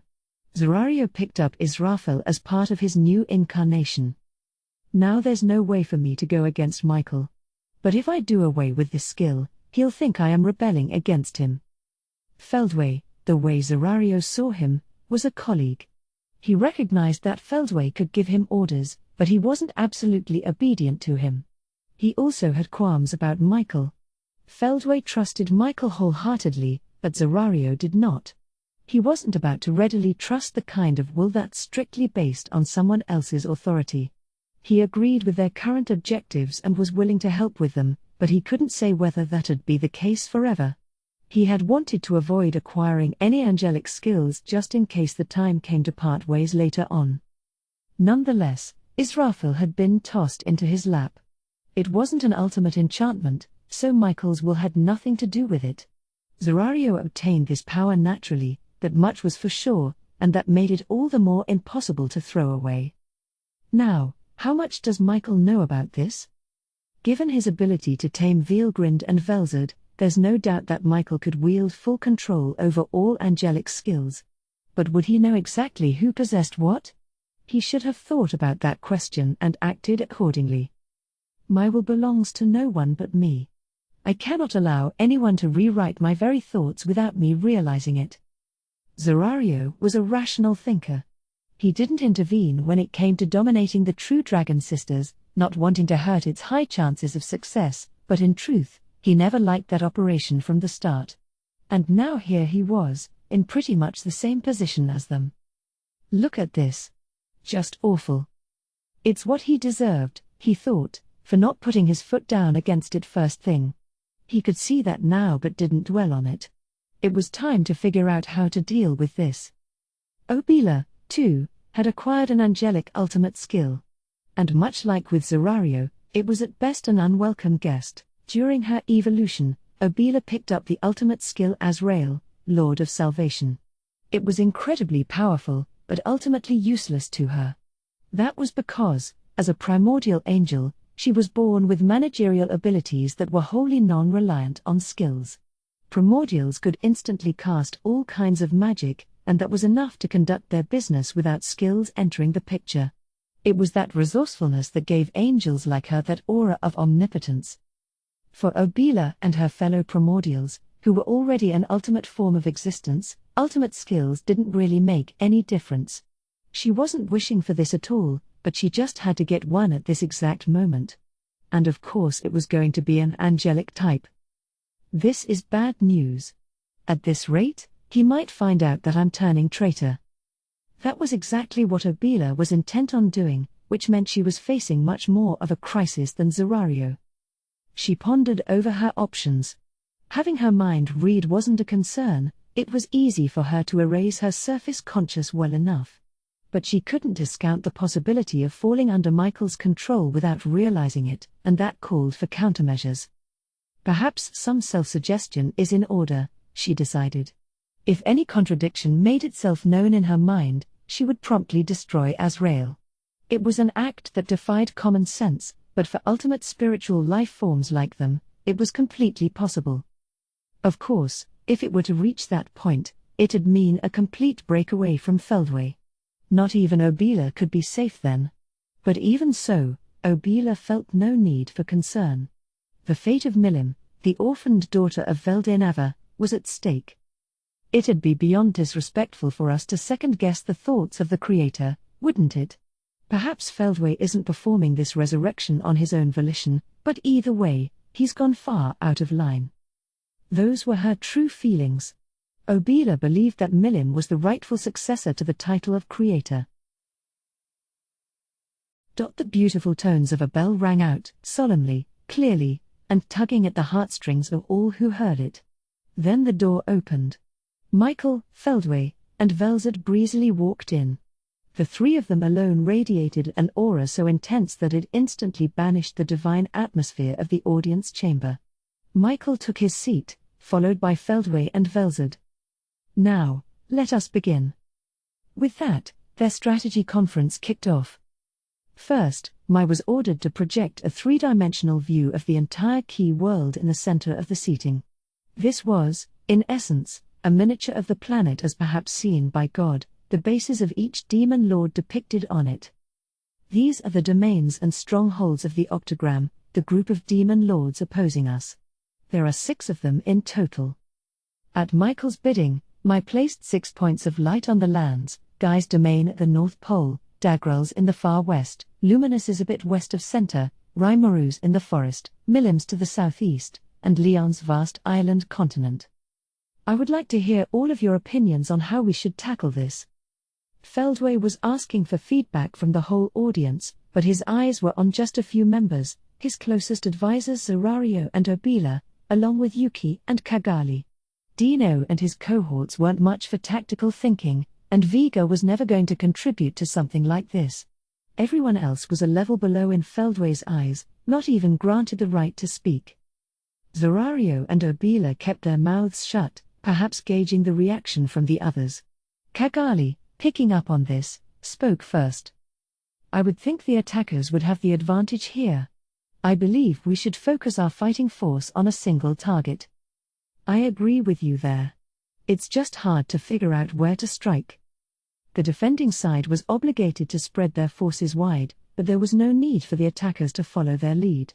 Kagali and Yuki agreed on that, but, surprisingly, Dino was the first to react. Let me just say, you probably shouldn't attack Ramiriz's labyrinth. Also, the Tempest capital of Rimuru is gonna be quarantined inside the labyrinth during the entire war. It's designed to be as tough to take down as possible, so I'd recommend saving it for last. This information had already been shared around, so nobody objected.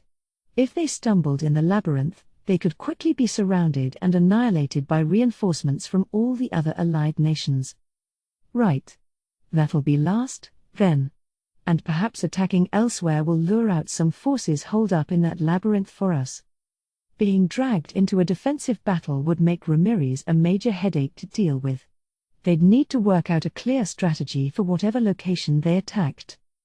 Velzard suddenly spoke, her gaze sharpened upon Leon's continent. There's nobody left in Icefire Castle right now. I don't see any sign of people, at least. The enemy's thought up a few measures of their own, then? Consolidating the demon lords so they don't spread themselves too thin? Feldway mused. Indeed, said Michael. It looks like there are large powers concentrated upon 5 locations on the surface. I took the dot off the North Pole guy called home and turned up the brightness on the other 5. They had eliminated one option, although now the difficulty level seemed much higher. Despite that, the attacking side still had a great advantage. So where to aim? Zorario was the first to make a move. Sir Feldway, I have a question. What's that? We know that Sir Michael has full control over the angelic set of skills, but can he find out where the owners of these skills are, or at least a general idea of their location? It was a vital question, one that had major implications for Zorario himself. I was wondering about that, too, added Obila. If we had a grasp of that, we should try to recruit those skill holders first. Michael nodded. I was unable to sense it before, but now, it has come into focus. I see that you and Zorario have Azrael and Israfil, and Dino's group has Astarte, Haniel, and Jibril as well. Kagali has taken Melchizedek, the remaining skill, and Arius over there is now the owner of Sandalphone. As for the higher-level angelics, the ones on my level. He paused at this point, scowling. Something is missing. The words caused everyone to tense up. What do you mean, my lord? Feldway asked. First, Michael began in a straightforward tone, Ragwell, the one Veilgrind possessed. I recovered it from her and granted it to a qualified receiver. No one reacted. An eerie silence pervaded, but Michael paid it no mind. Next is Gabriel. This has not been retrieved from its source. It's still possessed by Velzard, isn't it? The ice beauty remained motionless, no expression on her face. It was the natural step to take, in order to ensure the ultimate dominion over her stayed active. So I know the owner of all these skills so far, but out of the remaining 4, 3 are still in question. As Michael explained, he had taken Veilgrind's abilities as his own, as well as Velzard's draconic factors. This greatly increased his powers, granting him the ability to search for the owners of the angelic skills under his control. However, the only one of the 4 remaining skills he could track down was Metatron, Lord of Purity. What?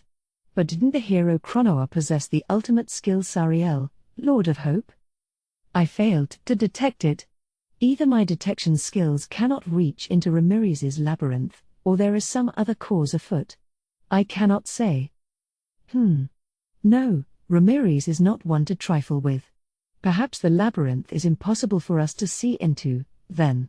Should we take that to mean that the owners of Uriel and Raphael are in the same location as Sariel? We can't be sure, but it seems reasonable to assume so. There is no other possible place that my detection skill could not penetrate.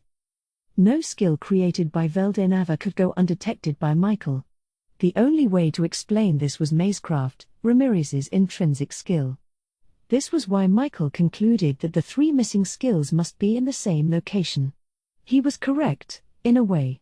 All 3 of them were already gone from this world, their very essences transformed into something else, but, unaware of this, Michael assumed this problem was solved, and so did Feldway and the others. Well, that's not a problem, then. We know Veldora's in that labyrinth, so we'll be attacking it sooner or later anyway. We can just track down those skill holders then, and add them to our ranks.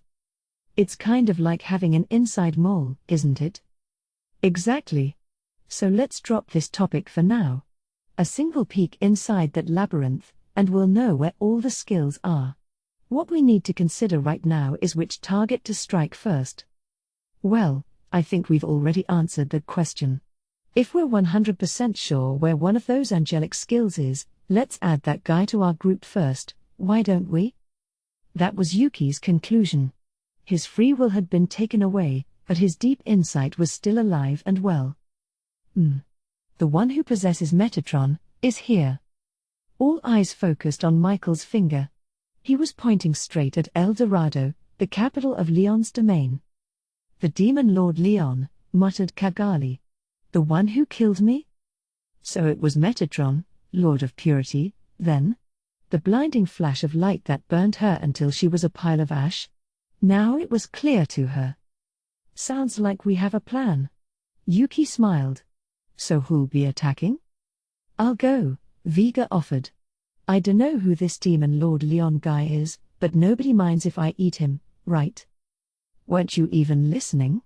Leon might wind up becoming our ally. Tisk. Oh, all right. I'll make do with some other guys, then. Yuki and Vega were chatting like they already had a plan ratified. But with no one else objecting, that was the direction they went in. The whole object of this was to revive Veldenava, so there was no need to send a formal declaration of war. That was Michael and Feldway's decision, and inevitably that meant things would kick off with a surprise attack. There wasn't any need to be stingy with the firepower they threw into this, but Feldway had his own ideas about that. So our objective here is to recruit the possessor of Metatron. If we could eliminate at least a few of the fighters who'd get in the way of that, even better, but I wouldn't want to see this result in too many casualties. Let's leave the rank-and-file soldiers behind for this one. Only the strongest would be involved in this. Michael's ultimate dominion might have been all-powerful, but it wasn't universally available. It held absolute control over angelic skills, yet the user still had to make eye contact with the target to make it work. Dominion Bullet, lent to Lieutenant Kondo, only worked against a single target, and it also was unlikely to work unless you diverted that target's attention. Regalia Dominion, by contrast, could control a varying number of people, depending on the existence points of the targets. Another important factor, the success rate went down if the target was of similar rank to the skill user, which meant it was likely to fail unless this target was fairly seriously wounded. Success wasn't really guaranteed unless the target was below the user in rank, which made it a difficult power to leverage very well. Michael's EP was at around 90 million. However, Yuki's own EP of around 2 million needed to be subtracted from this. And considering Veldora's EP was 88 million, Regalia Dominion wasn't likely to work on him. Michael had no way of knowing this, of course, but he still thought that controlling Veldora would be a trying task at best.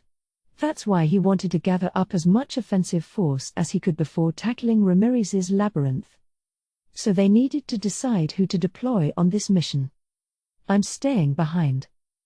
Dino spoke up first. No one objected. What about myself and my force? Xeranus asked. For now, I'd like you to be prepared to move your forces. This operation will be followed by a full-scale invasion. Very well. The Insectors, much like the Mystics, would be preparing for total war. Darles and Nice would manage the Zerario force, while Obila would need to return to the Otherworld to pick up her force before handing it over to Oma. Now all the top staff were deploying for war. Mai could use her skill to instantly transport just this group to their destination. Obila could also use Detect Aura to easily work out the right coordinates and teleport herself right over. That was how the logistics would work, and with that, the surprise attack was underway. Chapter 4, Aspirations Shattered. So I got word from Dino, but what he had to tell me was pretty whacked out. I guess I should have seen it coming, but yes, Michael was on the move. That much was expected, so I didn't mind, but the real surprise was what Obila was up to. It turns out that she left Michael's camp for an unknown destination, and took her army with her.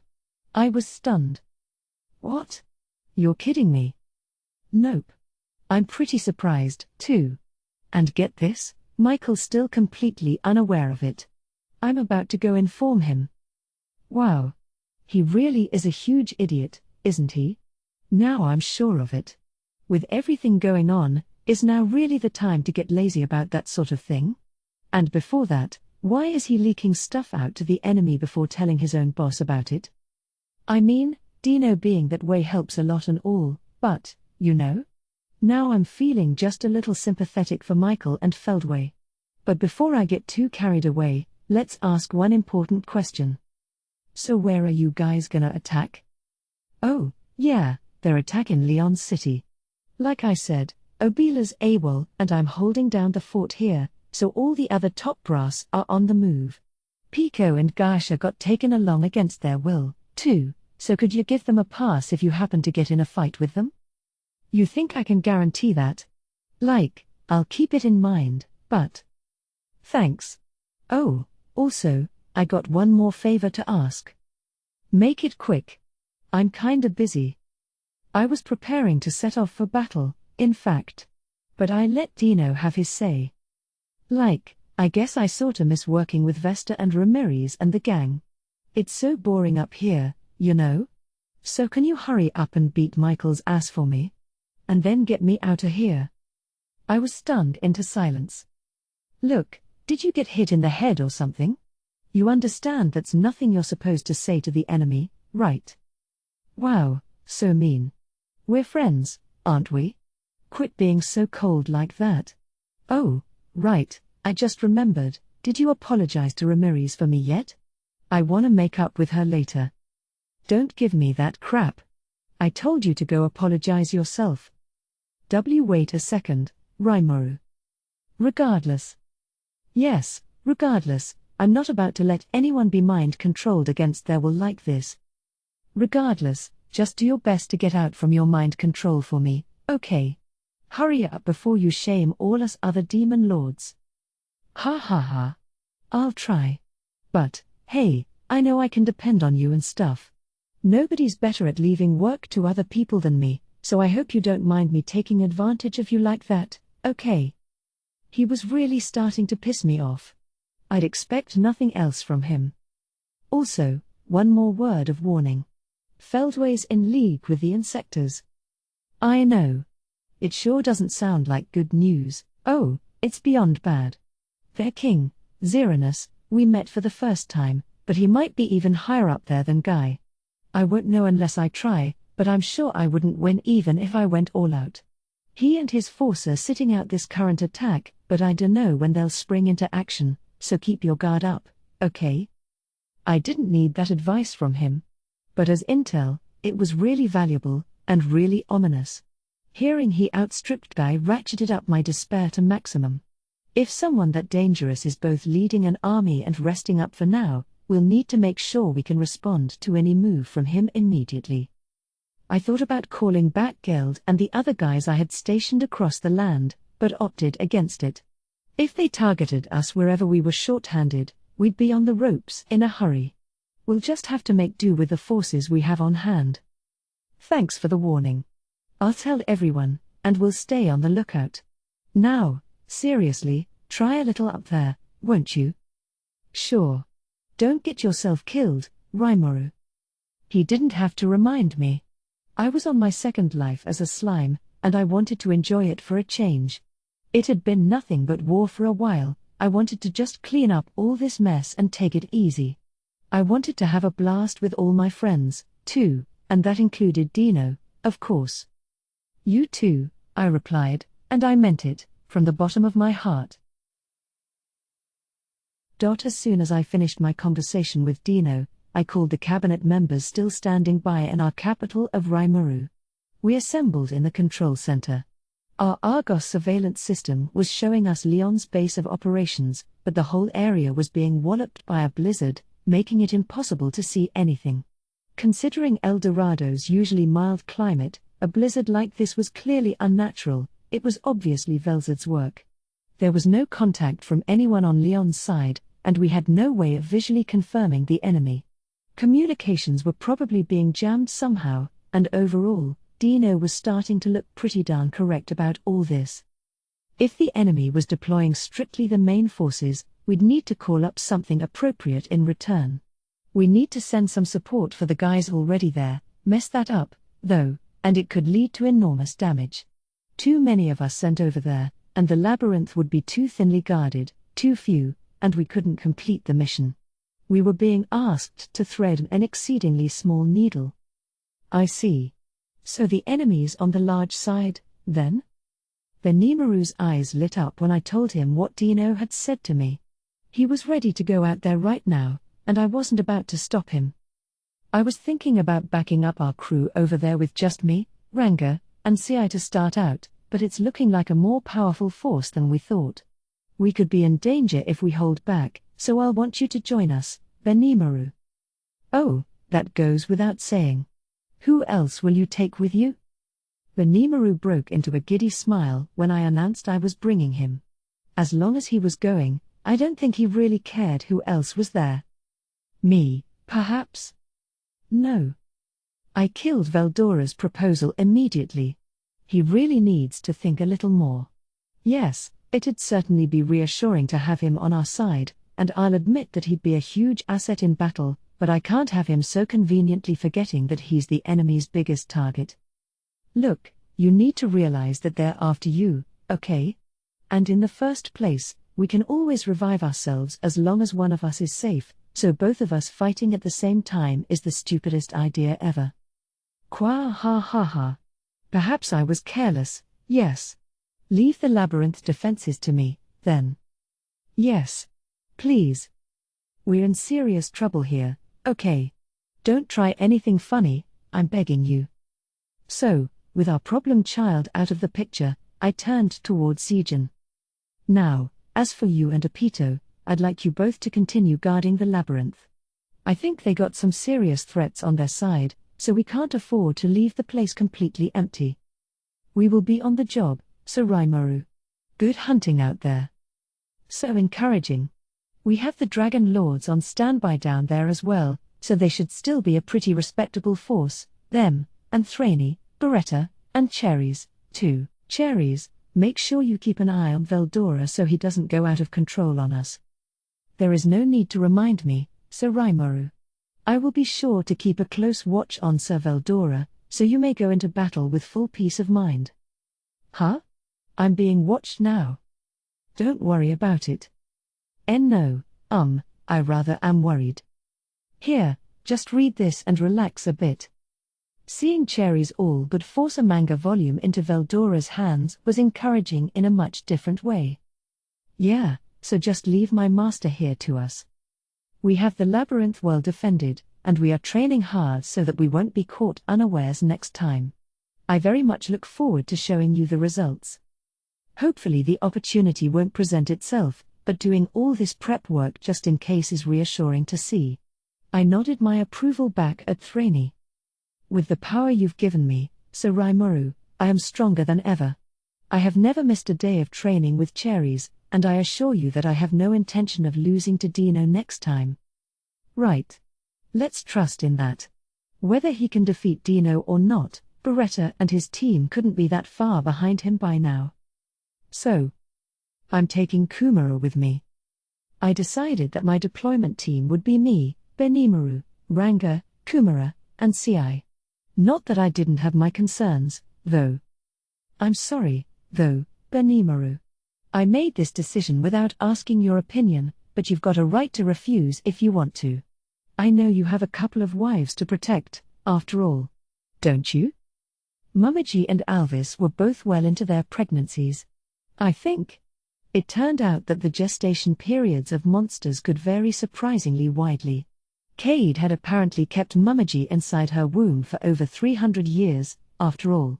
And with the lycanthropes, well, sometimes they were embryos in the womb, sometimes they were eggs, they were counted as the same race, but all this diversity. Alvis was ovoviviparous, which was kind of a middle ground between the two. The embryos developed inside of eggs that remained in the mom's body until pretty much the moment they were ready to hatch. Alvis was obliged to stay in her animal transformation during the whole pregnancy, too. I guess retaining human form required some amount of physical strain, but this, too, varied from person to person. The science of monster ecology was still in its infancy, really, and I couldn't devote much time to it. Hopefully we'll see some enterprising biologists or naturists delve into the topic in the near future. For now, I'll leave it at that. The important thing right now was how Benimaru felt about heading to battle with 2 pregnant wives to think about. What's more important to him, his work, or himself? It's the kind of question nobody likes to answer. And I'm, single, so it's never one I've had to tackle before. Not that I mind or anything. I'm not jealous, I swear. Besides, I was the kind of office flack who had to pull an all-nighter on my own birthday, so having a girlfriend would have just sucked for both of us. From an emotional standpoint, of course my wife would matter more, but from a practical one, maybe my job would. I can't make a living without money, so honestly, I might have to prioritize work that way. But what's the point of working if you can't protect your family? That question's gonna come up at times, too. It's hard. It'd be nice if we all worked at companies that understood that sort of thing, but in my nation, at least, I want to pursue ways to get as close to that ideal as possible. I don't want Benimaru to face marital trouble this early on, so I really wanted to respect his will on this. But Benimaru just laughed off my concern. There is no need to worry. I'll do everything I can to protect those I love. I always wanted to have a successor to take on my will in case something happened to me, after all. I would hate to get my priorities wrong about that. I see. That seems reasonable. But is he really sure about that? Yes, but... Kind of weird how I'm wavering over this more than he is. But Benimaru gave me a reassuring smile. I'm telling you, it's fine. Right here is the safest place in the world, and I've also asked Hakuro to guard them for me. If worst comes to worst, I'm sure he will step up and raise my progeny. So please, don't worry about me. Besides, I don't think I could possibly lose, and I also don't doubt your victory for a moment, Sir Rimuru. There was something bracing, refreshing, to the way he said it. CI was nodding his approval, and everybody else in the room seemed to agree with him. Now I feel like I had the wrong idea all along. Ho ho ho. You're a very kind leader, Sir Rimuru. I'm sure you feel that way because you were born in peaceful times, but in a war-torn world like this one, it's not exactly the mainstream way of thinking, you see. My daughter Mumiji is prepared for the worst, as is Lady Alvis. And more to the point, we also believe in Sir Benimaru. It was clear from his choice of words that Hakuro was being serious. And Mumiji and Alvis, who had let themselves into the room at some point, were in full agreement. Exactly. My husband couldn't possibly fall in battle. I agree with Mumiji. Sir Benimaru, if you were to do something like die on us, I'd chase you down to the ends of the earth and make you pay for it. So be ready. Guess they're all resolved to this. No point in me meaninglessly fretting over it, then, all right. I get the message, yeah. I can't guarantee that we'll win this, but I will promise that we'll all make it back alive. Hair. You are in good hands, Sir Rimuru. Win, and all is well. I had kind of forgotten how incredibly confident Benimaru was all the time. When he and CI were together, it's like there was nobody they couldn't beat. I could say the same for the Kumara/Ranga duo, too, actually. Yes. I will do my best as well. Defeat is impossible. As will I, my master. No matter who the enemy is, one bite and it'll be as good as done. I wasn't so sure about that, but I got what he meant. Yeah. Well, now's not the time to be wavering like this. We can't get all worried before a fight this big. It's kind of funny to see us stepping up to protect Leon, of all people, but let's do our best and put an end to Michael's plans. That was my declaration of war. I wasn't about to sit here and give my team a bunch of pleasantries. If I thought we could maybe come to terms with Michael if we just sat down and talked things out, I'd say so, but not here. He's dangerous. He's got no sense of humanity at all, and he's willing to sacrifice anything to reach his goals. He's pretty much the worst kind of person, but at the end of the day, if someone's beyond negotiating with, all you can do is step up and settle things for good. Let's go. Everyone nodded. I'd fret over things once it was all over. And with that resolve, I was ready to transfer all of us to the battlefield. But while Rimuru and his staff were making preparations, the battle had already begun. There was no lengthy declaration of war at all. It began with Vega going on a rampage. Tisk. Can't he take any strategic action at all? You said it.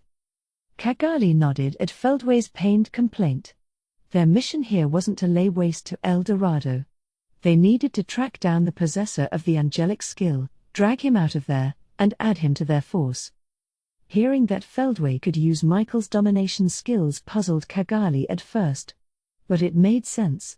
It was a tactically sound way of keeping your supreme commander away from battle. So, without any further doubts, she accepted their plan. And a simple plan it was. 13 people were here on the field: Feldway, Velzard, Zerario, Pico, Gasha, Cagali, Yuki, Tyr, Footman, Vega, Orlia, Arius, and Myfoki, and they were being asked to kick as much ass as possible. They'd mow down anyone who attempted to engage them, and in the meantime, they'd also search for the angelic skill's possessor. They were working on conjecture instead of proven fact, but Cagali was all but certain this possessor was Leon. But even if she was wrong, that wasn't much of a problem. Just grab all the potential targets they could find, and the operation was as good as over. If he didn't come out, if they hardened up the city's defenses instead, Cagali would lead a storming party to venture into the city. However, as soon as Mai teleported everyone there, Vega promptly ignored orders and went berserk, bashing and smashing up the city's defensive barrier. He was zooming his way to what appeared to be a royal castle, leaving a trail of carnage behind him. Even Cagali was appalled. I feel like this boost in power has made him stupider than ever. We can't use him in any coherent tactical maneuvers like this. In fact, we may have to seriously consider purging him. In their organization, breaking orders was strictly forbidden. If a senior officer was acting like this, it may already be too late to save military discipline around here. They'd likely need to discuss how to handle Vega, if only to make an example out of him to the rest of their force. Either way, though, the operation was now underway. Vega could be discussed when they were back. For now, Cagali decided to consult with Feldway about their direction. Velzard and I are a perfect diversion. But Zerario, Pico, Gasha, you stay here with us, too. Everyone else will go under your command, so get out there, start bashing heads, and figure out who we're after. Many people here were under Cagali's locking curse, Tyr and Footman, of course, but also Walking Dead incarnates like Arius, Orlia, and Mai. She couldn't force orders upon them, but she could telepathically communicate into their minds. Cagali was also a good operation planner, something Feldway appreciated, so she had the right to craft any kind of tactics she wanted out here. Thus, she gave the orders: we'll reprimand Vega for his outburst later. For now, just go all out against the enemy. You may retreat if you feel you can't win, so go out there and pummel them. Everybody there, except for Yuki, had freshly obtained untold amounts of power. They undoubtedly had more self-control than Vega, but they all couldn't wait to test how strong they had become. Thus, as soon as Cagali gave permission, everyone moved en masse. Cagali followed at a prudent distance.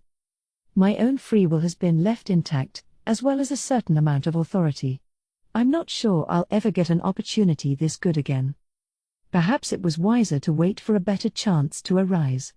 That thought crossed her mind, but Michael's current grip over it scared her deeply.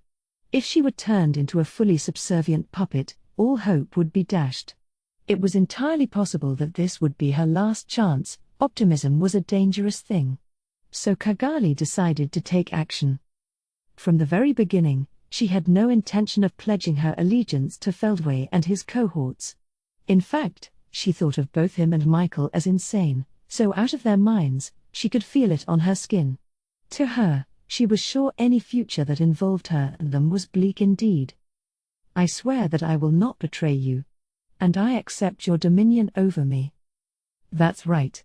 Cagali swore that she wouldn't betray her companions, even if it meant accepting Michael's control over her.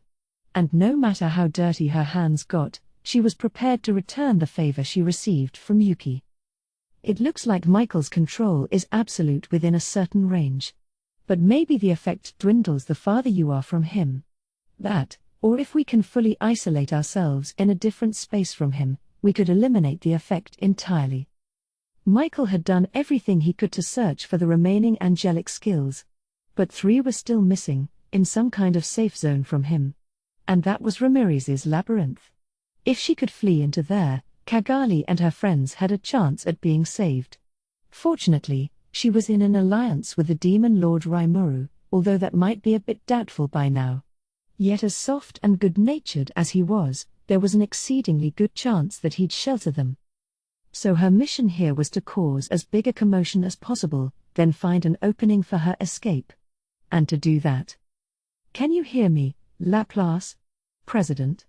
Wow, you're all right? Yes, but I'm in a tricky situation. So? Well, give me your orders, boss. Where do you want me? El Dorado. Cagali played the most reliable card in her deck, and with that, Laplace joined the battle. Leon's force was feeling the strain. They had been expecting an attack, training for it, and today was the day. It didn't take long for Leon to receive a report that the city's defensive barrier was broken, allowing the enemy inside. There's only 8 of them, a pale-looking knight said in a later follow-up, but they possess massive strength. They've been allowed to penetrate the castle. Our forces are in disarray. Leon looked at Guy as the knight returned to battle. Any word from Rimuru? Oof. We're isolated here. Velzard. She's above us. There's more than 8 of them. If he was invading this city, Guy would have moved to rob the enemy of its cohesion as well. This was something they all expected. To deal with it, Rimuru was using Argos to monitor the situation with each of his forces, as a countermeasure against just such a situation. There'd be a time lag, but at least they'd all know what's going on. Help would quickly be forthcoming, and even if it wasn't on time and the worst-case scenario occurred, Rimuru had another plan, one he'd explained with a chuckle. He probably wasn't being serious, and Leon wanted nothing to do with that plan, but if it got that bad, he wouldn't be in any position to protest. The worst case had to be prevented from happening. So now what? Should we wait here until Rimuru's backup arrives? That's gonna be pretty difficult, Guy said.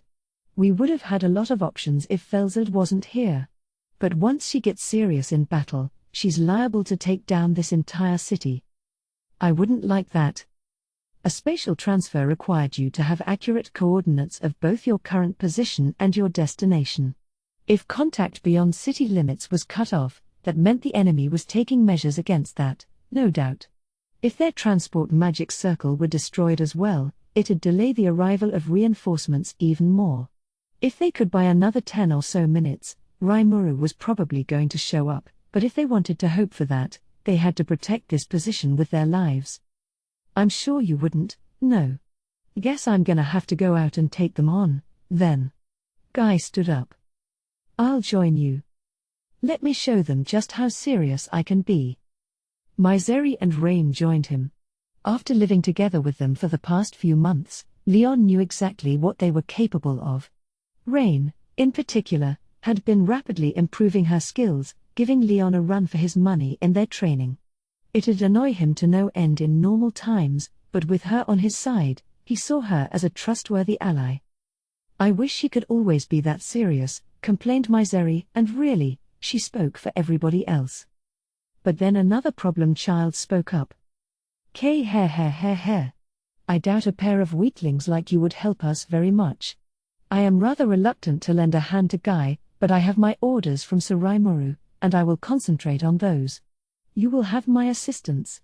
Shall we go? Diablo smiled, as if to show how grateful Guy should be for this. Rain shot back at him, triggering an argument. A disgusted Guy yelled at them, Miseri shaking her head in frustration all the while. And seeing them yell and scream as they left the room, Leon's only thought was how much of a happy family they were. But he didn't have time for them. Guy's team would handle the scene outside, but Leon had his own duties. He could hear his soldiers screaming out in the hallways. The battle clearly wasn't going their way. Even worse, any rash moves exposed him to potential mind control, the most frustrating thing of all. None of them are headed for the city. He asked Arlos the Silver Knight, the trusty assistant who always stood by him. Arlos used thought communication to speak with a few of his fellow knights before answering, "No, sir. All the enemies appear to be heading for the castle." Leon nodded. That, at least, was good news. "In that case, have our magic knight seal off the castle. We'll isolate the intruders inside and keep them from reaching the outside world." "Yes, sir." Deciding that any further worry for Guy was unwarranted, Leon sent a flurry of orders. If the enemies cooped up in the castle, there'd be no more damaging the city outside. Then he could wait for Rimourou's backup and defeat this foe inside their virtual cage. "I want every knight captain engaging our enemies to prevent any further casualties." "As you wish." Their standing defense force would never handle them all. Once the castle was sealed off with an isolation barrier, the knight captains would be sent in to intercept the enemy. It was time to deploy the troops they were preserving until now. The Yellow Knights, a team of defense specialists, would join the healers in the White Knights to maintain the city's defensive barriers. The Red Knights, geared for attacking, would then be dispatched to engage the enemy. That only left the Blue Knights, mainly suited as a commando unit. They'd take action as needed to cover any lightly guarded territory. Arlos took the lead, sending out Leon's commands. Then a group of 6 people suddenly appeared before the Demon Lord, kneeling in submission. "Demon Lord Leon, please grant us permission to go out as well." These were the generals serving under Guy. They technically served Misery and Rain, and with their recent evolutions, they had been promoted to demon peers. Misora, the chief officer under Rain, must have had a hard time in her position, because she was now at the duke level of the demon hierarchy. She was weaker than Moss, who was a Grand Duke, but she was a head above the rest of this group. Khan, Misery's chief officer, wasn't lagging too far behind, not as good in battle as Misora, but strong enough to merit a Marquis title. Even the other 4 generals here were on par with the captains of the various Magic Knight Corps present. "Idling them here would be a tremendous waste." "Granted," said Leon. "Get going. Work with Fran and the others and defeat our enemies." So the demons were unleashed. The only ones left in the room with Leon were his attendant Arlos and the Black Knight Claude, Arlos's instructor. Leon would have preferred them heading out to face their enemies as well, but since Leon himself was clearly the target, he needed some bodyguards with him. "Frustrating, isn't it?" Leon groused. "Be patient, please," Arlos urged him.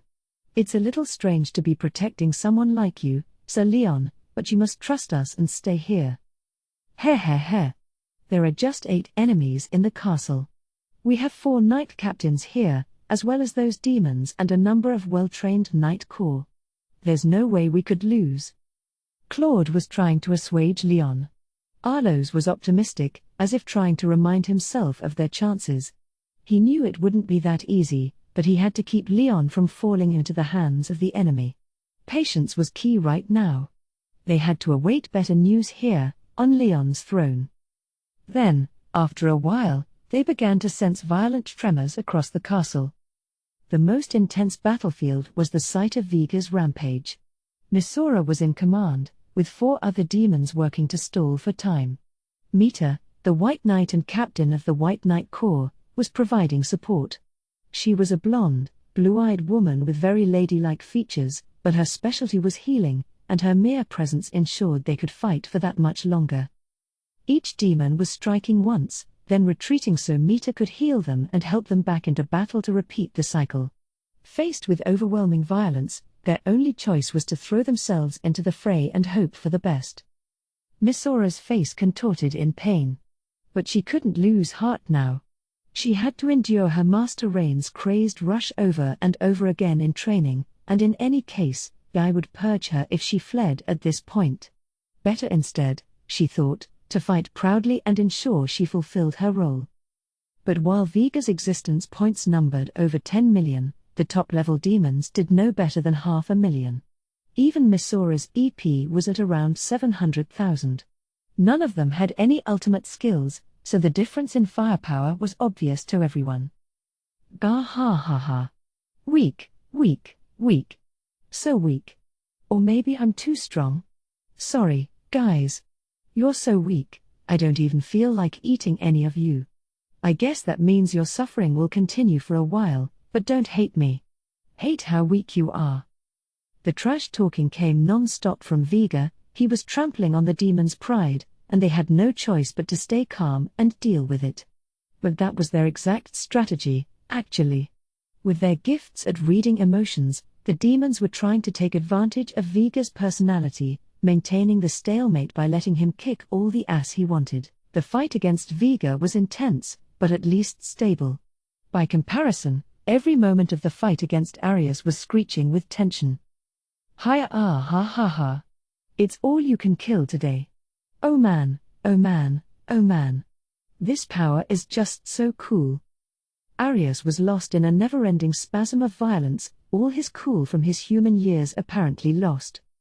The ultimate enchantment Sandalphone had embodied itself in the form of a handgun that Arius could fire as much as he wanted, no reloading required.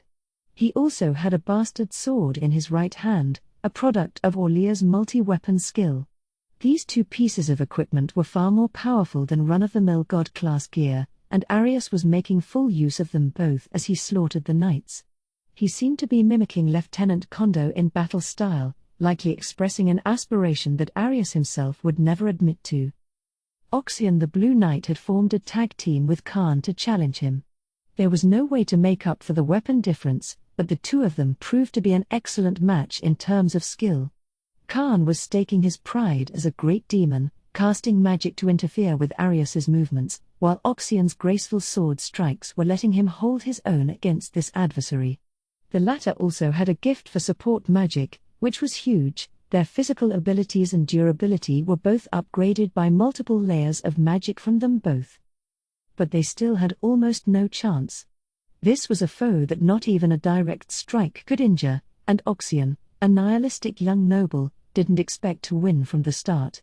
Taking care not to break his sword, he just kept throwing himself in, trying to extend this battle as long as possible. This was one enemy he wanted to be sure would never reach his beloved Leon. It seemed like this fight would last forever, but it had only just begun. Fighting against Orlea were Fran and Kizona, commanders of the Red and Yellow Knights respectively. Fran was a healthy beauty with auburn skin, lightly armored and focused on offensive force, while Kizona was small, bright-faced, and clad in heavy full-body armor. If these two women had anything going for them, it was their foe's lack of fighting spirit. Orlea was being extremely careful. Unlike Vega and Arius, she was much more methodical about testing out her powers, testing multi-weapon to see what kinds of gear it could conjure. She had given a one-handed sword to Arius and a crescent bow to Mai, but for herself, she prepared a morning star and a tower shield in order to test both her offense and defense. That personality quirk was proving to be a lifesaver for her adversaries.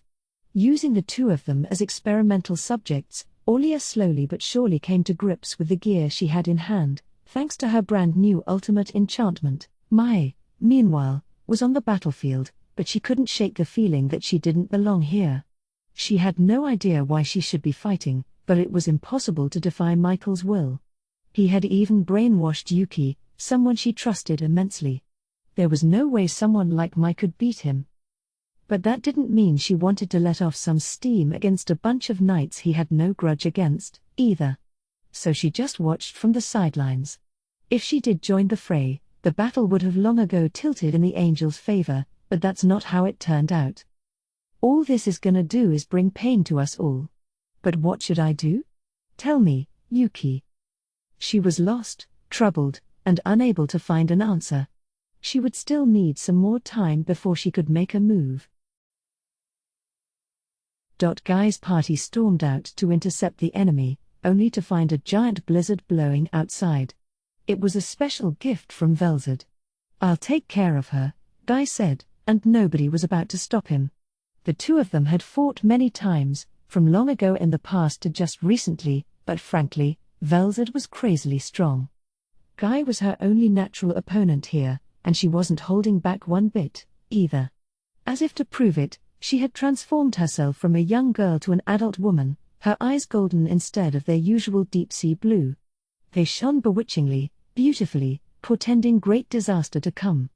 This human state was Velzad fighting in her real mode, and it made Guy realize just how serious she was. That, and Velzad had gone mad, in a good way. When Guy flew up to her, floating in the middle of this great snowstorm, she found him shouting with joy.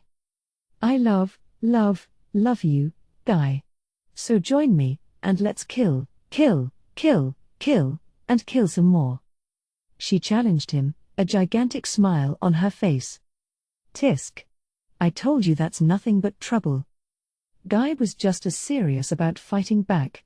Trying to take it easy against Velzad would be tantamount to suicide.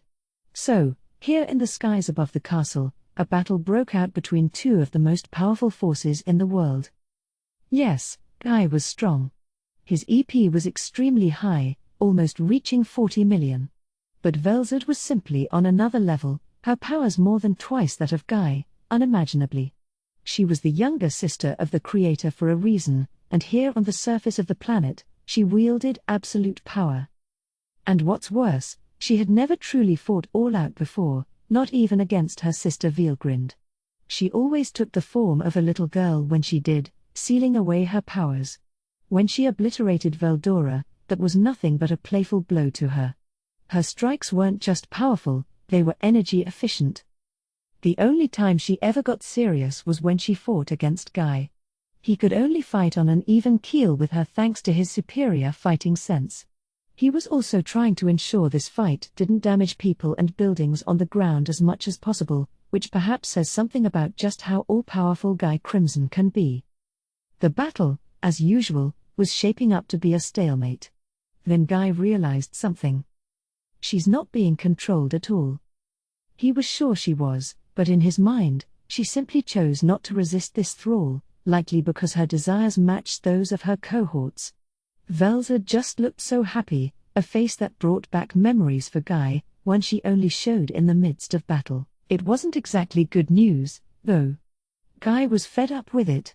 She had bottled up all these desires of hers for so long, and here comes Feldway and his gang, freeing it all. Until Velzad could be convinced otherwise, in other words, their relationship would never improve. If this were merely about mind control, they could shut it off and everything would be fixed. But it wasn't, and now Guy had nothing left to try. Velzad wasn't going to be persuaded. The only way to restore her sanity was to let her have at it with Guy for as long as she wanted. "I never should have left my bedroom today." Guy was whining, but there was a bold smile on his face. He lunged at his enemy once more, enjoying every moment. In the skies, even higher above the castle than Velzad and Guy, Feldway and Zorario were facing off against Diablo. "So a single evil demon wants to take us both on? Looks like you don't know your place, do you? Heh. You told me to prepare for the worst the next time we met. You will be entertaining me today, won't you? Faye. I don't have time to play with you. He's all yours, Zorario." Feldway wanted to avoid a decisive battle with Diablo. He knew how much of a headache that demon was, and he hesitated to take him on in a serious fight. So, without saying another word, he left for the castle. Diablo thought about getting in his way, but Zorario wouldn't allow it. The angel hated every bit of this situation, especially how he was forced into it, and honestly, he wanted to say no to Feldway. But it was an order from his direct boss, and he had no choice but to comply with it. "Well, so be it. I suppose you've obtained the name Diablo in the meantime, but let's see just how much stronger you've become." With those words, the two of them entered battle. Zorario may not have wanted to be here very much, but he liked his chances. He had just obtained a physical body, and already it seemed to fit like a glove. For the first time in too long, he could exert his full strength without breaking himself in the process, and the thought was already lifting his spirits. 8-way Dark Authority. He decided to go first. The technique was simple: gather his aura around his palm, then release, but the power was immeasurable. 8 projectiles streamed toward Diablo. Ridiculous.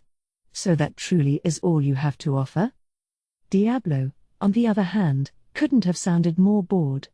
It wasn't some strategy to egg his opponent on or brag about his superiority, he meant it. It might have been one thing if one side here was notably stronger than the other, but in an even match, you had to be very careful with your first few moves. Lightly dodging these blasts of force, Diablo glared at Zorario. Wasting your energy like this? Were you just some amateur who happened to have a little muscle? He was being pretty serious about that. Zorario maintained his composure, despite how annoying he found this. This is exactly why I hate him, he thought as he hid his anger. Silence. That doesn't even count as expending energy to me. The absolute amounts of power that each of us contains are like night and day. You should worry about yourself first before giving a thought to me. This much was the truth. Zorario was a different creature from back when he stormed Ramires's labyrinth. With his physical body, he was able to fully tap into the power of his real body from back in the Mystic Palace. With an EP count of over 20 million, he was sure not even a true dragon could defeat him.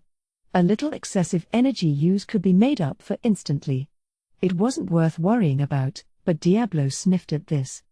This is why amateurs don't belong here. In our battles, we must either eliminate the opponent with a single blow, or prepare ourselves for a prolonged fight. If you don't understand that, Zorario, well, you've been lazy with your training, haven't you?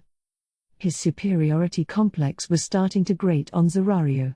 He could put up with it if Diablo talked this way after beating him, but this fight had only just begun. Trying to sap your opponent's will to fight is a perfectly valid strategy, but that didn't seem to be Diablo's aim here. He was honestly, seriously, giving him a word of warning. Zorario understood that, and it irritated him even more. Shut your mouth. I don't need any of your advice. You don't need to worry about me. I fought on the front lines for years and years against the insectors, the nemesis of both us and you demons. I need to teach you that people like you, lounging around here on the surface, are nothing to me. Well, good to know that. And don't worry. I've been constantly fighting to the death against Zazijan as well. He's an insector, too, and on the strong side of them, I believe. Also, much to my envy, Sir Rimuru has even granted him some of his cells, so there's very little to his body that's vulnerable at all. Even for me, he is a difficult foe to conquer. When he said very little of Zazijan is vulnerable to attack, he didn't mean it literally. That was just a rule Diablo invented for himself when he fought him. He didn't want to target anywhere on Zazijan's body that may contain Rimuru's cell matter. This rule was also the reason why the 3 demonesses had yet to defeat Zazijan, but that's another story. I don't know what you're talking about, but none of the training you could do on this world could ever. Zorario stopped himself mid-sentence. It didn't dawn on him at first, but that name Zazijan was familiar to him. Dino described him as a serious challenge, and even Xeranus demonstrated a healthy interest in him, didn't he? And if Diablo was not just training, but literally fighting to the death against him. Perhaps this is no time for playing after all. So Zorario finally resolved to get serious, and the real battle between him and Diablo was about to begin. Pico and Gasha were standing before Rain and Misery. It's cold. But Rain's heart was already about to break. If I weren't a demon, she thought, I'd be running for the nearest fireplace long ago, but she had to focus on how to work her way through this. Rain, didn't you say a moment ago that you were going to show your true colors? Why do you look so unmotivated right now? What a foolish question, Misery. It's because I'm cold. Why do we have to fight in this cold, in the middle of a blizzard, no less, against someone we don't even dislike at all? She wasn't even trying to hide her true feelings to Misery. It shocked her to hear it, but even more amazingly, Rain wasn't the only one with that opinion. You're so right. It was Pico, the enemy, who spoke up. It's pure white all over the place, we've got zero visibility, and why do I have to fight dressed like this, too? Pico did look cold, actually. So did Gasha, for that matter. Oh, stop complaining. I'm just as cold, you know. She might have been admonishing Pico, but it was obvious that she shared her feelings. Rain and Misery's maid outfits didn't exactly offer much insulation, either, but Pico and Gasha were wearing only a single, thin layer of clothing. Gasha's shoulders were bare, even. Just looking at her would make one shiver. Wait. So am I the only one seriously trying to fight? Misery, realizing this devastating truth, was visibly upset. The other three paid her no mind, sympathizing with each other over these terrible conditions. Like, I really wish Lady Velzard would stop conjuring up blizzards like this out of nowhere. Oh, for real. I wouldn't mind that much, but I wish she could have given us some warning, you know. Then I would have brought my fur coat along. I could have at least shown off a little. Whoa, Pico, when did you buy a fur coat? He. Oh, I did a little shopping between jobs. Oh, from that city before. I bet you could find some good deals there. They were talking about Bloomond, now a vital link between East and West where all sorts of products from around the world gathered. That included goods from Tempest, of course, including some very high-quality clothing and accessories. Pico and Gasha were supposed to be monitoring this world, but they were also having fun traveling all over it, much like Dino. They danced to the beat of their own drum. They also had houses worldwide to serve as their bases, which helped a lot as they stayed at the forefront of high fashion. So now everybody was starting to hit it off with each other, despite Rain's wary eyes upon them all. You can boast all you want, but we have some business first, don't we? These words came as a surprise to Misery. Ah, there goes Rain again. Was she whining a moment ago in order to catch those two off guard? I didn't think she was looking to do something like that. She had to applaud her co-worker for it. And if that was the case, Misery was just waiting for the signal to start fighting. Instead, what she heard was Rain taking it another step further. But we can't hold a conversation in a place like this, can we? Don't you think we should get out of the cold first? Exclamation mark. The other three were shocked at how self-serving this was. The entire concept of friend and foe was thrown out the window, leaving nothing but confusion in its wake. But Rain didn't care. Swiftly alighting on the ground, she cast a certain spell. Strategic magic, Cocytus. Rain. Hey! That spell could destroy the city. Whoa, since when were you that good with it? Misery was at a loss for words, and she had a right to be. Rain was just going nuts. Cocytus, the spell she cast, was meant to encase a wide area in ice all at once. Its range depended on the power of the caster, but if Rain wanted to, she could turn a 20-mile radius around her into an ice rink. Misery had no idea why she was playing with fire, or rather, ice, like that, but in a few moments, she was greeted by a perfect 10-foot-tall cube of ice. It was teeming with evil magic, but it hadn't caused any damage at all. Rain seemed to cast it just because she could, more than anything else. It began to seem like some kind of joke. Well? Rain smugly asked. Pico grinned, perhaps understanding her intent. Gasha. Oh, I'm on it. I know exactly what you're thinking. Gasha was in on whatever this was, too. Seizing the opportunity, she quickly prepared a spell of her own. Icebreaker. This was another elemental magic, a fairly high-level one to cast on a single target. It deliberately froze the moisture in the atmosphere, then crushed the resulting blades of ice, an outstandingly lethal move. But Gasha nimbly manipulated this spell so that all it did was hollow out the large cube of ice before them. So their impromptu igloo was now complete. You do pretty good work. Ha! You too. Rain and Gasha complimented each other. A new friendship was budding. Let's go inside. Pico was the first to bound in, Rain and Gasha following without a second thought. Misery, left outside, just stood there, mouth open. Rain? That wasn't a joke or a strategy or anything? You were serious? But the only one who could answer that question was inside the igloo. So Misery, feeling like an incredible fool, hurriedly went in. Dot. Dot.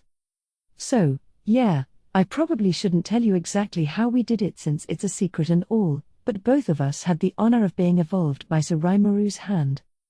That was Rain wrapping up her answer to Garsha.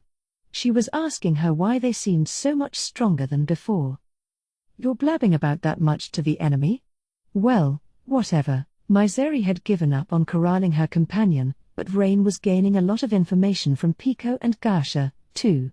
For one, it seems their skills, as well as Dino's, were under the full control of Michael. Pico also had the ultimate skill Jibril, Lord of Rigor, and Garsha had her own Inhaniel, Lord of Glory. And although they didn't seem to be aware of it, Rain surmised that Michael put on some kind of restraint that prevented either of them from defying his orders. All that, plus a full picture of the enemy force's strength. By comparison, Rain hadn't given out much intel. Casually name-dropping Rimuru like that was ill-advised, but she hadn't been told not to, so what's the problem? There wasn't any, at least in Rain's mind. If Rimuru heard about it, he'd probably whip himself for not explicitly forbidding it before yelling at her. Regardless, in exchange for revealing that Rimuru helped them evolve, Rain had obtained some pretty vital intelligence. After that, though, the meeting turned into a bitch fest, everyone talking about their difficulties and complaining about their bosses. All four of them, by the way, had a magic-powered fire going inside this igloo, making things feel very pleasant. Rain also had some sweet potatoes with her, which she placed on skewers and roasted over the fire, so there was a light, pleasant aroma in the air. She'd even brought some sweet sake. "This is perfect for cold weather," said Rain. "You brought that, too?" "Oh, don't frown at her, Myseri. You shouldn't be such a stick in the mud like that. I think it's just fine, you know." "You say that, Garsha, but I'm sure you just want a swig of that, don't you?" "I do, too, so I won't stop you." "Exactly, Myseri. When the fighting's over, we will all make up over drinks. That's how these things should go." The fighting never began in the first place, but nobody besides Myseri was going to mention that right now. It was 3-1, though, leaving her with no choice but to give up. So this epic battle was transformed into a nice little winter retreat for the four of them, and as the rest of the fighting continued to rage outside the igloo, they continued trading their takes in hushed tones. Leon sat on his throne. His days of peace were over. With a loud splintering sound, the grand door leading to this audience chamber caved in. Amid the carnage, the intruder appeared, walking in majestically. "Ho ho ho ho. Hello there, everybody. My name is Footman the Angry Jester, member of the Moderate Jesters. Glad to make your acquaintance." Between his rotund body and angry clown mask, he was a bizarre sight to see. But Leon was familiar with this jovial-sounding clown. He had done business with him before. They were bound by a contract that, by now, was nothing but an embarrassing memory. And while this clown seemed rather powerful at the time, it was nothing compared to now. Leon sensed a strange, eerie force from him. But what did he want? If he was here to capture him, it'd surely be too reckless to barge in alone. So the enemies outmuscled us, in the end. But I don't understand. What's this man thinking? If he could help the rest of our allies, perhaps we could turn the tables on this war, but... Leon stood up. "So you've come here all alone?" bellowed Arlos. "Don't tell me you expect to come out alive?" Claude, meanwhile, stood motionless with one hand on his sword, ready to protect Leon at any moment. Leon pondered the situation. Footman, he thought, must have had some other objective. That, or... But just then, a woman came through the broken door and entered the audience chamber. "Ah, there you are, Demon Lord Leon. He. Do you remember me?" It was a beautiful, graceful woman speaking, a chuckle on her lips. She was in a navy blue business suit, making her look like the quintessential secretary. Her skin was smooth and pale, her blonde hair tied in a chignon around her well-balanced face. Her blue eyes had a mysterious glow to them, and she had them pointed directly at Leon. Then again, I suppose this is the first time some of you have seen me since my change in appearance. My name is Kagali, and I am president of the Moderate Jesters. I do have a grudge against you for killing me, so I thought fit to take you on by myself. Kagali was being almost too theatrical as she gave this introduction. 2 clowns followed her into the room. The one with the crying mask was Tyr, carrying a massive scythe on her back. "I'm Tyr," she said with a laugh, the teardrop jester on the team. "I hate being sad, and I'm gonna eliminate any enemy of Lady Kagali's on the double." To prove her point, she dexterously spun her scythe in the air in a dance-like move. Then she gave the stage over to Laplace, another clown, with an asymmetrical mask and a demeanor that made it seem like he was constantly making fun of you. "And I'm Laplace the Wonder Jester, Vice President of the Moderate Jesters. We're having some lovely weather outside, ain't we? Oh, but that doesn't matter right now, huh? I was told to sprint all the way here, and boy, are my legs tired. And look at all the commotion around here, too. I really wish I could just go home." Laplace's introduction was really more of a rant, which certainly fit his personality. But once the clowns were done, the last member appeared, a young man wearing a black imperial uniform and an intrepid smile. It was Yuki Kagurazuka, still under Michael's full control. "Hey! Guess I'm going up last, huh? My name's Yuki. And you're the Demon Lord Leon, right? I feel like I might have met you before, but my memory's going on me a little, so I can't be too sure. Sorry." Michael's rule over people worked on set levels. There were 2 types of domination, one where the subject still had free will and one where certain restrictions were put in place. When he dominated someone via their angelic skills, there was no threat of being betrayed, so Michael gave them a lot of leeway in their behavior. Yuki, on the other hand, was ruled via regalia dominion, which meant considerable checks on what he could do. In a way, this was Michael recognizing what Yuki was capable of.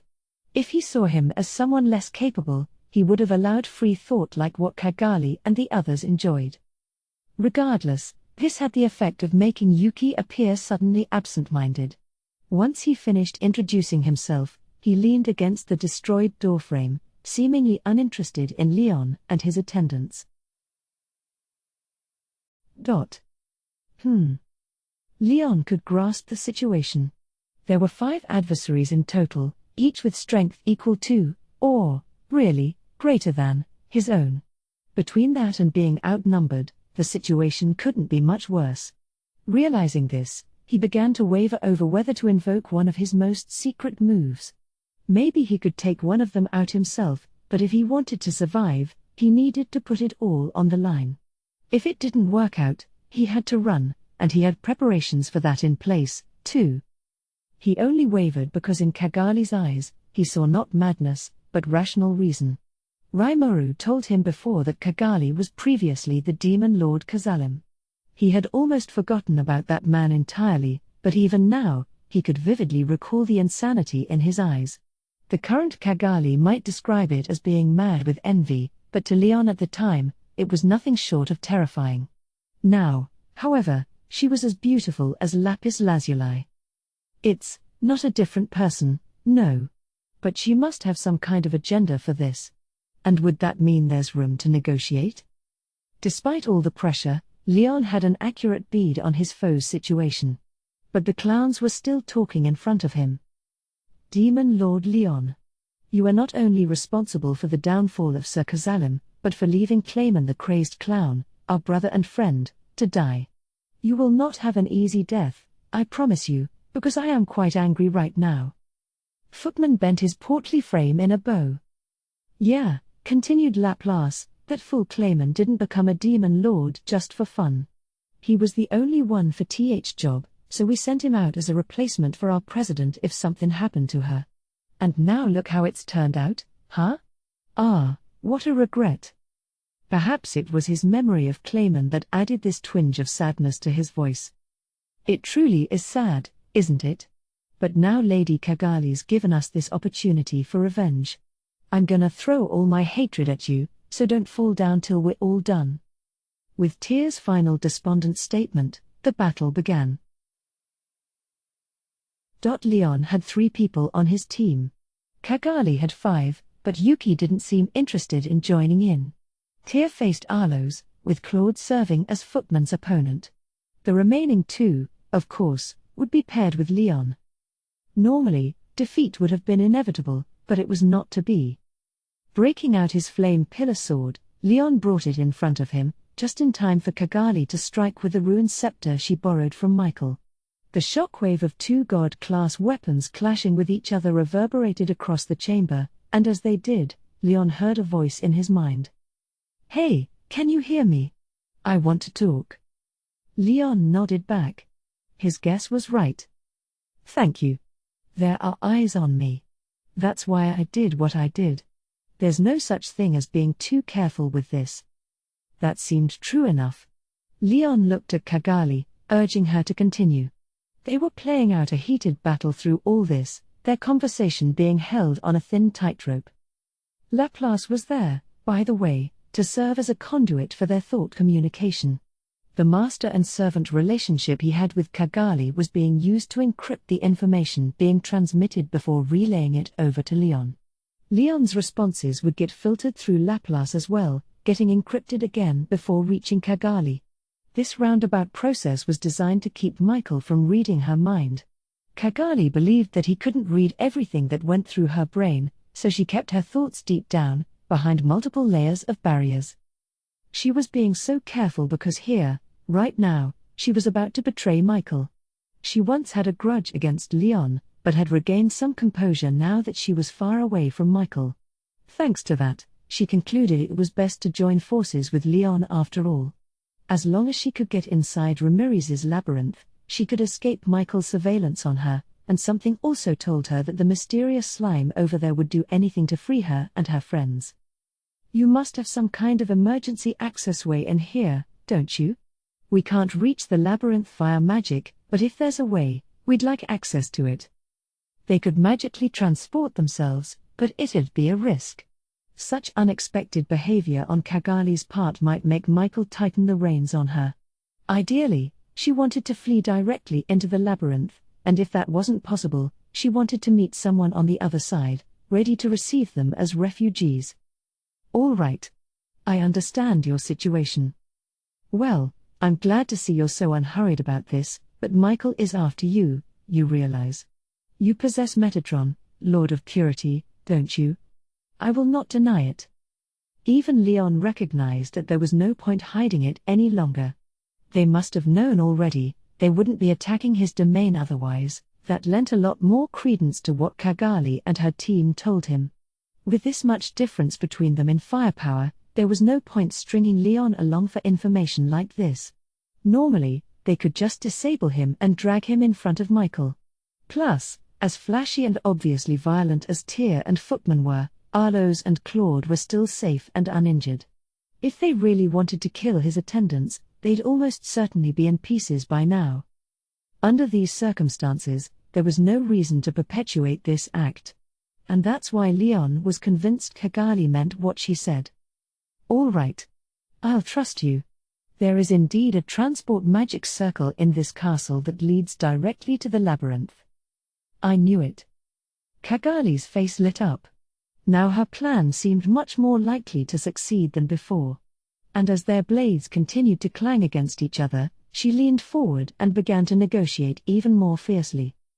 Leon might have thrown away his suspicions, but he still wasn't sure whether to meekly give the nod. But as he wavered, the smile of Chloe, the girl he loved, passed through his mind. A smile that was directed not at him, but at Rimuru. Dark, brooding feelings began to well up from deep within his heart. This was not jealousy. Absolutely not. He tried to swallow up these feelings, enduring them for as long as they lasted. And then he thought, Rimuru will accept this group, I'm sure. It'd be pushing more trouble on his plate, but I won't exactly have a guilty conscience about it, no. If anything, the thought refreshed him. Maybe he had nothing to worry about at all. So, with a broad nod, he began to be much more proactive with Cagali. "So would it be just you 5? "Yes. Yuki has his own followers, but they can't be trusted. I'm planning to leave them here. They're not going to die anyway, and there's no point using them as hostages against us, either. Wouldn't taking them along help reduce our enemy's force that much more? Leon was being oddly kind to him. He kept being misunderstood as this cold-hearted miser, but that was chiefly thanks to his social awkwardness. You know, you're not at all like what I thought. You never gave me a break the last time we fought. I couldn't help that. I had a demon lord attacking me, and I lost my cool. If I wanted to prevent civilian casualties, I couldn't let that fight extend for too long. That was understandable. If two evenly matched demon lords fought each other, the damage to the surrounding area would be devastating. If he wanted to avoid that, a quick, decisive battle was likely in Leon's best interests. That's fair. Besides, I was a fool back then anyway. I have no right to complain about it to you. Forget I brought it up. Leon wasn't sure how to react. He expected a lot more complaining. You truly have changed. And then, leaving those muddled words behind, he flipped the page, so the magic circle in question is behind this chamber. This room itself is the most protected place in the castle, complete with a multi-layer barrier. Open the hidden door behind the throne and you'll see it. Thank you. But what will you do? Michael's objective was Leon. Cagali was implicitly inviting him to escape together with her. Leon didn't hesitate in his response. I will stay here. If I intended to escape, I would have gone to Rimuru first thing. Cagali nodded. It made sense to her. Michael's rule over you will be absolute, keep in mind. Yes, but it must involve certain conditions. If the worst happens and I turn into his puppet, I'm sure Guy will analyze the process and come up with a way to cut it off. That was one reason he was staying, but it wasn't all of it. In truth, Leon's chief interest was doing what he personally could to protect the citizens of El Dorado. That was the will of Leon Cromwell, a man even willing to abandon his title as hero to protect those of mixed human and monster blood. You truly are an awkward character, aren't you? Throwing yourself away to struggle so mightily for the sake of others. Hair. Not true. You won't find many people as immoral as I am. I'm willing to sacrifice others, even for the sake of the one person I love. And that's something I'll have to personally pay for. That was how Leon expressed his resolve.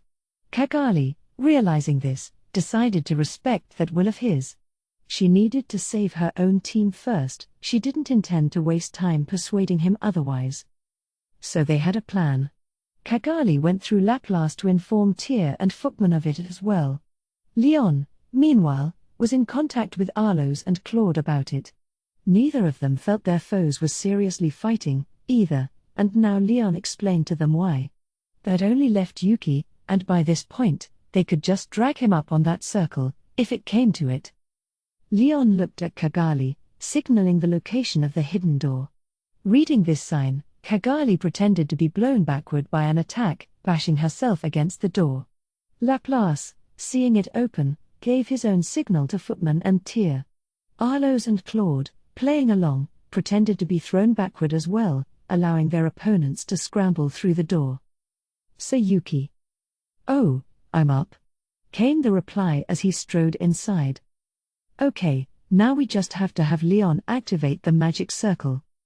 Cagali was sure of her success. It was a tightrope the whole way, but now she could escape from Michael. Or she should have. Alas, fate had already forsaken them all. Michael, who remained in the Celestial Palace, had picked up on Obila's treachery before Dino could report to him about it. He was furious. Never before in his life had something like this happened. Seeing things go wrong with his plan made him seethe with rage. The cause of this, if you drilled down deep enough, was his own naivete. He had the absolute power of rule over them all, but he believed he had a friendship with them all, too, this ambiguous, inexact factor, and now it had led to this. Obila had only just obtained Azrael, Lord of Salvation, but Michael was already aware. He should have tightened his rule over here right at that point, and not doing so was his mistake. It was up to him to make up for it, so as furious as he was, he began to think rationally. Then, through Feldway, He strengthened his ultimate dominion grip on his servants with angelic skills. And with that, Cagali was drained of her sense of self. There was just one more step. But it was so endlessly far away. Feldway appeared through the audience chamber's broken door. "You know, I was wondering what was going on here. Look at you, plotting to betray us. You stupid fools, completely misunderstanding my cause." Seeing Feldway shouting in a rage, Cagali knew her plan had failed. She tried to at least get Laplace and the others through the circle to safety, the next best solution. All she had to do was order them to do it, but now, she was blocked from so much as uttering a single word. "Don't bother. We've completely taken you over with ultimate dominion. Sir Michael is quite angry with you. We've let you do what you've pleased for too long," he said. "And also..." Leon had stopped. Feldway's cold gaze shot right through him. "I see that the man we wanted is in here. You will be our loyal servant, too." Before his voice was even heard, Leon activated Metatron with everything he had. He wanted to unleash a blast at divine speed, hoping to kill in a single shot. But he was already too late. "Damn it. I can't resist this." A new loyalty for Michael, a man he had never met in his life, began to shoot up from the depths. His memories and knowledge were all intact, but now Leon's ego was filled with a feeling of sheer ecstasy. "Chloe, you are mine." The smile of the girl he loved, suddenly flashing through his mind, was similarly overwritten by this irresistible elation. Just like Cagali's, Leon's mind had been taken. All his feelings for his beloved companions had been replaced by his utter faith in Michael. "Every single time, I always blow the landing." Cagali lamented her fate, feeling tremendously sad about it all, but even that regret soon disappeared. "Hey, President, you're gonna give up now? Come on. I believe in ya." A sudden voice confounded her. But it was like a child crying through multiple sheets of glass. She couldn't clearly make it out. "Cagali, does your locking curse not work on him?" "No, Laplace is special, so he doesn't have to heed my orders." "Oh. Well, we don't need him, then." The cold voice, devoid of all emotion, propagated itself into Cagali's ears. "All right. Thank you for everything, Laplace. At least allow me to finish you off by my own hand." "Whoa. President?" Only Laplace was bewildered by this sudden change in Cagali. Tia, Footman, Yuki, even their former enemy Leon just watched on, like all of this was obvious. Cagali's ruined scepter glowed a golden color. "Don't just stand there." And when Laplace had given up all hope, a woman appeared out of nowhere and pushed him away. Then, with her sword, she deflected Cagali's all-destroying ray of golden light. "Who are you?" "I don't have time to tell you, but hey, how about I do? I'm Sylvia, and I'll take care of things in here. Think of me as, like, a super-strong hired hand." She was a beautiful woman, her long greenish-silver hair in a large braid. Her thin dress, with its silken luster, was high-end Tempestian make, suited for use in battle. Her legs were visible through the slits in the dress, and if you took a closer look, you could see that she was wearing denim shorts underneath. Maybe she wanted to be safe in case of a really intense fight, but if so, she should have just worn pants instead. Her fashion sense was selfishness personified. You could tell she didn't want to give up on looking nice, no matter what. And that, in turn, said a lot about her personality. The woman called herself Sylvia, Leon's instructor, and someone called up as a final ace in the hole. The sight of Sylvia filled Laplace with nostalgia. He was a walking dead created by Cagali, and while Cagali never exacted her thrall on him, thanks to his hero role pre-death, perhaps, he had lost almost all of his memories. He didn't know that his real name was Thalion Grimwald, and he also had no idea that Sylvia, the woman who just saved his hide, was his wife. Nonetheless, he could instinctively tell that Sylvia was someone important to him. "I dunno what's going on, but I'm a man, too, you know. I ain't pathetic enough to leave all this to a lil girl like you." It was back to Laplace as usual. Things had moved so fast that he needed some time to catch up, but then, That wasn't unusual for him. So, like always, he just did what he could to get out of trouble. You guys. If you're still alive, you gotta get out of here, okay? I'm sure Tyr and Footman tired you all out, and you ain't gonna survive what's about to happen, okay? His eyes were still fixed upon Cagali and Yuki, but he was talking to Arlos and Claude, both sprawled out in a corner of the chamber. They both somehow had enough healing potion to hold out so far, but the bags around their waists, despite their spatially expanded capacity, were nearly empty. They barely had any escape route at this rate, but still, they sniffed at Laplace's call. Ha ha ha. Don't worry about us. Like I always tell my students, when times are tough, running away's the last thing you wanna do. I need to set the example for them, you know, or else they'll never do it. Heh. A true knight would never abandon his lord in times of need. They both understood they were no longer a force, but a liability in this battle. But they still refused to leave, because they were prepared to sacrifice their lives for Leon. They believed that Rimuru would come to the rescue before long, so they were willing to take years off their own lives to keep buying time. Man, you guys are dumb, you know that? Ha ha ha. High praise, coming from a clown like you. I don't think that was meant as a compliment, Sir Claude. But I do envy you. At least you still have it in you to laugh over this. A small smile appeared on Arlos's lips. He and Claude were resolved to the fates, and that fact made them strong. And Laplace, too, was rethinking matters. Can't lose out to these guys, no. Okay, let's start over. If we kill that guy over there, the president'll go back to normal, right? Well, count me in. With that, he glared at Feldway. His gut told him that he, not Michael, who wasn't in the room, was doing a lot more to cause this. So the battle returned to the audience chamber, pitting Laplace, Sylvia, and two sorely wounded knights against Feldway, Cagali, Leon, Yuki, Footman, and Tyr. It was 4 against 6, and the strength difference wasn't even worth calculating. Sylvia. Quick question. What's up? How far do you think we can go with them? Be honest. Well, I don't think my answer will make you too happy. Nah. Actually, never mind. Laplace laughed.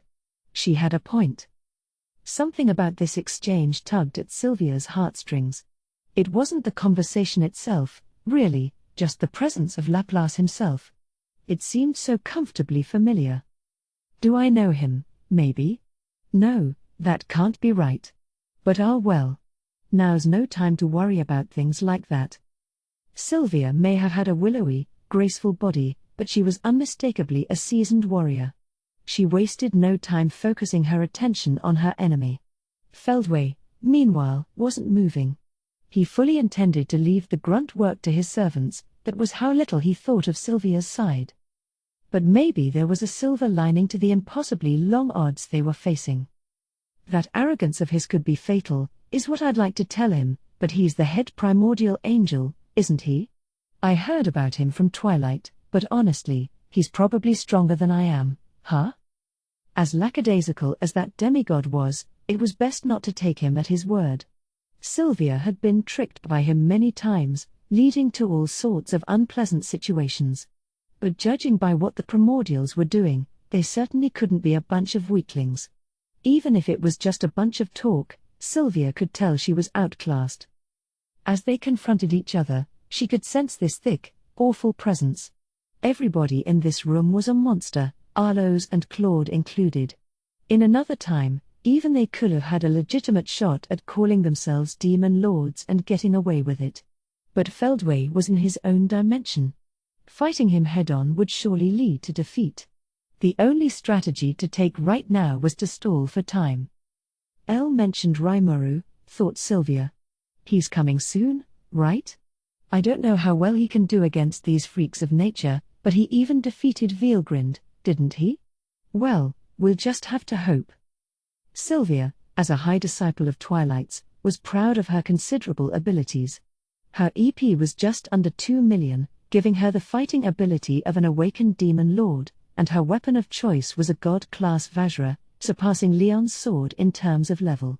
She could change out the number of blades on it whenever she wanted, and she excelled at stabbing away with it like a spear. Moreover, she even had the ultimate skill Indra, Lord of Thunder, making her stronger than Tyr and Footman, but not even that would put her at Feldway's level. She couldn't even shine his boots. Despite all the bold words she had for Laplace, it'd be a major challenge to turn the tables here. But if Feldway wasn't making any moves, they still had a chance at winning. She was aware of the chance Leon was under someone's control. She had explained to him how to separate a skill from his heart core, and she was sure he was struggling hard to regain himself right now. If he succeeded, there was a very good chance the skill would be lost entirely, which is exactly what Abila did, by the way.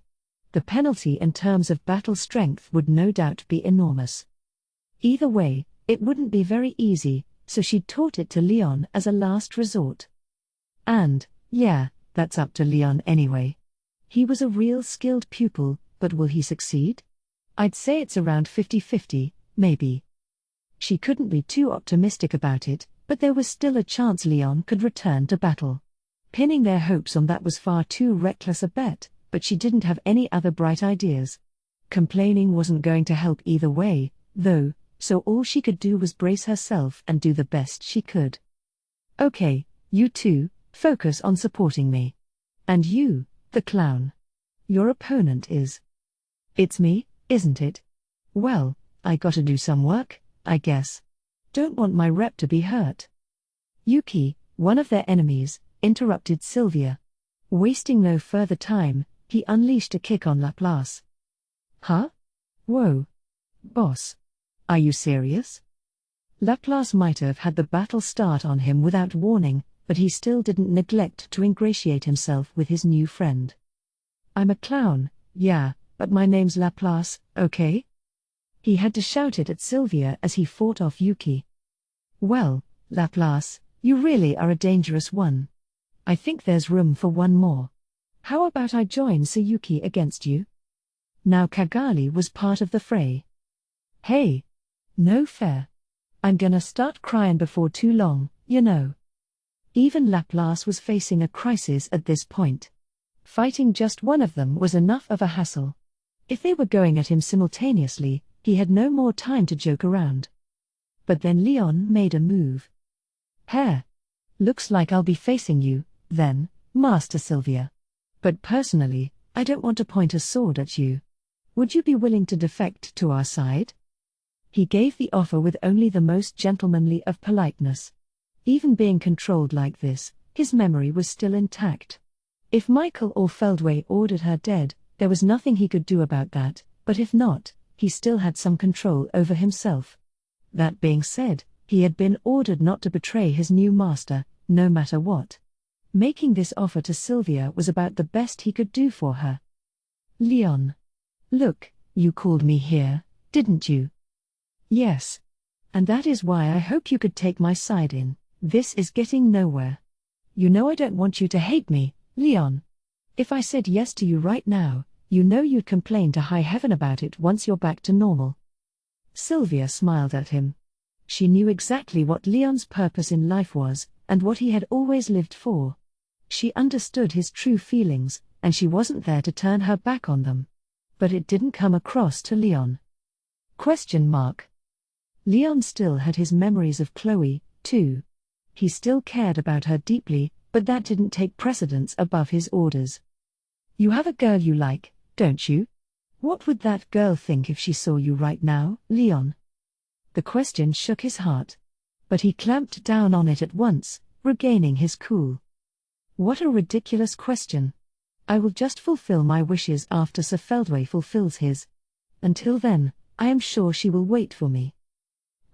You really think so? Sylvia was fairly serious about that question. Based on what Elmesia and others told her, it was clear that Chloe's own feelings weren't geared toward Leon. He'd have to get pretty fiercely serious with her right now, or else waiting for him wouldn't even occur in her mind. But that was Leon's own problem, not one she was qualified to comment on. Whatever, she decided to advise him. Just don't come to me if she rejects you. Leon twitched a little, but nobody noticed.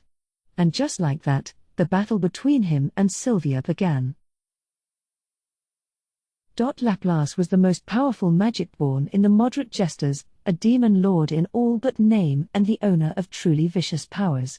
Cagali had reincarnated him into the body of a walking dead, but his experience and skills as a former hero were all intact. In addition, he possessed two unique skills. The first was Falsifier, which interfered with an opponent's perception, quite useful for launching a broad variety of attacks. He could also freely disguise his weapons, making the lance in his hand look like a dagger in his enemy's eyes, or make himself seem unarmed, only to throw a knife from out of thin air. That, or make a grenade look like a knife. It was a great way to toy with his enemies. With this power, too, it was easy to fake his own deaths to make good his escape. That skill was devious enough by itself, but it had a partner, the clairvoyant unique skill Future Sight, Laplace's ace in the hole. With this, he could see several seconds into the future at any time, and that meant he always knew whether Falsifier would work against his foe or not. He had immaculate physical abilities, a keen sense for battle, and the ability to predict the future and fight any way he wanted. It made Laplace invincible, and while he called himself vice president of the moderate jesters, he easily outclassed President Cagali in pure strength. Thanks to all of that, Laplace had enjoyed a long unbeaten streak ever since becoming magic-born. With fleeing being such an important tactical tool up his sleeve, he almost never actually admitted to losing against anyone. The only exception he made was when he talked about Yuki Kagurazuka, the boy in front of him. But that was all in the past. Footman. Tier. Support Leon, and while you're at it, give that man the death he so richly deserves already. Cagali's order was the signal he needed. Realizing he had no chance if he kept running, Laplace went on a counterattack. He had two opponents, both as strong or stronger than him. Really, the boss is probably the more dangerous one, huh? 'Cause at the end of the day, Lady Cagali really ain't too good at close-range combat, so. Laplace had known her for a very long time. He was well aware of her strengths and weaknesses, and even though she was far beyond what she was back in the Kazalim days, he thought she could handle her up close. Cagali had gained stamina, making her harder to beat. She had more power, more destructive force, a huge upgrade in speed, but even with all of that, her overall skill in battle hadn't changed. If he could speed up his reflexes and read her well enough, it was possible enough to handle her. But even Laplace didn't like his chances against Yuki. His strength looked to be around the same as before, but making assumptions about that was dangerous.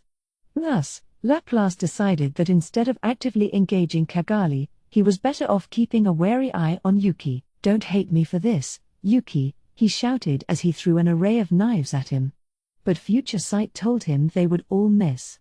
So, without panicking, he made his next move, tossing more knives in the direction Yuki would dodge. He didn't forget to keep Cagali in check, either. He might have been easygoing about it on the surface, but he was desperately working two unique skills at once to stay alive. But not even that could touch Yuki. Or, no way. Even with Future Sense, all I'm seeing is my attacks missing him. Seeing just a few seconds ahead meant little against him. Falsifier didn't even work on Yuki anyway. He thought before that he couldn't beat him, and this time, too, victory seemed like a long shot. But, well, not like I'll give up 'cause of that. If he was going to admit defeat that easily, he wouldn't have gone to such a lethal fight in the first place. That, and Laplace always pinned a lot of his dreams on what Yuki told him. "Boss, you said it yourself. You said you were gonna conquer the world." "Ah ha ha. Why are you so dumb, Laplace? You still believe in all that nonsense?" "Of course I do. I'm tenacious that way. I ain't gonna give up on nothing till I die, so as long as I'm livin', I'll keep on believin' in ya, boss." Laplace's shouting almost seemed desperate. Yuki laughed mockingly at it. "That's beyond comical, Laplace. Just because you're a clown doesn't mean you gotta try to earn a laugh at all costs, man." Yuki pressed in on Laplace, talking down to him the whole time. With the two of them close together, Cagali put her ruined scepter down before firing another death ray with it. But Laplace had no time to pay attention to it, feverishly parrying all of Yuki's attacks. All that power behind his fists. Is this guy really human? I swear, otherworlders really do come in all shapes and sizes, don't they? But still, something bothered him. At first glance, Yuki was as fierce as ever on the attack, but in fact, his aim always seemed to be a little off. It wasn't anything Laplace did, it was all Yuki's own free will. Huh? Wait a second, this signal. Maybe it's? Whenever he parried a punch or stopped a kick, there was a faint vibration from the blow. Now, he was recognizing the pattern. It was something he used to contact Clayman as well, encrypted so nobody else could decipher it. Only trusted associates knew the code. So. Let's see. Hurry up and notice, idiot. When you do, play along with me? Wow, really? Laplace wasn't so sure at first, but there was almost no chance this was a trap. Yuki wouldn't need to go through the trouble of setting it, Laplace was going to lose anyway. So, as he was told, he turned this into a sparring session with Yuki. If you want power, I got a ton more than you. Let's see about that. They went into a grapple, and in an instant, he was sent flying. So it's real, it wasn't a trap. That throw contained his next message. Laplace deciphered it while he pretended to roll around on the floor, except without the pretend part, since it hurt really bad. They had latched onto each other for a short time, rather than making momentary contact with their fists or feet, so Yuki gave him a decent amount of information this time. Now his current situation was clear to Laplace. Boss. You've come to your senses. It was wonderful news, given this desperate situation. Laplace smiled joyfully under his mask as he kept reading the message. So keep pretending to fight as you restrain the president, and I'll take care of the rest? The boss must have some kind of plan, then. All right. Let's do it. Without a moment's hesitation, Laplace sprang into action, pretending to go on the offensive anew with Yuki, but instead, he gripped Cagali in a tight embrace. Okay, skill steal. What are you? Cagali fell limply to her knees. Laplace held her up. Why you okay, President? Huh? Laplace? What happened to? Wait. My skill. Melchizedek. It's gone? Cagali looked confused. But in another instant, she realized what happened. Tear. Footman. Get back here. She deserved praise for shouting that to protect herself. Not even Cagali could hide her surprise at what happened, but even so, from the depths of her heart, she knew that this battle had suddenly taken a major turn. Sylvia, facing off against Leon, was struggling. He might have been her student, but even she had to recognize his talents. He had always been as good with a sword as Sylvia was, even back when he took in that light elemental and became active as a hero, but with the ultimate skill Metatron, Lord of Purity, he was both a world-class demon lord and a peerless swordsman. Leon, fighting for keeps now, delivered a string of light-speed slashes. They didn't really reach the speed of light, but his sword left streaks of light in the air, hence the name. The ultimate skill Metatron made these slashes into purely murderous strikes, the greatest power accessible via the holy attribute. This skill gave Leon control over disintegration, the most powerful holy magic. With Metatron, he could deploy the spiritual particles in his body and around his sword, turning him into a living icon of destruction that could dismantle anything he touched. The combination of ultra-fast swordsmanship and the power of absolute destruction made Leon truly undefeatable. But Sylvia wouldn't go down without a fight. Indra, her own ultimate skill, gave her rule over lightning, the most powerful of natural forces. The lightning strikes it summoned were strong in their own right, but the true essence of Indra lay elsewhere. Sylvia could transform her own body into a thunderbolt, allowing her to attack at divine speeds. It was why she was feared as the Thunder Empress long ago, and why she could still hold her own against Leon's onslaught.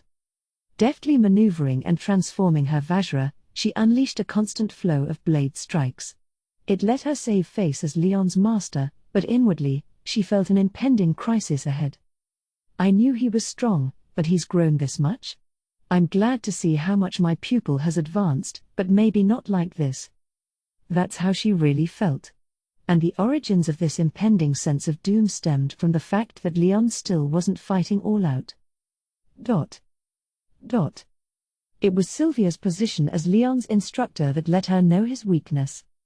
Leon was simply too soft. If an ally was nearby, he couldn't break out his full force. Kindness like that is a virtue, yes, but in battle, all it did was leave him open. Perhaps gaining strength out of his desire to protect was a good ideal for a hero to uphold, but in real life, all it did was make him seem inexperienced. And Sylvia knew it all.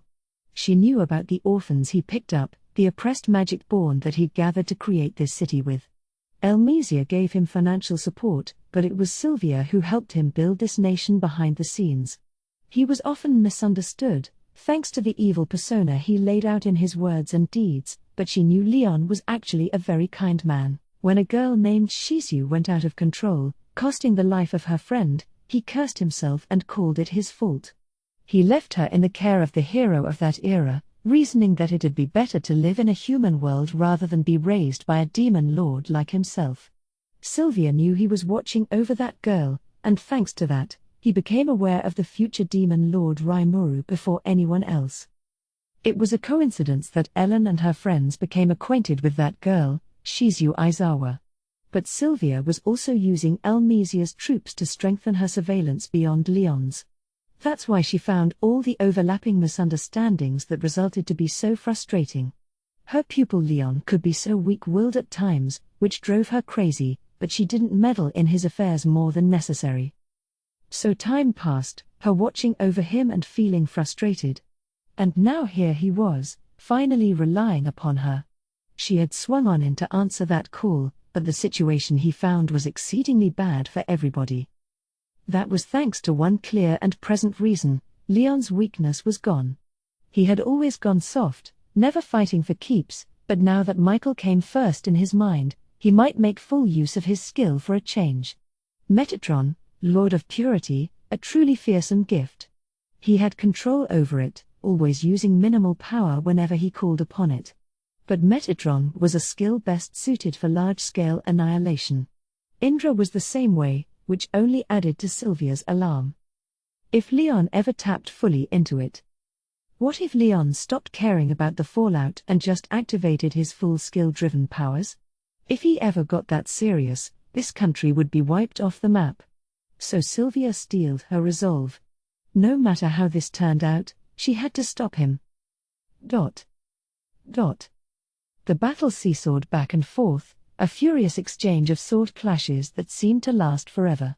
The aftermath of this hyper-speed battle had already devastated the audience chamber, and worse still, the transport magic circle was destroyed. It was made of magisteel and meant to last, but one stray strike from Leon had battered it beyond repair. It was no longer usable. Not only could they not escape through it, Rimuru and his reinforcements wouldn't be able to reach here, either. Sylvia rued that mistake. But Leon wasn't the sort of person who could fight while simultaneously protecting something. It couldn't have been avoided, she thought. Arlos and Claude were certainly in no shape to help her, either. What a mind-blowing battle this is. Even with my eyes, I cannot tell who is winning. I know this sounds strange, but don't worry, neither can I, Sir Claude. I thought I would be able to keep up with Sir Leon at full force, but I suppose that was wishful thinking. Yes, indeed. They didn't know who Sylvia really was, but it was clear she wasn't just someone off the street. Seeing her unimaginable force in action silenced both of them. The same was just as true for Tyr and Footman. Not looking good. Leon's a lot stronger than I thought. Ho ho ho. Yes, it'd be quite hard to intervene in that fight. So what can we do, then? Guess we'll just have to pick off the wimpier guys. They gave each other a high five. Then they turned toward Arlos and Claude. They're after us now, are they? We may not prevail, but at least let us raise our swords up, and show them the pride of a knight. It's suicide, though. But we have no other choice. They prepared themselves. As a proud magic knight captain and instructor, they knew where they were fated to die now. Their lives were like a candle flickering in the wind, but then a voice rang out. Tyr. Footman. Get back here. At the very last moment, Cagali regained her sanity, and Arlos and Claude were fortunate enough to escape with their lives. Feldway was torn. Something truly unbelievable was happening before his eyes right now. For tens of thousands of years, there had been no hitches in his plans. Lately, however, it felt like everything was coming apart at the seams. It all began with Cornu's failures, the unthinkable act of losing an entire army. The underworld gate to the world in question had been shut off, making any further investigation impossible. Then the next shock, Vielgrin's return. She had been banished far off into another world, where she was doomed to wait for her final destruction, but here she was, back in the key world somehow and completely destroying Cornu. There was no way any of this could happen, but that was the reality he had to face. So, this time, he dove deep into his planning, preparing for any possible contingency. And now look. Not only did Yuki regain his freedom despite having a total lock on his brain, Cagali, who received an angelic skill from him, had gotten her wits back as well. What did you do? How did you ever escape Regalia Dominion? Feldway's voice sounded like it came from a deep pit of hell. He didn't expect an answer, but this was Yuki, after all. With a detestable little grin, he spoke up. Oh, the reason's simple. I'm a genius, so I realized that this Regalia Dominion stuff was pretty bad news. Then I just substituted in this weird kind of will that was growing inside of me. A will, you say? Yeah. Maybe it's my ultimate skill, Mammon, Lord of Greed, acquiring its own sentience or something? I originally took that greed-based skill from Maribel, after all, and I never did trust her. She was always kinda creepy, you know? Yuki might have become something of an expert at using Mammon, but that didn't mean he trusted it. That cautious streak was a lot of what made Yuki himself. It was real tough, too, he continued. I had to observe how this sentient Mammon was acting under your guy's rule and figure out how all of it worked. It took a lot longer than I expected, but it looks like I got it together at the worst possible timing, huh? I mean, give me a break. He winked at Laplace and the others as he spoke. This whole thing had been one big strategy. Even while being controlled, he was constantly observing the situation around him.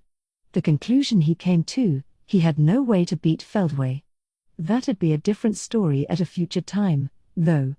If he kept on accumulating strength, he knew he'd be able to compete with him someday. He wasn't as fast as Rimuru, but his own growth rate was just that extraordinary. So, for now, he was fanning the flames. If he could make Feldway's side think they had a clear advantage and make them retreat, the day would be won. In the worst case, he at least wanted to buy some time so Rimuru could come to their aid. Just continuing this conversation would contribute to that cause. This attitude of Yuki's infuriated Feldway, but he still kept calm. He thought over Yuki's words, seeing for himself that he wasn't lying. So he discovered how Sir Michael's skills work. How could some mere human do that? He's dangerous. Too dangerous.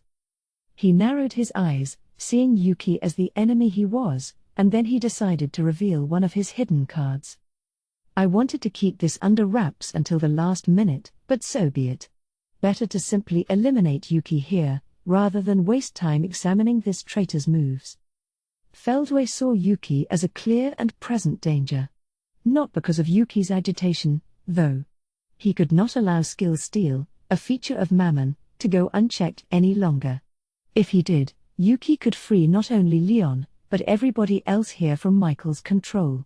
With ultimate dominion now invoked, any trusting relationship they might have once had was as good as lost. So no matter how improbable this scenario was, Feldway decided the risk was too unacceptable. Way to go, Sir Yuki. Yeah, thanks. No wonder you're the boss, huh? It takes a lot more than that to keep you down. Hey, don't be shy, guys. Keep the praise coming. Ho ho ho. I'm not at all sure what happened, but now I'm sure we have the upper hand. I dunno about that, but, yeah, at least we've got some leeway to work with, maybe. Feldway glared reproachfully at them as they jabbered on. Hold it, you. Let me ask, can you take Leon's ability, too? Sylvia shouted. She and Leon had continued their swordfight, regardless of what was happening around them. Now, they jumped a distance away from each other, taking a short pause, and that was the moment Sylvia took to ask the question. She hadn't even bothered to introduce herself to Yuki, but he still gave her a friendly smile. Afraid not, sadly. Not now anyway. I don't really have the capacity for it. Ah. Too bad. Well, you guys take care of your own business, but don't expect any help from me, okay? Roger that. And try to figure something out with Leon for us, if you could? I hear you. Time to show him what his master can really do.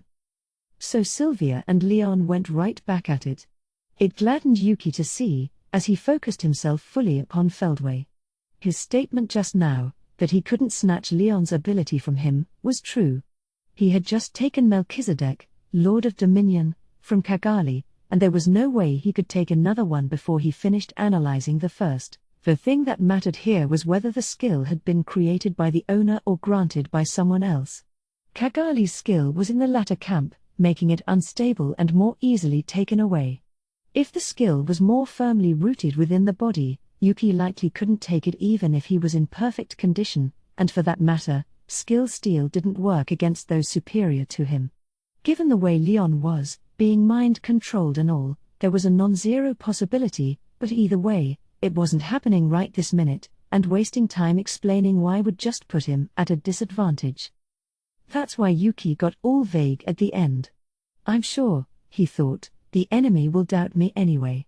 He knew he'd never trust the enemy, either. If he said, I can't do it, Feldway would interpret it as there's a chance he'll take our skills and act accordingly. That was how Yuki worked. He tried to exaggerate himself as much as possible. Right now, the enemy wasn't going to make any sudden moves. And if this stalemate could continue for long enough, they'd have a tactical victory before long. But now it was Feldway laughing. Heh heh heh. Boy oh boy. I really do need to finish you all off here, don't I? The voice made Yuki shudder, and when he heard it, he realized that his plan was already off track. Did I stir him up too much? No, even if he went all out right here, we'd be able to withstand him, I think. Yuki versus Feldway would end badly for the former. But now they were 5 against 1. Sylvia was holding Leon back, so that'd let everybody else descend upon Feldway at once. This, however, turned out to be a great miscalculation. Because now Feldway's final card was rearing its ugly head, in a way Yuki could never have imagined. Jahil, awaken. Kill this brat. The order came from Feldway. ? Yuki didn't understand what he meant. Leon was too busy with Sylvia to comply with the order anyway. If anyone was going to do it, it'd have to be Feldway himself. What kind of? But before Yuki could figure out the answer, it plopped upon him. You called for me, Feldway. I owe you a debt, yes, but I very much resent being treated like your every wish is my command. The voice reached Yuki's ears after the searing pain battered his chest. He spat up blood, looking down at his torso, only to find a gruesome-looking hand emerge from it. Footman. What are you doing? Footman turned around at Cagali screaming, pulling his arm out from Yuki's chest. Silence, Kazalim, he answered with a laugh. What have you done? Abandoning the name and appearance I gave you? He spoke with a fluency that didn't sound like Footman at all, his evil aura greater and more horrifying than ever before. Ah, shit. Yuki fell to his knees. As a saint, he was a spiritual life form and thus had complete control over his physical body. He could stop his bleeding any time he wanted, even. But this was no scratch he just incurred. A normal person would have died instantly from it. Ho? Still alive? You're a tough little piece of trash, huh? Stop causing me so much trouble. The moment he stopped talking, he reared back and kicked the nearly dead Yuki into the air. With his newfound and destructive force, Footman's single strike had the power to instantly knock Yuki out. Gah! Sir Yuki! Cagali and Tyr rushed over to help him, while Laplace put himself in front of Footman. Who are you, huh? Who am I, you ask? What kind of lowly garbage are you, if you don't even know the Sorceress Dynast when you see him? This wasn't Footman at all. It was the king who perished from this world long ago, the Emperor Jahil. Sorceress. Wait, are you Jahil? Sylvia kept a broad watch, analyzing the situation while keeping her focus on Leon. She was listening in on this, of course, and the term Sorceress Dynast rang a bell. Ho! And you must be Sylvia, then? Well, you're right. I am the great Jahil. The entire chamber tensed up. The blood drained from Cagali's face as Sylvia resentfully scowled. Cagali was his daughter, of course, but Sylvia knew Jahil as well, both having been high disciples of Twilight. They both disliked each other enough to part company and never speak to each other again, though they still appreciated each other's skills enough to be on a constant lookout. Both of them knew how evil Jahil was, and both understood that his resurrection would be the worst of all catastrophes. And that's exactly what Feldway's trump card was. Jahil had been found in his lands after Milim laid waste to them, a mere soul wandering around without a body. He couldn't have escaped his ultimate fate if he stayed that way, but instead he was brought into custody and put in a long sleep. While Lieutenant Kondo was busy controlling the demon Lord Clayman, Feldway was planting Jahil's soul inside Footman. A clown like this, with his weak sense of self and even weaker intelligence, could easily be taken over by Jahil's sheer power. Such were Feldway's thoughts, and he was right. Jahil had gradually eroded his way through Footman's soul. At first, he could do little more than pass information on to Feldway, but now that Footman's body had a seraphim implanted in it, the balance of power was reversed and Jahil seized full control. After that, all that remained was to awaken at Feldway's signal. He was hoping to save that moment when it'd be the most effective, and the way he saw it, that time was now. Jahil, it's time to use the powers I've given you to their fullest, and kill all of them. These tools laid before Feldway were useless, and so they needed to be destroyed. Jahil, together with his granted seraphim, had been lent Ragwell, Lord of Relief, the skill Michael recovered from Vielgrind. He had secretly made it his own, making it into the ultimate enchantment Agni, Lord of Blazes. Ha ha ha ha. I've waited ages for this day. At long last, I will be able to use my powers to the fullest. Jahil let out an evil laugh. All of a sudden, Footman's enormous body was engulfed in flames, turning him into a flame overlord that destroyed everything it touched. Jahil could manipulate these flames at will, and now his vast powers were unleashed. Footman's angry jester mask shattered, melting on the ground. The face behind it was horrifying, distorted, perhaps reflecting the nature of the person inside. Footman's mine. Give him back. Cagali was screaming. But her pained wailing only gladdened Jahil. Ha ha ha ha. You were always the softest of the soft. I wish I could beat a little sense into you, but oh, what a shame. Sir Feldway has just ordered me to kill you all. Forgive me, my idiot son. With zero remorse at all, Jahil threw a fireball at Cagali. It may not have been as powerful as what Vielgrind could conjure, but it was still intense. Taking that heat undefended would instantly vaporize her. Don't ignore me, damn it. Laplace attempted to fire a bolt of magic to deflect the ball of flame, but it just wasn't up to the task. It was swallowed up by the fireball, completely ineffective, and then it swelled up to engulf Cagali, then Tyr, then Yuki. But after the flames died down, a figure was standing there. Nice try. It was Yuki. Despite his mortal wound, he had managed to stand up and quell the flame with anti-skill. Ho? My flames don't work on you? I don't think it's a matter of overpowering you, no. That's trouble. Your trouble, I must admit. Jahil suddenly had the curious eyes of a scientist conducting an experiment. His mouth twisted in curious glee, like he had just discovered a new toy. You okay, boss? Laplace asked. As if, said Yuki. I wanna lie down in bed as soon as I can. But I don't think this enemy's gonna let me go, and that's a problem. Yeah. So now what? The important thing is that we all survive. Yuki understood that, but he couldn't think of any way to accomplish it.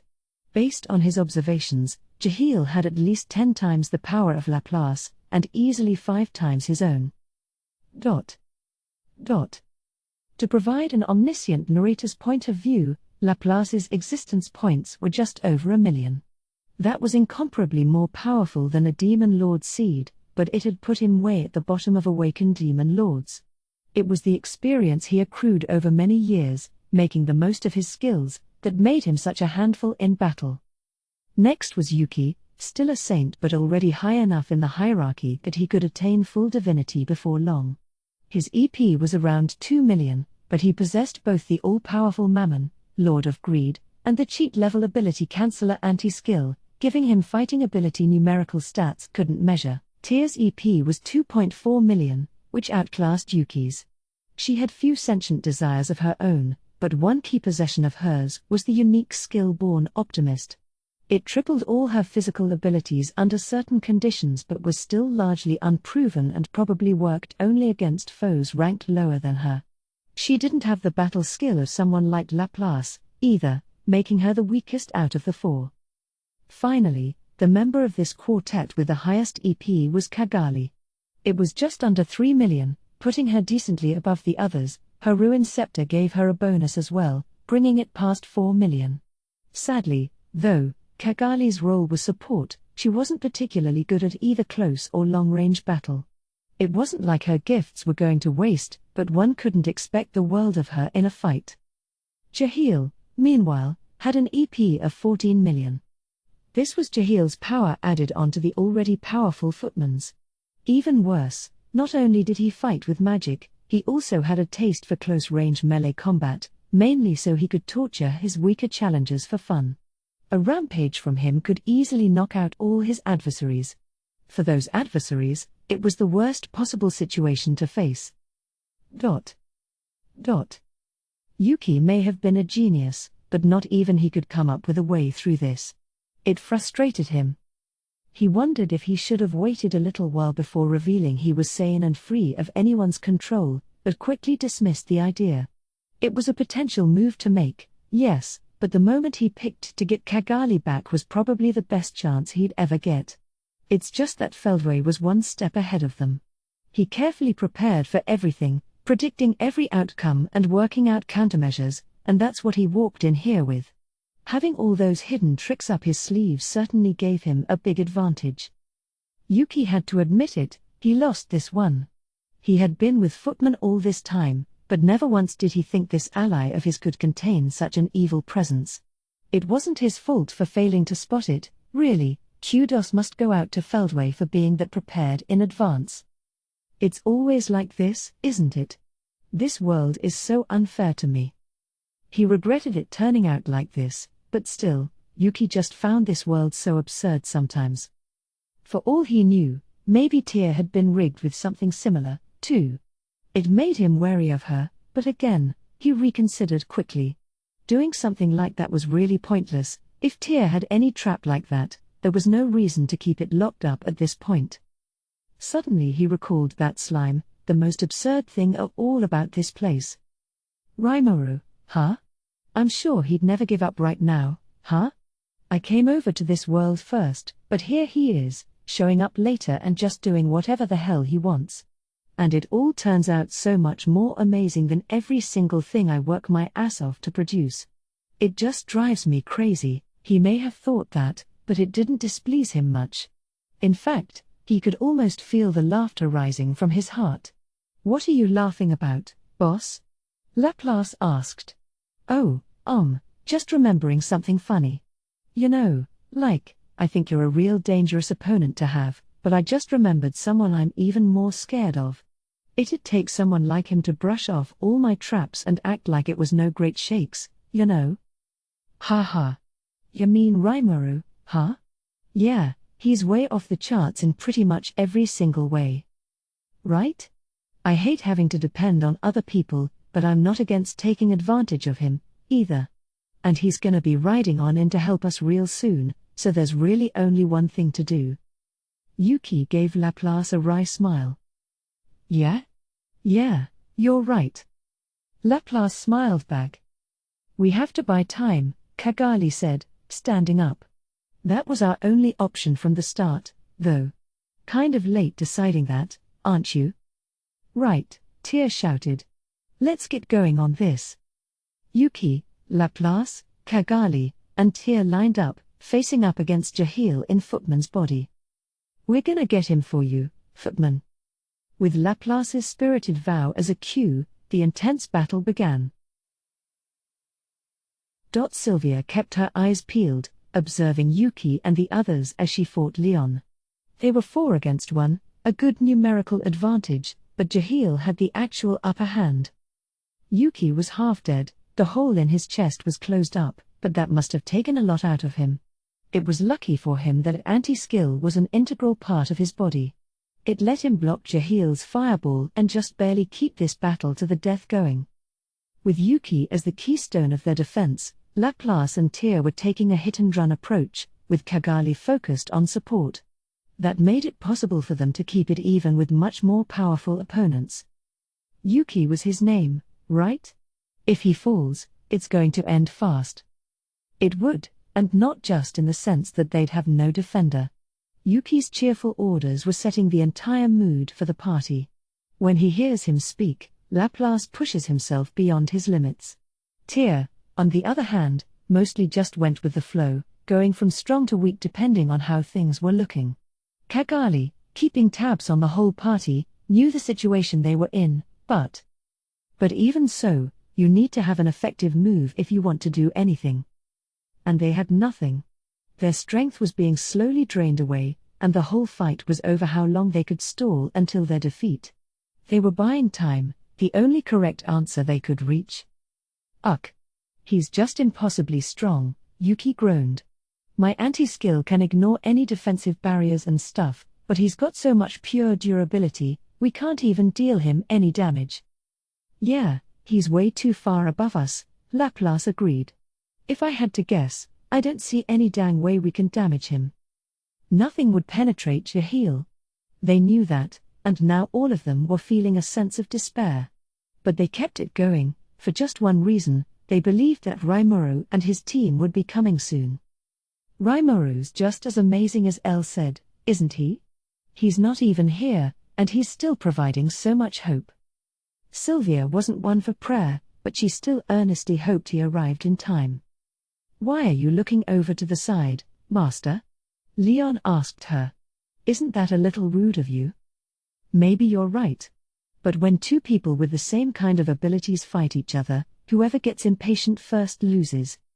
She fluttered in the air, dodging Leon's continual high-speed slashes. Their skills were from the same lineage, and they even fought with the same sword style. She knew exactly what he would do. The same was also true for Leon, but Michael's mind dominance had given him orders to defeat his enemy. One side could bide their time and stretch out this battle forever, the other was tasked with winning. The difference in styles was obvious, and it was affecting the course of the battle. That, and there was another factor at play: Leon's unconscious mind. Subconsciously, Leon was still struggling to regain his free will. That might be just a minor influence on him for now, but it was definitely slowing his body down. So the battle between them both was proceeding at a very stable pace, with Sylvia enjoying an advantage. But then, Sylvia thought, why isn't Feldway moving at all? If he joined in, even I'd be in a little bit of trouble, you know. It had also wrecked the balance Yuki's party had going, dooming them. So why wasn't he doing anything? Sylvia looked toward Feldway, hoping to find out. Observing him, she began to construct a theory. He doesn't seem the least bit concerned. Leon and Jahil are probably sacrificial pawns to him. He just wants to record some data on us, so he can finish us off for good next time. It wasn't a very welcome answer. Sylvia was getting fed up with him. Feldway was being almost ridiculously cautious. Normally, he must think defeating his enemies here would make the outcome far more certain. But he wasn't aiming to do that, because he must value his own safety first. And based on that, it seemed certain that Leon and Jahil still weren't the end of Feldway's secret tricks. He was the type of man to act based on his observations, and this time, his observations no doubt told him the enemy could be annihilated with the forces he didn't bring this time. He was avoiding any bold moves, lest the enemy have some sort of hidden card to play as well. It was caution to the point of cowardice, almost, but that was the essence of Feldway. At any rate, Feldway's lack of activity played into their goal of stalling for time. Sylvia gained a little confidence from the thought, and then it happened. "Oh, right, I just remembered," Jahil said. "That anti-skill is a trait the Dragon Princess's pet once possessed, isn't it?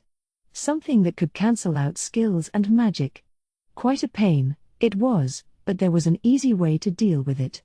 Just drop the magic, drop the skills, and come in with pure power, and it won't cancel out anything."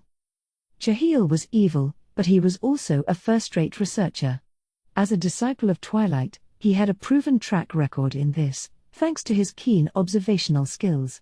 That's how he came upon the right answer. Anti-skill was passed on to the Chaos Dragon, the sad, final form of Milim's pet, but it was crushed by Milim and successfully sealed away. Jahil didn't know it, but Milim had already proven his theory for him. It was time for a change of tactics, straight-up violence. So he used his own body as a projectile, striking like mad at Yuki. "Ha ha ha ha. So pathetically weak," he roared at Yuki as he landed blow upon blow on him. From there on, the battle grew much more one-sided. Yuki could just barely tap into enough martial arts to fend him off, but the difference in power was far too much to overcome. Laplace and Tyr were just as roughly handled, and it wasn't long before the three of them were on the floor. Jahil. Kagali activated a spell in a fit of anger, but it was blocked by the aura surrounding Jahil's body. Then his fist slammed into her stomach, the pure difference in power cruelly deciding the battle. "Ha ha ha ha. Do you see how foolish it was to challenge me now? So, Sir Feldway, can I do away with them?" The final moment of confirmation was here. Jahil probably intended to kill them from the start, but he wanted to defer to his boss first. "Do as you like," Feldway simply replied. Jahil let out a wicked laugh. "Kazalim, my misfortunate son, you were a good experiment for us. It is a pity, but rest assured that I'll soon have a wonderful new toy to replace the likes of you." He began to pool his power into his outstretched hands. A swirling eddy of fighting spirit condensed itself over them, transforming into enough energy to distort the very fabric of time. The air around it creaked, then burned. This was not magic, not a skill, but pure destructive power. It was more than enough to destroy Yuki, and even damage Jahil himself. Sylvia, watching from the side, went pale with horror. With all this power concentrated on a single point, it'd create a destructive blast that would go beyond even nuclear magic. Anyone on the other end would wind up being obliterated without a single piece left behind. She put up a defensive barrier, sensing the danger. Leon must have reached the same conclusion, stopping his attack and stepping in to protect Feldway. Yuki attempted to use Mammon, Lord of Greed, to solidify his defense, but already he seemed nearly out of energy. The barrier put up by Kagali's unique skill schema was their last resort. Melchizedek, Lord of Dominion, might have been taken from her by Yuki, but she had possessed an ultimate at one point. While schema was merely a unique skill, it had grown to the point that it could perform as well as an ultimate.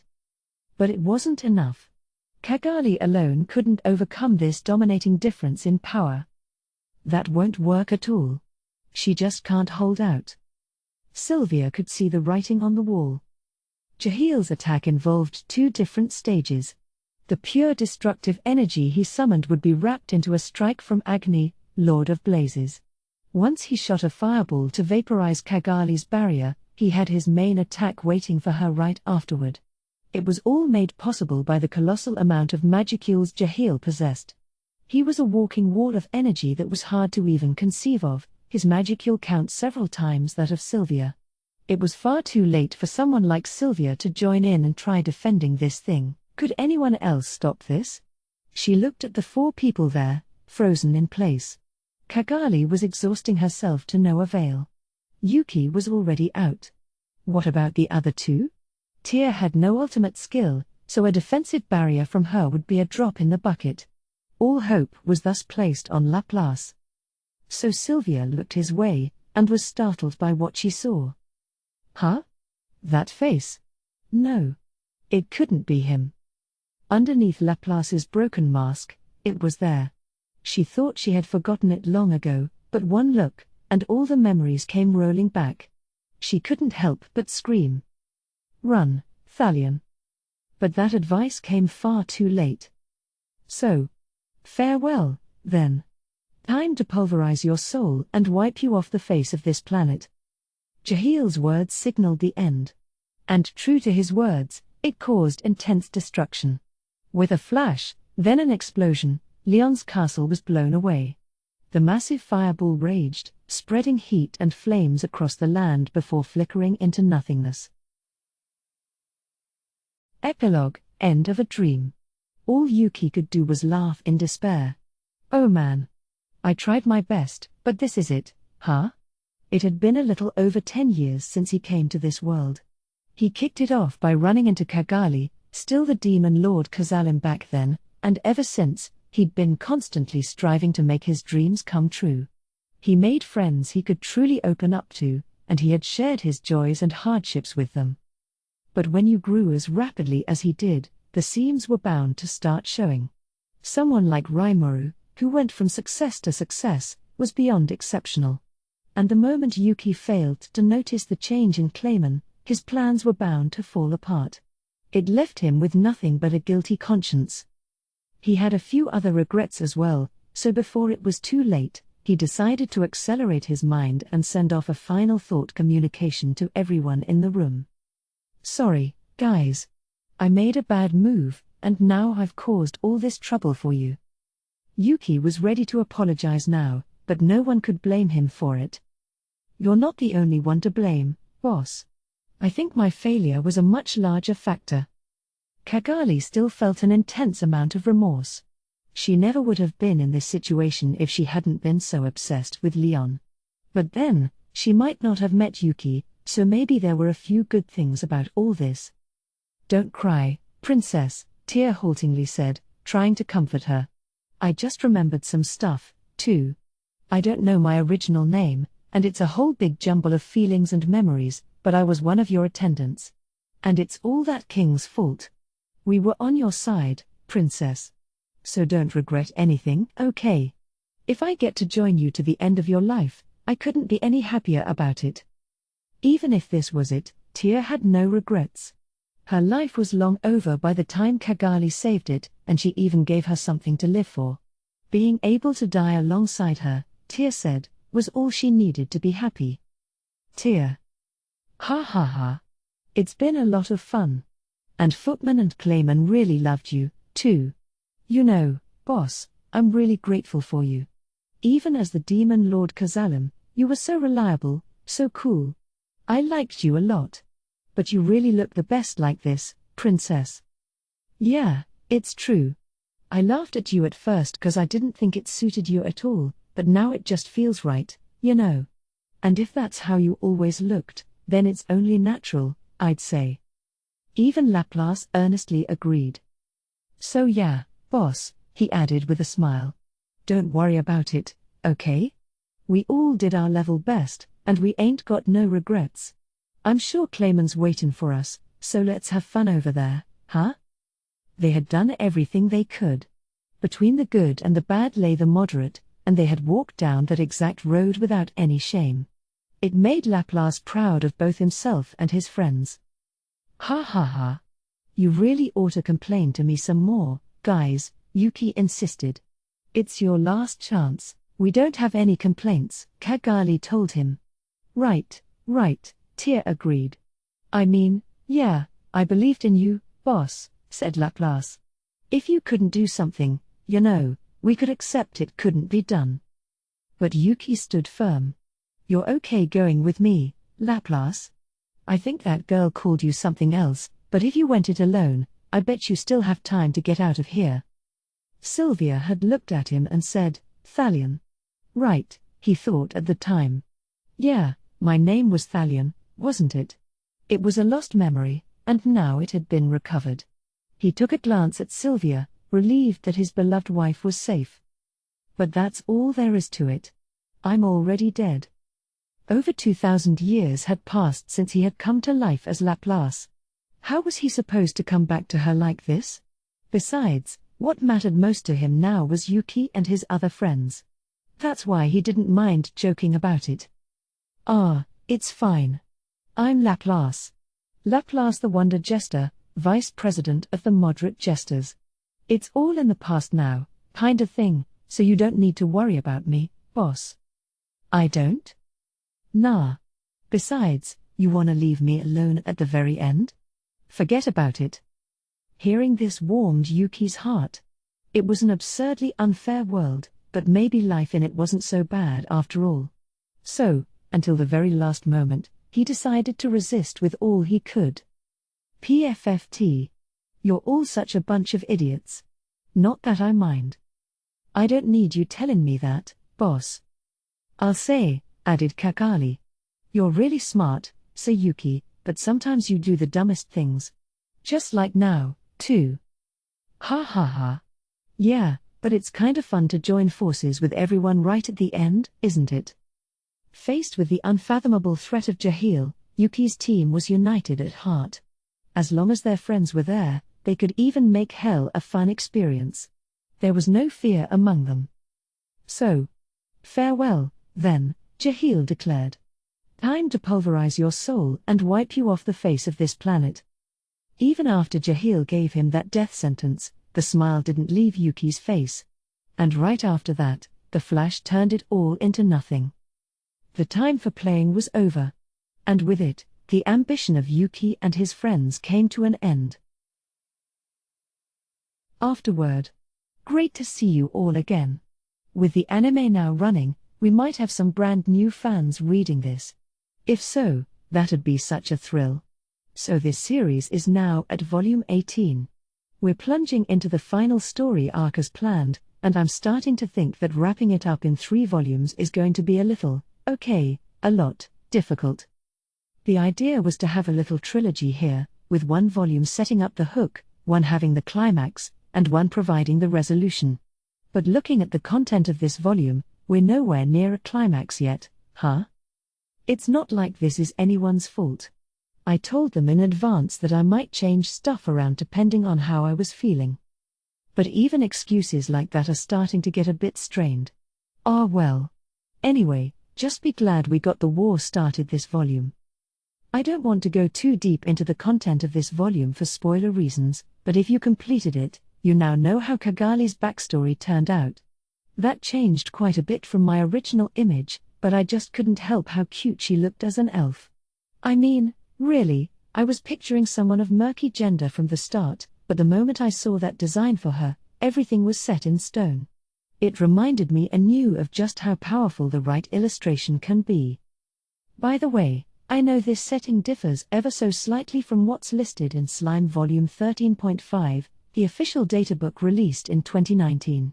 But, if you can just accept it as something that kind of always happens, I'd appreciate it. I don't know when I'll break my habit of never nailing down backstory stuff unless I'm pressed by an urgent need to. Really gotta be careful about that next time, but kind of late to be regretting that here, during the final story arc. Anyway, that's how Volume 18 turned out. What did you think of it? I wrote this in hopes it'd please my readers, so if you enjoyed it, nothing could make me happier. Assuming you did, I hope you'll continue backing that time I got reincarnated as a slime, because those are the voices that keep me going as I work to expand the slime world. See you all later.